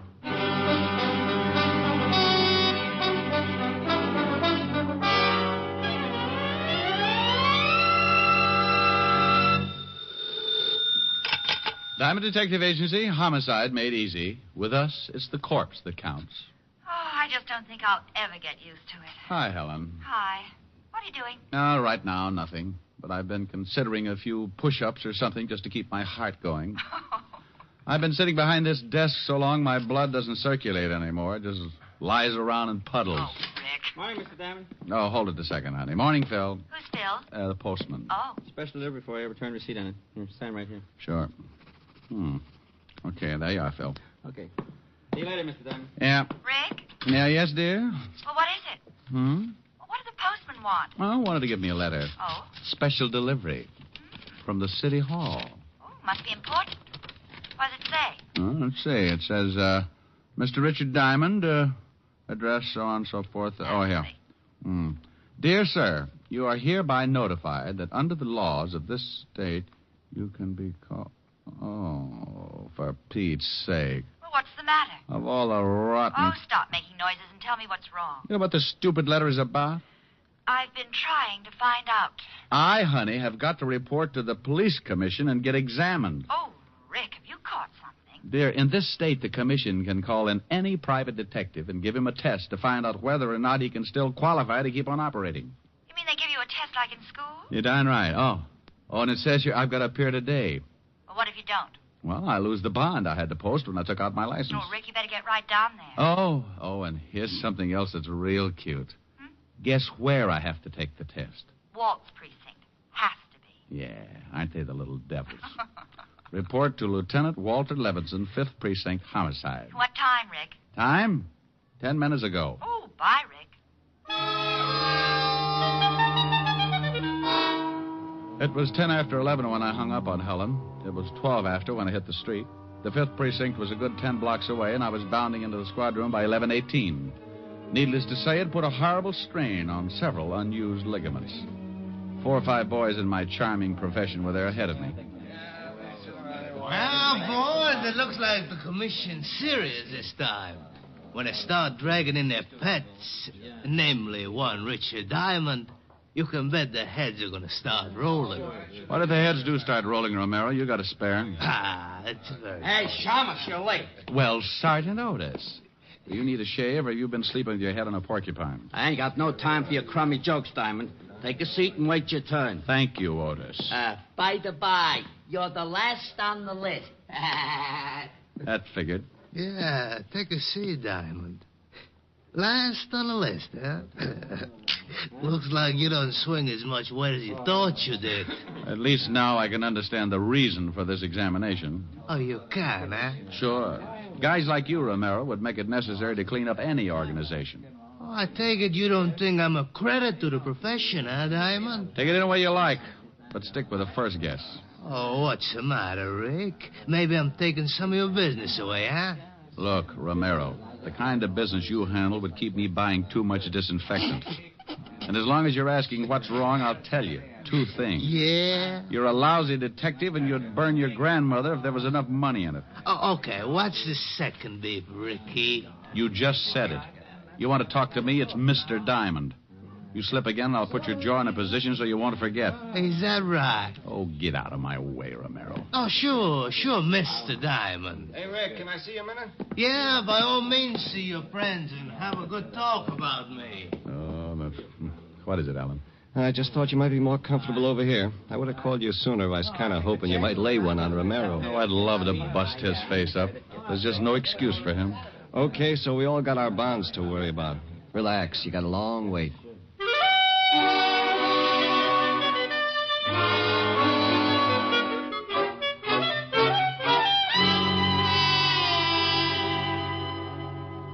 Okay, Diamond, it's your turn now. Not really. Go on in. Sorry you had to wait so long. Thank you, Sergeant Otis. You're very kind.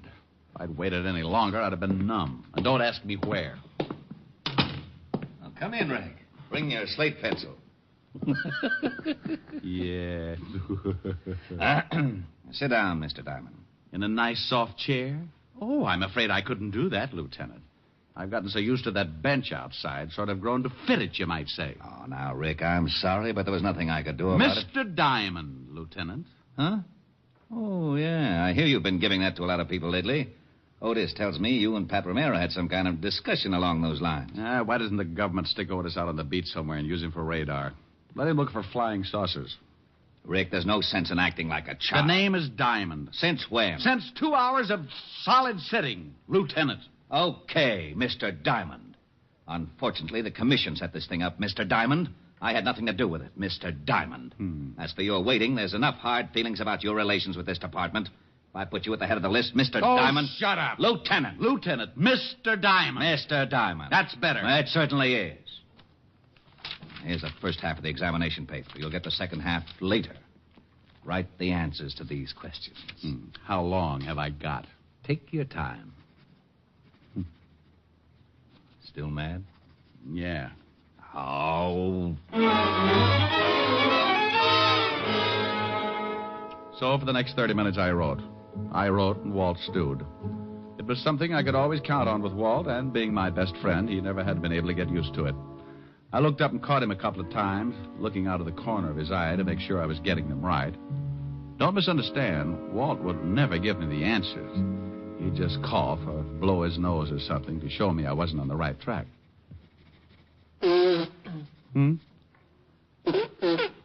Oh. Oh?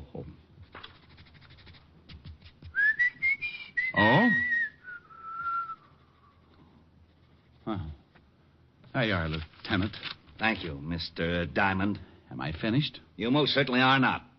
Like the others before you, Mr. Diamond, you will have to solve, to my complete satisfaction, a hypothetical case of homicide. And then come back here and fill in the second half of the examination. Oh, for Pete's sake, Walt. I did that in police school. It's for Pete's sake, Lieutenant. Oh, all right. One moment, Mr. Diamond. I'll get the man who's going to give you the test. Otis. Yeah, Lieutenant? Oh, no. Would you mind coming in here and taking Mr. Diamond down to the basement? He's ready for the test, huh? Yes, Sergeant. He's ready.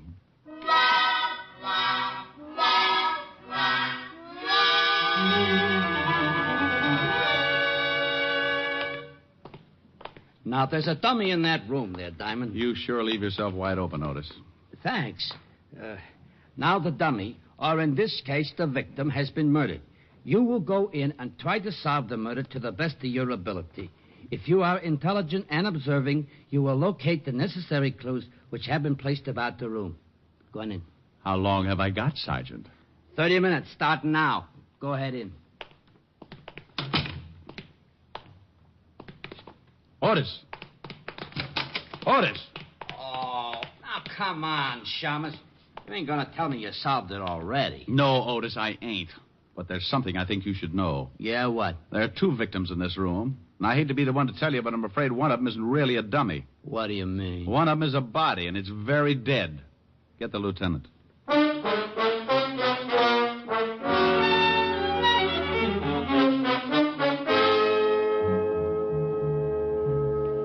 Well, there you are, Walt. Pat Romero, shot through the head. Oh, no. Shut the door, Otis. Yeah. And lock it. Stand in front of it. Don't let anybody in. How did this happen? How did Romero get shot in my department? Oh, what'll the commissioner say? Lieutenant... You shut up. Walt, relax. Will you take it easy now? Oh, sure. Relax. Take it easy. When the commissioner hears about this, I'll have a lot of time to relax on a beat in Flatbush. Look, Walt... And the newspapers. What's going to happen when they get wind of this? Listen, Walt... Private detective shot in lab room of 5th Precinct. Homicide. Relax. Take it easy. Sure. Well, at least shut up long enough to hear what I've got to say. Rick, what am I going to do? Well, now listen to me. If we can solve this thing before anyone gets wind of it, maybe it won't be so bad. You're right. Maybe it won't. We'll keep this room closed up as long as possible. Otis, if you let anyone in here, I'll personally see that you never... Where are you going, Diamond? I'm going to Romero's office. I'll call you from there. Make a check on his body and have all the dope ready for me. Oh, don't you worry about the dope, Rick. I've got more dope in this department than any other in the whole world. I've got the biggest. Otis. Yeah, Lieutenant? Walt chased Otis up the wall, and I headed for Pat Romero's office. Everything was happening so fast, I didn't take time to think much past the fact that the private detective profession had taken a step in the right direction when someone retired Romero. But Walt was in a spot, and someone had broken the law, so it looked like it was up to me to try and tie things together. I got to Romero's building, went up to the 8th floor, tripped over a couple of rats having a nervous breakdown because they couldn't find their way out, found his office, opened the door, and started feeling sorry for myself right away. Oh. I never saw him. All I remember is something black and shiny in front of my face just as I hit the floor. When I tried to take a better look, the bright, shiny something kissed me right in the mouth, and I went to sleep the hard way. When I finally came around, it was like trying to tiptoe through an acre of beach balls. I stumbled a couple of times, spit out a little blood. Very little, because the way I felt, there couldn't have been too much left. When I finally got around to a normal way of thinking, I perceived two things. It was still daytime, and the office of one Mr. Pat Romero, deceased, was a wreck.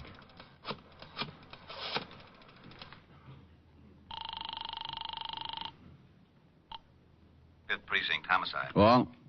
Who is this first? Oh, now, come on. This is Diamond. Well, I thought so, but I'm not going to admit anything for a while, even my name. Anyone find out about... Shh, no. What did you find out? Well, I walked into his office and got my brains scattered. By whom? By whom? I don't know. I wish I did. I have a very sore head. Well, Romero was shot all right, but we can't find the bullet. Well, it's not a very big room. We'll find it, but in the meantime, here's something else. Romero had $10,000 in cash on him. New bills. Go ahead. That's all we've come up with so far. We'll have more to go on when we find that bullet. Well, maybe it's still in him. Went clean through. Messed up his pretty patent leather haircut. What? What do you mean, what? I said the bullet... Oh, never mind. Never mind, Walt. Bless your little pointed head. You just gave me an idea. About what? About the guy who worked me over a little while ago. Okay. Anything else? Yeah. Hurry up and find that missing bullet. Walt had said something about patent leather when he referred to Romero's greasy hairdo. That was all I needed. It opened a door someplace, and there, sitting with its legs crossed, was the biggest hunch I've ever seen. And it was wearing patent leather shoes.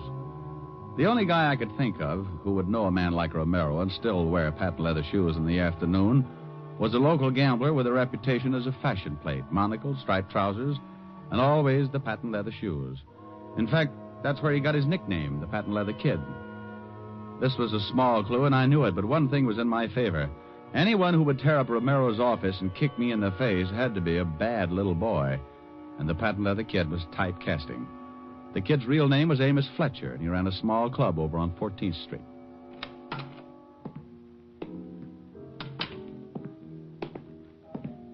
Oh, I'm sorry, my friend, but the... Well... Hello, Fletcher. I was going to say I'm sorry, my friend, but the place isn't open until 6. I got a few questions. Come back at 6. Fletcher, I'm a little unhappy right about now. You answer the questions like a good boy, or I'll kick you all over the place. You mind if I call a few of my boys to watch? If you like. Tell them I got a .38 under my arm that goes off when I get excited.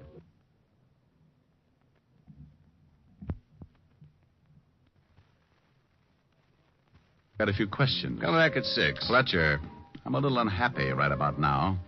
You answer the questions like a good boy, or I'll kick you all over the place. You mind if I call a few of my boys to watch? If you like. Tell them I got a .38 under my arm that goes off when I get excited. Tell them I sort of lose my head when I get kicked in the mouth and don't get the answers I want. I think you better believe me. So you got kicked in the mouth? Yeah, by a pair of patent leather shoes, just like yours. I had nothing to do with it. You know a guy named Romero? Romero? No, I don't know a guy by that name. Where were you an hour ago? Right here. I have a couple of friends to prove it. We were playing cards, canasta. Okay. I'm glad you're satisfied, Mr. Diamond. Who said I was satisfied? No? Not a bit. Well, what about this Romero? He got himself shot. Badly? As bad as you can get shot. Well, Shamus, that's a chance you boys take. Maybe Romero would have lived longer in another racket. Think about it, Shamus. I'll think about it, Fletcher. I'll think about it a long time. Good. Let me know what you decide. You'll hear about it.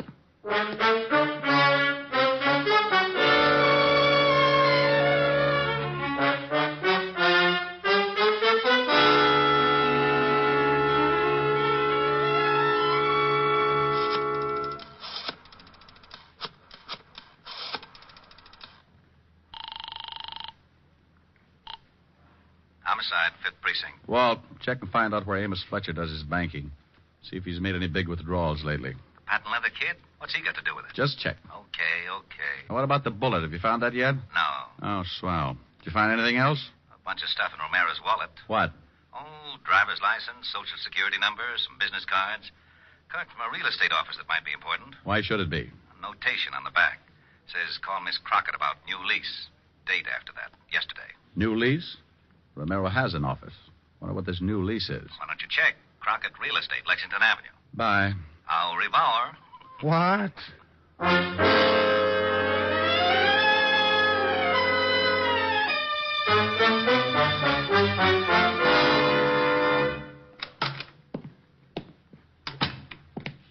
Something I could... Well. Good afternoon. Ain't it though? Dull as can be before you rolled them gorgeous shoulders through that door. Sit down, Sonny. Relax. Have yourself a drink. No, thanks. A little early in the day for me. A little early. Well, you'll excuse me, won't you, Sonny? If it gets any later, my stomach's liable to rust.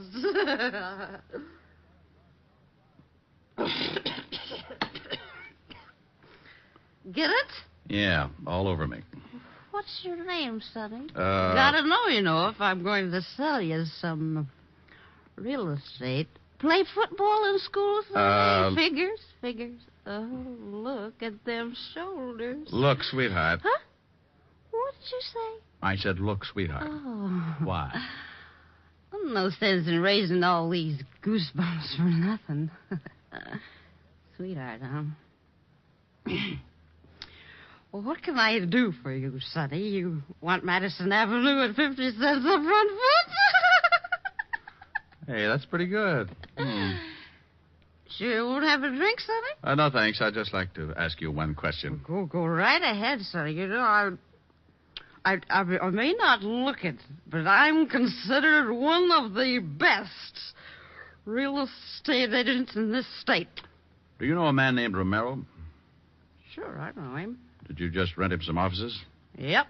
Signed the lease yesterday. A whole new suit of offices over on 46th Street. 46th Street? Where on 46? Oh, right there. Say, are you a cop? What makes you think that? Oh, I don't know. Romero's offices are right across from the police station. The 5th Precinct. Sonny, you bother me. You're too nervous. Now, why don't you just sit down and get comfortable and we'll What talk... building are the offices in? Carson building on the 4th floor. But why don't you just take it easy, Sonny? Thanks, sweetheart. Oh, you devil, you.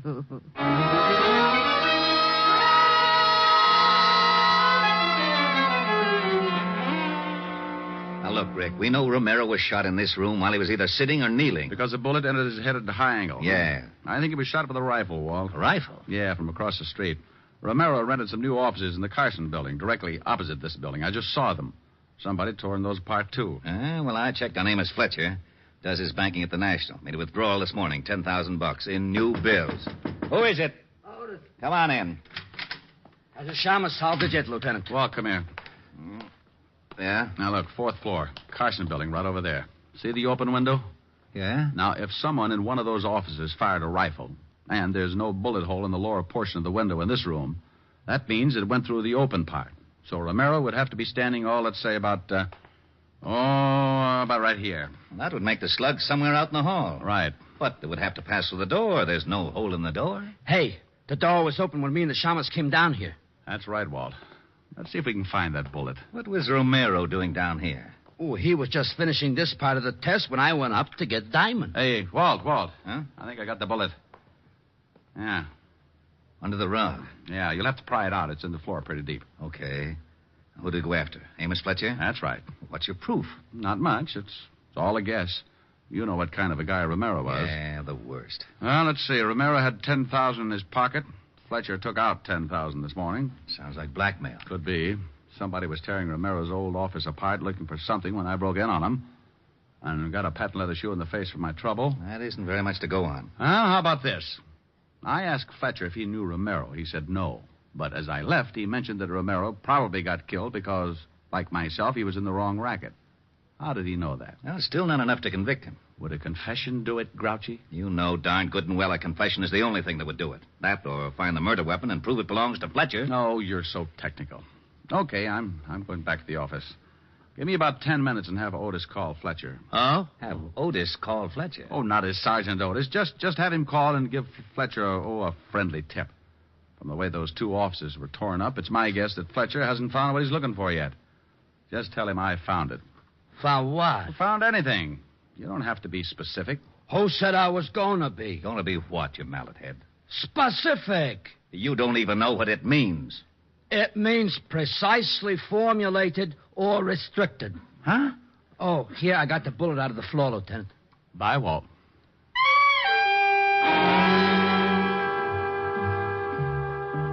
I left the precinct and headed back for Broadway in my office on the corner of 53rd. I knew that Amos Fletcher, the patent leather kid, was the boy we wanted. But whether or not he'd fall for the gag was a matter of luck. Luck is a big part of my business. So I went to my office and sat on behind my desk to wait. In case Amos Fletcher showed up, I wanted to be sure to be able to hold up my end of the conversation. So I took out my .38 and put it across my knees. Diamond Detective Agency. If you've slaughtered a dozen, no difference to me. 1 or 50, it's the same old fee. What kind of a remark is that, Shamus? What kind of remark did it sound like, Sergeant? I ain't got time to answer that. I called Fletcher. Good. What did you tell him? Well, I was pretty good, as a matter of fact. I disguised my voice like this, and I says, Amos Fletcher, and he says, yeah. So I says, just a little tip I thought you might want to know about. Richard Diamond has got that which you has been looking for. He found it in Romero's new offices. How was that, Shamus? Brilliant change of voice. You think it'll work? Put down the phone. You hear me, Shamus? You think it'll work? Hang it up. Hey, Diamond! Oh, that's better. All right, Shamus, let's have it. Have what? I haven't got time to play games. This time, you've got to believe me. This time, I'm unhappy, so hand it over. You're making it pretty tough, Fletcher. I'm going to make it a lot tougher. Oh. Oh, now, isn't that a pretty big gun to be carrying around? It's a little big, sure, but it does everything I want it to. Mm-hmm. A German Schmeischer, isn't it? That's right. Put a stock on it, and you could shoot it like a rifle. I'm going to count 3, and then I'm just going to shoot it. Now, why don't you be smart and give me the stuff? Let it ring. Well, it might be a paying client. It might. Let it ring. You shot Pat Romero from his new offices across the street from the 5th Precinct, didn't you, Fletcher? Is that what you say? Yeah. What was he doing, blackmailing you? You gave him $10,000 sometime today. You know, you're talking yourself right into a long box. Why did you shoot him in a police station? I paid him the $10,000, and he handed me the stuff, and I thought it was a McCoy. I went back to my office and started checking through this stuff. That phone's gonna bother me! There. You checked the stuff back in your office, and you found out it was phony. You got worried, went back to Romero's offices. He wasn't there. He was across the street in the 5th Precinct. You spotted him through the window and shot him. That's right, Shamus. I saw him talking to a cop and figured he might be spilling his guts. I waited until the cop left, and I nailed him. Now, give me the stuff. You'll have to believe me, Fletcher. I haven't got it. Don't give me that. I got a tip. Sure you did. That was Sergeant Otis from Homicide. You're crazy. Am I? He said, just a little tip I thought maybe you might want to know about. Richard Diamond has got that which you has been looking for. What did Romero have on you? Some records. You know something, Diamond? I don't mind killing you at all. Drop it, Fletcher. What? I got Walt. Fletcher. How is he, Walt? Pretty bad. I didn't know you had a gun, Rick. Neither did Fletcher. Diamond, Yeah? phone for a doctor. Hurry. I'll do it, Rick. Hey, who tore this phone out of the wall? Fletcher got tired of hearing it ring.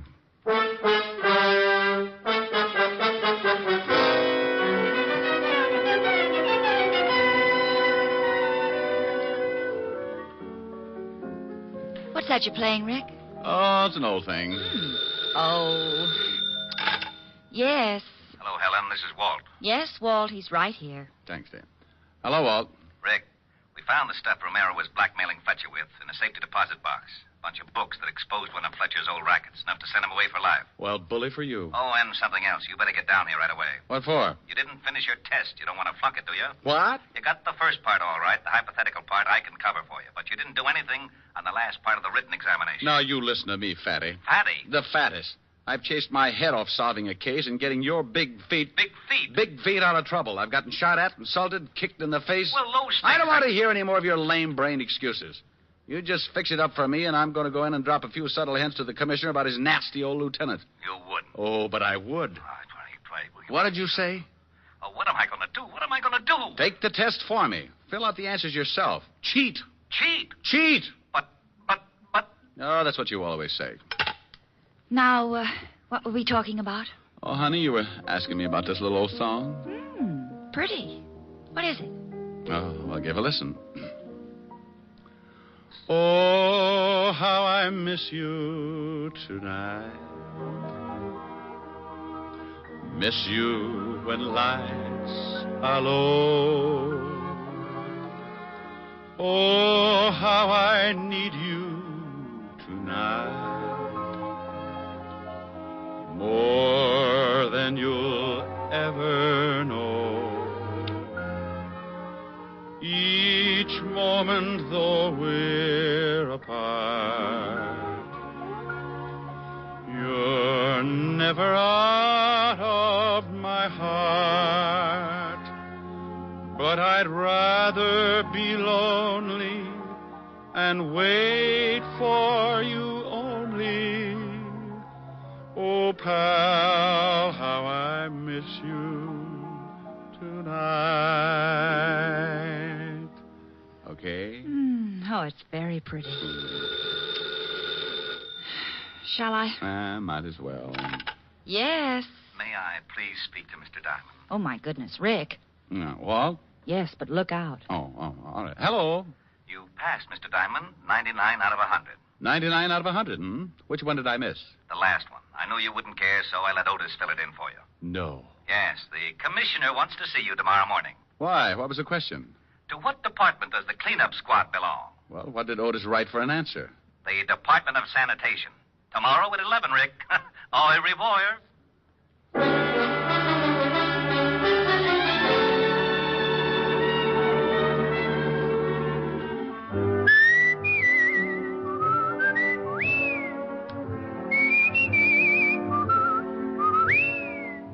You have just heard Richard Diamond, Private Detective, starring Dick Powell. Ed Begley played Lieutenant Walt Levinson. Also in the cast were Wilms Herbert, Francis Robinson, Don Diamond, Ann Morrison, and Paul Dubov.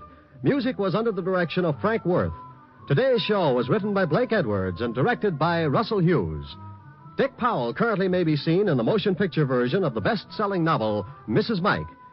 This is Eddie King inviting you to be with us next Sunday at this same time when we will again bring you Dick Powell as Richard Diamond, Private Detective.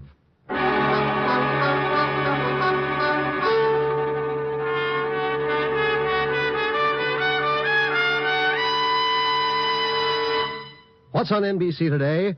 One of the finest programs in NBC's Sunday lineup of stellar entertainment is Theater Guild on the Air. Later today, be sure to hear Richard Widmark and Teresa Wright in the romantic comedy There's Always Juliet. That's Richard Widmark and Teresa Wright on Theater Guild on the Air today on this NBC station. Next, hear James Melton and Harvest of Stars on NBC.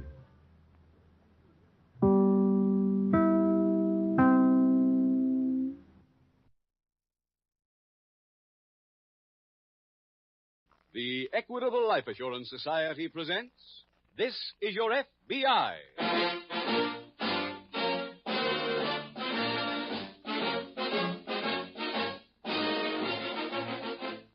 This is Your FBI, the official broadcast from the files of the Federal Bureau of Investigation. Presented transcribed as a public service by the Equitable Life Assurance Society of the United States and the Equitable Society's representative in your community.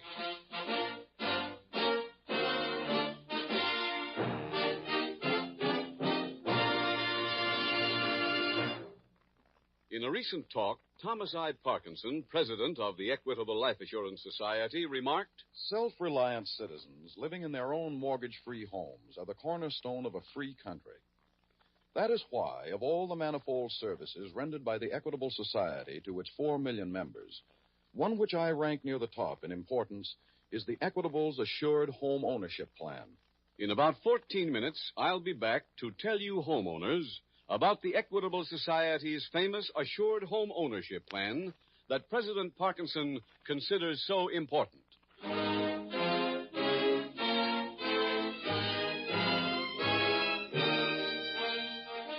Tonight, the subject of our FBI file, Illegal Entry.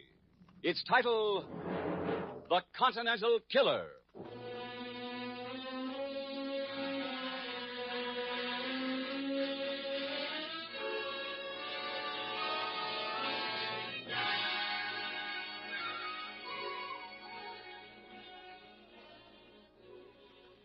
Shortly after the turn of the century, the then small city of Los Angeles, California, made an experiment in law enforcement, which has since been copied by local police throughout the country. At that time, Los Angeles appointed a girl named Alice Wells to its force and gave her the rank of policewoman. She was the first of her sex ever to serve in any police department. But the obvious advantages of the move and the fine work she did caused other cities to follow. Until now, there are thousands on the rolls of local police in every one of our 48 states. Tonight's case from the files of the Federal Bureau of Investigation is brought to you because it tells of the exploits of one of these women who have made law enforcement their profession. A woman assigned to helping track down a dangerous hoodlum.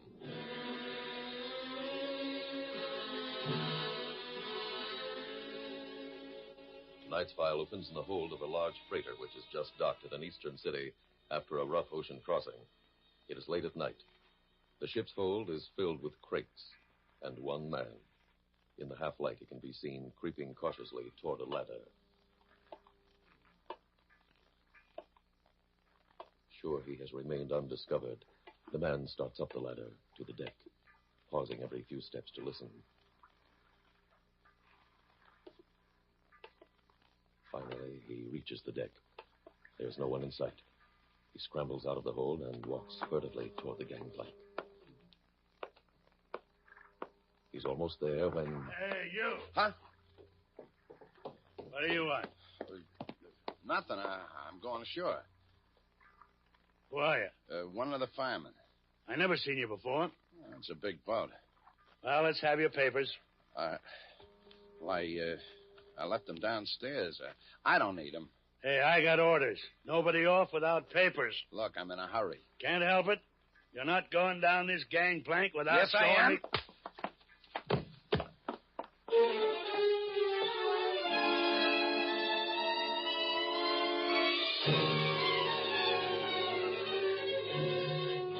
A half hour later, at a dance hall in the Midtowns district, an attractive blonde hostess is coming off the floor when a man approaches. Nice, Sally. Come on, dance. Oh, but when... No questions. Just dance. When did you get back? Tonight? How? Stowed away on a freighter. Oh, they'll ship you out again. They're going to find me. You're going to stay around here? Yeah. Where? Got to find a place. You need some dough? No, I'm okay. I brought you a present. Yeah.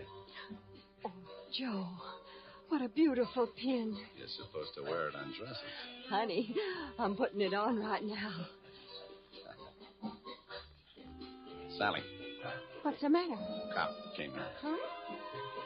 Oh, he's okay. You know him? Yeah, he's in and out every night. What for? To see if there's any fights. Well, I better duck anyway. Where you living? Same place. I'll talk to you later. I'm through at 1. Okay. I'll call you when I find a hideout.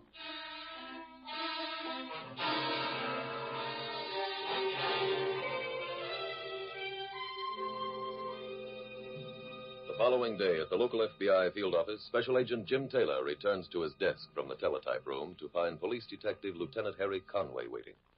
Oh, hello, Harry. Hi, Jim. What brings you up here? Well, your agent in charge wants you to handle something with me. Huh? Well, good. Fire away. We got a complaint last night that a watchman on a freighter at Pier 19 had been slugged. Yeah? I went over to get the story, but he was unconscious. Where'd this freighter come from? Europe. Whoever did the slugging went down the gangplank and got away. What's the FBI angle, Harry? Well, the stowaway might be Joe Nawada. Nawada? He's that bank robber they deported a year and a half ago. Since then, you've identified him as the robber of a bank upstate. Oh, yeah. We want him for a local holdup. I don't know him. I do. He's tough. He's got a gun. All right, what makes you think it was him on the freighter? Oh, the watchman came to this morning and gave me a partial description. It could have fitted Nawada. Is that all? No. I found a corner of the hold somebody'd used for living quarters during the crossing. Oh? There were food wrappings, crumbs, and a couple of feet away, a blood-stained handkerchief. I took it to our lab. They said the stains were made by type ABRH negative blood, and that's his grouping. That's good investigation. Yeah, but it doesn't cinch it. Well, only one person in 1,000 has that type. It's good enough to base a guess on. I hope so. But if it was Nawada, we still have no idea where he was headed. Well, have you checked on his friends? Most of them are still in jail. He'd need some help to stay under. One other possible lead. His old girlfriend's around. They're in town? She's a hostess at the West Side Dance Hall. Her name's Sally Baker. Well, she should be worth watching. One of my men has her under surveillance. I planted a policewoman in the dance hall. Good. She starts there tonight. What's her name, Harry? Sergeant Martha Wheeler. Here. I brought along her picture. Oh, fine, yes. Why don't you go up and see her? What time does the dancing start? 7. Okay, I'll be there.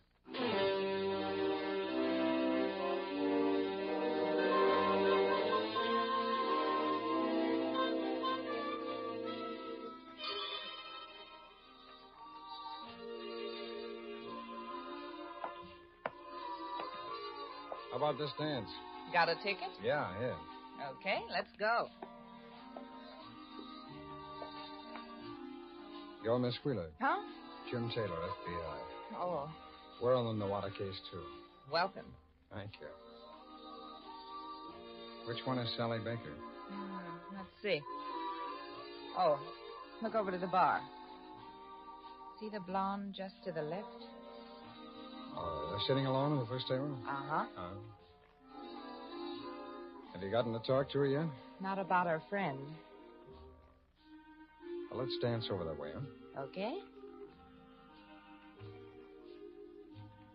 Like me to turn my ankle? Yeah, that'll be a good idea. Oh! Hey, what happened? Oh, my ankle. Help me off, will you? Oh, sure. Come on. Oh, just sit me down someplace. How about this table, okay? What's the matter, kid? Turned my ankle. There you are. Oh, thanks, mister. Oh, that's okay. Except I still got half a ticket worth of dance coming. I'll finish it with you. Oh? Thanks a lot, Sally. That's okay. Come on, honey. Right. Hey, I'm glad I switched. You dance better than she does. She's new. Oh? You been up here before? No, I just hit town. Didn't think I ever seen you. Ah, you got such a good memory. For faces. Looks like you got good taste, too. The perfume? I mean the pin. Oh. It's beautiful, ain't it? Yeah. Yeah, you can't tell costume stuff today from the real thing. Oh, this ain't costume. Huh? A friend of mine just brought it back from Europe. Wow. You're mighty lucky having a friend like that. What's he do, anyway? I mean, how can he afford to buy the real McCoy for you? Okay, mister. Okay, mister, that's your ticket's worth. Got any more? No. Come back when you have.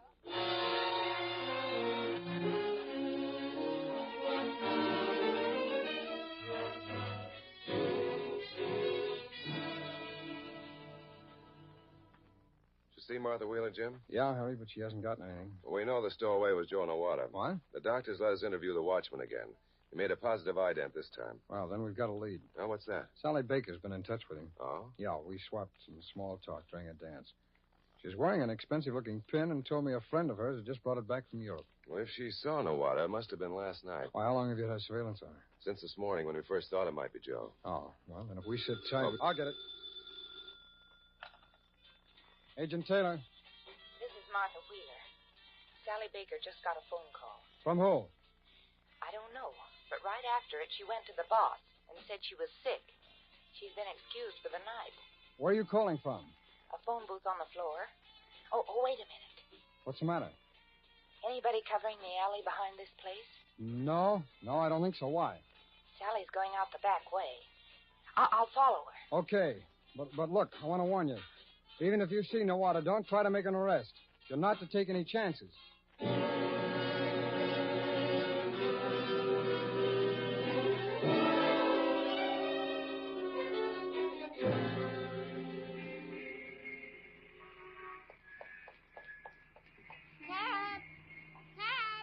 Hi, Sally. Huh?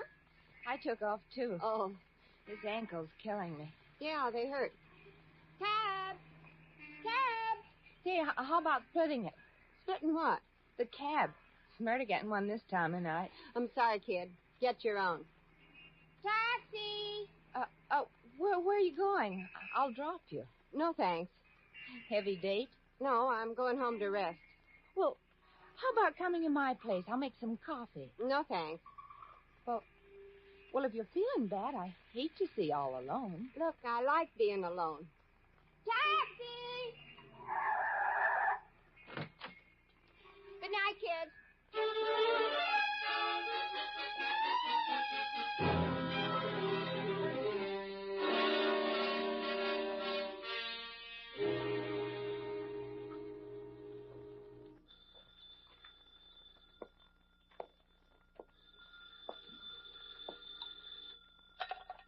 Hello? Hi, Joe. Where are you? In a drugstore on Broadway. Sally, I told you to meet me here. I can't. I'm being followed. By who? Some dame from the dance hall. Who is she? I don't know. Tonight was her first night. Are you sure she's tailing you? Positive. She quit tonight, same time I did. She met me in the street and wanted to split the cab with me. So? Well, I brushed her off, and she got her own cab. I had my driver zigzag, and I cut back past the dance hall. Her hack was right on our bumper all the way. And how'd you get to Broadway? I blew the cab and started to walk. She paid off her cab on the next block and followed me. And I went up one street and down another. Oh, sounds like a cop. And she's still tailing you? Yeah. What'll I do? Let's see. I could go home and maybe... No. Let her keep tailing you. Huh? Yeah. Just make sure she don't lose you. Where'll I go? Let her follow you down this block, past my place and under the bridge. Any special spot? Yeah, walk like you're heading for those benches by the river. I'll do the rest.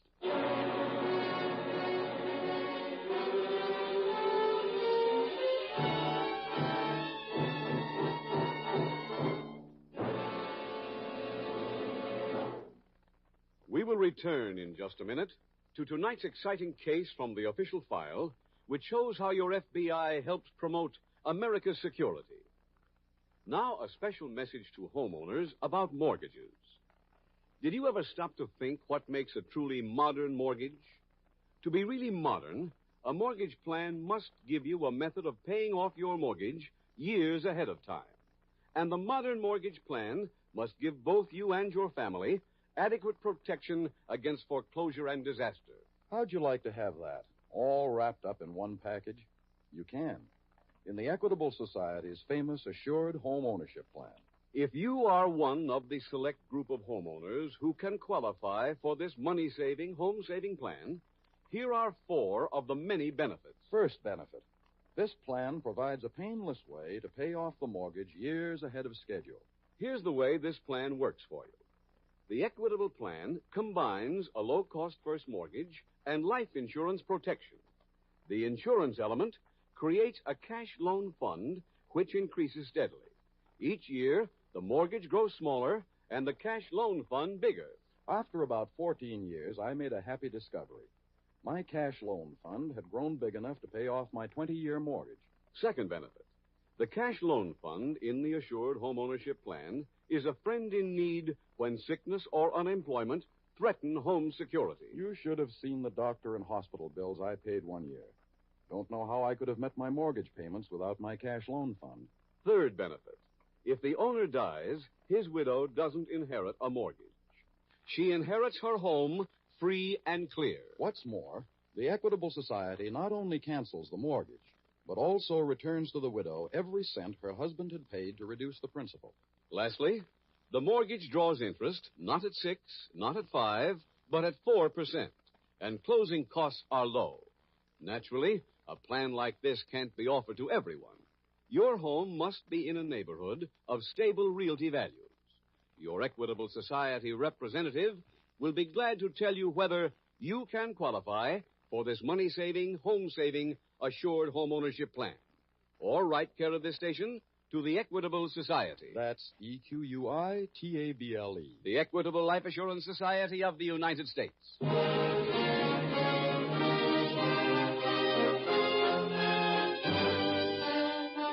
And now back to the FBI file, The Continental Killer.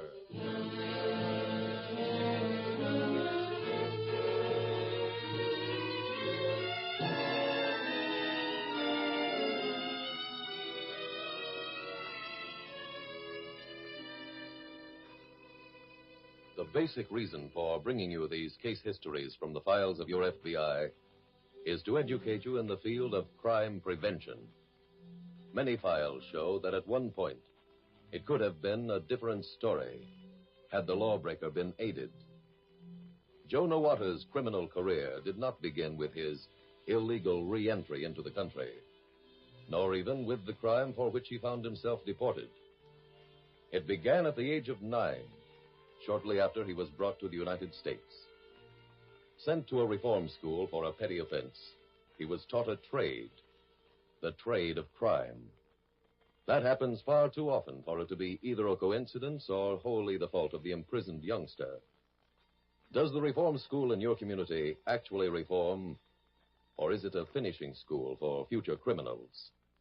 As a citizen, it is your right and your duty to find out, and to help correct the situation if it needs correcting.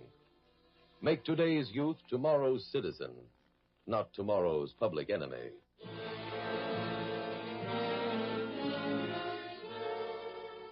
Tonight's FBI file continues a few minutes later at police headquarters in the office of Lieutenant Harry Conway. Time is it, Jim? Oh, I make it 10 after 9. I thought maybe my watch stopped. Did you happen to notice when it was she called from the dance hall? Yeah, it was about 5 after 8. Over an hour. Why didn't she call back? Harry, you said she was very capable. She is. Well, then give her a chance. But she could have gone anywhere in the city by now. Look, we're not even sure the Baker girl's on her way to see Nawata. All we know is she didn't go home. Tell me, how good is Sergeant Wheeler with a gun? Better than most men in the department. She got one with her? Uh-huh. If anything happens to her... No, wait a minute. Don't get back on that kick. I can't help it. Maybe that's her. Lieutenant Conway. Lieutenant, this is the emergency hospital calling. There's a girl here says she's Sergeant Martha Wheeler. What? She was found unconscious under the bridge. The ambulance has just brought her in. I'll be right there.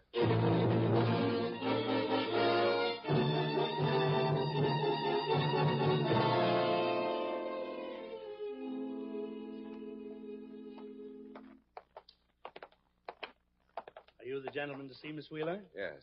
She's in this room. Thank you. Come on, Jim. Go ahead, Harry. Thanks. Hello, Martha. Sorry, Lieutenant. Now, never mind that kind of talk. You know Agent Taylor. Yes, Nice to see you alive. thanks. I'm lucky. Doctor says it's only a scalp wound. How'd it happen, Miss Wheeler? Well, Sally Baker led me under the bridge. By the time I suspected anything, Nawata came up from behind and slugged me. You sure it was him? Yes. I didn't pass out right away. After I was hit, I heard Sally come back, and she addressed the man going through my purse as Joe. You hear anything else? Well, after he took my gun, he said to Sally, "Let's walk back to the room." Are you sure he said walk? Uh-huh. He didn't say where the room was, did he? I don't know. That's when I stopped hearing anything. Mm-hmm. Harry, come here, let's review this. Nawata said walk.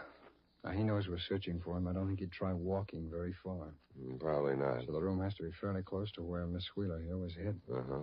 That means it's his room, because Sally Baker lives across town. There are quite a few rooming houses in that section, Jim. Well, let's start combing them.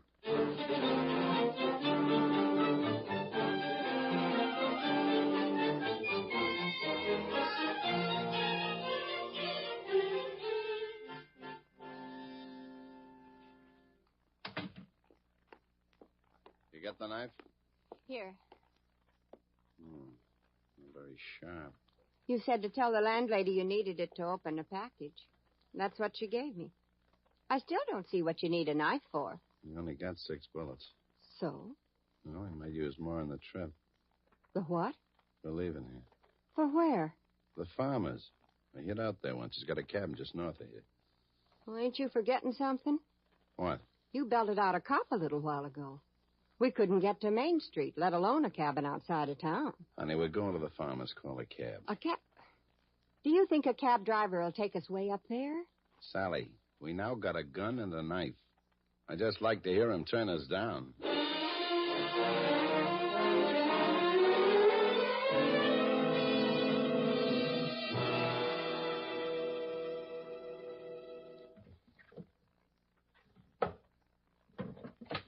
Jim? Yeah. I want to clean this room real good before he left. Well, I came up with something. An old lady upstairs said she saw Joe and the girl get into a cab. Noada sat behind the wheel. Huh? Yeah, he had a gun in his hand. As he got into the cab, he handed it to Sally Baker. She directed the driver to climb into the back. Why didn't the woman upstairs call the police? Oh, she was too frightened. Yeah. Give you any description of the cab? Yeah, it was a red and yellow one. One of those new radio cabs. Those are the ones that are equipped for shortwave? That's right. Harry, you know anything about that setup? I mean, how the company contacts the drivers? Yeah. When a passenger calls into the main office, the dispatcher sends out a general call. The cab nearest to the passenger's address takes it. What happens when the passenger's picked up? Well, the driver calls in. Let's contact that dispatcher, huh? And he won't know which cab came here, Jim. Yeah, I know, but if word goes out for every cab to call in and one doesn't, we'll know the license number of the one that's been stolen. Harry, I think as soon as we notify the dispatcher, we ought to get over to their main office and work from there.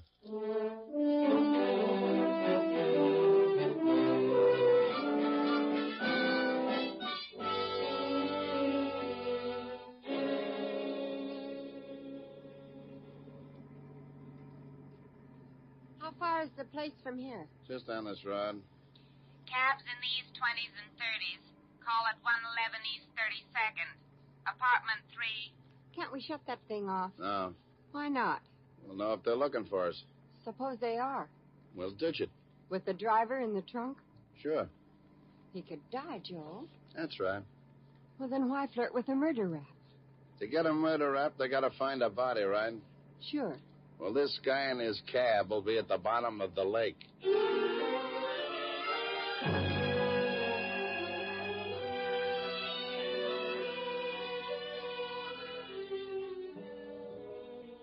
Dispatcher's heard from half the cabs already. How many's that, Jim? 35. Still plenty to go. Headquarters have anything on that suburban alarm? 7 radio cabs outside the city have been stopped. No sign of Noada, though. No, time's on his side now. I know. We're stuck till we find out which cab he's got. When will the dispatcher give us another report? In 5 minutes. 4 cabs to go. What's the word on them? The sets may be out. Can't the dispatcher tell? No, he's getting license numbers on each of them for us now. Good. When they're ready, we'll get an alarm out on all 4. We don't need that alarm, Harry. Why not? 3 of those 4 cabs just called in. Come on. Where are we going? Back to my office for some equipment. Noada's got cab 38, and this cab was last seen going north outside the city limits by one of the last men who called in.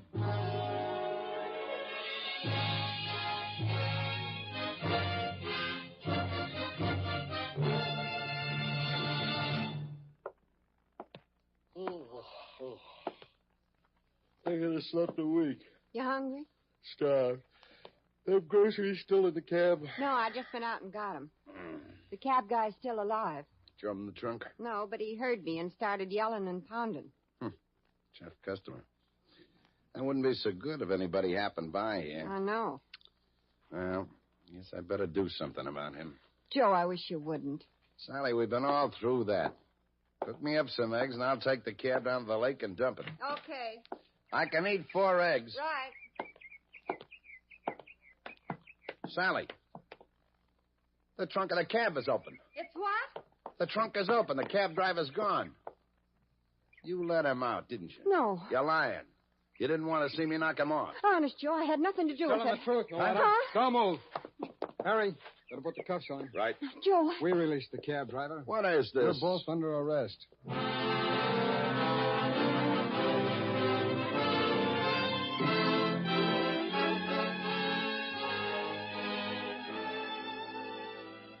Joe Nawata was sentenced to a federal prison for 25 years on the previous charge against him of bank robbery. His girlfriend, Sally Baker, was turned over to local police authorities.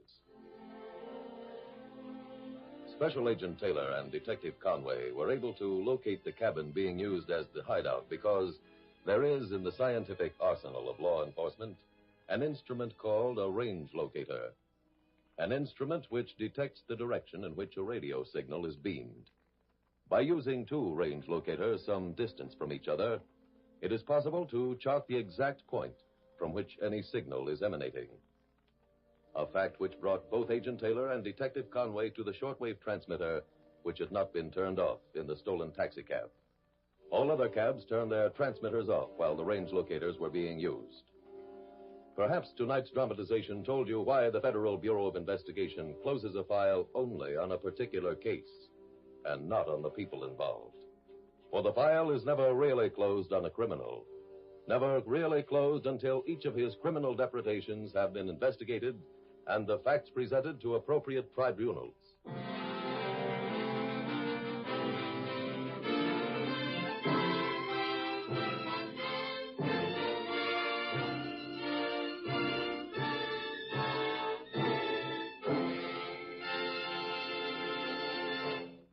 Now, one last word to homeowners.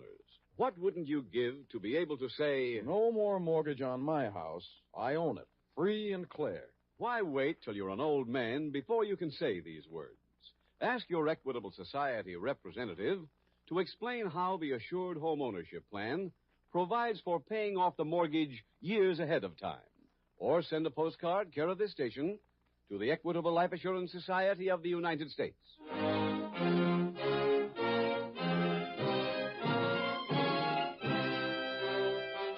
Next week, we will dramatize another case from the files of the Federal Bureau of Investigation. Its subject, racketeering. Its title, The Innocent Hijacker.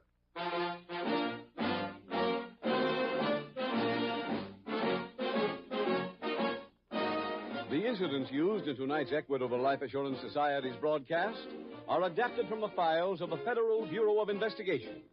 However, all names used are fictitious, and any similarity thereof to the names of places or persons, living or dead, is accidental. Tonight, the music was composed and conducted by Frederick Steiner. The author was Jerry D. Lewis. Your narrator was William Woodson, and Special Agent Taylor was played by Stacey Harris. Others in the cast were Walter Catlett, Ted DeCorsia, Isabel Jewell, Marie Windsor, and Carlton Young. This Is Your FBI is a Jerry Devine production.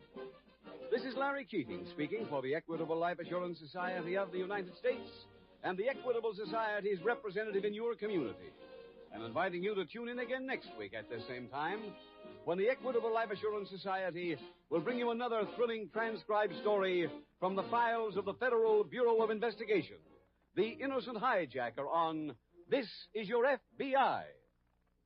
Stay tuned for the adventures of Ozzie and Harriet. There's fun for the whole family when Ozzie and Harriet come your way next. This program came to you from Hollywood. This is ABC, the American Broadcasting Company. This is ABC, the American Broadcasting Company. This is ABC, the American Broadcasting Company. This is ABC, the American Broadcasting Company. WBBM FM, Chicago.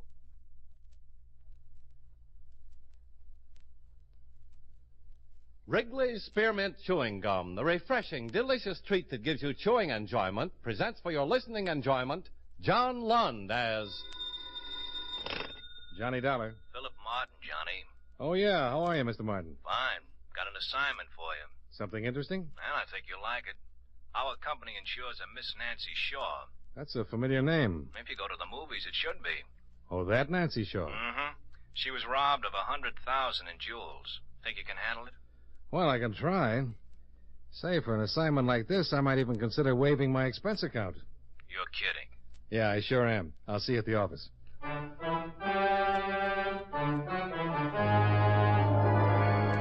the makers of Wrigley's Spearmint Chewing Gum bring you John Lund in another adventure of the man with the action-packed expense account, America's fabulous freelance insurance investigator. Yours truly, Johnny Dollar.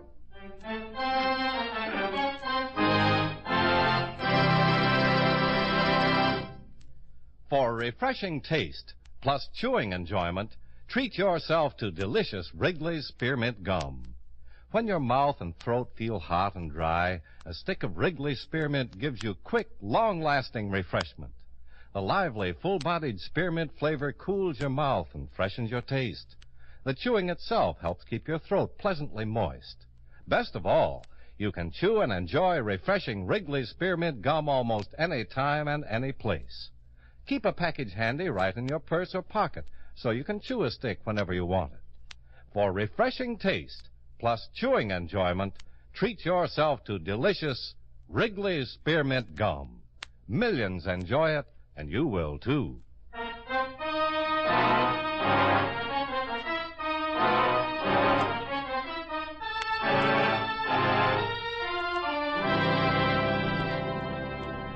Expense account submitted by Special Investigator Johnny Dollar to Home Office, Columbia All Risk Insurance Company, Hartford, Connecticut. The following is an accounting of expenditures during my investigation of the Nancy Shaw matter. Expense account item 1, $193.80, plane fare and incidentals between Hartford and Los Angeles. I arrived at the International Airport at 11 a.m., hired a car, and drove directly to Santa Monica, where I registered at a hotel. Shortly after that, I drove to the Santa Monica police station and introduced myself to Sergeant James Dodd. Oh, I've been expecting you. Your company sent a teletype. I understand this isn't the first of this type of robbery. No, been 3 others. Same M.O. Always knows the setup of the house, goes directly to whatever he or she's after. Why, you think it might be a woman? But you never know. Each time it's been wealthy families, twice people in the picture business. Here's a list of the articles stolen. Quite a list. Any of the stuff shown up yet? Not yet, but it will. Miss Shaw was robbed night before last. Sunday, maid's night out. Each one's been like that. Always the maid's night off. Always the people are out to dinner or something. Whoever it is, very well informed. I've got to run out and talk with Miss Shaw. Nice girl. You'll like her. Malibu, number 915. Straight out the highway, turn in the gates at the colony. I'd better call and tell her you're coming down, or you'll never get past the patrol. Patrol?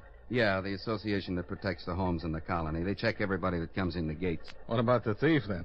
Well, I think he parked on the highway down from the colony, walked down to the beach, and busted in the Shaw place from the back way. Well, thank you, Sergeant. Sure. Anything else? Happy to help out.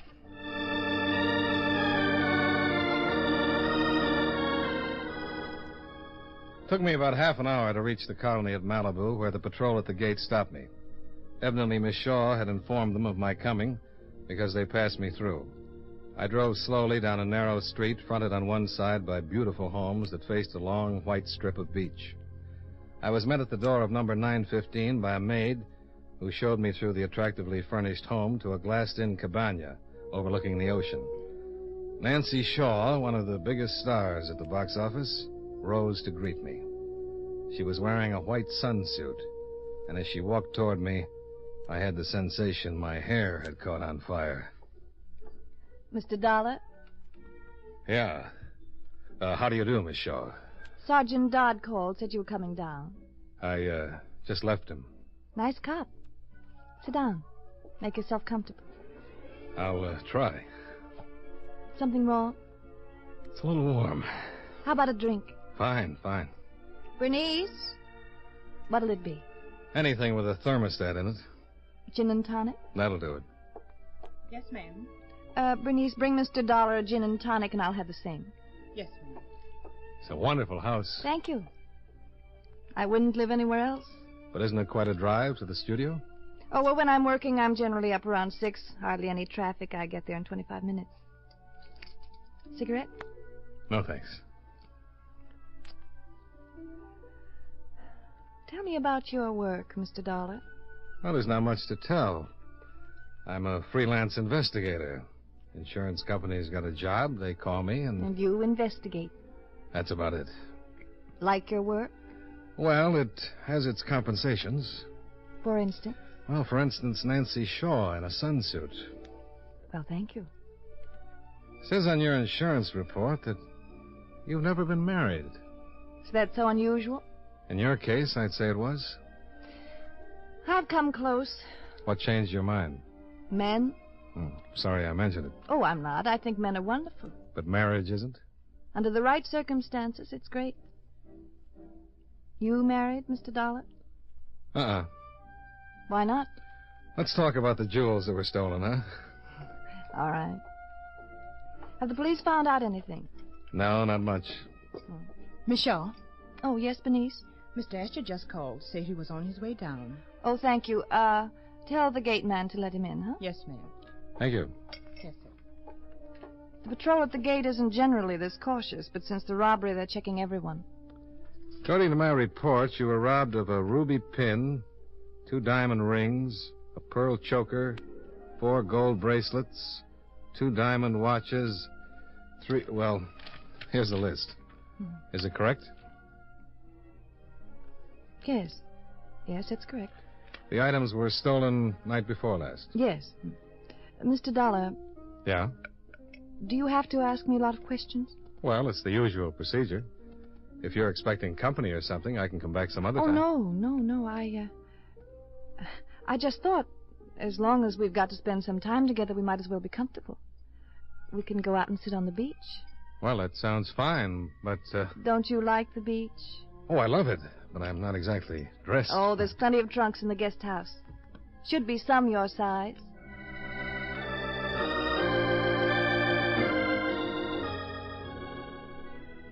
I met her on the beach. She'd changed from the sunsuit to a red bathing suit. She was stretched out in the sand, her face turned up to the sun, and her blonde hair spread out around her shoulders.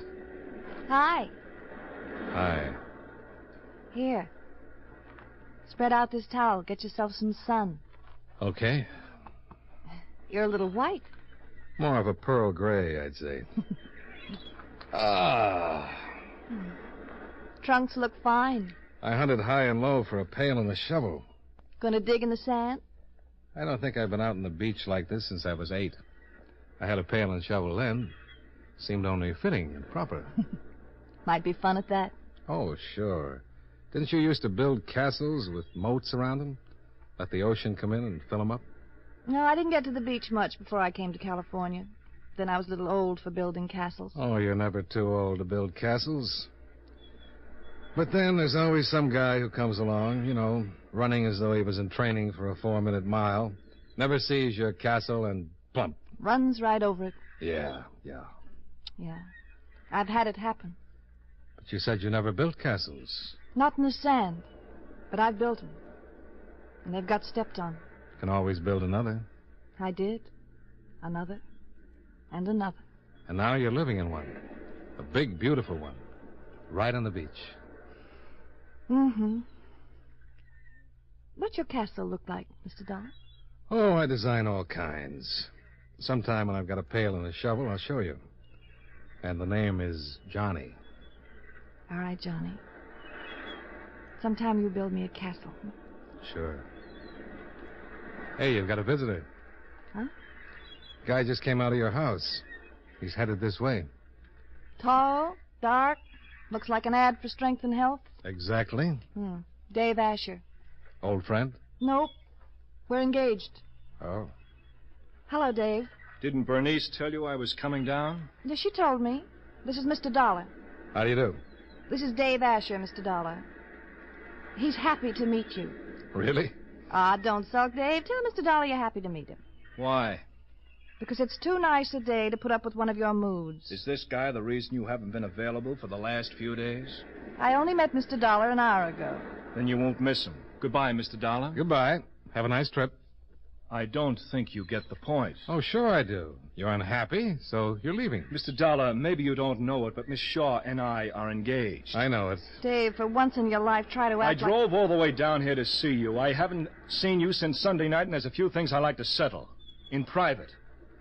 Now, maybe you get the point, Mr. Dollar. I'm not leaving. You are. Oh, now, this is really too much. No, wait a minute. Maybe I'd better go. You stay right where you are, Johnny. Oh, it's Johnny. Yes, it's Johnny. My family thought it up. You're a pretty funny man, huh? Now, you listen to me. You just go right back out to your car and drive yourself away from me. I'm not leaving until he does. I beg your pardon. You're leaving, and you're leaving right now. Now, turn around. You're serious? I was never more serious in my life. Now, get off the beach. We're through. Fine. Hi. I'm sorry, Johnny. Cigarette? Thanks.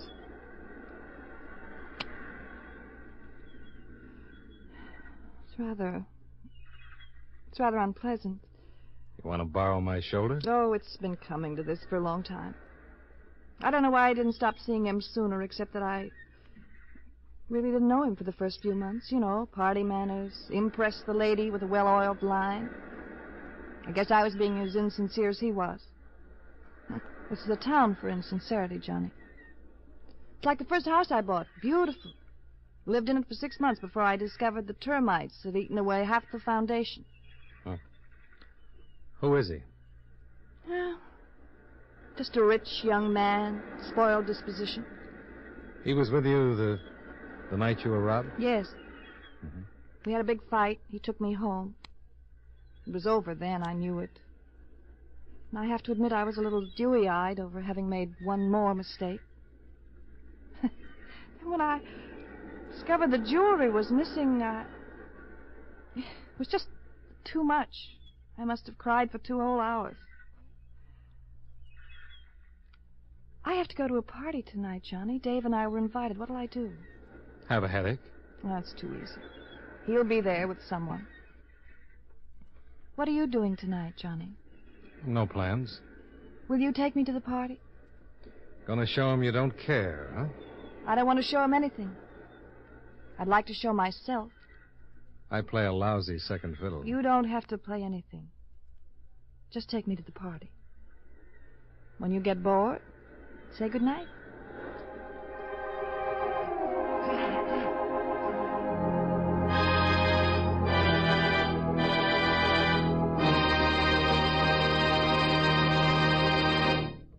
Friends, no matter what kind of work you do, it's a real help to chew delicious Wrigley Spearmint Gum right while you're working. When you're warm or tired, for instance, the lively, full-bodied spearmint flavor is really refreshing. It helps keep your mouth and throat feeling cool and moist. Chewing on that smooth, good-tasting piece of Wrigley Spearmint makes the time pass more pleasantly, too. It seems to make your work go smoother and easier. Keep a package or two of Wrigley Spearmint Chewing Gum handy all the time. Enjoy chewing Wrigley Spearmint while you're working and at other times. That's Wrigley Spearmint Chewing Gum. Healthful, refreshing, delicious.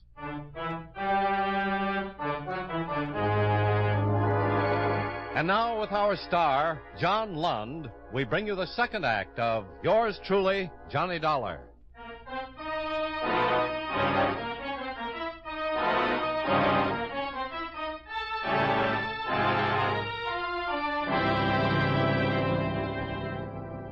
I guess it wasn't a very big party by Hollywood standards, but it frightened me. About 150 guests, producers, stars, and some odds and ends that always show up at a party like that. Dave Asher was there, guzzling champagne as though the Texas drought had hit Beverly Hills. About midnight, the party was under full steam, and Nancy led me outside, where a long walk stretched out over half an acre of lawns and wound around a big lighted swimming pool. Having fun? Well, I'm a little out of my element. I thought being together might make the difference. Being with you is the nicest thing that's happened in a long, long time. But I'd rather be sitting on the beach. Yes, that would be nice. Johnny? Kiss me.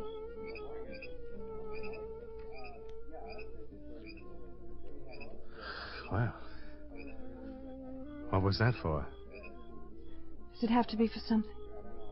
Well, doesn't it? I guess so. I wanted you to kiss me. I thought it might be nice. It was. Let's get out of here.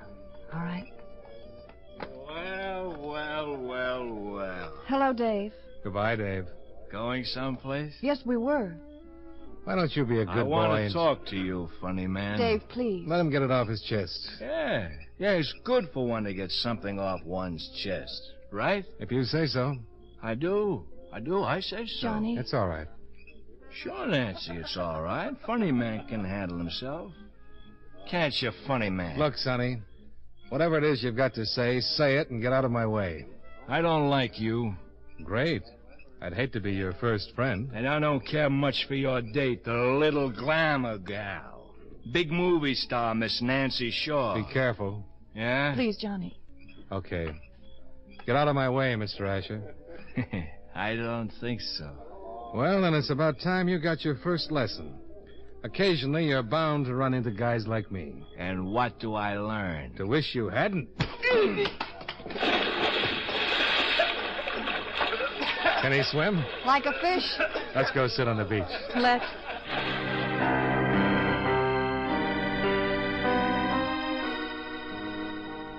We left while young Asher was pulling himself out of the pool and drove back to the beach.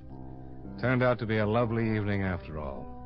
We sat on the beach and talked about things until we couldn't think of anything else to say. I left as the sun was rising behind the Malibu hills and drove back to the hotel and crawled into bed.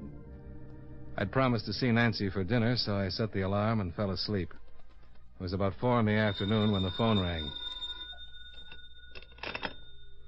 Johnny Dollar. This is Sergeant Dodd. Oh, how are you? I was just catching a little snooze. You have a big night last night? Well, I don't know. Nothing special. Why? You made the papers, front page. Huh? Yeah. Says here you knocked some young socialite into a swimming pool. Oh, I better get up. Anything new on the case? No, I thought maybe you might have something.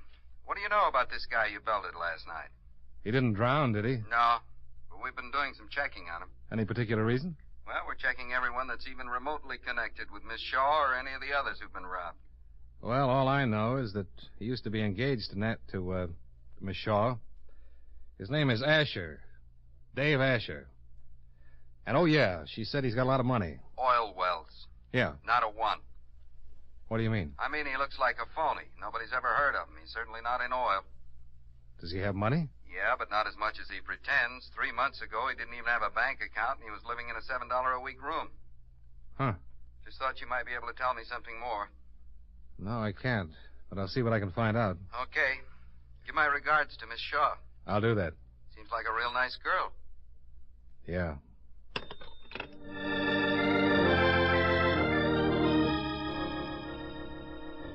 A half hour later, I pulled up to the beach house, got out, went down the steps to the front door, and rang the bell. It had been a long time since I'd felt like that. I was really looking forward to seeing her again. Oh, Miss Shaw isn't in, Mr. Dollars. Well, she's expecting me. Miss Shaw isn't seeing anyone for the next few days. She told me to tell you she was sorry. Now, wait a minute. Please, Mr. Dollars. What's the matter with you? What's wrong? There's nothing wrong, sir. Please, let me close the door. Your apron's torn. You've been crying. What's happened, Bernice? Nothing. Then I'll find out for myself. Nancy! Nancy! Nancy! Nancy, are you in there? Johnny, Open the door. please, go away. I can't see you. What's wrong? Nothing's wrong. I'll call you. Open the door. Oh, please, Johnny, Nancy! go away. Are you going to open the door or do I break it in?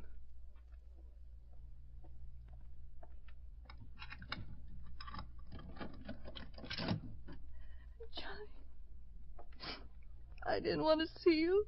I didn't want any more trouble. Honey, who did it? Oh, please. Please don't do anything. Don't say anything about it, please. The publicity would be awful. Come on. Sit down. Oh. Have you seen a doctor? No. Bernice called him. He should be here any minute. He won't say anything. Who did it? Oh, Johnny, please forget it. Asher. Please. All right. Come on. You stretch out. Oh. You got any sleeping pills or anything? It's in the cabinet.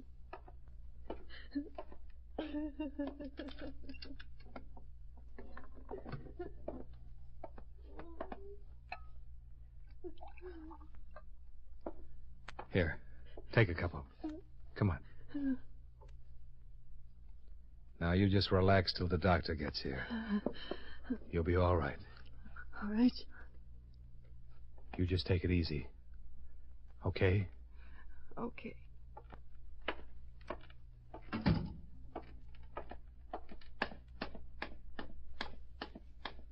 Is she all right, Mr. Dollars? Who beat her up? Was it Mr. Asher? Yes. Yes, he got here about an hour ago. I tried to stop and he hit me. He was crazy. He kept hitting her. I found this on the floor after he left. Huh. Quite a diamond. Yes, sir. Hard cut. About 2 carats. He yelled, screamed like he was crazy. He was just terrible. Is she all right? Yeah. I want to use the phone. Yes, sir. I didn't want to keep you out, Mr. Dallas. But Miss Shaw was scared you'd do something. Somebody's got to do something, Bernice. You going to call the police?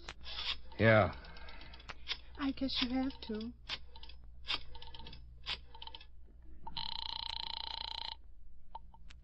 City Hall. Sergeant Dodd, please. Thank you.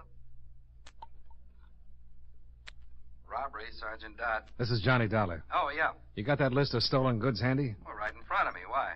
Check it and see if there's a 2-carat diamond. Oval, pretty deep. Wait a minute. Bernice. Yes, sir. You know those people that have been robbed in the last 3 months? Yes, sir.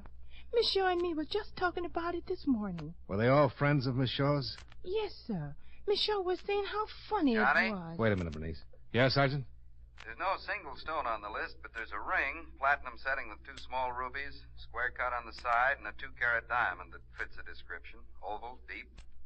Yeah. Look, Dodd. Dave Asher just beat up Miss Shaw. She's a mess. Doctor's on his way over now. Wait a minute. Bernice, what were you going to say? You said that Miss Shaw... She said how funny it was that all them people who were robbed, that she was over there to their house just before it happened. Dodd. Yeah? I think Asher's our boy. I think he went to those houses with Miss Shaw and cased them good. Found out what night the maid was off and anything else that might happen. Okay, but how about Miss Shaw's house? Asher was with her the night of the robbery. Then he's working with someone. He gets the layout, someone else does the job. Well, we can certainly run over and pick him up. Get him on an assault charge anyway. Yeah. I want to see Mr. Asher again.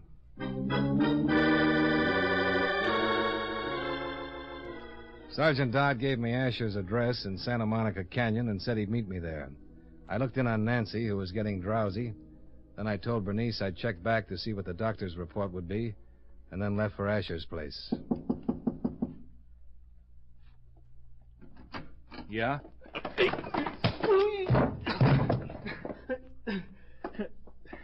Get up. I said get up! Let me go. You're out of shape, Dave. You should train on men for a while. You broke my nose. You're lucky. Now, where did you get this ring? Where did you get it? I bought it. Where? From a guy. What guy? Just a guy. I don't know him. He wanted to sell it, and I bought it. Is there anything the matter with that? Yeah, you're lying. Now, listen to me. I want some answers. First, where did you get this ring? I told you.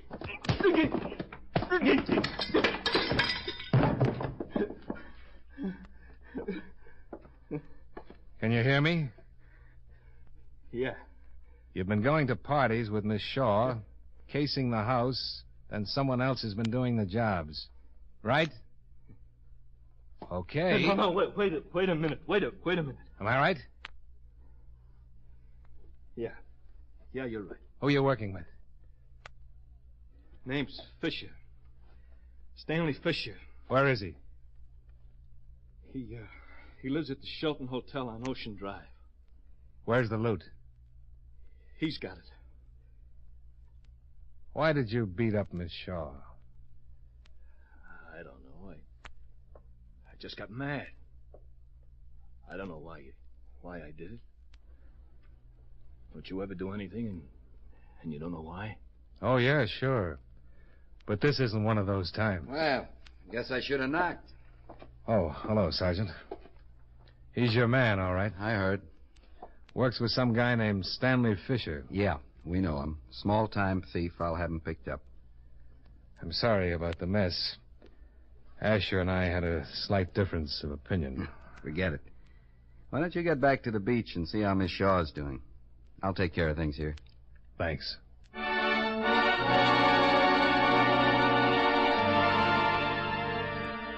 Miss Shaw was fine. Took her a few days to get up and around. So naturally, I stayed in town until Dodd put the finishing touches on the case. Then I went down to the beach and gave her a full report. And now you've got to leave. I'm afraid so. I don't particularly want to. I guess it's better. Why? I don't know. Do you? Sure. So I can come back. Will you? The next time my expense account brings me to California. I will personally rob every house in the neighborhood. You do that. Well, I'm going to catch a plane. Johnny, come here.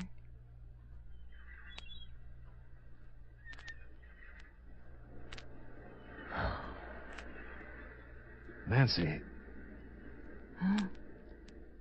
Are you sure my hair isn't on fire?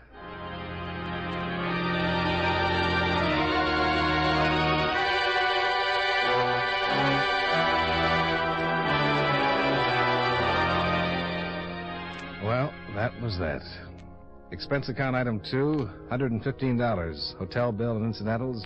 Items 3 and 4, $295.85. Car rental, plane fare, and incidentals back to Hartford. Expense account total, $604.65. Yours truly, Johnny Dollar.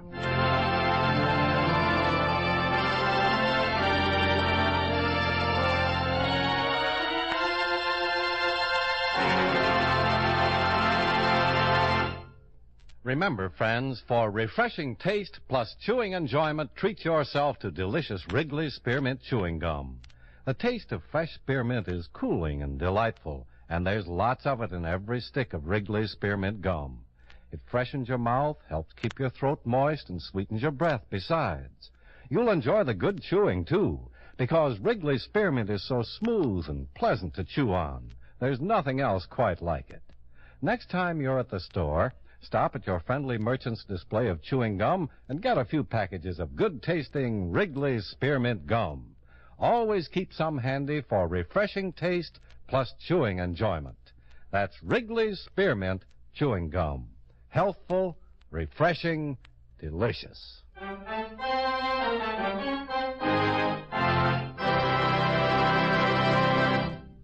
Yours truly, Johnny Dollar, brought to you by Wrigley's Spearmint Chewing Gum, stars John Lund in the title role and was written by Blake Edwards with music by Eddie Dunstetter. Featured in tonight's cast were Mary Jane Croft, Thelma Johnson, Peter Leeds, and Vic Perrin. Yours truly, Johnny Dollar, is produced and directed by Jaime Del Valle.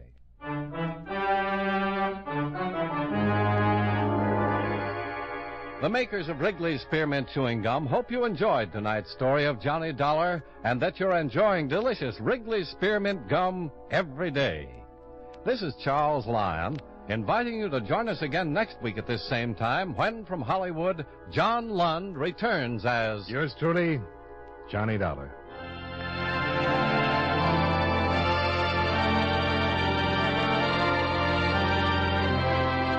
This is the CBS Radio Network.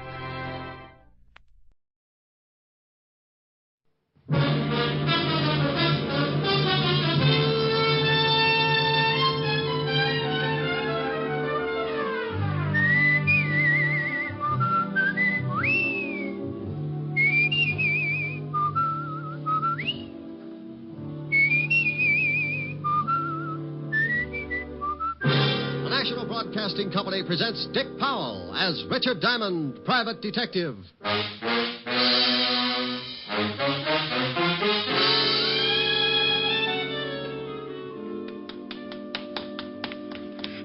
There it is. I've got it. Let me see it. Here you are.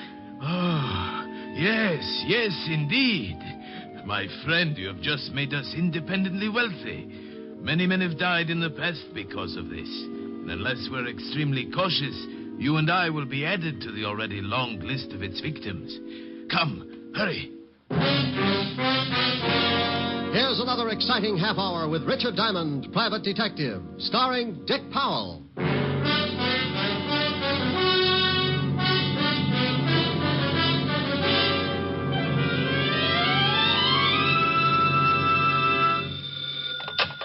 Diamond Detective Agency, where the blue of my eyes meets the gold in your wallet. Oh, that's pretty terrible. You may be right. You admit it. Yes, I've seen your wallet. Oh, Rick. Hello, Helen, baby. Hi. What are you doing? Oh, just finished cleaning out my desk. Oh, find anything interesting? Mm-hmm. Sam Spade. Guess he hadn't paid his rent. Oh, you're impossible. So, Sam. Well, I'm not going to try to keep up with this. Am I going to see you tonight? Oh, sure, darling. Wait a minute, honey. Company just walked in. Oh. Something I can do for you, my friend? Are you Richard Diamond? That's right. Client, Rick? No, I don't know, honey. I'll call you back. Please, Mr. Diamond. I haven't got much time. Okay, what's on your mind? This package. Here, take it. And keep it for me until... Hey, what's wrong? Hide it. I'm being followed. Hide it. Now, take it easy. What's the matter? Hey, fella, come on now. What's... Oh, swell.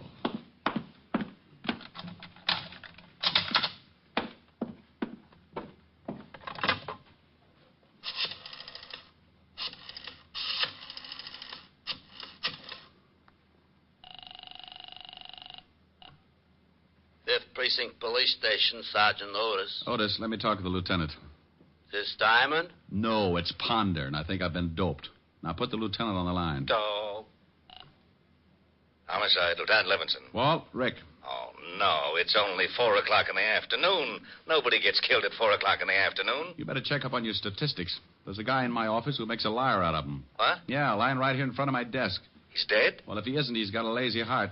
Maybe he just fainted. Maybe he's suffering from some kind of a shock. Maybe he's got some terrible disease, and he'll give it to you. Walt, if this guy isn't dead, he's sure going to have a hard time explaining the bullet hole in his back. Don't touch anything. Can't he even scratch my head? Oh, you know what I mean. All I did was lock the door. Now get over here. Knock 3 times and say, Ricky loves Walter, and I'll open up. What did you lock the door for? Well, because this guy came in and gave me a... Gave you a what? Wait a minute, Walt. Come on, what are you mumbling about? Will you shut up? Someone's trying to get in the door. I'll see you when you get here, Walt.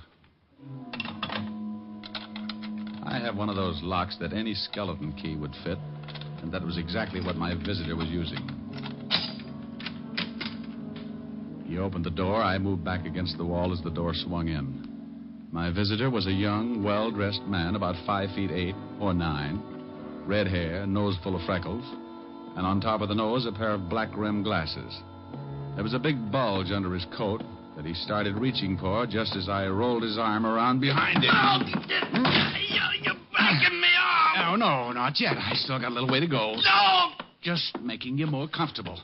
Now, I'll take this big gun. It must weigh you down. You can't do this stuff. Oh, sure I can. See, I just twist a little.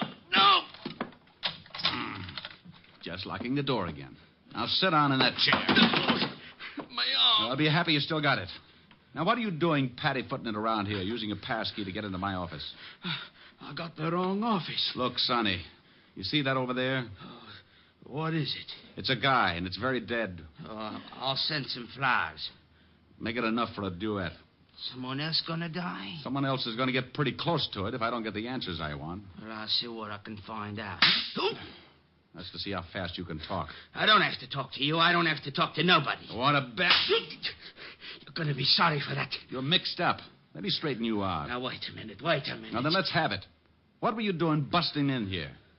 What do you know about the dead guy? I don't know nothing about him. What gave you the idea you could break into my office? I found out the door was locked. I didn't want to wait around in the hall. You got a permit to carry this gun? Well, of course I have. Let's see it. I haven't got it with me. Oh, well, then we'd better start at the beginning. Come on. Ricky loves Walter. Now open this door. I'll have Otis kick it in. Who's that? That's the law, Buster. Now, you stay put while I let the big fat policeman in. Come on, Diamond. Should I, Lieutenant? Oh, not with your head. Well, greetings. Come on in, Walt. I got somebody. Hey, what the... Oh, I had somebody. Some guy jumped through Diamond's window. It's 8 floors up. Yeah, but there's a roof only 1 floor below. Look out the glass. There he is down there. Hey, you, come back here. He ducked behind that sign. Otis, get off of my back. Oh, yeah. Oh, well, he's gone. That's that. What did he do? Busted into the office. Hey, is that dead guy over there? What does that look like, a bear rug? Oh. You think the guy who jumped out of your window has something to do with the dead man? I don't know. He had this gun on him. Well, why didn't you take a shot at him? Because if you'll notice, I've been holding it by the barrel. I wanted you to have the nice little old fingerprints. Oh. Yeah, oh. Why didn't you take a shot at him? Why didn't I? Yeah, Lieutenant, why didn't you? You shut up. Well, Walt? I don't know what he was, who he was, or what he'd done. Why should I take a shot at him? Lieutenant. Otis, I told you to shut up. Now, let's take a look at the dead man. Looks like he's been shot in the back. Yeah. You said he came in to give you something, Ray. That's right. This package right here. And what's in it? I haven't looked yet. Wrapped in today's newspaper. Well, what in the... Hey, some kind of doll or something. Looks like it's carved out of ivory. Funny-looking thing. Look at all those arms. Must be Oriental.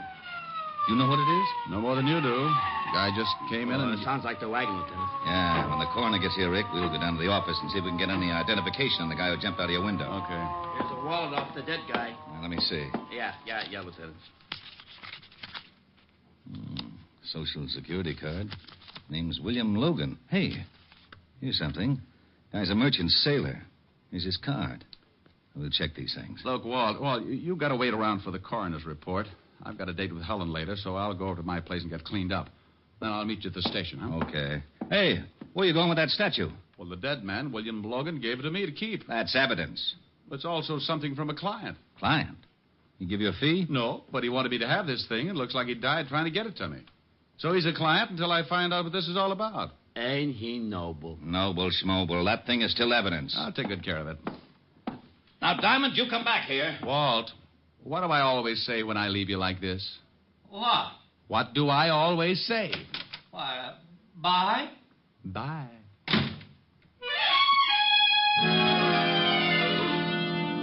I left Walt and headed for my flat on East 51st. I wasn't about to try and figure the whole thing out because it was still an early case, and sometimes cases like that can stretch out into 2 or 3 murders before things begin to fit together. That's the way you got to figure. One guy dead could lead to another, so you walk on eggs for a while and make sure it's not going to be you. I got to my flat and went in. Smoked a few cigarettes. Looked at the carved ivory figure that William Logan had given me.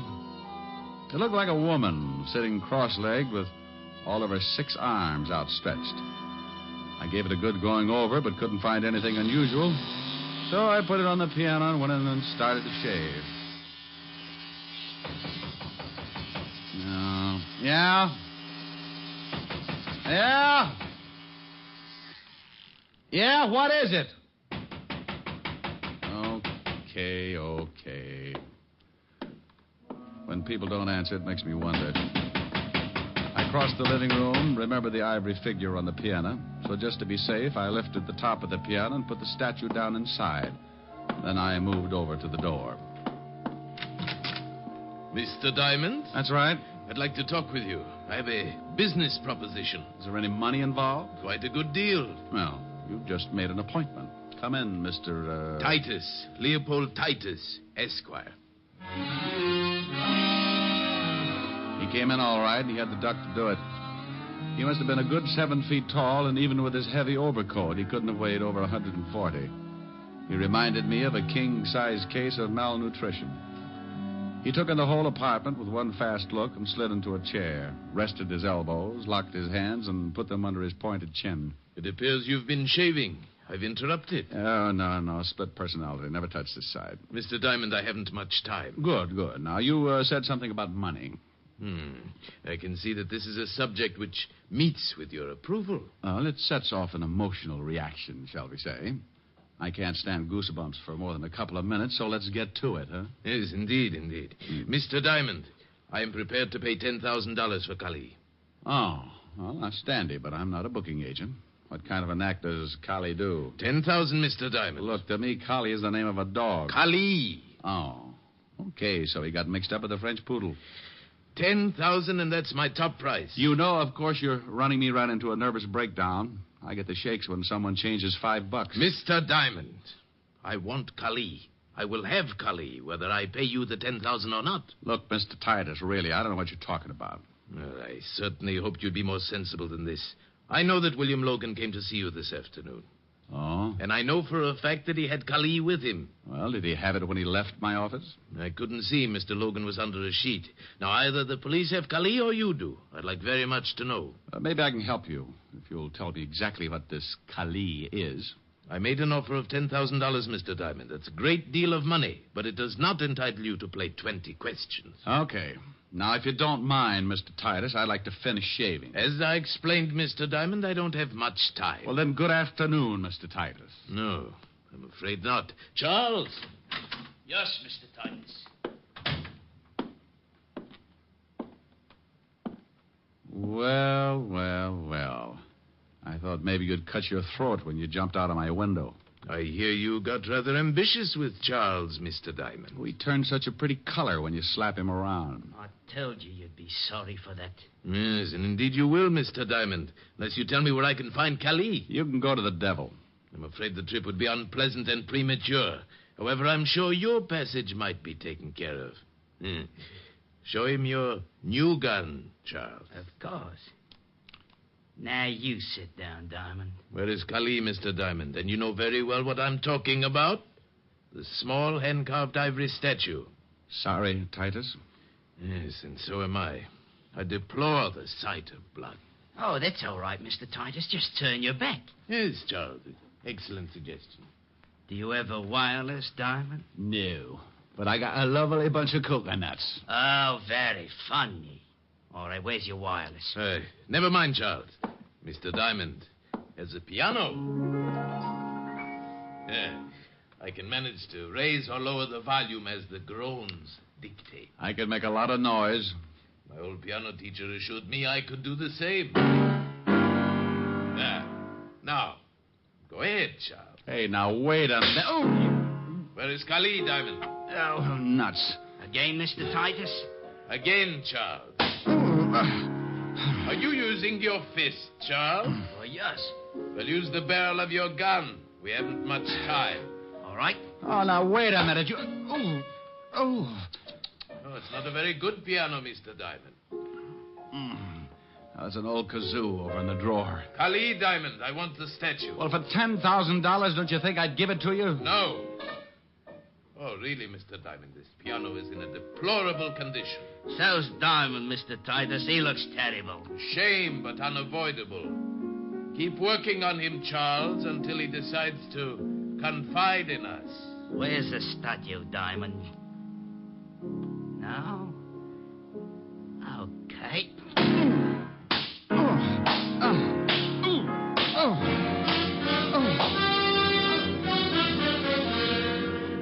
NBC is bringing you Richard Diamond, Private Detective, starring Dick Powell.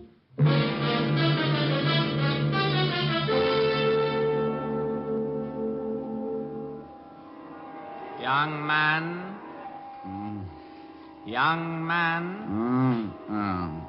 Who says so? That is good. You can hear me? Oh, I can hear who? Try and sit up. You look quite uncomfortable. Yeah, you can make book on it. There, that's better. Now take your time. I want your answers to be correct. Well, he got me into a sitting position, and when things finally stopped jumping around, I got a good look at him. Titus wasn't around. Neither was Charles, his little butcher. The room was dark except for a single light in the corner. The man standing before me was short, dressed in a tailored blue suit, his dark face standing out against a white turban on his head. He didn't smile or blink his eyes. I am Ahmed Benif. Oh, thanks. I'd introduce myself, but I've been pushed around so much I could be anybody. Mr. Titus and his man Charles can be very persuasive. Well, a gallon of blood and a few broken arms, anyone can do it. Where did they go? I got tired, took a nap. Did you give them Kali? Oh, no. Now, look, It is a very simple question. I know that a man came to your office with the statue. So does half of New York. I have been following Titus because I know the statue was stolen from him and that he would do anything to get it back. He led me to your office, then he led me here. If he has the statue, he has undoubtedly returned to his flat where he is preparing to leave for a place of safety. Well, I don't know whether he's got the statue or not. That is unfortunate. I have no more time to question you. I shall have to assume that Mr. Titus has the statue and kill you. He was like a cat. Before I could push myself to a standing position, he was around and back, and I felt something drop over my head and draw tight around my windpipe. Oh, I'm sorry, but I must know. If you will not tell me, I shall have to strangle you. Oh. Diamond! Come on. Ricky loves Walter. Now open this door. We shall meet again, Mr. Diamond. Come on, Rick. I know you're in there. You were supposed to be down at the station an hour ago. Oh, shut up. I don't want to break it down, but I will. Yeah, but I will. Okay, keep your badge on. Come on, step on it.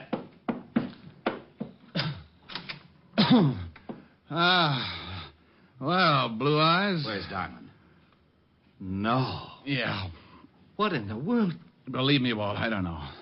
You look awful. Yeah, I feel like I've been playing in a wind tunnel with blocks of cement. What happened? Look, before I go into it, tell me what you found out. We better take care of you first. Yeah, it'll have to wait. Things keep going on like they have been. It's only a matter of time until someone else gets killed. Now, what did you find out? You know that gun you gave me? Yeah, the one I got from Charles. Is that his name? Yeah, what about the gun? It was the one that killed the guy in your office.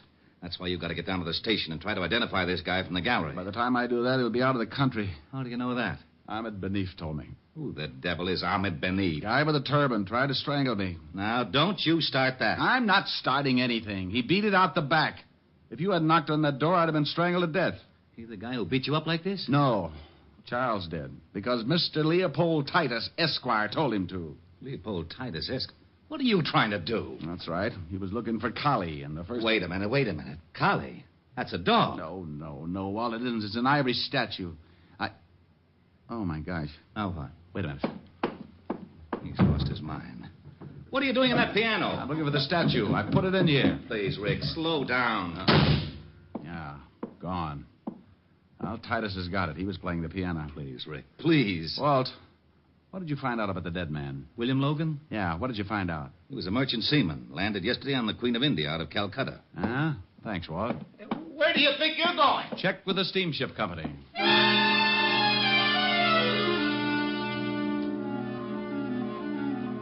I stumbled out of my place looking like an ad for ground sirloin and grabbed a cab. On the way to the India steamship lines, I tried putting two and two together. The little statue, Kali, was a reason for the whole thing. One man was dead because of it, and everybody who was connected with the case was perfectly willing to kill anyone else at any time. Mr. Leopold Titus wanted it, so did one Ahmed Benif. Titus and his boy Charles evidently tailed William Logan, merchant seaman, to my office, and somewhere along the line, Charles shot him. Ahmed Benif was tailing the whole bunch. 2 and 2? Well, maybe, but I still needed some answers. A cab pulled up in front of the East India steamship offices, and I went in. A nice little girl with a nice little personality showed me the passenger list of the India Queen, and sure enough, Mr. Leopold Titus and a Mr. Charles Freely, first class. I thanked the girl, told her I'd send her a picture when my face got back to normal, and I headed for the docks and the customs office. I needed an address on Titus, and I knew that he must have signed a manifest at customs. He had. And 5 minutes later, I was back in my cab headed for the residence of Mr. Leopold Titus, Esquire, Kew Gardens, Long Island. It was a big, sprawling house, and by the time I got there, my watch was leaning on 7 o'clock. I paid the cabbie with my last $20 and started toward the only light burning.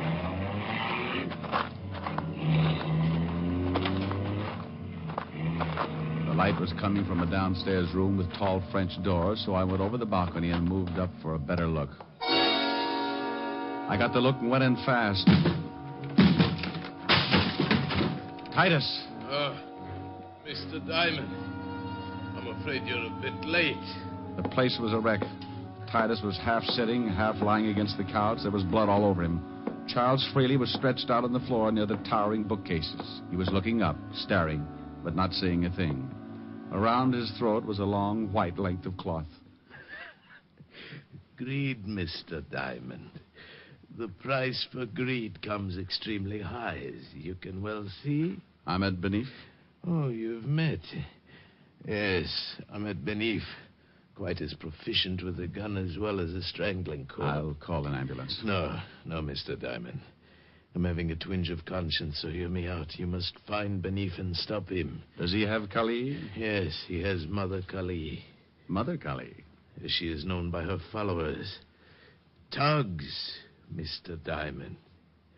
Have you ever heard of thugs? No, I haven't. What are they?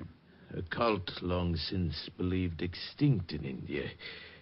An army of assassins banded together under the guidance of Mother Kali. Assassins? Yes, Mr. Diamond. Trained in the art of strangling. Oh, yeah. Oh, yes. I read something about that in a history book. It was a long time ago. Correct. They were suppressed by the British in 1830. You're trying to tell me they've started all over again? Absolutely. What about that little statue? Belongs to the man who has reorganized the thugs. A symbol of his leadership, passed down through generations from one leader to the next. And to a collector worth a fortune. And you're a collector? A businessman. But I know a great many collectors who would pay a sizable fortune to get a hold of that statue. And Ahmed Benif is one of those thugs? Indeed he is. Where did you get the statue? Charles stole it for me from Ahmed Benif. What about William Logan, the merchant seaman? Board ship from Calcutta. Logan discovered its value and stole it from us. Indeed, Ahmed Benif is a thug. The statue is his, passed down by his father and his father before him. I'll call the law. Mr. Diamond, please see that Charles is buried next to me. A mixed-up boy, but a good friend. Sure. Operator, Put give me... down the phone, Mr. Diamond. Put it down. Well, Benif, this isn't very smart, is it? On the contrary, Mr. Diamond, it is very smart. I have the statue. And now you are the only man who could tell the authorities that once again the thugs are rising all over India. How did you know I'd be here? I did not know. As I was leaving, I saw your cab pull up. I listened to everything Mr. Titus had to say. I was surprised. I thought surely he would be dead by now. And now you kill me. Most assuredly. Ahmed couldn't see it because as he came closer to me, his back was to Titus. And Titus was pulling himself painfully across the room, trying to get to the dead body of Charles Freely. I didn't know what he was up to, but I had to give him time to make it. I deplore the use of a gun, but in some cases I'd rather strangle your victim. That is my religion, Mr. Diamond. Unfortunately, in some cases, I must take other steps. Well, you've sure taken some pretty big ones. I assure you it has been most necessary. All because of a little statue? All because of what that little statue represents. I rule the thugs, Mr. Diamond, and Kali is a symbol of my leadership.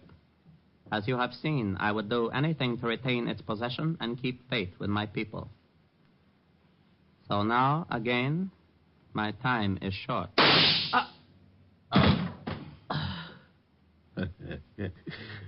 Indeed, it was short, wasn't it, Mr. Diamond? Indeed.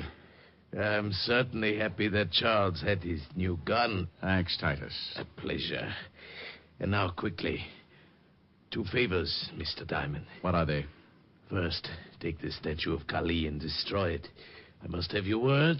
You've got it? Good. The second, I wish your honest opinion. I'll try. Once you directed me to the devil, and I said that it was a premature crossing. Yes? And I fear that perhaps now it is not. Your honest opinion, Mr. Diamond. Do you think he could really stand the competition? Titus. Well, it'll sure be a good race anyway.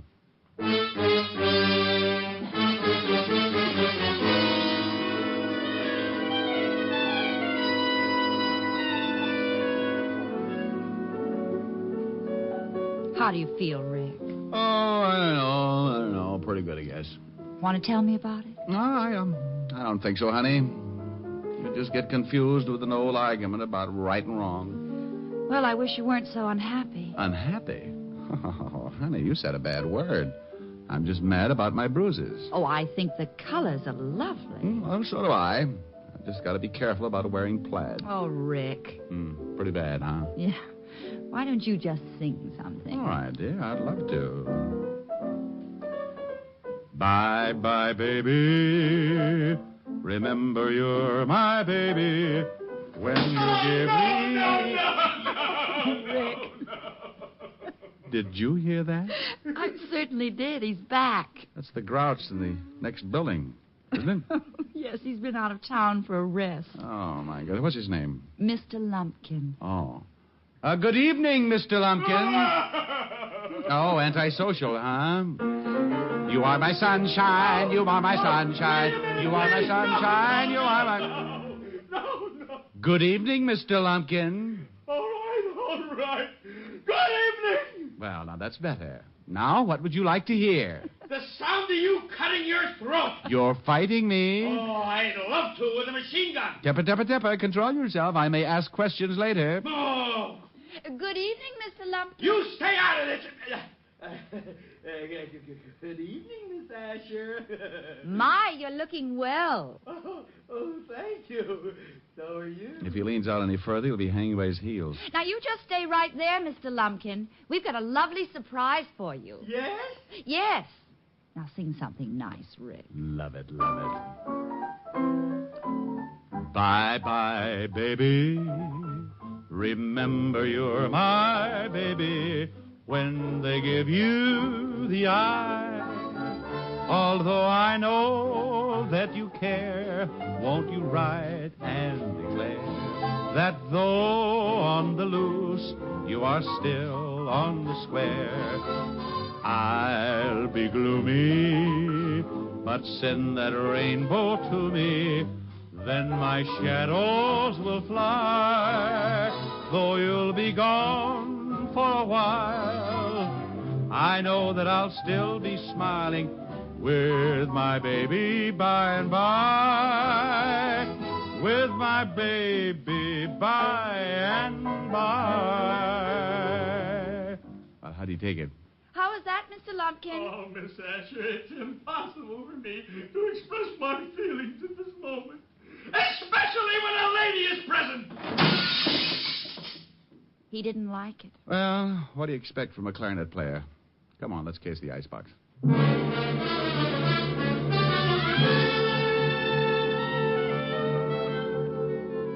You have just heard Richard Diamond, Private Detective, starring Dick Powell. Gypsy Rose Lee visits Duffy's Tavern tomorrow on NBC.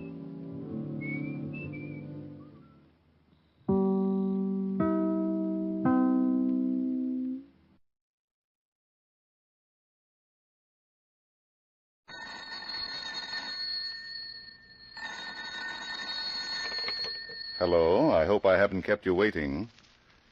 Yes, this is the Crime Club. I'm the librarian. Death swims at midnight. Yes, we have that story for you.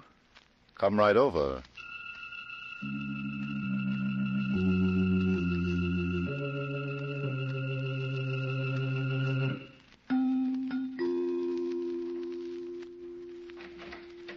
Ah, you're here. Good. Take the easy chair by the window. Comfortable? The manuscript is on this shelf. Here it is. Death Swims at Midnight. The very exciting story of a singular beach where the tide goes out and murder comes in. Let's look at it under the reading lamp. Bill Desmond, the famous private detective, and his pint-sized assistant, Maxie Davis, have gone to the resort town of Marbella for a rest. To Maxie's disgust, Bill has dragged him out of bed at 7 a.m. to go for a swim. As they stand at the edge of the boardwalk, looking out over the ocean, Maxie blinks his sleepy eyes and then turns to glare at his boss. You mean you expect me to go in there? Why, sure, Maxie. A swim before breakfast is good for the health. For a fish, yeah. Me, I should have stood in bed. Oh, you'll change your mind when you hit that water. Aye, look at how blue it is. It's how calm. Mm-hmm. And who knows how cold. I do, gentlemen. What? Huh? I do. Yep, the water's cold. Cold as death. Excuse me, but... Kinda scared you, eh? Well, didn't mean to. Name's Atkins. Fuzzy Atkins, they call me. I live in that shack on the old fishing pier. I see. Weren't thinking of doing some fishing, were you? I know, not this morning. Too bad. Ain't many goes fishing these days. Nope. They got other things to do. Well, yes. Excuse us, Fuzzy. We're going for a swim. Go right ahead. But don't forget, the water's cold these days. Very cold. Encouraging little fellow, isn't he, Maxie? Yeah, look, Bill, maybe he's right. The water does look kind of chilly. Let's go back to our hotel. Oh, nonsense. We're going for a swim. Come on. Okay. Here, we'll get down these stairs to the beach. Uh-huh.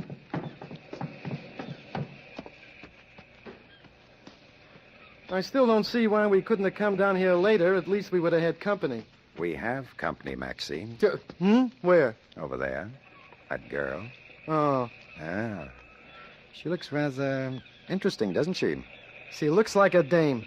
There are dames, Maxie, and dames. Yeah, and there's trouble and more trouble. Come on, Bill, let's head for the other end of the beach. And pass that up? Not me. Come on, let's visit. But, Bill, Oh, okay. Say, what's she doing? Digging in the sand? I don't know. She looks rather old to be making mud pies. Hello. Oh. Oh, I'm sorry if I startled you. Well, how's the water this morning? It's okay, I guess. Nice beach you have here. Getting kind of crowded. Is it? I didn't notice. That's funny. Those eyes of yours have been noticing everything else. Well, there's nothing like exercise to the eyes, I always say. Just be careful they don't get too much. I hear that makes them turn black. Oh, does it? Yeah. Just to give them a rest, I'm going to get out of here. So long. That's the neatest brush off you ever got. Too bad, too. I've always wanted to teach a girl like that how to swim. Something tells me she don't need no lessons. Maybe not. Well, let's get into the water, eh? It's kind of nice here on the sand, Bill. What do you say we squat here for a while? Yeah, all right. Watch where you sit down, Maxie. Huh? There's quite a bit of tar on the beach. Oh, yeah. Well, here's a nice spot. Guess I'll just... Hey! What's the matter, Maxie? What's the matter? What's the idea of putting your foot under me? Put my foot under you? Not me. Oh, cut it out, will you, Bill? Who do you think you're kidding? But on the level, I swear I didn't. Well, that's funny. Wait a minute. Maybe there's something... Hey! It wasn't your foot. It's someone else's. What? Here, let me see. Maxie, there's someone under the sand. Quick, help me shovel it to one side. Right. I don't know just where, but if the feet are down here, I think... Here we are. Holy smoke! It's a dame. Is she sleeping? Yes. The long, long sleep of death.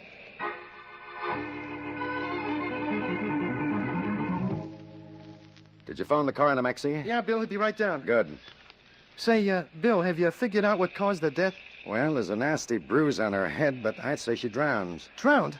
But how did she get under the sand? The how, Maxie, is not so important as the why. Howdy. Howdy, gentlemen. Noticed you digging from up on the pier. Ain't after clams, are you? Not exactly, Fuzzy. Here, take a look at what we dug up. Oh. You know, I ain't seen a clam like that for a long time. No, sirree. Not like that. Here, come on, let's stop that. Huh? Who is this girl? Appears to me like Mrs. Dale, Joan Dale. Yep, that's who it is. She's got the big bungalow right opposite my shack on the pier. I see. Fuzzy, did you see that girl who was on the beach when we got here? Yep, sure did. That was Carol Carson. Got the bungalow on t'other side of Mrs. Dale. She left you in a hurry, didn't she? Yeah, she did. Hey, you don't think that Carson... I don't think anything yet, Maxie. Fuzzy, we expect the coroner here any minute. Will you watch the body until he arrives? Yep, sure will. Good. Come on, Maxie. I want to have a look at Mrs. Dale's bungalow.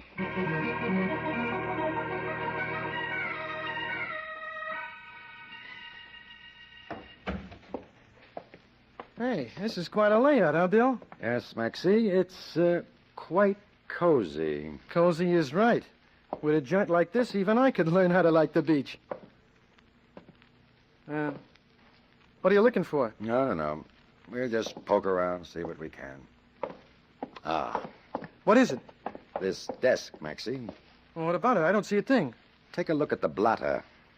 Oh, so I'm looking. All I see is a lot of numbers. Exactly. It's almost as though someone has been practicing arithmetic. Mm-hmm. And yet there are no papers on the desk. None in the drawers, and let me see. No. Nothing in the waste paper basket either. Maybe... Where you going? Over the fireplace. Uh-huh. You find anything, Bill? Yes. Ashes, Maxie. Ashes. But not only of paper, of cloth, too. Cloth? Uh-huh. And to judge by some of the burnt shreds, coarse cloth. Hello? That you, Martin? I want to talk to you about... Well, who are you? My name is Desmond, Bill Desmond. This is my assistant, Maxie Davis.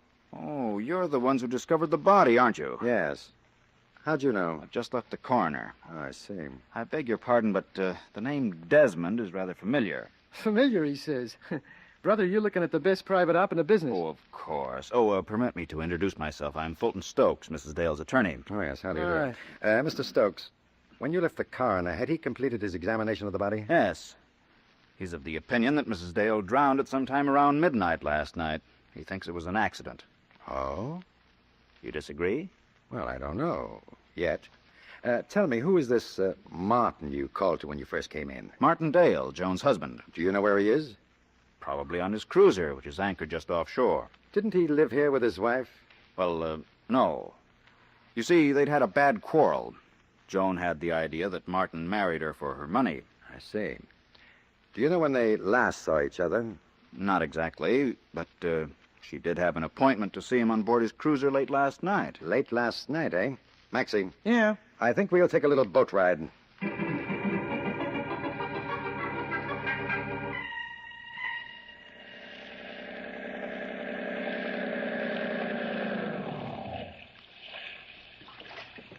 All right, Maxie. Here's Dale's cruiser. Get on board and I'll follow. Okay. Up you go. Okay, I'm on. Now, give me a hand. That's it. Thanks. Hey, what do you two think you're doing? Get up, I'll throw you out. Sure. Come on, Bill. No, Maxie, don't mind Mr. Dale. He's just kidding. Kidding, huh? Okay, wise guy. You asked for it. I'll just... Oh. See, he didn't last long, did he? No, Maxie. The trouble with him is he's big, but he's soft. Aren't you, Dale? Come on, up on your feet. Well, what do you want? I've got some bad news, Dale. Your wife is dead. Dead? Yes. She was drowned late last night. Tell me, when did you see her last? A couple of days ago. You're lying, Dale. Lying? Why, I ought to... What? Nothing. That's better. Your wife was aboard this boat late last night, wasn't she? Yes, I talked to her about a reconciliation. Mm-hmm. But she wasn't in the mood. She'd lost a lot of money gambling with Nick Verrill. Nick Verrill?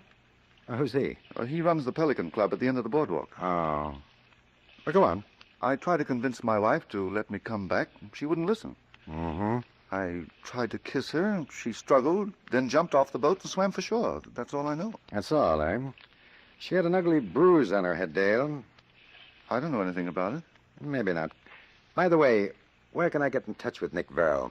Well, from 8 p.m. on, you can find him at his club. Before that, he's usually with his girlfriend, Carol Carson. Carol Carson? Carson? Why, yes. Do you know her?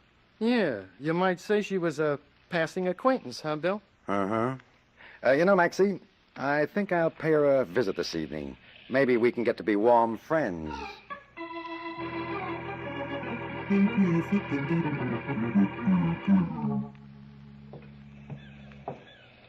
Nice view from the boardwalk, huh, Stokes? Oh, Martin. What's wrong with your jaw? I had a visitor on my boat, a man by the name of Desmond. Kind of funny his knowing that Joan had an appointment with me last night. Oh, now, wait a minute, Martin. Joan's death occurred under peculiar circumstances. Desmond asked me some questions, and I answered them. Uh-huh. I got a couple of questions, too. Yeah? As far as I know, the will Joan made after our marriage has never been changed. Is that right? Uh-huh. Now, according to the terms of that will, I inherit her estate. Go on. I'm a little short right now. I've been running into some bad luck at Nick Claro's. How about an advance? Well? How much do you need? $5,000. Well, I guess I can let you have it. Good. Just one thing, Martin. Yeah? If Joan was murdered, you'd be the leading suspect. So? Now, I'm not saying that you're guilty. But if you were tried and convicted, you wouldn't inherit a penny. I'd be out $5,000. Why, I'm surprised at you for bringing that up. After all, you'd only be out $5,000. As for me, I'd be out.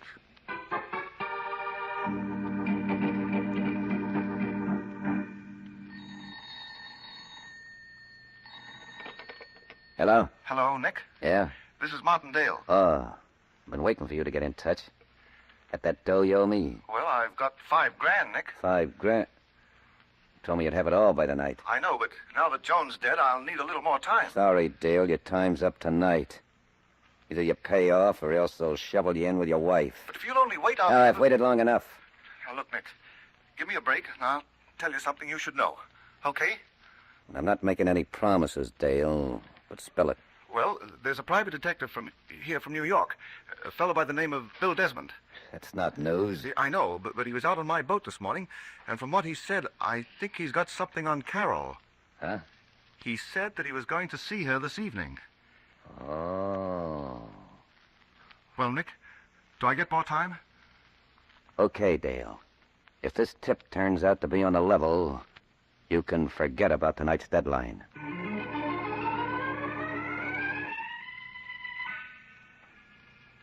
Getting kind of late, Nick. Aren't you going up the club? What's the matter, Carol? You anxious to get rid of me? Of course not. Hey, what's wrong with you tonight? Nothing. Why? Oh, you've been thoughtful all evening. So, I've been thoughtful. You're not usually when you're with me. So? I was just wondering if you were thinking of Joan Dale. Why should I be thinking of her? Oh, come on, Nick. You don't have to be cagey with me. I don't know what you're talking about. No, I saw you go into her bungalow last night. You know, you're way off base, baby. Now, look, Nick, I'm sort of mixed up in this thing, too, and I figure that... You expecting anyone, Carol? No. Okay, give me a minute to duck into the bedroom and then go see who it is. Right.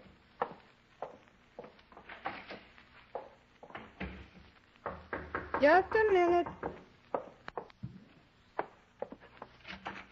Good evening. Oh, the boy with the athletic eyes. Yes, Desmond's the name. Bill to you. Well, good night, Bill. Just a moment, Carol. Don't close the door till I'm inside.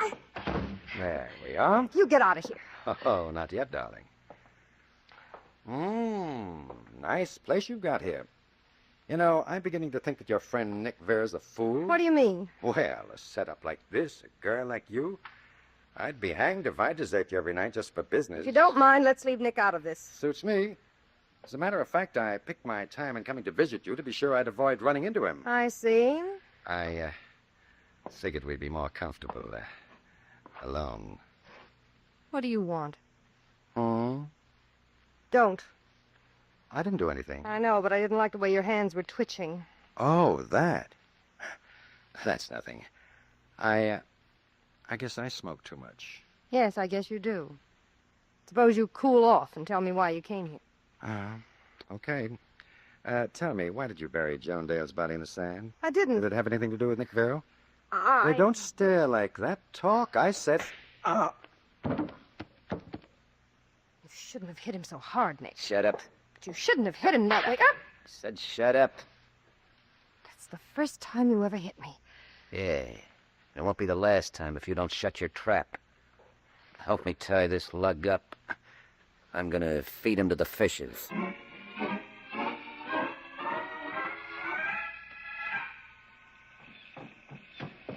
Fuzzy! Fuzzy! Yep, what is it? I've been looking high and low for my boss, Bill Desmond. Have you seen him? Nope, ain't seen hide nor hair of him. Maybe he's gallivanting. Wait a minute, Fuzzy. I thought I heard something. Huh? I didn't hear it. There it is again. Hey, you're right. Someone's crying for help. It sounds like it comes from under my pier. Come on. Okay. This way, under the boardwalk. Sounds like it comes from right over there. Wait, I'll put on my flashlight. There we are. Holy Hannah.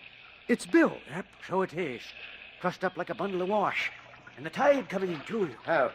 It's okay now, Bill. Maxie? Yeah, and Fuzzy Atkins. I'll have you loosen. Just a second, Mr. Desmond. Just have to cut one more cord. There we are. Can you get up, Bill? Yes, I think so. Just give me your hand for a moment. Ah, thanks. Gee, I'm sure glad you're okay, Bill. Lucky Fuzzy and me heard you. Otherwise, you'd have been a goner. Yep. The old devil in the sea might have gotten another one. The old devil, Fuzzy? Yes, sure-ee. Didn't believe in him much till I saw him get Mrs. Dale. You saw a devil get Mrs. Dale? Yep, sure did. I was up in my shack and I saw... Oh! Bill, you okay? Yes, Maxie. But Fuzzy's been hit. Is he hurt bad? He's dead, Maxie. Dead? Who do you think killed him? A devil, Maxie. A devil.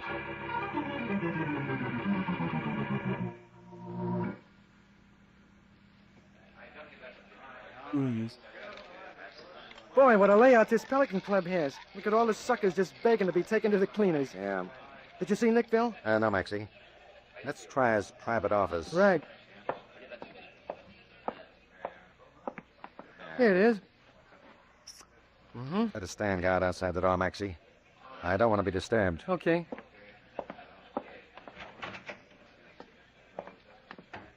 Say, who do you think... Bill Desmond. Yes, Carol, what's the matter? You act as though you're looking at a ghost. Keep both hands on top of the table, darling. Oh, you got me wrong, Bill. I wasn't going to pull a gun. Maybe not. But suppose you come around here, away from the desk. Okay. That's better. I suppose it must have handed you quite a laugh when Nick crept up behind me and let me have it. I didn't laugh, Bill. No? After he threw me under the pier, you might at least have gotten in touch with Maxie. No, I couldn't. Nick made me stick close to him till just a little while ago. As soon as he left, I called your hotel, but Maxie was out. Mm-hmm.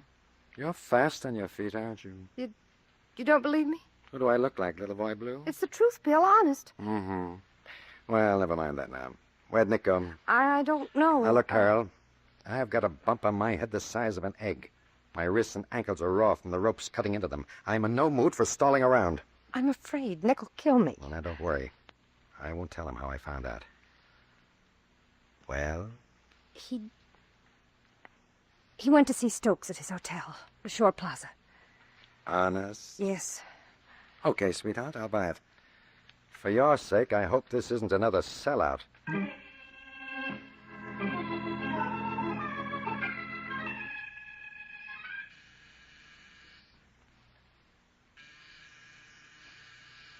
You really expect to find Nick here, Bill? I don't know, Maxine. You don't know? Well, I do. I'll bet you that... Yes? Oh, it's you, Desmond, and Mr. Davis. Oh, yes, Stokes.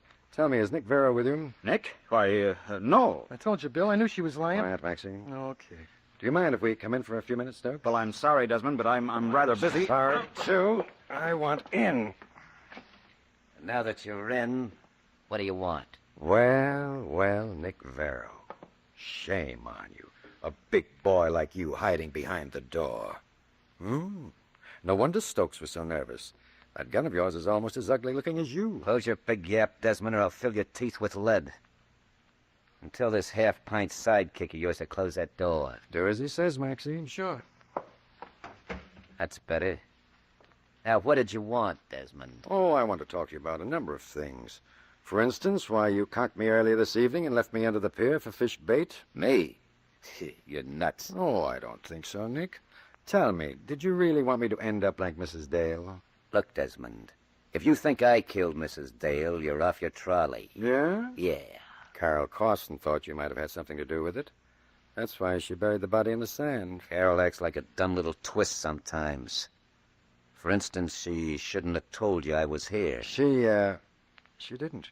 Maybe not. Well, Desmond, anything else you'd like to ask me before I go? No, Nick. But if I think of something, I'll call on you. Yeah, do that. I'll give you a warm reception. Okay, you guys, just stay where you are. I'm leaving. Should we follow him, Bill? No, Maxie. That would play right into his hands. Stokes. Yes, Desmond? What did Nick want with you? Well, he came to see me about Mrs. Dale's gambling debt. It seems that she owed him about $50,000. As much as that, eh? That's what he says. Now that she's dead and he can't collect it legally, he wanted me to pay it out of her estate. What did you tell him? Well, naturally, I told him that was impossible. He didn't like that. I guess not. He told me I'd have to pay up or else he'd kill me.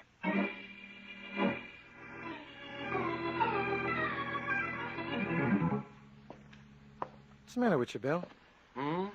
Ever since we returned to our rooms, you've been pacing up and down like a stir bug. I thought you said you were going to undress and hit the hay. Yes, I know, Maxie, but I can't get this case out of my mind. The solution keeps eluding me. It does? Well, I think it's a cinch. Oh, you do, eh? Sure, look.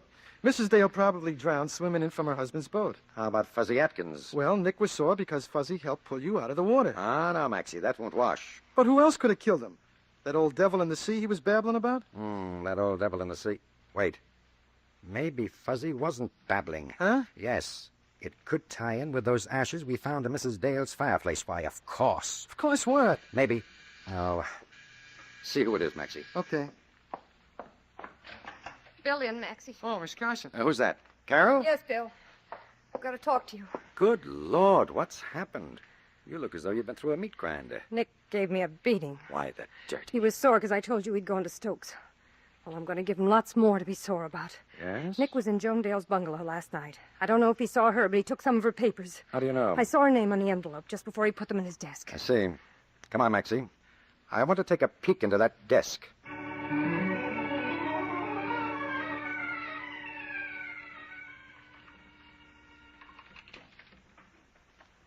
How you making out, Bill? I think we'll be in Nick's office presently, Maxie, unless I've lost all my skill with a skeleton key. There. That does it. Now, careful, Maxie, when you close the door. Okay. Now, the flashlight. That's it. Uh-huh. There's the desk. Hold the light on the top center drawer. Right. That's it. This should be easy to force on the door. I'll just insert this near the lock and press down. Ah, that did it. Now, to see what... Hey, someone put the lights on. Yeah, I did. Oh, you looking for something, Desmond? Well, if it is now a gentle friend, Nick, and his friend, the automatic. Yeah, this gun and me are good pals. It always does what I want. Desmond, I told you I'd give you a warm reception. Well, here it is. That, Mr. Stokes, is what I call an entrance. Thanks. Not at all, Desmond. Glad to be of service. How is Nick, Maxie? I think he's going to make some undertaker very happy. Well, I don't think anyone will miss him. Now, let's see what's in that desk drawer. Ah, yes. As Mrs. Dale's papers all right? May I have them, Desmond? As her executive, I'll need them to wind up her estate. Certainly. Oh, by the way, may I have that gun? I'll turn it into the coroner, explain what happened. Oh, of course. Here. Thanks. Now, would you mind taking off your shoes and socks? What? What's the matter with you, Bill? You nuts? No, Maxie. I just want to prove that Mr. Stokes is guilty of murder.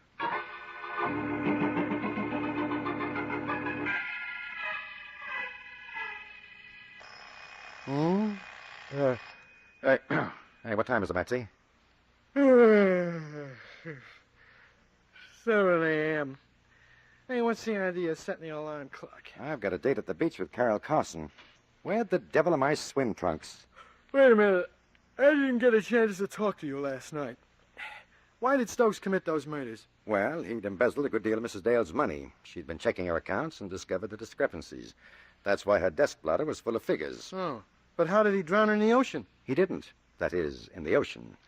He drowned her in her bathtub after first knocking her unconscious. Uh-huh. Then he carried her under the boardwalk and the old fishing pier. I see. So Stokes was really the old devil of the sea that Fuzzy saw. Exactly. Now, where in blazes are those swim trunks? But how about Nick? Hmm? Oh, Nick. Well, when he was in Mrs. Dale's bungalow, he came across her papers with notations on Stokes' embezzlement. Then he went after Stokes, not for Mrs. Dale's gambling debt, but for blackmail. Oh, I get it. Now, one thing more, Bill. Why did you want Stokes to take off his shoes and socks? Well, if you remember, the beach was covered with spots of tar. Uh-huh. When Stokes carried Mrs. Dale into the pier in the dark, he got tar all over his feet and legs. And that stuff is almost impossible to get off. Oh. When he got back to her bungalow, he tried cleaning it off with a towel. Then he burned the towel in the fireplace. I see. Now, if you'll excuse me, Maxie, I'll be off to meet Carol. Bill. Now what? Before you go, don't you think you ought to put on your swim trunks? Hmm? Oh. Oh.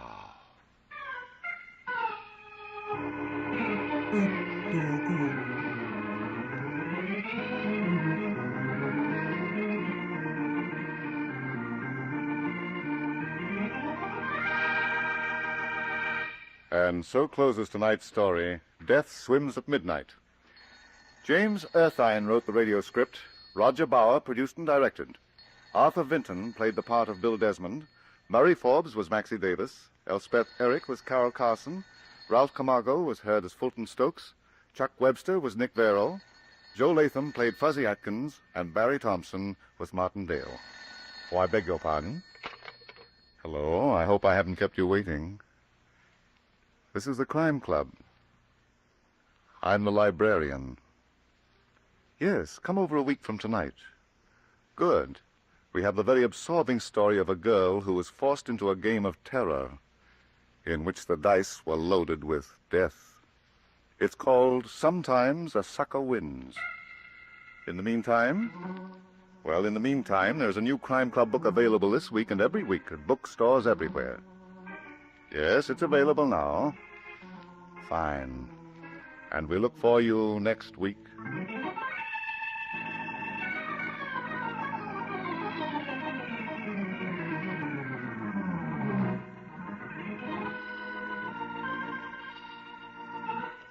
This program came from New York. This is the Mutual Broadcasting System.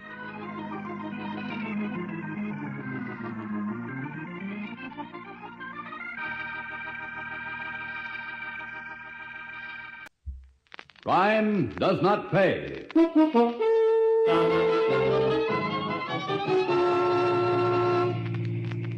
What do you think, faithful? Think? About what? About me going to Chicago and leaving Jimmy here. Yeah, he's old enough to take care of himself. Is he?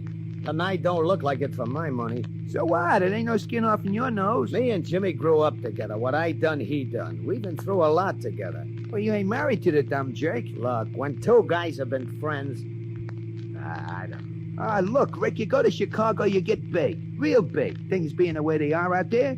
So you come back. So you do big things for Jimmy here, if that's what you want. Yeah, and while I'm away? So he'll have to protect himself. That's it. Protection. I can fix that for him. And any mug that moves in on Jimmy Bassett is gonna be in for a rough time.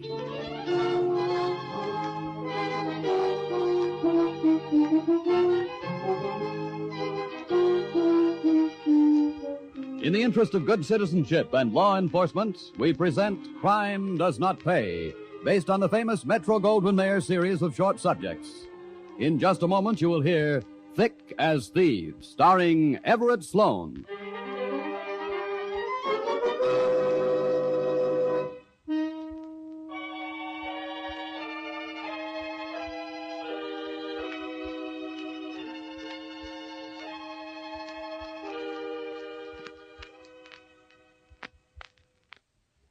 Now, Crime Does Not Pay, starring Everett Sloane as Ricky Carpenter in Thick as Thieves.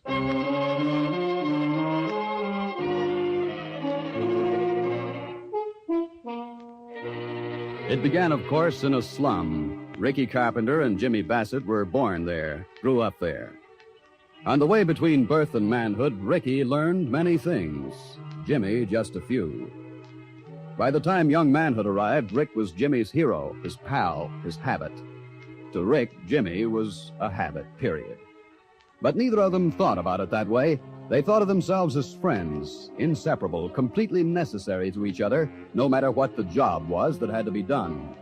Then, for jobs needing free operators, Faithful Hill made it a trio. You sure you know this mark, Jimmy? Like a brother, Rick. Almost like I know you. He's doing your minute, ain't he? Yeah. Rick? Yeah? Can I use a gun tonight? Just once, can I? Not tonight. I won't miss him. Nobody could miss him. Not at this range. No, you finger him. That's your job. Faithful will drive. I'll use the piece, period. Okay. I only asked. You said 1 a.m. Okay, it's that now. Yeah, how much longer? My legs got a cramp holding down a clutch. Not much longer. Here he is, Rick. Just turn a corner. Fancy pants, ain't he? Almost ashamed to put a hole in that zoot suit. What are you waiting for, Rick? Christmas. I want to give your friend a present. This ain't no time for jokes. Shut up, Jimmy. That ties it. Let's ride, Faithful. You said it.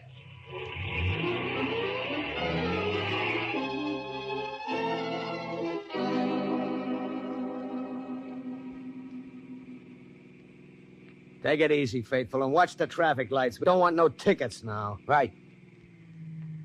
Well, it was sure nice shooting, Ricky. Pretty. Yeah, like we learned at PS9, Jimmy. Wait till you see the whites of their eyes. Or was that Bunker Hill? I don't remember. Was it? Yeah, it was. What now, Rick? You take the 4th Street trolley home. What are you gonna do? Oh, my chauffeur is gonna drive me to the 10th Street line, and I'll meet you at the room. Can I go with you, Rick? Now, look, kid, get smart. How many times have I got to tell you? When we do a job, we don't let nobody see us together. And if the flat feet check the landlady, she can say she heard us come in separate. Oh. Sorry, Rick. 4th Street coming up. You got car fare, Jimmy? Oh, yeah, sure. And enough for a couple of beers. Let me see. Here. Hey, that's my beer money. You keep the car fare, that's all. Gee whiz, Rick. Just a glass of beer. No, you know what beer does to your tongue. It grows a mile. Okay, Jimmy, on your way. Okay, Ricky. You're right, like always. See you at the room. I'll see you, Faithful. Right, see you. Go, Rick. Go. Think you take your right trolley? Only one on 4th Street. Lets him off a block from the room. You think everything. I gotta, or he'll get good and lost. What about Chicago? We're going. You and me. And him? Nah, we talked. He's scared of a new city. And here he ain't scared? He says not. Anyway, he knows how the streets run. Ain't that something? What do you think, Faithful? Think? About what? About me going to Chicago and leaving Jimmy here. Yeah, he's old enough to take care of himself. Is he? Tonight don't look like it for my money. So what? It ain't no skin off your nose. Me and Jimmy grew up together. What I done, he done. We've been through a lot together. Well, you ain't married to the dumb jerk. Look, when two guys been friends... Nah, I don't know. Look, Rick. You go to Chicago, you get big. Real big. Things being the way they are out there. So you come back. So you do big things for Jimmy here, if that's what you want. Yeah, and while I'm away... So he'll have to protect himself. That's it. Protection. I can fix that for him. And any mug that moves in on Jimmy Bassett is gonna be in for a rough time.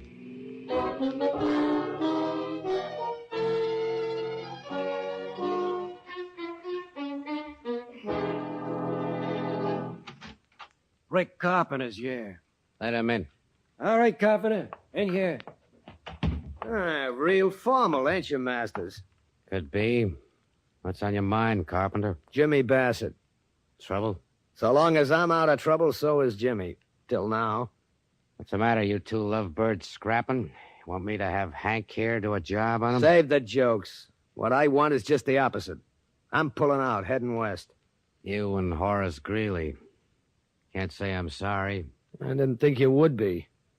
Dividing territory is okay, but someday one guy wants it all. That's trouble. I figure Chicago's ripe for picking. You can have this burg. Thanks. What about Bassett? He ain't going with me. Well, that's news. Yeah, I figured it would be. Also, it's getting known around. And there's characters around that would figure they'd be hitting me if they took care of Jimmy. Ain't that the truth? So what? So plenty. Jimmy ain't so good at thinking things out. But in easy territory, he can handle. Go on. I want you to give him territory, where the pickings are pretty good, but where he won't have no trouble, with the law or otherwise. What am I, a wet nurse? No, not exactly. But you're gonna protect Jimmy on account of I'm letting you have my share of this town from here on. You got a deal? Did you think we didn't? No. But make a note, Masters. Anybody touches Jimmy Bassett pays off to me.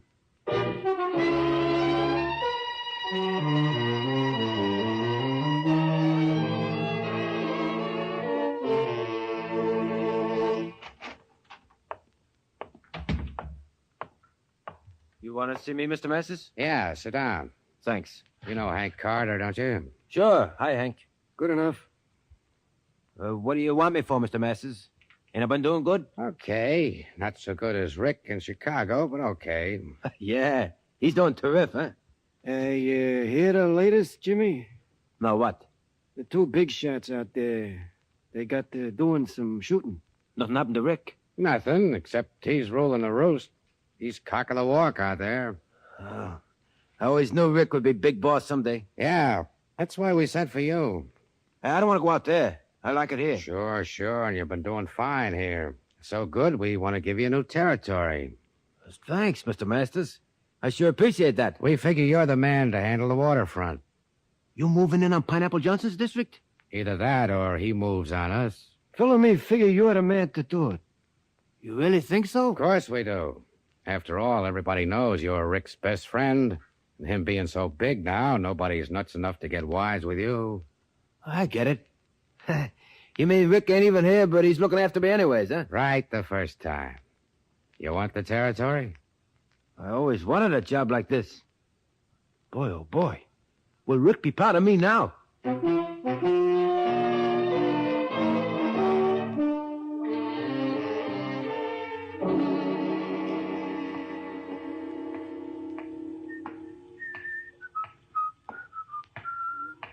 Hi, fella. Hi. You're Jimmy Bassett, ain't you? Right the first time, pal.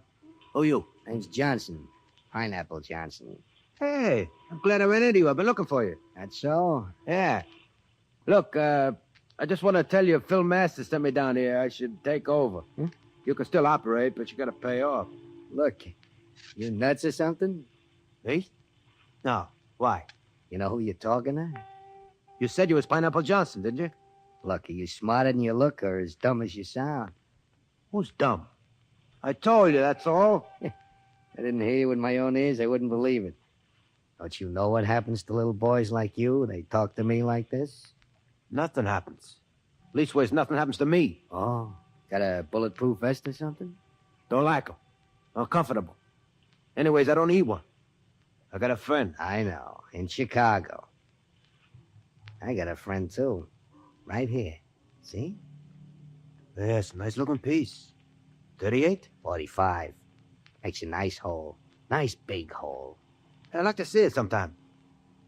A time like the present, I always say. You ever see a hole like that, Jimmy boy? In anybody's belly? Ricky. Oh, Ricky. Oh, nuts. They even put dogs out of their misery. And that's that. Too bad, Jimmy boy. Your pal was too far away to help you that time.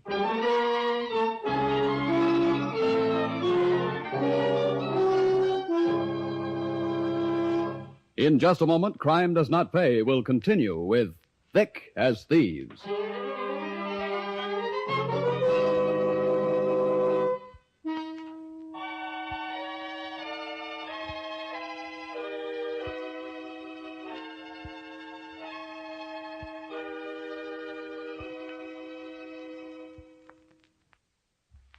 Now we continue with Crime Does Not Pay, starring Everett Sloane as Rick Carpenter in Thick as Thieves.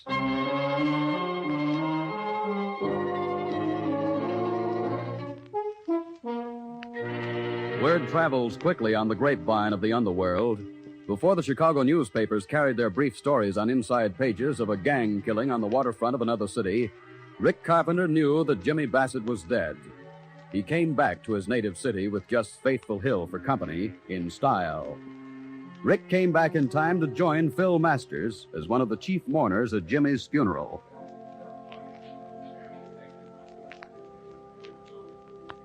Some funeral, eh, Rick? Yeah. Nice flowers. Notice the casket? Solids bronze, silver handles. I noticed. 5 G's I laid out. So was Jimmy. Laid out. This our car? Yep. You and me and the driver. You and me and Faithful and the driver. You mind if Hank rides in the first car, too? Why not? Okay, Faithful. Right, boss. Hank, no. Not with the driver. On a jump seat, like Faithful. You said it, Phil.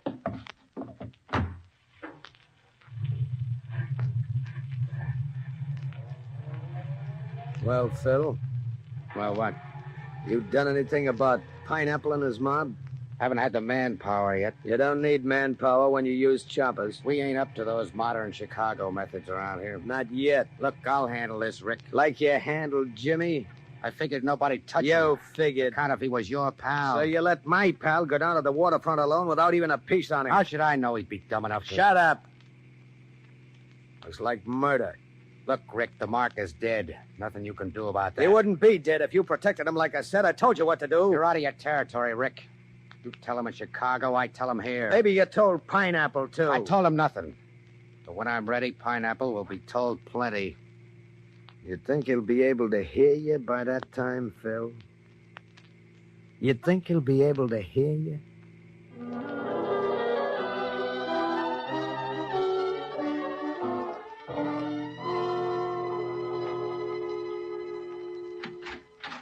Say, Lieutenant. Yeah, Leo? We got company. Not the first time. You won't believe this till you see him. Rick Carpenter. What? That hoodlum hasn't been in this station house since he was picked up for swiping apples when he was a kid. Yeah, well, you should see him now. Diamond on his little finger, silk shirt with French cuffs, no less. This I gotta see. Call him in. All right, Carpenter. Lieutenant Cantrell will see you. Wow, so it's Lieutenant Cantrell now, huh? So it is. What's on your mind, Carpenter? Oh, you might ask a man to sit down when he brings information. You, a stoolie? Spill it, Rick. You want the character who got Jimmy Bassett? Pineapple Johnson? Oh, you know. We know more than you give us credit for. You got any evidence? The slugs from Pineapple's gun, for instance. I know Phil Masters sent Jimmy into that territory. You call that evidence? In other words, you ain't interested. Well, I wouldn't say that, Rick. We're interested, but we can wait. After all, when you mugs shoot each other, why should we waste the taxpayers' time settling your quarrels for you? Okay, I get it. You ain't interested. See you, Cantrell. Sure. If you're looking for Johnson, he hangs out with his mob at the High Hat Pub. Oh, that's so, Lieutenant. You do know a few things, don't you? Thanks. Of all the gall. Of all the colossal gall.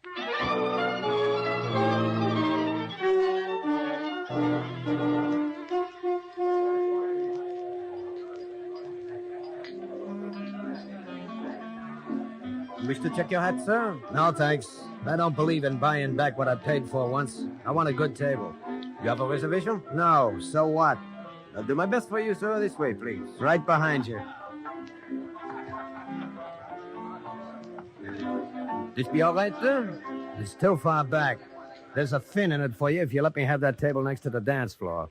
Was that for 6 people? A fin, I said. Very well, sir. This way.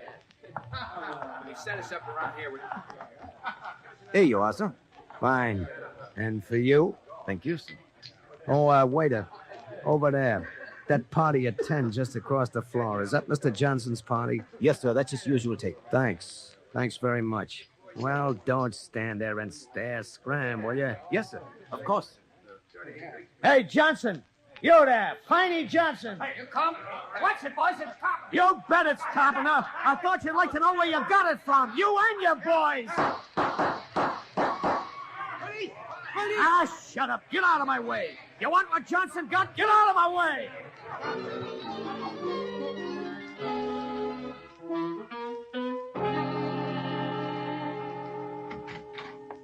Want it, Phil? You seen the paper, Hank? Yeah. Want it if you did. Lone gunman kills 5 in flare-up of gang war. Well, looks like we take over the waterfront with no trouble. No trouble at all. Rick? Who else? Rick and Jimmy.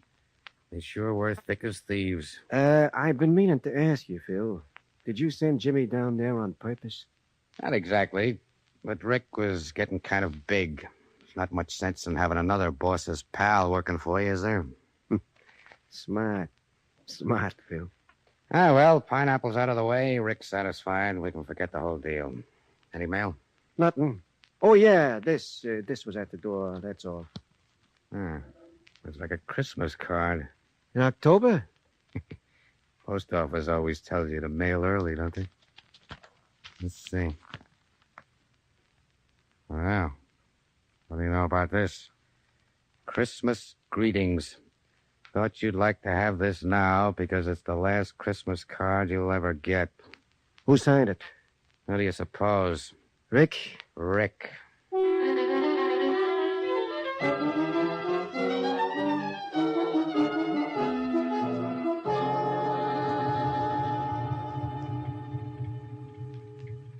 Remember the last job we did in this town, Faithful? The one Jimmy fingered for us? Yeah, that's the one. The night I took his beer money away. The dope. The crazy dope. Yeah, I remember. You made him take the 4th Street car so he wouldn't get lost. I should have made him come to Chicago with us. Now, quit blaming yourself, boss. One way or another, he's bound to get it.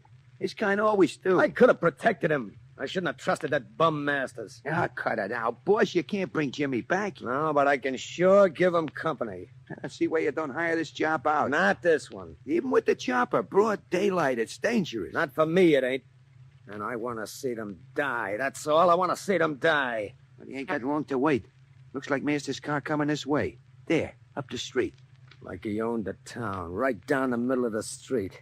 Suppose he got your card? Sure he did. Think the government don't do its job? Yeah, I suppose. When do I roll, boss? As soon as you let him have it? No, not till I tell you.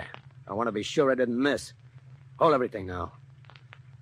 What are you waiting for, Rick? You know me. Whites of their eyes, like I told Jimmy. Like a sitting duck, just like a sitting duck. So this town never heard a chopper before. Well, it's a first time for everything. Hold that clutch, Faithful. Roll, Faithful!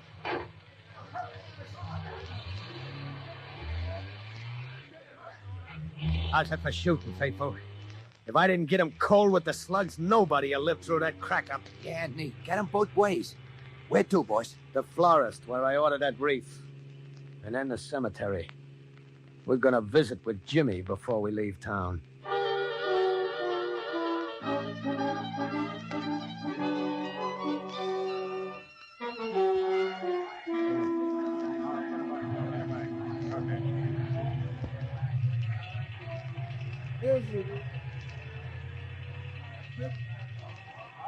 That's a beautiful mess, Lieutenant. Oh, Leo.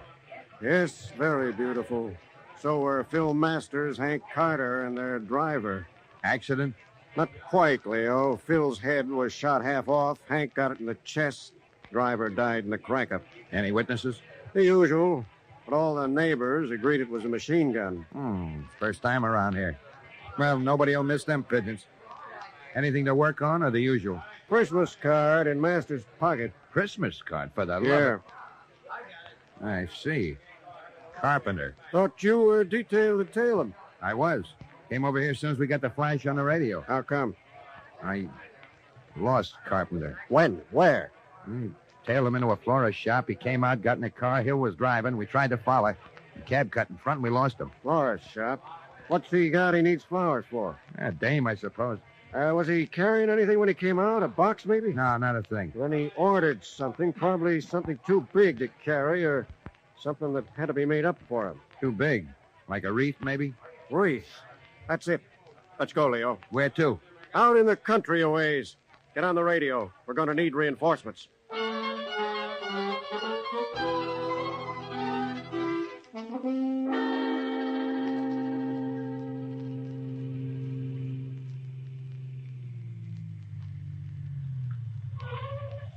All right, Faithful. Wait here. Why don't we just drive in? Only funerals are allowed to drive in. Visitors walk. Can't I come too? I want to do this alone. Wreaths come heavy. I won't be long. Don't be, will you, Rick? These places give me the willies. Pardon me, sir. Yeah, what's on your mind?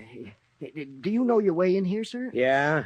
May I ask what grave you're visiting? Any of your business? It's customary to ask for permission at the office, sir. I don't need permission. It's the Bassett grave, if you gotta know. Oh, I see. Very well, sir. What do you see? Just an expression, sir. It's just over there. I said I knew, didn't I? Now beat it. Leave me alone. Yes, sir, of course. Sorry if I intruded.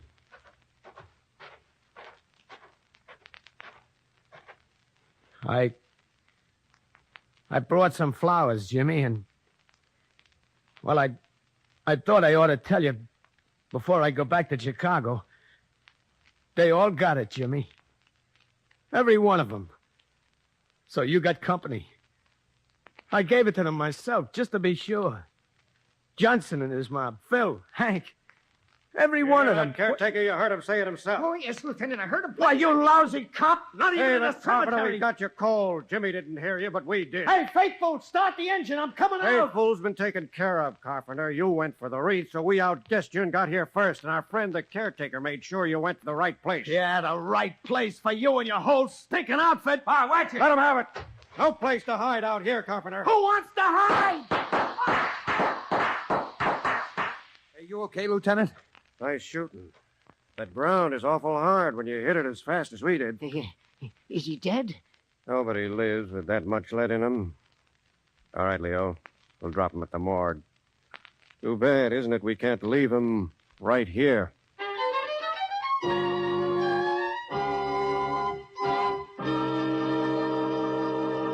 Crime does not pay.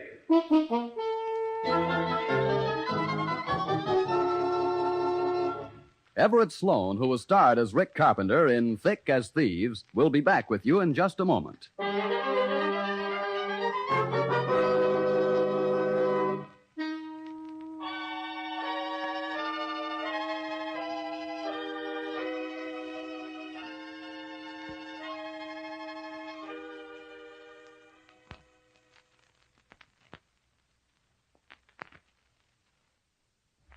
Now, here in person is Everett Sloan. There have been many classic friendships in the history of our civilization, and many of them have meant much to the progress of mankind in many fields.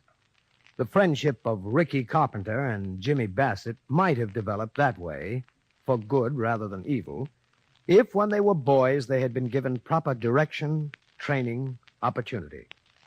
But society failed in that respect. And while both young men lost their lives, society was the loser too, losing by two minds which might have done better things. It follows, then, that not only for the criminal in cases like this, but also for the rest of us, crime does not pay. Thank you, Everett Sloan. Crime Does Not Pay is written by Ira Marion and directed by Marks B. Loeb, with music composed and conducted by John Gart. Technical advisor is Burton B. Turkis. The events, characters, and names used in the story you've just heard are fictitious. Any similarity is purely coincidental.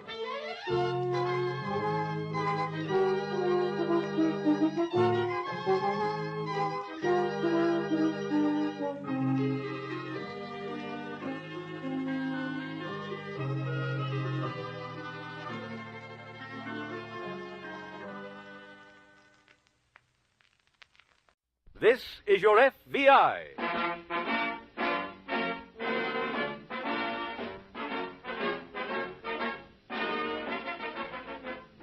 This is your FBI, the official broadcast from the files of the Federal Bureau of Investigations.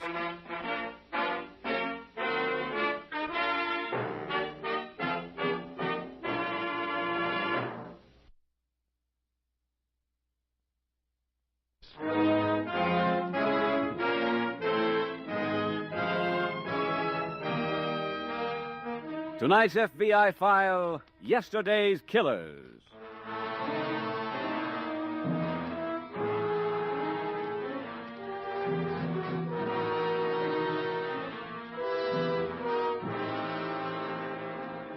More and more, you hear people who tend to weave a veil of romance about the names and escapades of Al Capone, of John Dillinger, of Ma Barker and Alvin Karfus.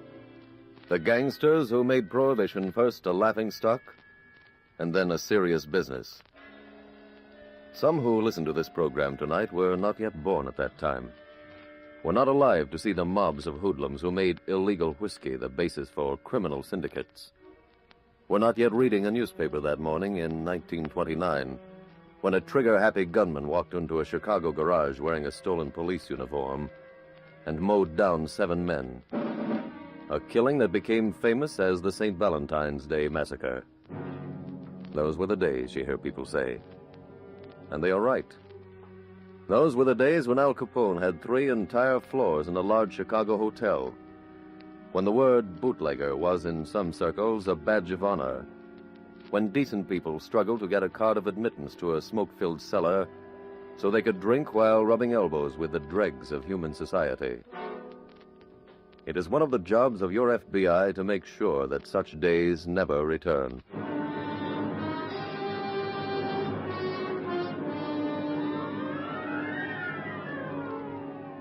Tonight's file opens as Special Agent Jim Taylor, driving up a lonely country road through a heavy storm, stops at a farmhouse. He runs to the front door, knocks, and waits.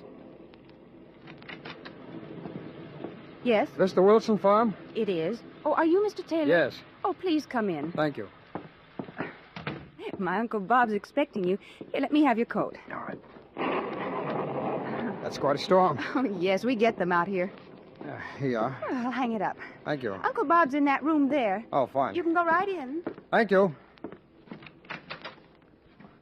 Hello there. You Mr. Taylor? That's right.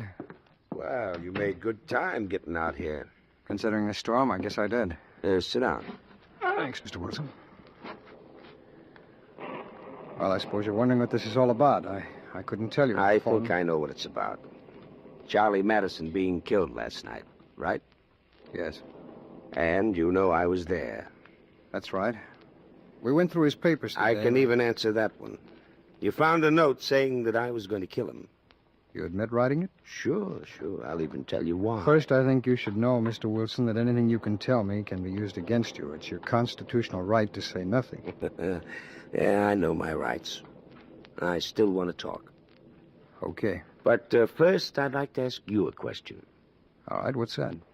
Why should you care who killed anyone as foul as Charlie Madison? He was a key witness in a government case now on trial in federal court. And it appears that a violation of justice statute may have been committed, which requires the FBI to secure all the facts.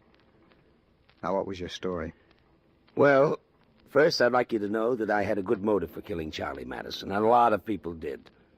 Maybe you'll understand the motive a little better if I start at the beginning, back when I first met the guy. It was 1927. Oh, I was a hot 20 then. Saturday night was what I waited for all week long. That was the night we had the neighborhood dance. Well, at one of those dances one Saturday night, I was standing just inside the entrance smoking a cigarette when a guy I knew walked.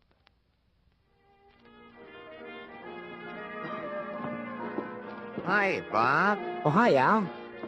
Hey, want to get some exercise? What kind? The guy right under the club banner, you see him? Uh-huh. We're going to work him over. You want to play?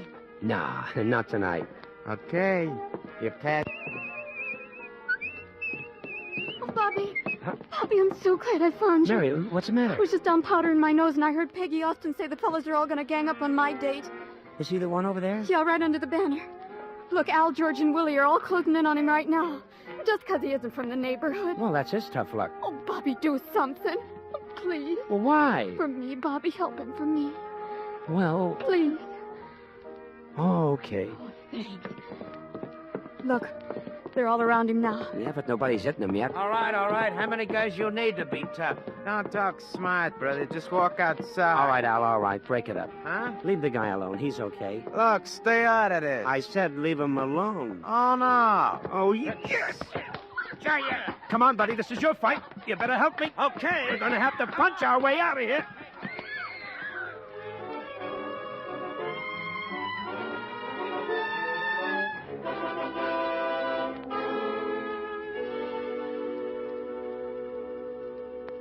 That's how I first met Charlie Madison, Mr. Taylor. I look back now, I know that was the tip-off. I was always going to be the guy to get him out of a jam. Say, you want a drink or maybe some coffee? No, no thanks. Go on with your story. Well, the next time I saw Charlie was the night of the Dempsey-Tunney fight. I had a job as an usher. The 7th round had just started, and I figured nobody else was coming, so I started down the aisle to find a place to watch. Find the way up. Hit him, boy. Oh, hi, Mary. Come on, get him. You remember Charlie Madison, don't you? Yeah, sure. Hello, Charlie. Hi.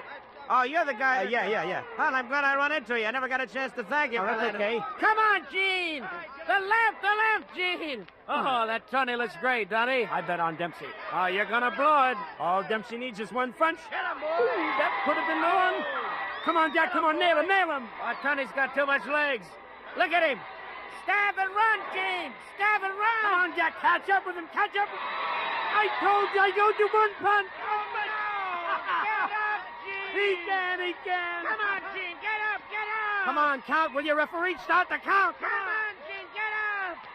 Ah, he's got enough. He can't. Look at him. He's up. Look at Dempsey waving for him to come in. Why don't Tunney go in and fight? Yeah. Dance, Gene, dance. That's the boy. Come on, Dempsey, come on.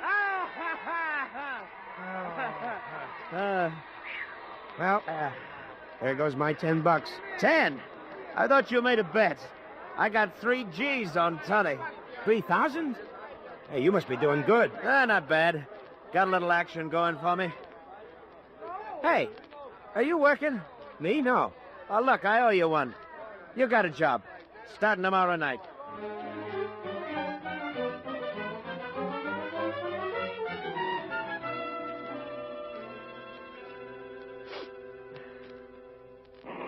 So that's how you went to work for him, huh? Yeah. He wasn't my kind of a guy, Mr. Taylor. But it gave me a chance to see Mary. You probably figured it out already. I was in love with Mary. But to her, there was nobody but Charlie. Well, he had a roadhouse out on the turnpike. I started as doorman at the place. Then one night I was at the bar when I heard the guy say Charlie wanted to see me in his office. I started right away because Charlie didn't like to be so. You sent for me, Charlie? Yeah, Bob. Sit down. Well, sir? You remember I told you last night I was tired of being a penny ante guy? Well, I did something. I'm moving up. What'd you do, buy Lake Michigan? Better than that. I bought 4 guys from Lefty Banning's mob. What for? Well, they're crossing him. He's got a shipment of booze coming in, but he's not gonna get it. We are. Charlie, just in case you're interested in some advice, I don't think it's a good idea. Why? If you can buy those guys, Lefty can buy them back. Then we got a war. You afraid of war? No. I just think if you want that booze, let's go take it ourselves. You always do everything so you'll get punched in the nose. It saved you once. That was different. Lefty's got a boat coming in. Well, we got a boat, too. I picked it up today. We'll use it to hijack Lefty. We move tomorrow night.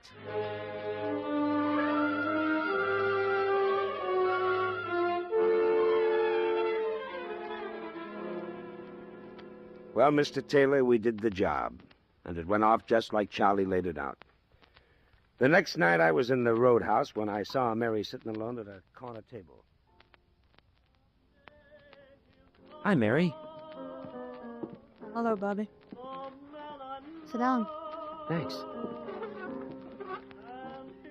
Didn't expect to see you.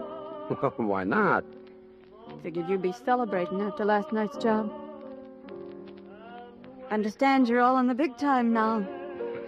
Suppose I ought to say congratulations. Well... I ought to, but I won't. What do you mean? Oh, I don't like it. Mary, you'd better tell it to Charlie. I've been trying to, but he won't listen. It's too big, Bobby. I'll talk to him, will you? Try to tell him that this is... Bob, I want to see you. Excuse us, Mary. Lefty Banning's on his way out here. What? He got a couple of torpedoes with him. How do you know? I just got a call in the office. Who told him it was us? One of those guys I bought. Well, let him come. Our boys ain't here, Bob. They're stashing the whiskey. Oh, that's bad. I think we better blow. Where can we hide? You got a better idea? Yeah. Close the joint. Send Mary home in a cab. We'll wait here. We'll punch our way out again.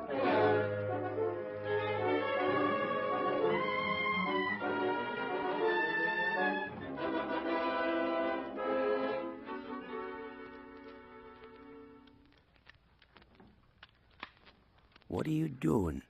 Checking my gun. Well, don't get too frisky with it. What do you mean? If we stay behind these tables, they'll be the targets, not us. We don't waste bullets till we get a real good shot. Hey, what about the windows? What about them?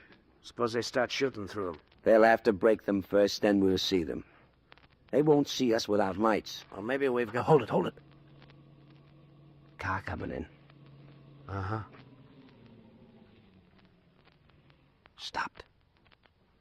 Yeah. Could be Banning. Uh-huh.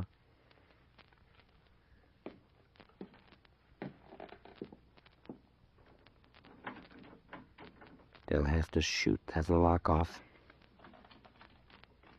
They got a key.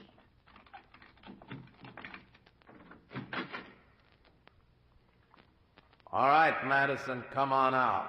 That's Lefty. I know you're in there. Don't answer him, Charlie. If you don't come out, we're coming in. Charlie. Where are you?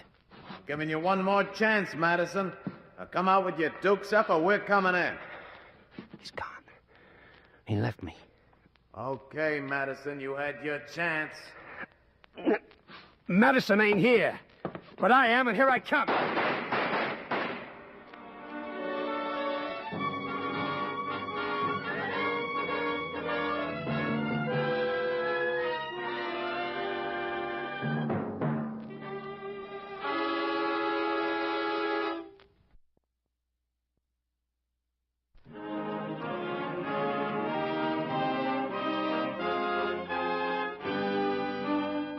And now back to the FBI file, Yesterday's Killers.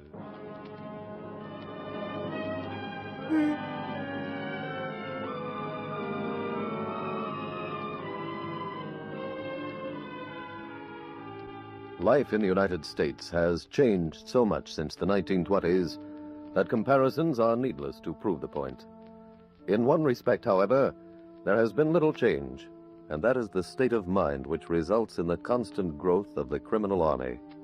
That attitude which was widespread then, and is equally at home in too many living rooms today, is the conversational tone used in referring to criminals. How many parents ask if the other has seen the story in the evening paper, the one about that bank robber who got away with $100,000? Far too often the answer is, I'd almost be willing to rob a bank myself for that much money. Or, that takes a lot of courage. How can parents who say things like that expect a child to correct them? To tell them it doesn't take courage to hide behind a machine gun? To tell them that criminals are the vermin of the earth? To tell them the very things they should in fact be telling the child? You as an individual cannot stop that practice. All you can do is make sure of one thing. Make sure it doesn't happen in your home.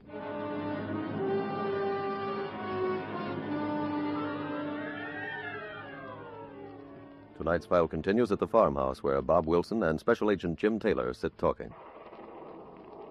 They shot me up a little as I came through the door, but Lefty Banning wasn't interested in me. He wanted Charlie Madison, and Charlie had gone. They left me there on the front porch of the roadhouse, me and the body of the head waiter. When I came to, I was under arrest for his murder. Come in. There was a phone call for Mr. Taylor, Uncle Bobby. When? Well, just now. It was your office, Mr. Taylor, but while we were talking, the phone went out. That happens every time we have a storm. I see. Well, I'll keep trying to get your call as soon as the service comes back. Thank you. Well, as I was saying, I was arrested. I didn't kill the head waiter, but the shooting came at a bad time. People were sick of hoodlums like me. And the judge hit me with a 20-year bit. Yes, I know about that. I never heard from Charlie. He never showed up at the trial, never sent word to me.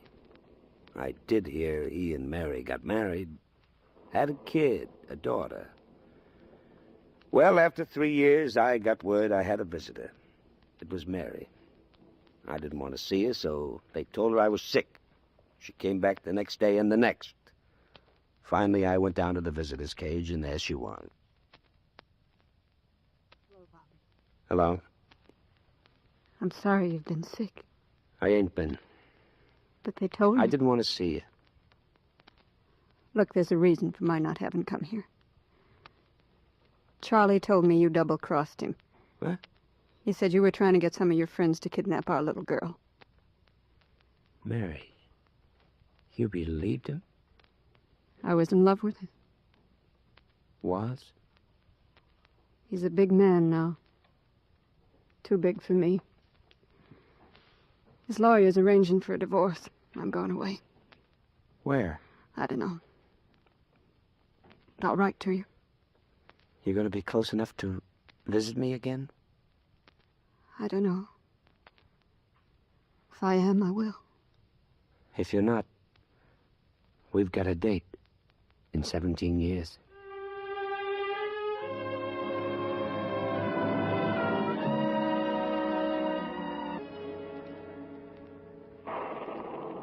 Well, if I hated Charlie before, I hated him double now. I couldn't sleep at night. I'd lay awake thinking up new ways to murder him. Tell me, did you ever hear from Mary? Just once. She sent me her address, but asked me not to write. Well, finally the day came. My sentence was up. I headed for Mary right away. But I was too late, Mr. Taylor. She'd been dead for 3 years. What about her daughter? I found Alice. Charlie had never sent them a dime. Mary died broke. Well, that brought all the hate back again. I started to look for Charlie. I found out he was in Europe. So I rented this farm and kept my eyes on the paper. Finally, he came home. When he did, I wrote him that note you found. He never answered it, so last night I went to see him. I climbed in a window. He wasn't home, so I...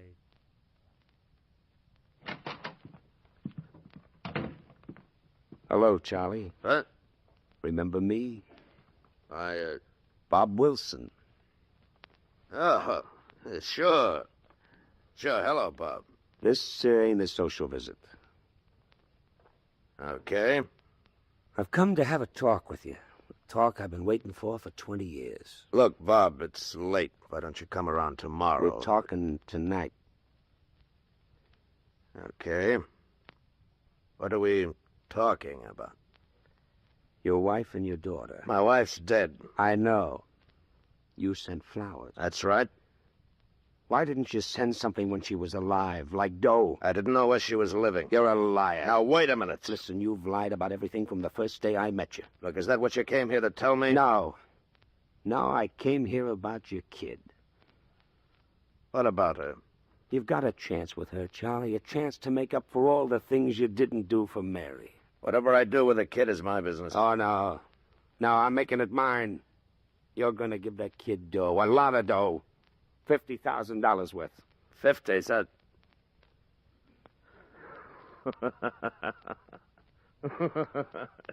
What a cheap shake this is. What? Using my kid as a front to take me for 50 grand. No, I'm leveling. Get out of here. Oh, no. Look, if you don't get out of here... You'll do nothing. You remember that note I wrote you? You remember what it said? It said I was going to kill you. Well, now, Charlie, I'm going to. Let go. Not with a gun, Charlie. I don't need one. I'm going to do it with these hands. Let go. These hands are strong, Charlie. They got strong in prison. Strong from working a drill press and breaking rocks. But now they're going to choke you bloody... Bob.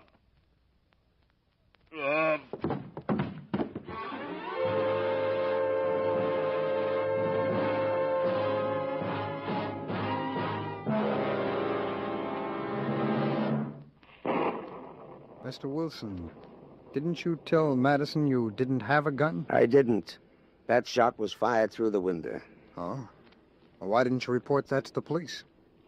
After you've spent 20 years in jail, you do what I did. You leave quietly. Mr. Wilson, I wonder if you'd come down to the office with me. You don't believe me about not killing him? I'm an investigator, not a jury. I just collect the evidence. 12 people in that box decide whether or not it's true. Oh, Mr. Taylor. Yeah? I was just coming in to get you. I've got your office on the phone. Oh, thank you very much. It's down there, end of the hall, and turn left. Thanks. I won't be long. Oh, you going out, Uncle Bob? Yes. I have to go into town with Mr. Taylor. Oh. If the roads are bad, I won't try to come back tonight. All right. So you'd better get your things and go over and stay with the Albrights. Okay. Call me at the Albrights when you get to town so I know you're safe, too. Yeah. Don't you go worrying about me. Well, the highway will be slippery tonight, and, well, I'll feel better if I know you're there. Here, help me on with this coat, will you, dear? Oh, sure. Finally, you're putting on your coat, Mr. Wilson. Huh? Trip won't be necessary. My office tells me the case is closed. They've caught the person we wanted. Who is it? Someone who waited a lot longer than you. Lefty Banning. Well. So good night, Mr. Wilson. And good night, Miss, Didn't you two introduce yourself? No. Well, Mr. Taylor, this is Alice Madison.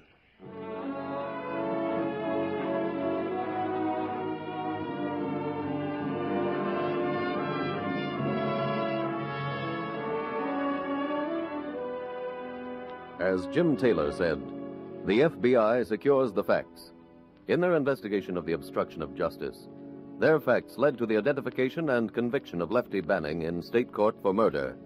More important, they cleared Bob Wilson, an innocent man entwined in a series of unexplainable circumstances.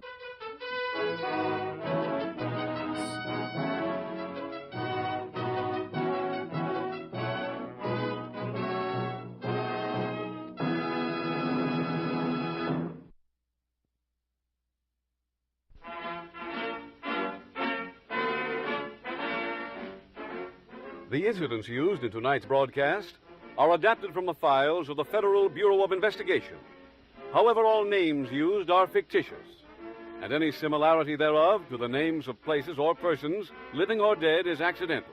This Is Your FBI is a Jerry Devine production.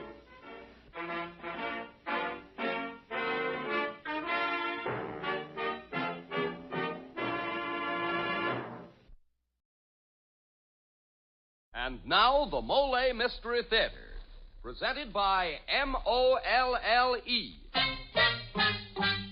MOLLE, the heavier brushless shaving cream for tender skins.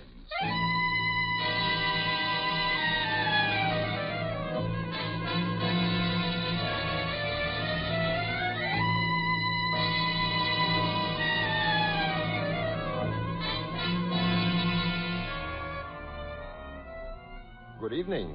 This is Jeffrey Barnes, welcoming you to the program that presents the best in mystery and detective fiction.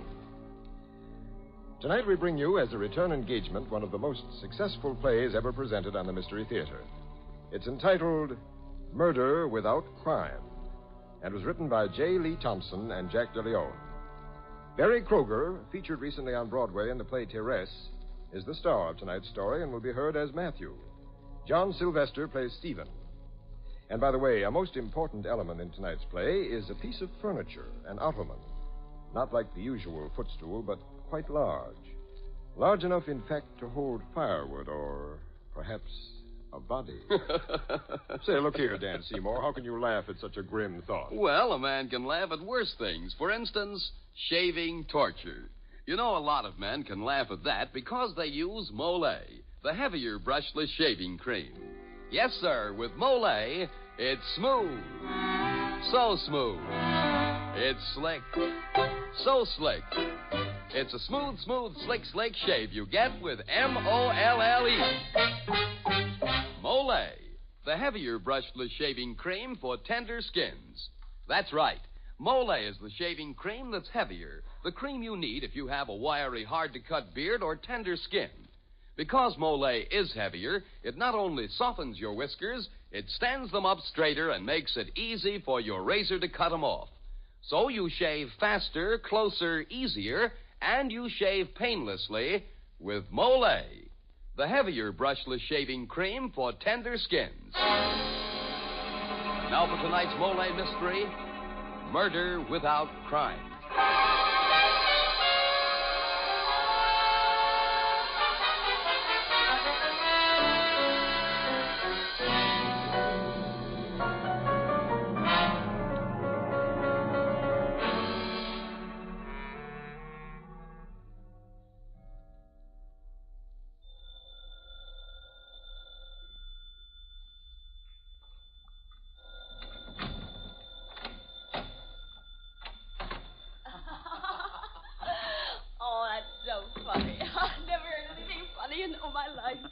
Just a minute, dear's the phone. Sit down while I answer. I can only stay a few minutes, Stephen. It's 1 a.m. That's long enough for a drink, Grandma, darling.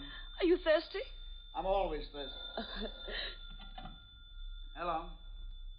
Hello? Whoever it was hung up.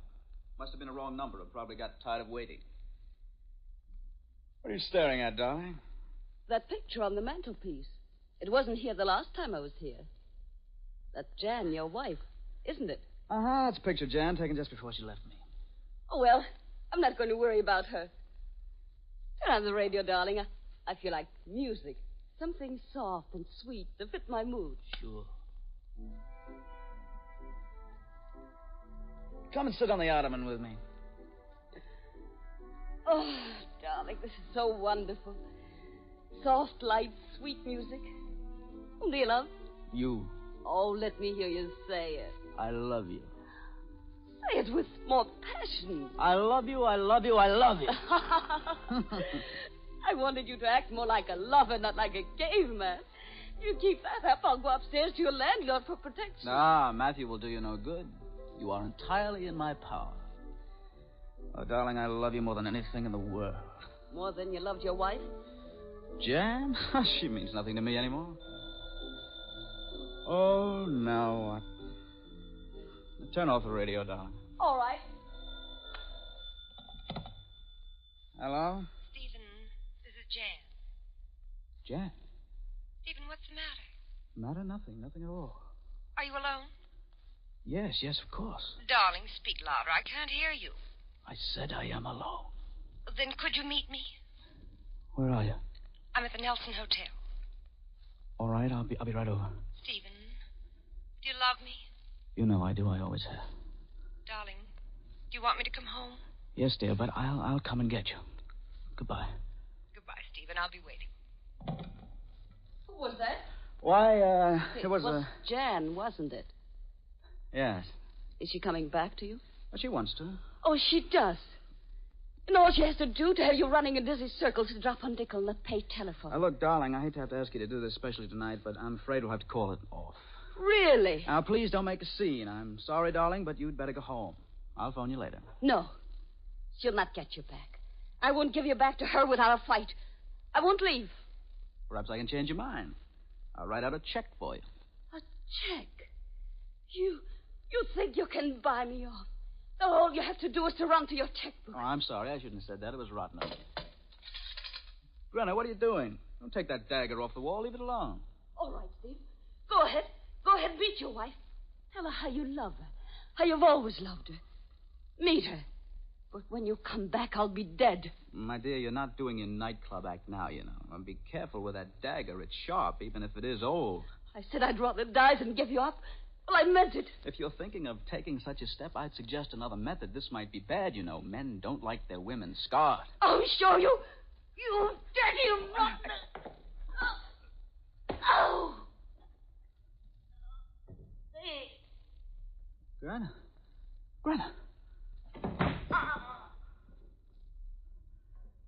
Greta. Oh, Lord. Beth. Must be Matthew. What'll I do? I must do something, but what? The ottoman. I'll put her in the ottoman, and nobody will know.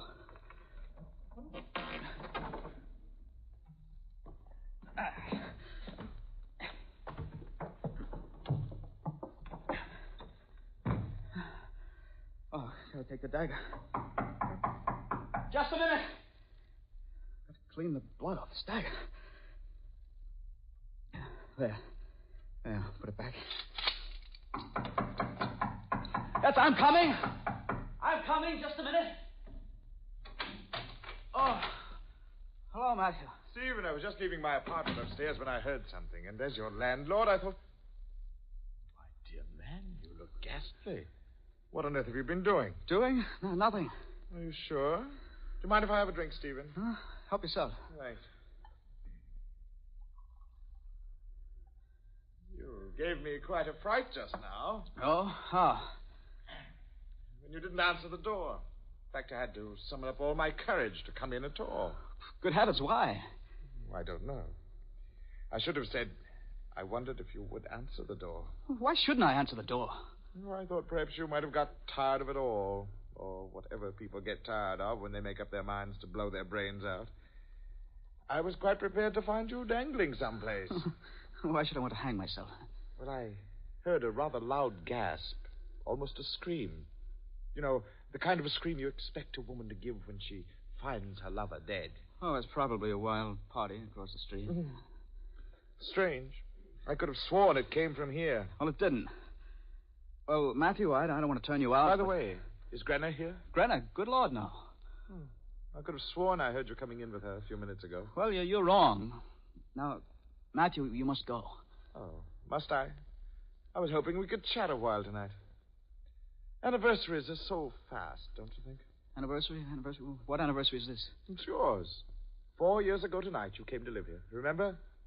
4 years ago tonight, necessity forced me to become a landlord, and I rented you this bottom apartment.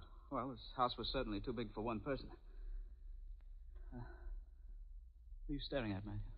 That knife, a dagger you've got on the wall there. What about it? I don't know. There's something... Oh, yes. You've cleaned it or polished it or something. It's shining so brightly. Oh, it's your imagination. Now, Matthew, I do wish you'd get out. Well, I must say you're most inhospitable. I've got to meet Jan. Jan's coming back? Oh, my dear Stephen, you should have told me. Oh, but what's this? Huh? What's wrong?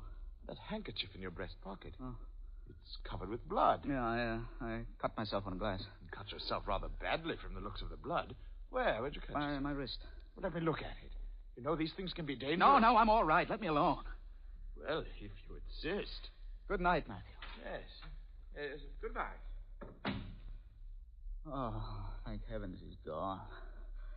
Now, I'll have to go meet Jan first, but then I can get rid of the body later.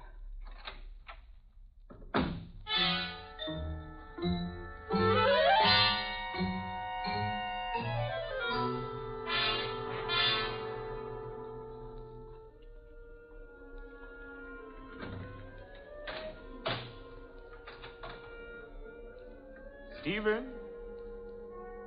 Stephen? Gone. Now, I must find out why that man was so nervous and why he kept staring at the ottoman. Now, let's have a look. It's Grenna. Grenna! Good Lord.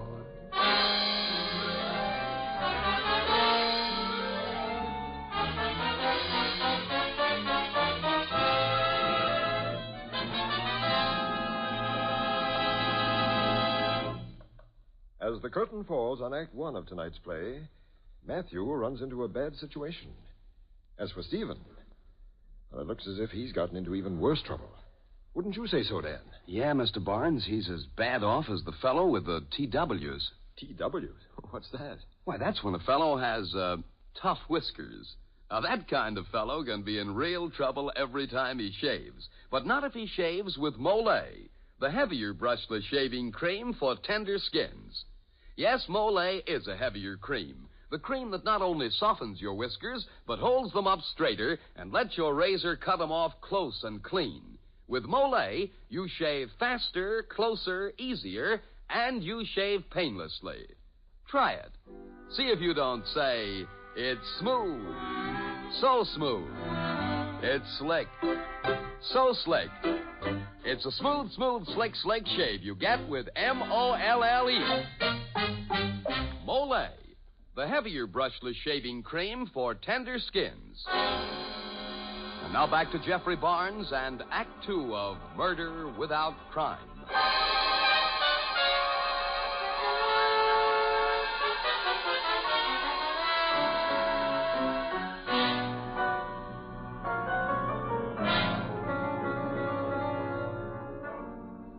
Stephen has accidentally stabbed his sweetheart Grenna and hidden her body in the ottoman.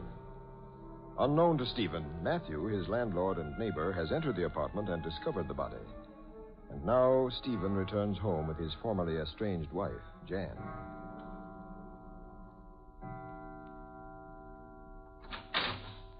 Come on in, dear. Ah, Stephen. Home at last.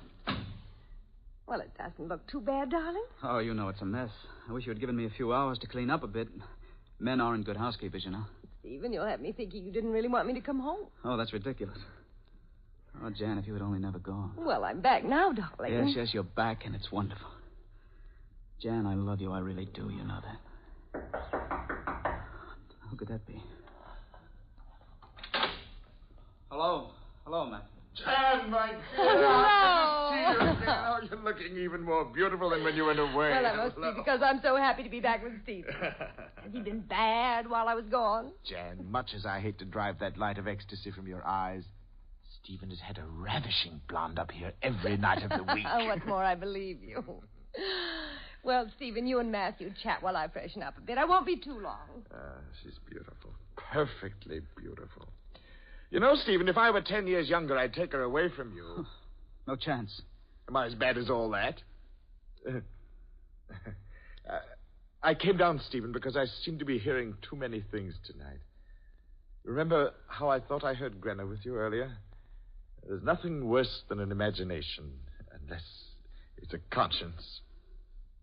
Stephen, what's the matter? Nothing. Oh, there's something wrong. I tell you, there's nothing wrong. Well, Matthew, I must write some letters.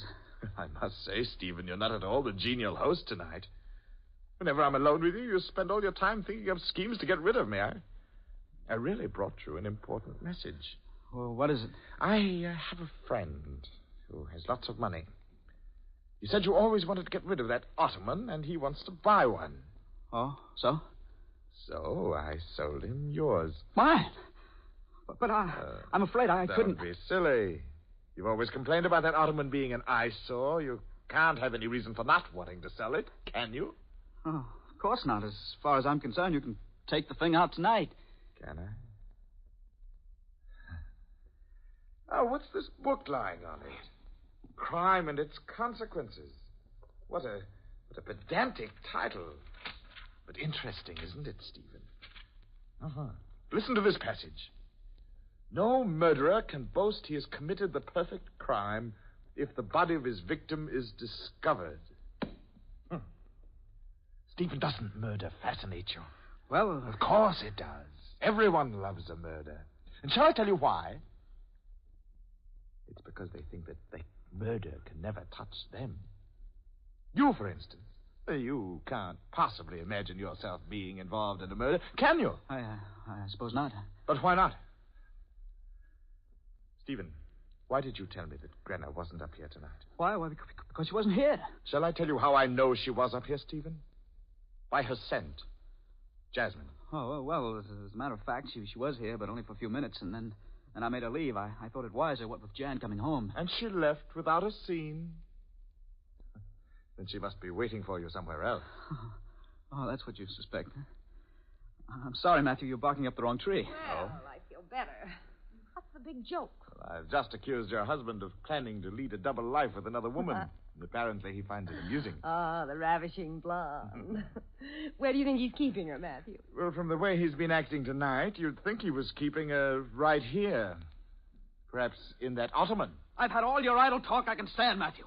You refuse to take a hint to leave, so now get up. Stephen. It's all right, Jack. Really? I can understand how a man becomes irritable under certain circumstances. Well, I'll see you both later. I'm sorry, Jan, but he does get on my nerves. Besides, I'm upset tonight. I gave my wrist quite a gash. Oh, darling, let me see. Oh, how did you do that? The refrigerator. You know how those ice trays jam. It bled a good deal, and the way it aches, I think it's become infected. Well, let's put some iodine on it. Huh? Iodine? There isn't any. Yes, there is, dear. At least there was something in the medicine cabinet. Oh, well, it's gone. Well, let me take a look. Oh, I looked. There is none, Jan. I guess I'd better find a drugstore and get some, although I don't feel much like going out. Well, I'll go, darling. Oh, Jan, would you? Yes, of course. Oh, you could take the car. I hate to ask you to do this, Jan. It's all right. I know you hate to drive at night, and I'm quite good at it. I don't want my newfound husband to die on me. Oh, darling, you're wonderful. I'll be back in 20 minutes. Don't drive too fast. No, I won't. 20 minutes. Now, Gotta get Grinner's body out of here. I'll get that old trunk out of the back room, put the body in it. Then carry the trunk down to the car. I've got to hurry.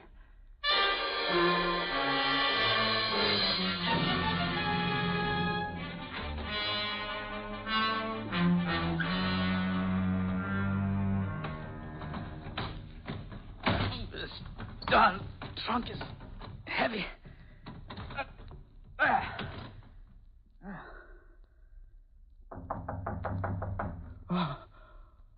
Oh, that must be Matthew again. I won't answer. Maybe he'll go away. Good. I think he left. Hello, is anyone Matthew! home? Where did you get the key to my door? Well, Stephen, after all, I am your landlord. Get out! Get out! I don't like your attitude, Stephen. My attitude? Yes, Stephen, your attitude. I think you're up to something, and I want to know what it is. What's more, I don't intend to leave here until I find out. All right. Mr. Sherlock Holmes, what am I up to? That I won't know until I find a clue. But Oh. Well, I think I've found a clue. Of course. There's a trunk over there against the wall. The proverbial trunk. Oh, still think I'm moving in somewhere with Grinner. No, not exactly. But the trunk is there, ready to receive the body. How grim and ominous. Oh, really, Matthew, you're a bore. Yes, Stephen. And perhaps you're a murderer. Perhaps I arrived just in time to keep you from removing the body of the girl from its present hiding place and putting it into that trunk. You better go sleep it off, Matthew. You've had too much to drink. No. Let's reconstruct our problem. Let's see. I have it. A husband is entertaining his girlfriend in his apartment. Suddenly, the husband learns that his wife is returning. There's a quarrel and a loaded revolver. No, a knife. Perhaps that very knife there on that wall, that dagger. You certainly do suffer from imagination. No. The fear in your eyes betrays you. Confess, Stephen. Confess that you're keeping the body of Grenner in that ottoman. Yes, it's full of bodies. I'm not concerned about the number of bodies, but with one body. The body of Grenner. Is it in the ottoman? Yes, if you like, yes. I know it is, Stephen. Because I came back here while you were out meeting Jan, and I did look inside the ottoman. Huh? And it gave me quite a scare. You looked? Yes, Stephen. I suppose I could have saved you a certain amount of fear and anguish, but I must confess I enjoyed watching your emotions. Now, I'm going to call the police. Matthew. Matthew, you wouldn't kill me. Send me to the electric chair. Why not? I pay taxes to provide, among other things, for a state executioner. Matthew, I'm asking you for my life. You're alive. And what of the life of that poor girl there in that ottoman? One moment she was warm and alive. The next she lay cold and dead. You sit there whining and cringing for your miserable life. Oh, no, Stephen. I will not spare you. No, wait, Matthew. I didn't mean to kill her. It was an accident. Accident? Who'll believe that?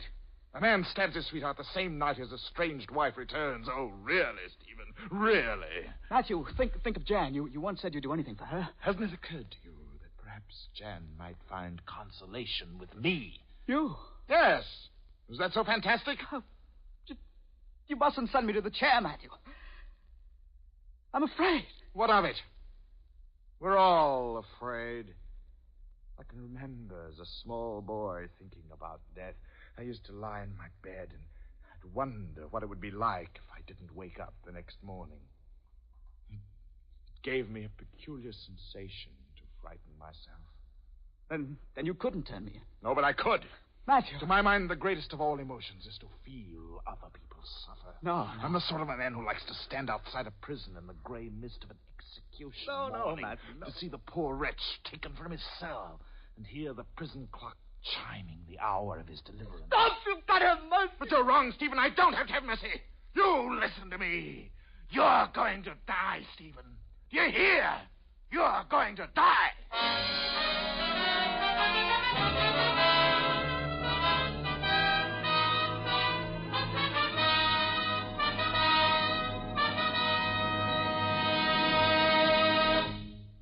This is Jeffrey Barnes again. In just a moment, we'll bring you Act 3 of Murder Without Crime. Thousands of people who suffer the social and business handicap of dandruff are discovering that the way to combat it effectively is with double danderine. You see, double danderine is unlike many hair preparations available today, for such products really do no more to fight a common type of dandruff than plain water does. That is, they simply wash loose dandruff away. But double danderine actually combats this dandruff by killing the germ that many outstanding authorities contend is its cause. And double danderine kills this germ on contact. Now, a special ingredient named Alzan is the reason for double danderine's astonishing effectiveness. Alzan is an active antiseptic so remarkably efficient, many hospitals use it. And of all hair preparations, only double danderine has it. So try double danderine and see if you don't agree that most ordinary hair preparations can't compare with its dandruff-combating effectiveness. If you're not completely satisfied, return the empty bottle and get your money back. Buy double danderine at your druggist's.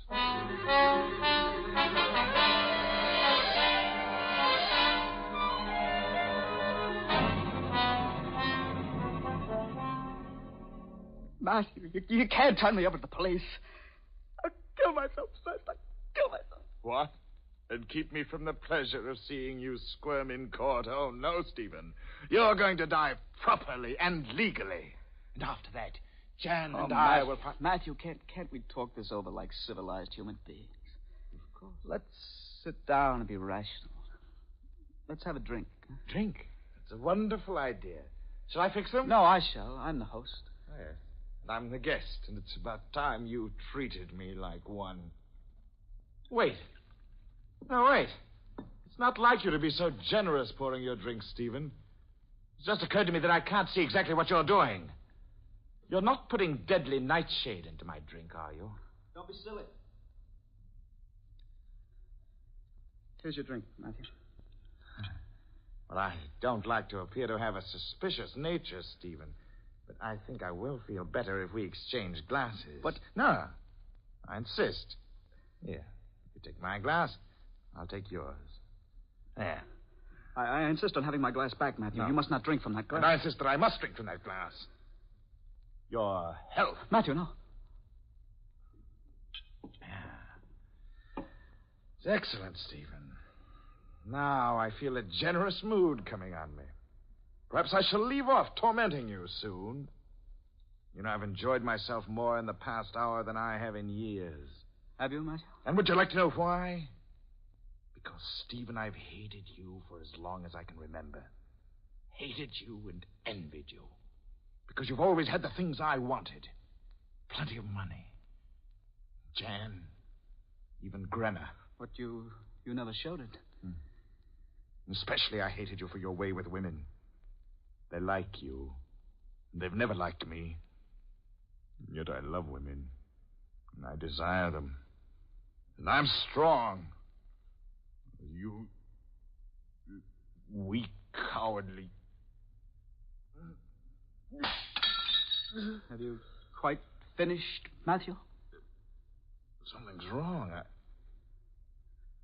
Stephen, you've poisoned me. Ah, no, Matthew. You poisoned yourself. You insisted on switching the glasses. I tried to stop you. Stephen, you can't. It's all a horrible mistake. Save me, Stephen. Save me. You mustn't let me die. They'll hang you for murder. They'll hang me anyway for killing Grenna. But Grenna's not dead. Look. In the ottoman. Not dead? What are you talking about? She's gone. Her body's not hit. Yes, I know. You only wounded her last night. I found her and took her to my apartment. And the two of us thought we would teach you a lesson. You're not a murderer, Stephen. Listen,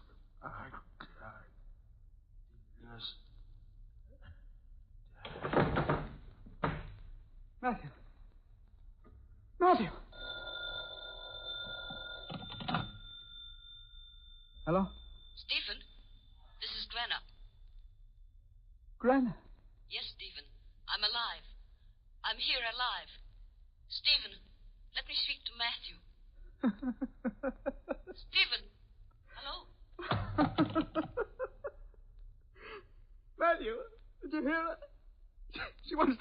you when you're dead.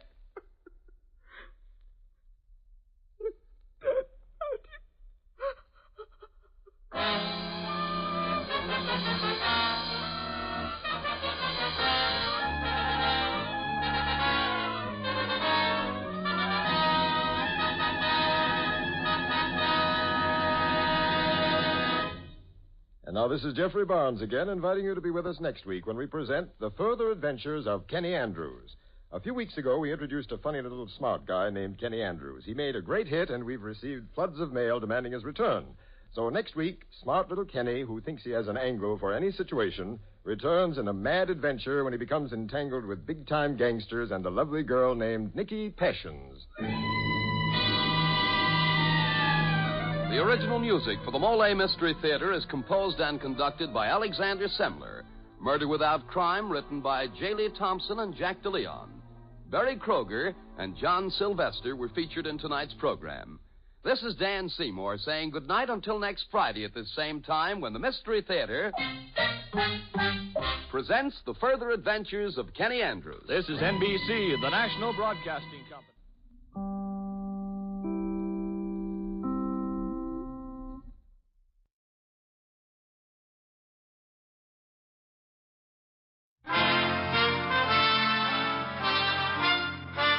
Listen while the makers of Rexall drug products and 10,000 independent Rexall family druggists bring you Dick Powell as Richard Diamond, private detective.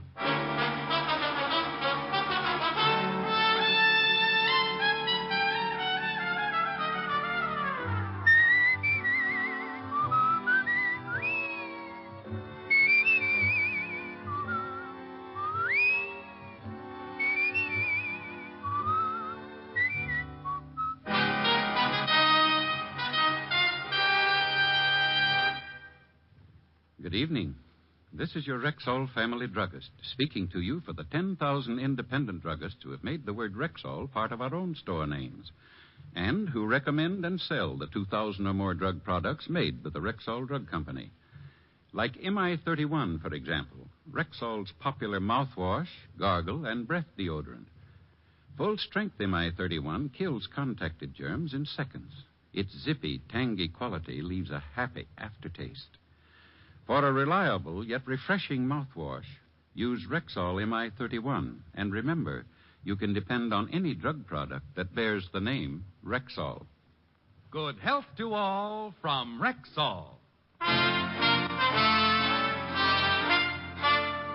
Now, your Rexall family druggist brings you a transcribed half hour with Richard Diamond, private detective, starring Dick Powell. Dick's special guest star tonight is what was your name again? I'm sorry, but I really can't tell you. You can't tell me. Well, Rexall brings you Richard Diamond, starring Dick Powell.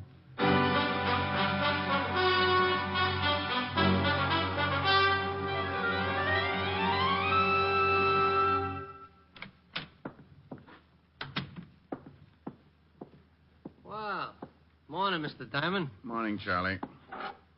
Oh, fix me something, will you? Like that, huh? You look pretty good. Oh, you should have seen me when I got up.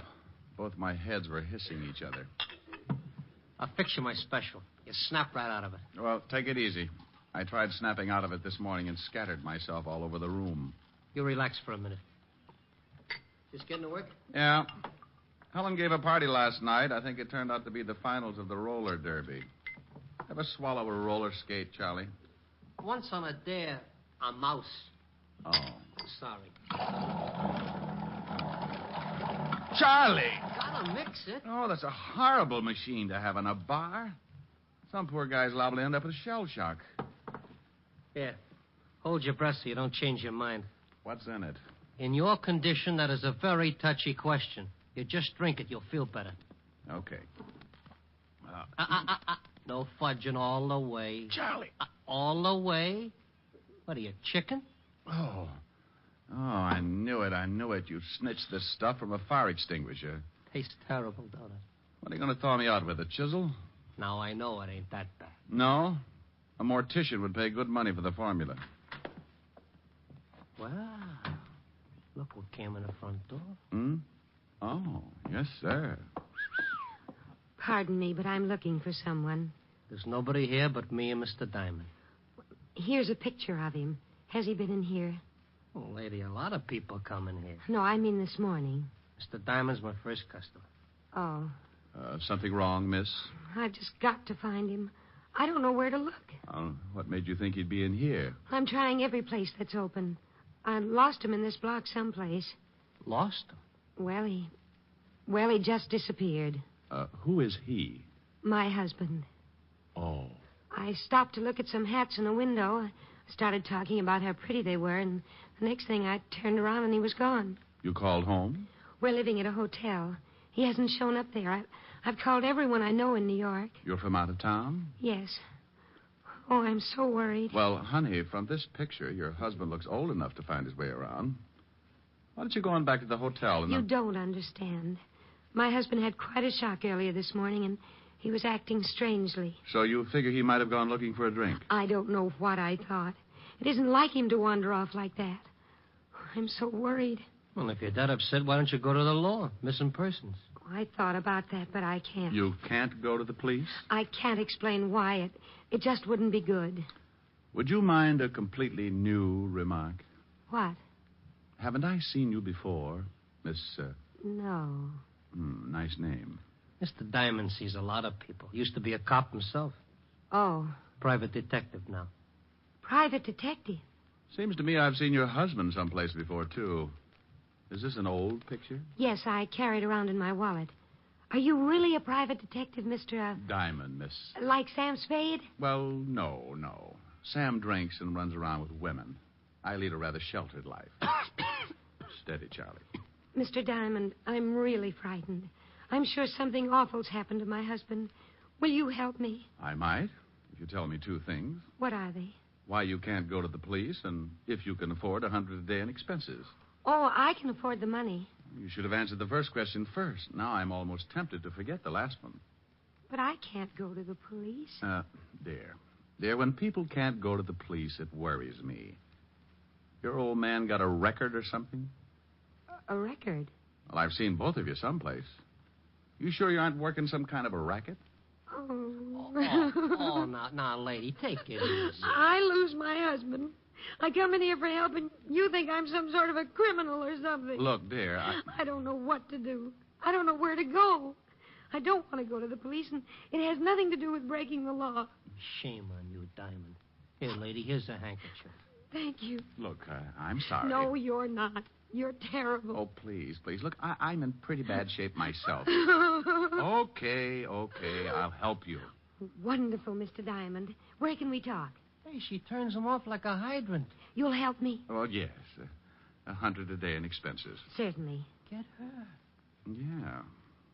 You sure you didn't dip into one of Charlie's specials? I don't drink. This isn't drinking. It's like diving into an active volcano. Where can we talk? One of the booths. Good. I don't want anyone else to know about this. You mean after this build-up, I ain't even going to hear what it's all about? Come on, dear. Relax, Charlie. Have one of your specials. Who knows? You may be the first one to reach the moon. Is this booth all right, Mr. Diamond? Just fine. Now sit down, dear, and tell me all about it. Well, there's really not much to tell. I took my husband to an appointment this morning. What kind of an appointment? I can't tell you. And you can't tell me your husband's name? No. Not even his first name? Well, I guess I could tell you his first name. It's Richard. Richard? Yes. You can't tell me any more? No. You want me to find him, and you want me to trust you? If you will. Will you trust me? Yes. Then I'll try and find Richard, but I'll need some help. I'll try. No, please. I'll need some outside help. Who? A policeman. Oh, no, I told you. And I told you. You want me to trust you? Okay, that's what I'm going to do, but you got to trust me, too. But the police... If you and your husband aren't in trouble with the police, you got nothing to worry about. But the police... Not the police, a policeman. One man. But he'll find out why Richard disappeared. Well, don't you want to know why? I know why, but I don't want anyone else to know why. You don't want anyone else? You know why, but you... Oh, don't let me do this to myself. I just want to find him. Okay. I promise the policeman won't say anything. I'm trusting that you have a good reason for not telling me any more than you have, but to find a man, this man in the picture, and an old photograph at that, To find this man needs a lot of doing. Checking hospitals. Hospitals? Now, don't start crying. Oh, I'm sorry. Go on. When you've got to check hospitals, morgues... Morgue? Look, dear. You wait here. Oh, no, I'm going with you. Good girl. Charlie, thank you for being so patient. A pleasure, miss. Shall we go, Mr. Diamond? Yeah. And, Charlie... Yeah? I'd like to thank you, too. Anytime. Your hospitality and good manners are only equaled by your loyalty and perspicacity. Huh? All in all, you've been a living doll.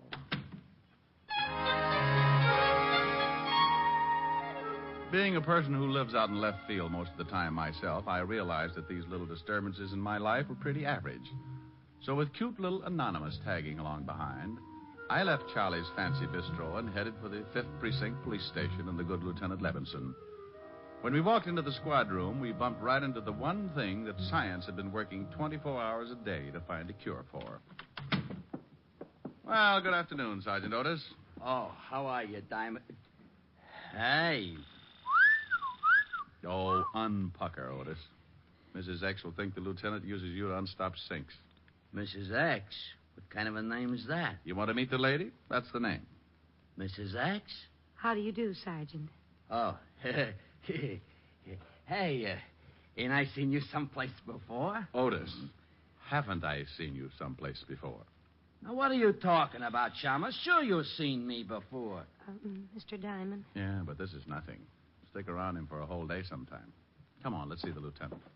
I'll see you later, Mrs. Yes, Sergeant. It's been a pleasure. Otis. Yeah?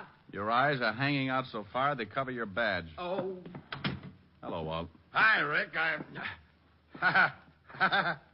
Yeah. This is Mrs. X, Walt.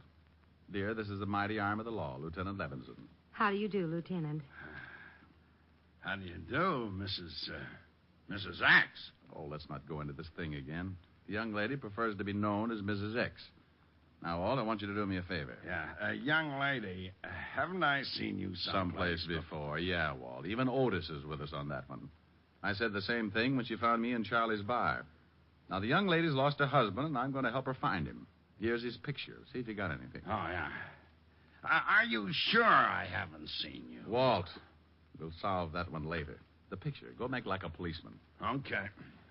She got a record? Lieutenant. Oh, well, I never forget her face. He's been trying to ever since he got Otis.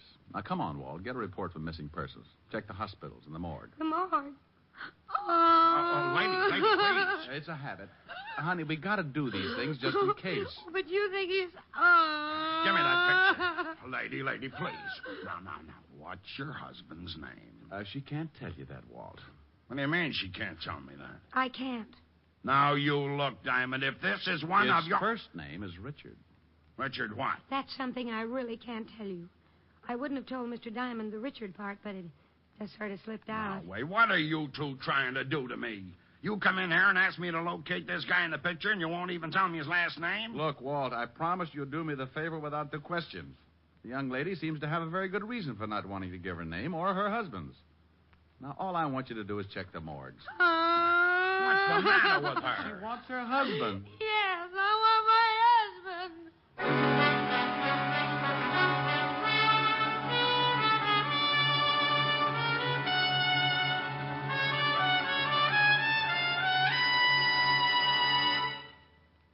Before we continue with the adventures of Richard Diamond, private detective, here's your Rexall family druggist. It's always a pleasure when a customer herself tells you why she likes your product. And last week, one said to me... You know why I really prefer Rexall milk of magnesia?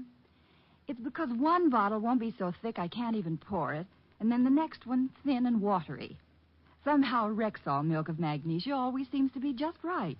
Well, ma'am, that's because every bottle of Rexall milk of magnesia has to meet an exacting standard of viscosity, or it can't wear the Rexall label. What do you mean by viscosity? It's the degree of thickness or pourability in a liquid. Rexall conducts scientifically precise tests on every batch of Rexall milk of magnesia to be sure it meets this constant standard of viscosity. And that's not done just to please you with its consistency. What's much more important, It means you'll always get uniform dosage from every bottle of Rexall milk of magnesia. And I thought it was all an accident. Oh, no, ma'am. There are no accidents behind the fact. You can depend on any drug product that bears the name Rexall.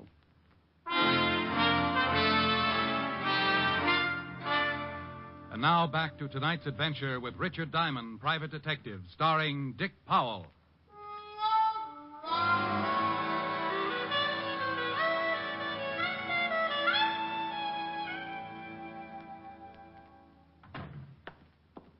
Well, I checked, and no one that looks like this guy is in any of the more usual places. Well, that's fine. Now let's start looking for him where I lost him, Mr. Diamond. Oh, swell. Well, Walt, we really just stopped by to say hello. Killing time, you know. Sure. I appreciate everything you've done, Captain. Lieutenant. Of course. Thank you very much. But now Mr. Diamond and I have to go and find my husband. Richard. Yes. I think you'd better wait a few minutes. What for? Yes, we've got to hurry. I've got to find my husband before the 8 o'clock plane leaves this evening. You're leaving tonight? You didn't tell me that.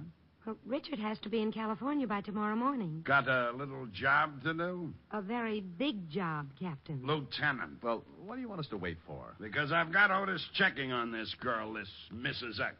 Oh, no. Walt, you promised. I promised nothing. You assumed. Oh, you're a fine buddy. Buddy schmuddy. You might be taken in by her sweet innocence, but not me. You double-crosser. Mr. Diamond, you promised. But I didn't, lady. I just checked the morgues. Oh, now you shut up. Walt. Well, I never. I've seen this girl someplace, Rick, and I've got a sneaking suspicion she's wanted. Wanted? You can't cross me like this, Fatty. Wanted? Won't tell me her name, huh? No. Won't tell me your husband's name, huh? No. Then you're hiding something. Yes. Yes? Why, yes, meaning of course. Now you stop that, Rick. Rick. Is your name Richard, too, Mr. Diamond? No, my friends call me Rick. You ever in Chicago, lady? Of course. Of course. O-F-C-O-U-R-S-E. You meaning... stay out of this. You run around with Tony Capone when you were in Chicago? You talking to me? I'm talking to her. Well, I'm glad. Tony never gave me back my elk's tooth. Well, I don't know why you're talking to me, Captain. I never gave Mr. Capone an elk's tooth. Oh. It's Lieutenant, dear. You got to stop promoting him. You'll get a swell head. Oh, you rat! You call me, Lieutenant? No! Well, gee, don't scare me like that. I got something on this picture you gave me. Her husband? Yeah. Hello, Mrs. X. Hello, Corporal. Otis. Yeah. You won't like it, Lieutenant. I won't like what? What I got on this picture. Something's happened to Richard. Now, take it easy. Well, what did you find out? I'll tell you whether I like it or not. Well, I sent it down to the boys in the morgue. No! Now look what you've done, you mallet head. Well, gee, what did I say? You said morgue. Oh, no. Now, honey, listen. This morgue is where they keep photographs. Oh. Well, what did they come up with, Sergeant? She sure looks pretty when she cries like that. Otis. Well, I shall quote from the report. Person in said photograph resembles one Richard Diamond, private detective. What did you say? Come to think of it, you do, Mr. Diamond. I shall continue. Member of the New York police force for 7 years. Height 6'1", 190. 80. The general conformation of the head. Note. Right ear... Otis, shut up. Oh, it gets real interesting. You didn't tell me about getting mixed up with that fan dancer back in 39, Diamond. I was simply interested in starting an ostrich farm. Otis. Yeah? Do you think that picture looks like Mr. Diamond? Kinda. Thank you, Patrolman Lovelow. Patrolman? Yes, and if I ever catch you wearing a sergeant's stripes again, I'll put you on a beach so far out that I'll have to fly food into you. Now get out of here. Sergeant Levinson. Lady, please, it's Lieutenant. Well, I don't care what it is. I think you were just horrible to that nice little policeman. Is that right? It certainly is. And I'm going to write a letter to the governor about you. Now, wait a minute. And what's more, I'm going to tell him what a horrible, mean, impolite person you are. But I come in here with Mr. Diamond, and simply because I won't tell you my name, you accuse me of being a mop. Mop? Yes, mop. One of those gangsters' girls. Moll. Yes. And just because everyone thinks they've seen me before, I'm accused of all sorts of things. But, lady, No telling what's happened to my poor, wonderful husband. Oh, Lady, please, lady. You big bully. Yes. Well, okay, I'm sorry. I apologize. Can Sergeant Loveloon have his stripes back? Yes. No, thank you very much. Come on, Mr. Diamond. We've got to find Richard. Goodbye, Major.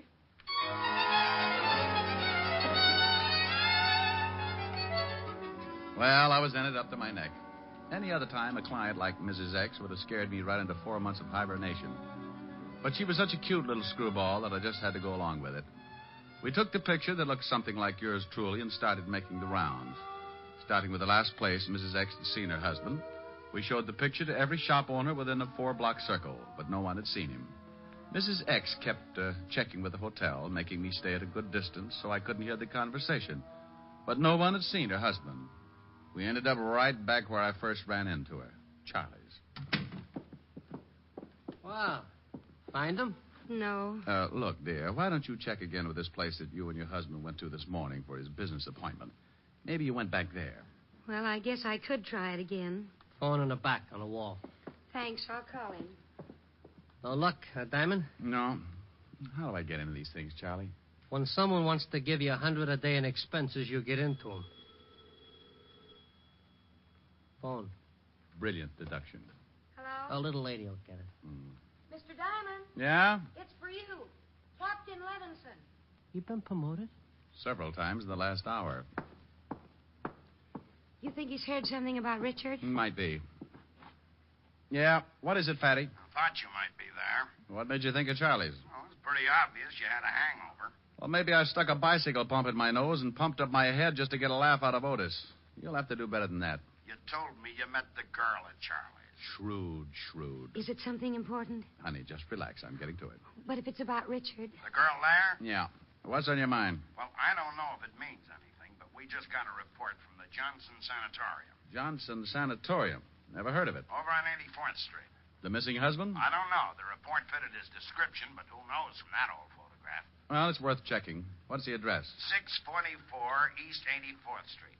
Seems they found this guy wandering around the streets. Johnson Sanatorium, 644 East 84th Street, huh? Did he give his name? Amnesia, loss of memory. Seemed to be suffering from shock. Thought I'd let you get there first. Felt kind of sorry for the girl when I realized the story might be kosher. Okay, Walt, I'll check it, thanks. Meet you there. Well, honey, that might be... Hey. Charlie. Yeah? Mrs. X, where'd she go? Took out of here like she was shot out of a gun. Something wrong? When are you going to stop asking stupid questions? Well, that tore it. Mrs. X was probably on her way over to the Johnson Sanatorium and with a good head start. So I went out and grabbed a cab for 84th Street and kicked myself a dozen times for getting mixed up in a situation like that. Why not forget the whole thing and get some rest until my head returned to a normal circumference? Answer. Because I'd wasted a whole afternoon looking for the missing husband and hadn't even got a retainer. Yes, sir. Is something I can do for you, perhaps? I'm looking for the man you reported as... Hello, Rick. Oh, Walt. Have you seen Mrs. X? I just this minute got her. She's been and gone. What about the guy you got the report on? Took him with her. The young lady came in, took a look at the man, claimed it was her husband, paid his bill, and left. You let him go like that? I thought the man had amnesia. Well, yes, he was suffering from some kind of shock and had temporarily lost his memory. But you just let him walk out of here with... Rick, let him finish his story. The minute the man saw the young lady, he snapped right out of it. She said they had to hurry to catch a plane or something, had a lot of packing to do. Did she give her name? Yes, he signed the release. Here, let me see it. Now, take it easy, Rick. It's signed Mrs. Richard Diamond. She used my name? Is that your name? You're darn right it is. She leave any address? Phony, I checked. Oh, swell. I'll cover the airports if it'll make you happy. Oh, it'll make me very happy. She did nothing for my hangover. She didn't pay me 1 red cent for my trouble, and I think I may be getting hives. Oh, I'm going over to Helen's and have a complete nervous breakdown.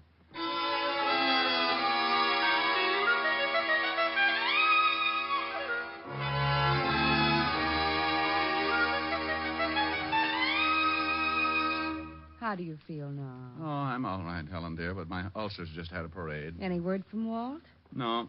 Miss Helen, Yes, what is it, Francis? a young lady at the door for Mr. Diamond. I'll get it. I'll bet you will. Wow. Hello, Mr. Diamond. Now, look, I've got something to say I to can't you. stop to talk. My husband's waiting in the car, and we have to catch a plane. Now, you look, I want to thank you very much for all you've done, and I want to apologize for running out on you. But your husband... He's fine, thank you. He just lost his memory for a while. Now, I'm not I going haven't got time to tell you anymore. We've got to catch a plane. But you... Oh, I said that. Here's an envelope. But It explains everything, and there's something in it for you. But you can't... And here's something else because you've been so wonderful. But... I hope if you ever get to California, you'll look us up. Goodbye, and thank you again for everything. You're wonderful. Bye.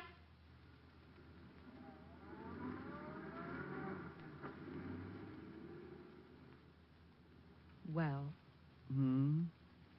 all right, Blue Eyes. What was that all about? Oh, no, that was her. She. The girl. The girl. Mrs. X. What's that? Oh, it's an envelope. Said it would explain everything. I hope it does, especially that fond farewell. Oh, that. She was just being grateful. Yeah. Go on, open the envelope. Pardon, Miss Helen. Now it's the phone. Lieutenant Levinson for Mr. Diamond. I better tell him about the girl. You'd better read what's in that envelope. Hello, Walt. Rick, that dame phoned Otis. Asked where she could find you. Oh, that's how she found the place. Yeah, the melonhead told her you might be over at Helen's. Gave her... She's been there? Just left. And she left an envelope that she said would explain everything. Well, what did it say? I haven't read it. Well, read it. I want to know what this is all about. So does Helen. Well? $500. The explanation? What about the letter? Well, it says, Dear Mr. Diamond, I know that I've caused you a great deal of trouble, so I wish to take this opportunity To thank you for your patience and understanding. As for an explanation, well, here it is. But I count on your discretion and hope that you will keep my secret. This morning, my husband and I went to a doctor because I hadn't been feeling well. We discovered and were overjoyed to find out that I was going to have a baby. Immediately, I informed my husband that I had decided to give up working until after I had the baby. The realization that I wasn't going to make any more money for the rest of the year was too much for him. The shock made him lose his mind, and he just wandered off. Although he has recovered his memory, the thought of having to support us both for the rest of the year has left him nervous and despondent. So I'm taking him back to the coast to the family psychiatrist. I wish to thank you from the bottom of my heart for all your kindness and help. Signed, Sign who? Rick! Helen, what's wrong? He's fainted. What? He looked at the signature on the letter and just flopped over. Well, what about the signature? It's signed June Allison.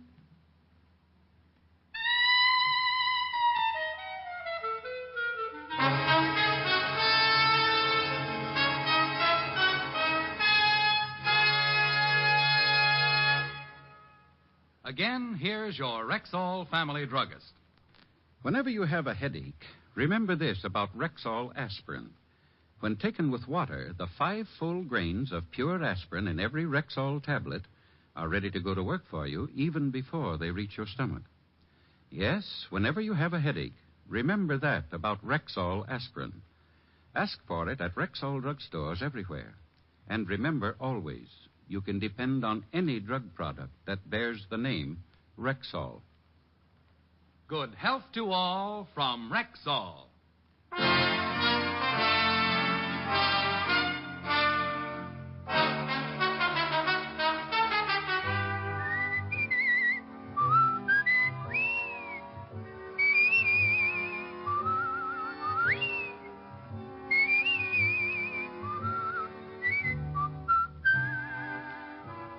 Richard Diamond, Private Detective, stars Dick Powell in the title role and is written by Blake Edwards with music composed and conducted by Frank Worth.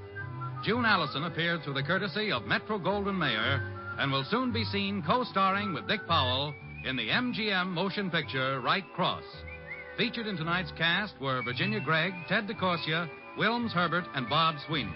Richard Diamond, Private Detective, was transcribed in Hollywood by Jaime Del Valle.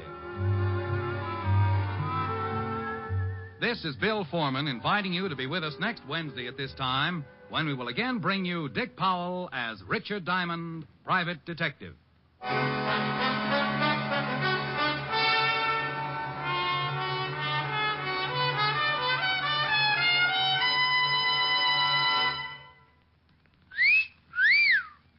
Hiya, beautiful. Get lost, Bristlepuss.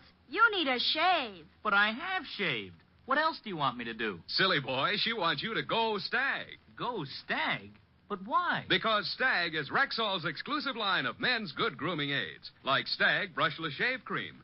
No fuss, no massage, just smooth it on, and presto, you get a clean, close shave.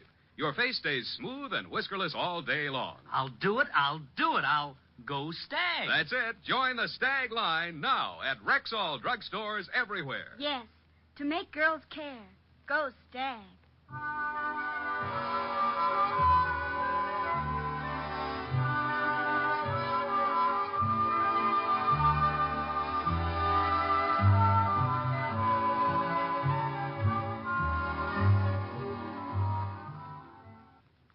Bill Bendix leads The Life of Riley again Friday on NBC.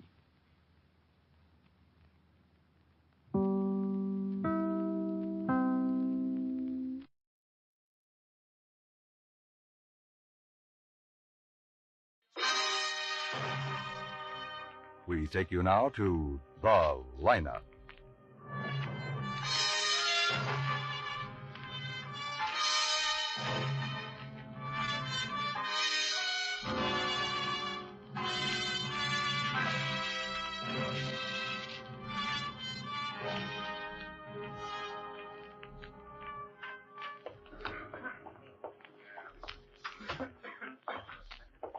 Hi, Ben. Hey. Thought you were off duty. I'm supposed to be, Quan, but we're checking on that 211 when we get down the morning. Oh, no identification? Not yet. Be another hour or so. Thought I'd stop in and see what you got. Nothing big. About 35 boys. Well, I got nothing to do until we get an identification. Oh, there's Matt. I better help you. Yeah, I'll see you later. You people out there on the other side of the wire in the audience room, may I have your attention, please? Thank you. My name is Greb, Sergeant Matt Greb. I'll explain the lineup to you. Each of the suspects you will see will be numbered. I'll call off a number, their name, and charge. If you have any questions or identification, please remember the number assigned to the prisoner as I call his name. At the end of each line, when I ask for questions or identification, call out the number. If you're sure or not too sure of the suspect, have him held. The officers who took your name will assist you. They're seated among you. Please be prompt with your questions or identification. When the prisoners leave here, they are sent to the washroom and dressed back into their jail clothes. It makes it quite difficult to bring them back after they leave here. The questions I ask these suspects are merely to get a natural tone of voice, so do not pay too much attention to their answers, as they often lie. Bring on the line. Okay, keep it moving right over to the end of the stage. Hands to your sides.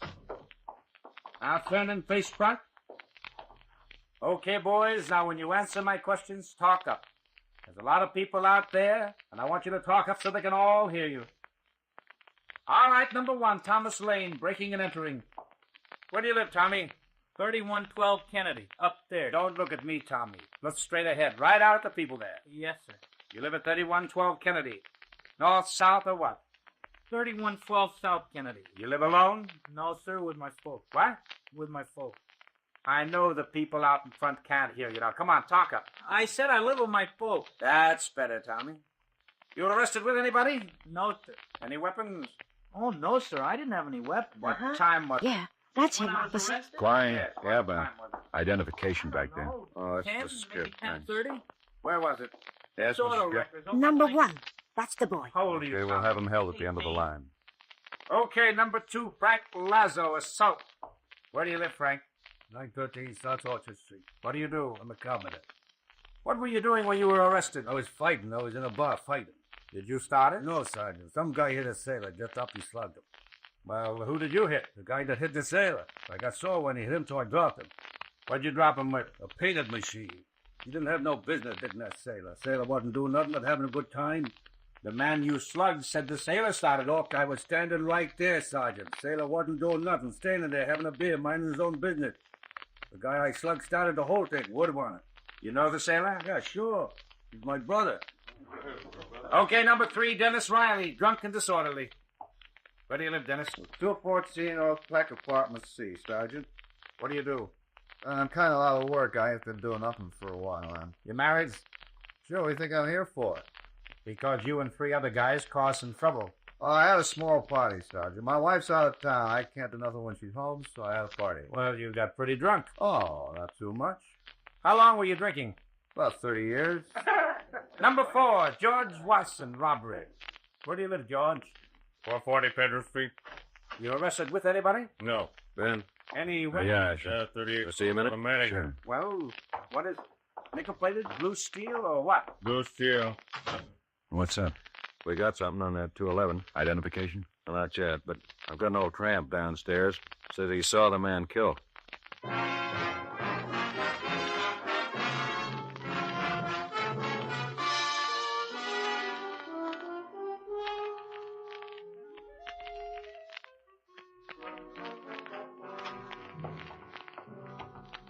This is Sam Rogers, Ben. Old Sam, they call me. Keep your seat, Sam. Yes, yes. Sam says he was in a culvert near the shore road. I'm just keeping out of the rain. He saw a car pull off the side and heard a shot. Yeah, that's right. Tell me about it, Sam. Well, ain't much to tell. Man get out of the car. This was after the shot, of course. He got out and grabbed the man's legs and dragged him out of the car. Bumpity bump. Oh, he swung him off the road so hard he rolled on down that hill there. Just over and over. I just stayed there and I watched him roll just over and over. You see the man who pulled this guy out of the car and rolled him down the hill? Oh, yes, I saw him. He had to drag this dead fellow right in front of the headlights to get him over to the hill there. I saw him kind of clear there in the headlights. How'd you know the fellow was dead? You got him down the morgue, ain't you? You know he was dead when this man rolled him down the hill? Oh, I didn't stick around and find out. Took me all this time to get up enough nerve to come in here. So I just kind of walked around thinking about it and figured I better tell you about it. Well, we're glad you did. You couldn't fix me up with a meal, could you? Guthrie. Yeah. Oh, wait a minute. Okay, give it to me. Russell Godfrey, 311 Kirby Road. Okay, right. That's the identification. Russell Godfrey, 311 Kirby Road.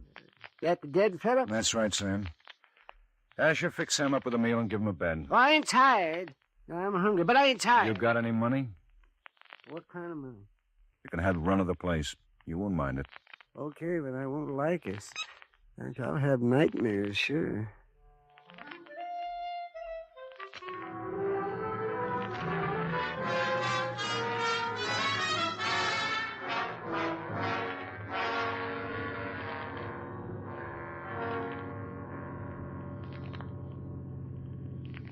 I can sure do without this rain.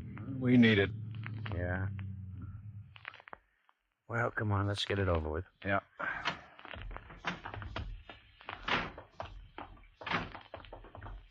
Shoot, boy.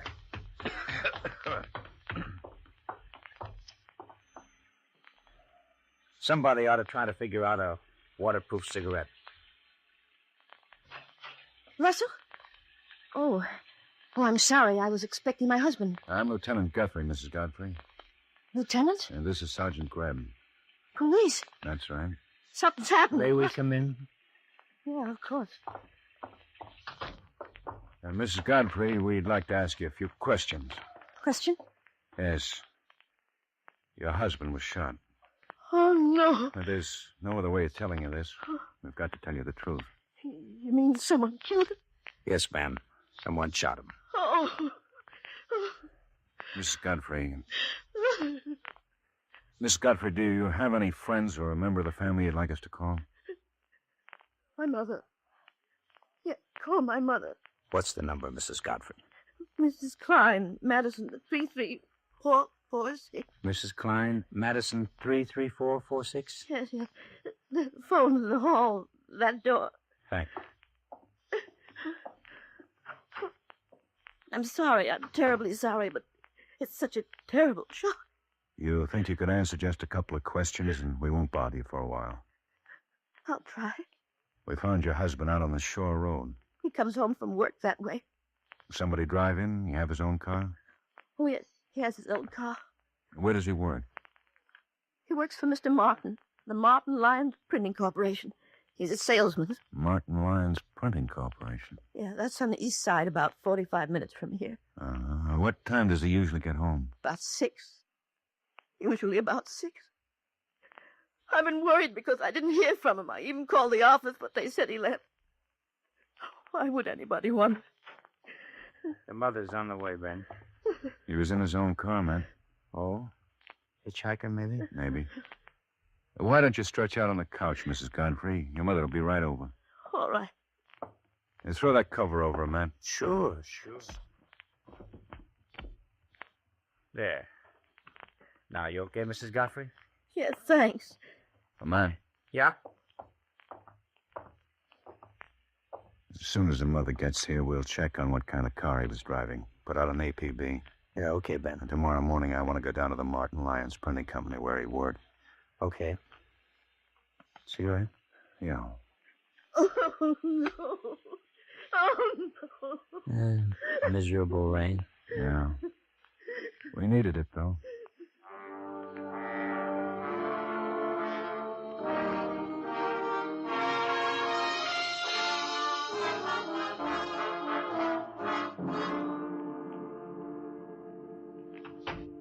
Sergeant Guthrie? Yes, Mr. Martin. This is Sergeant Graham. Sergeant? How are you, sir?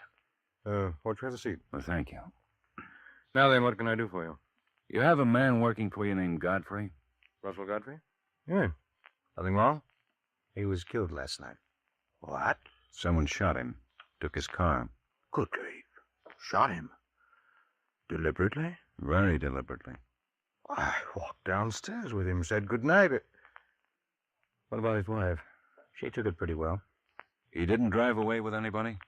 No, he was alone. At least he was when he left me. Have you any idea why anybody would want to kill him? No, I certainly don't. Did he have much money on him? I couldn't say. Any valuables? Anything of value from your company? He had a briefcase. Briefcase? Yes, threw it in the front seat with him. We talked for a minute. Then it started to rain. Have you any idea what was in the briefcase? Just the kit all our sales force used, the sample forms, cards, checks. And what kind of checks? They wouldn't do anybody any good. They'd need the payee's name. Here, I'll show you one.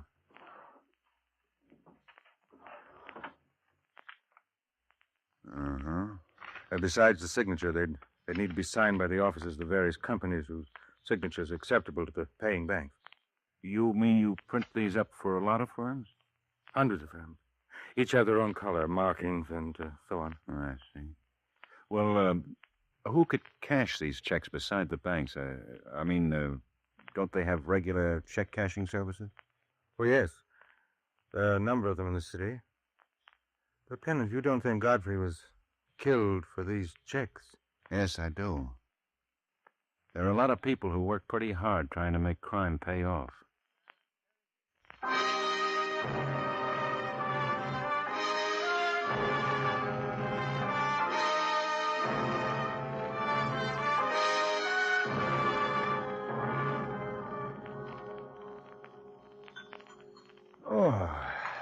Had enough then? Enough? Up to here, Molly. Coffee? If there won't be any trouble. Don't be silly. I'll help, honey. Oh, you have a cigarette. Now look, Molly. We'll do the dishes tonight. You'll both sit right there and relax. For Pete's sake. Do you like to eat over here? But how many times? Have a cigarette. Relax, Ben. You're outclassed. Okay. This is no trouble for me at all. A wonderful dinner, Molly. You can come again. Hey, Matt. We ought to help one night. Oh, I help plenty of nights. What do you think I asked you over for? I heard that. Oh, you did, huh? Yes, I did, huh? The cream on the table? No, the sugar is, though. Honey, do you want to have coffee in the other room? You want to? Pass you on, Ben. Sure. Yeah, we'll have it in the other room, honey. Okay, you go on. I'll bring it in. Yeah, it's nearly 8 and they start at 8. Yeah. Sit over there, Ben. Always guarding your chair, huh, man? Oh, no, Ben. That's okay. It's okay. I was joking. Who's fighting? I don't know. They came. Second bout of the evening pictures. Oh, see that? And here they are on the way. Pictures Wilbur Jones and John Montague, lightweight. Is that loud enough? Montague's had 11 a little more. Log 3, 1-6 by knockout. Okay. Jones had 12, log 2 and 1-5 by knockout. Well, the fight's on, and there's Jones with a long left. Montague takes it on his elbow and counters with his own left, high on the head of Jones. Yeah, Yes? Both Jones and Montague have always been crowd pleasers. Ben, for you. No, there. It's the precinct. Well, thanks, Mary. And Montague takes the left. Hello, this is Guthrie. Both of these boys Yeah. have got a lot of respect for each other, and they're staying away. Yeah, all right, Quine. We'll be right down. Better hold the coffee, honey. I just poured it back in the pot. Jones tries them up at the corner.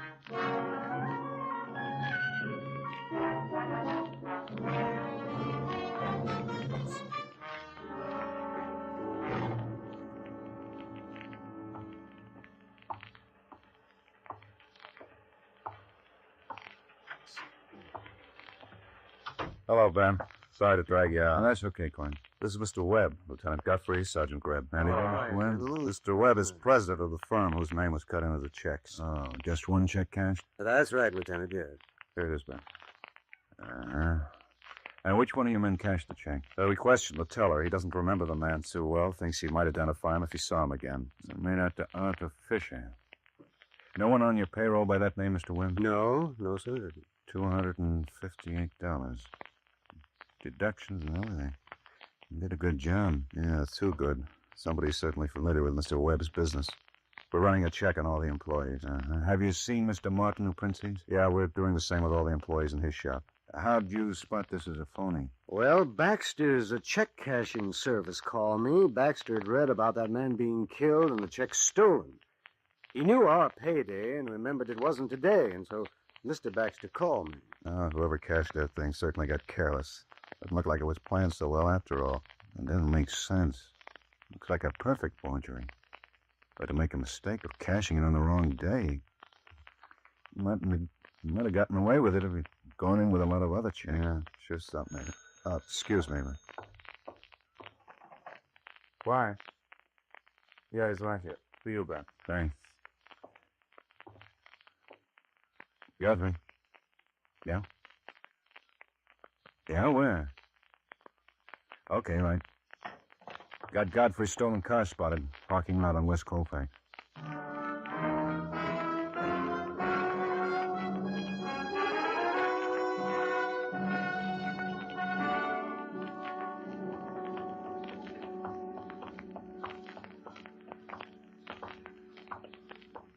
There's Asher. Car's right over here, Ben. You want to talk to the attendant? Yeah. Briggs? Yes, sir? How long ago did the man park that car? About 20 minutes. Officer on the beat spotted it. Just one man, son? Yes, sir, just one man. He told me to watch it because there was some suitcases in it. 3 of them. The maps in the glove compartment. Taking a trip. Might explain why that check was cashed on the wrong day. Let's go take a look. Mister. Yeah? That's him. Here he comes. Don't point. He spotted us, Ben. He's running. Asher, round that way. He's behind those cars. Look out. He's got a gun. Circle that way, Matt. Right. Come on, give it up. You're surrounded. You can't make it. Throw your gun out. Okay, blow him up. Ben.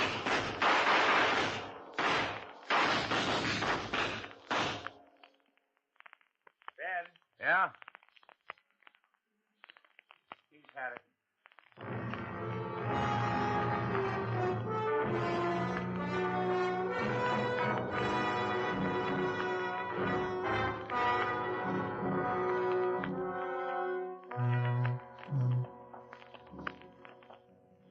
No, Lieutenant, bad enough staying in the tank, but coming down here. Yeah, well, we need an identification, Sam. Do I got it? We want to know if this is the man you saw pull the other one out of the car and roll him down the hill. Yeah, okay. Roll it out, Charlie.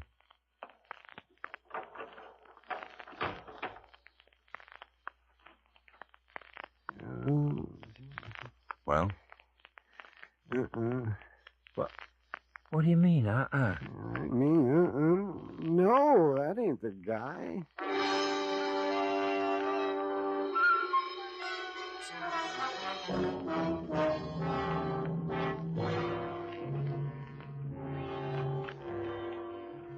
Well, what do we do?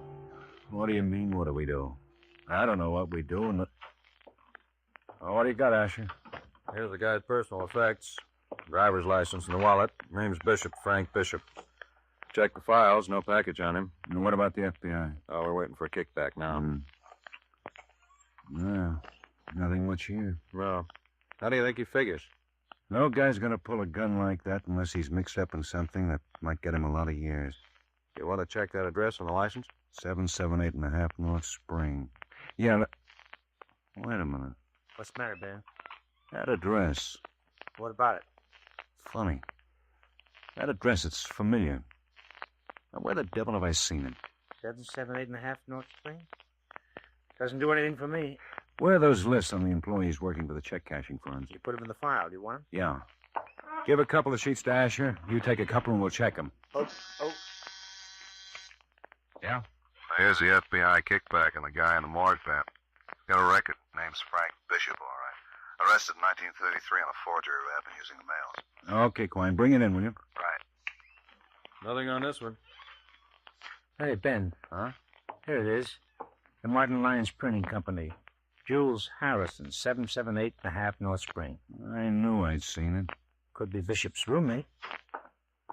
Here's a kickback, Ben. Oh, thanks. Take a couple of men and go over and check on 778.5 North Spring. Man named Jules Harrison. Works for Martin Lyons Printing. Want to talk to him. All right. Are we going? We're going over to the printing company. I got a hunch he's still working for them. Asher? Yep. Go down and get old Sam. We'll want an identification.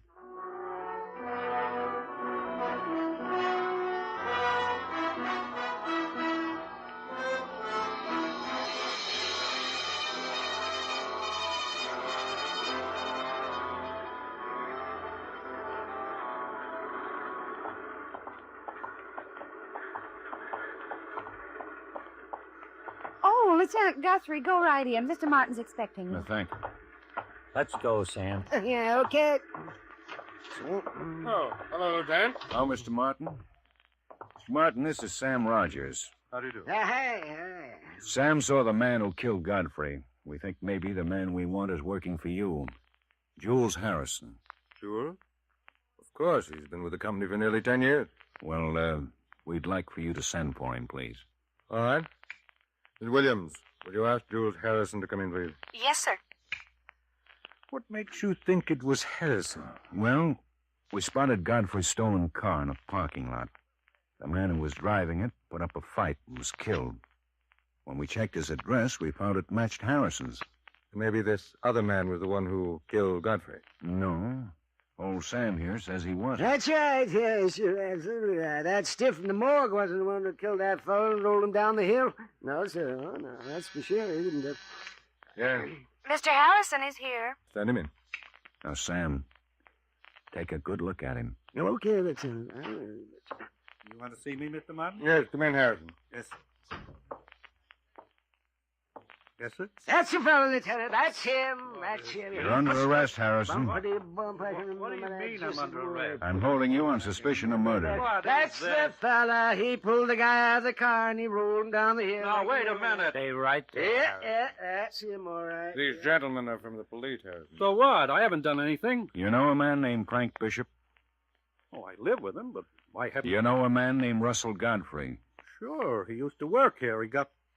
Wait a minute, you don't think... Frank Bishop had Godfrey's car. Bishop is dead. What's that got to do with me? Bishop just lived with me. One of you made a mistake and cashed one of those checks on the wrong day. I think it was Bishop.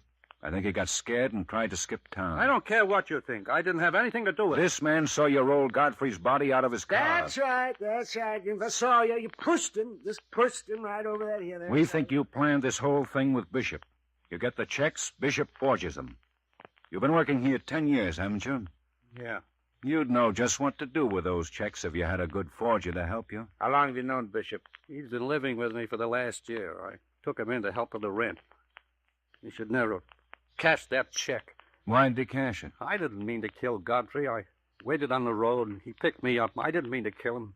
Bishop got scared and needed some money. All that planning, and he ruined it just by cashing that lousy check. Okay. Let's go down to the station. Yeah, I guess it's just as much my fault. I didn't mean to kill Godfrey. Things like that happen, I guess, but I didn't mean to. Okay, let's go. Jail? Oh, why, sure, young fella. Come on. It's nearly 4 o'clock. We serve dinner in an hour.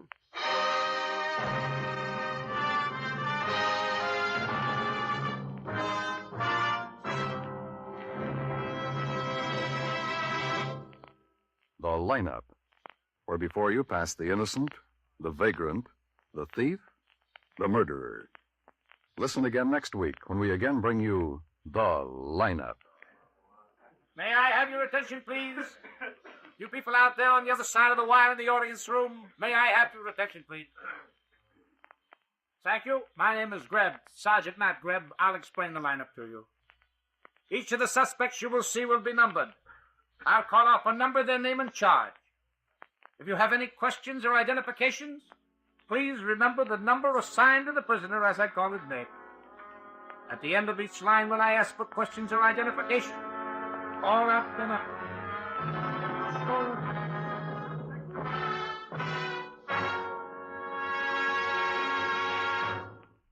This is the United States Armed Forces Radio Service.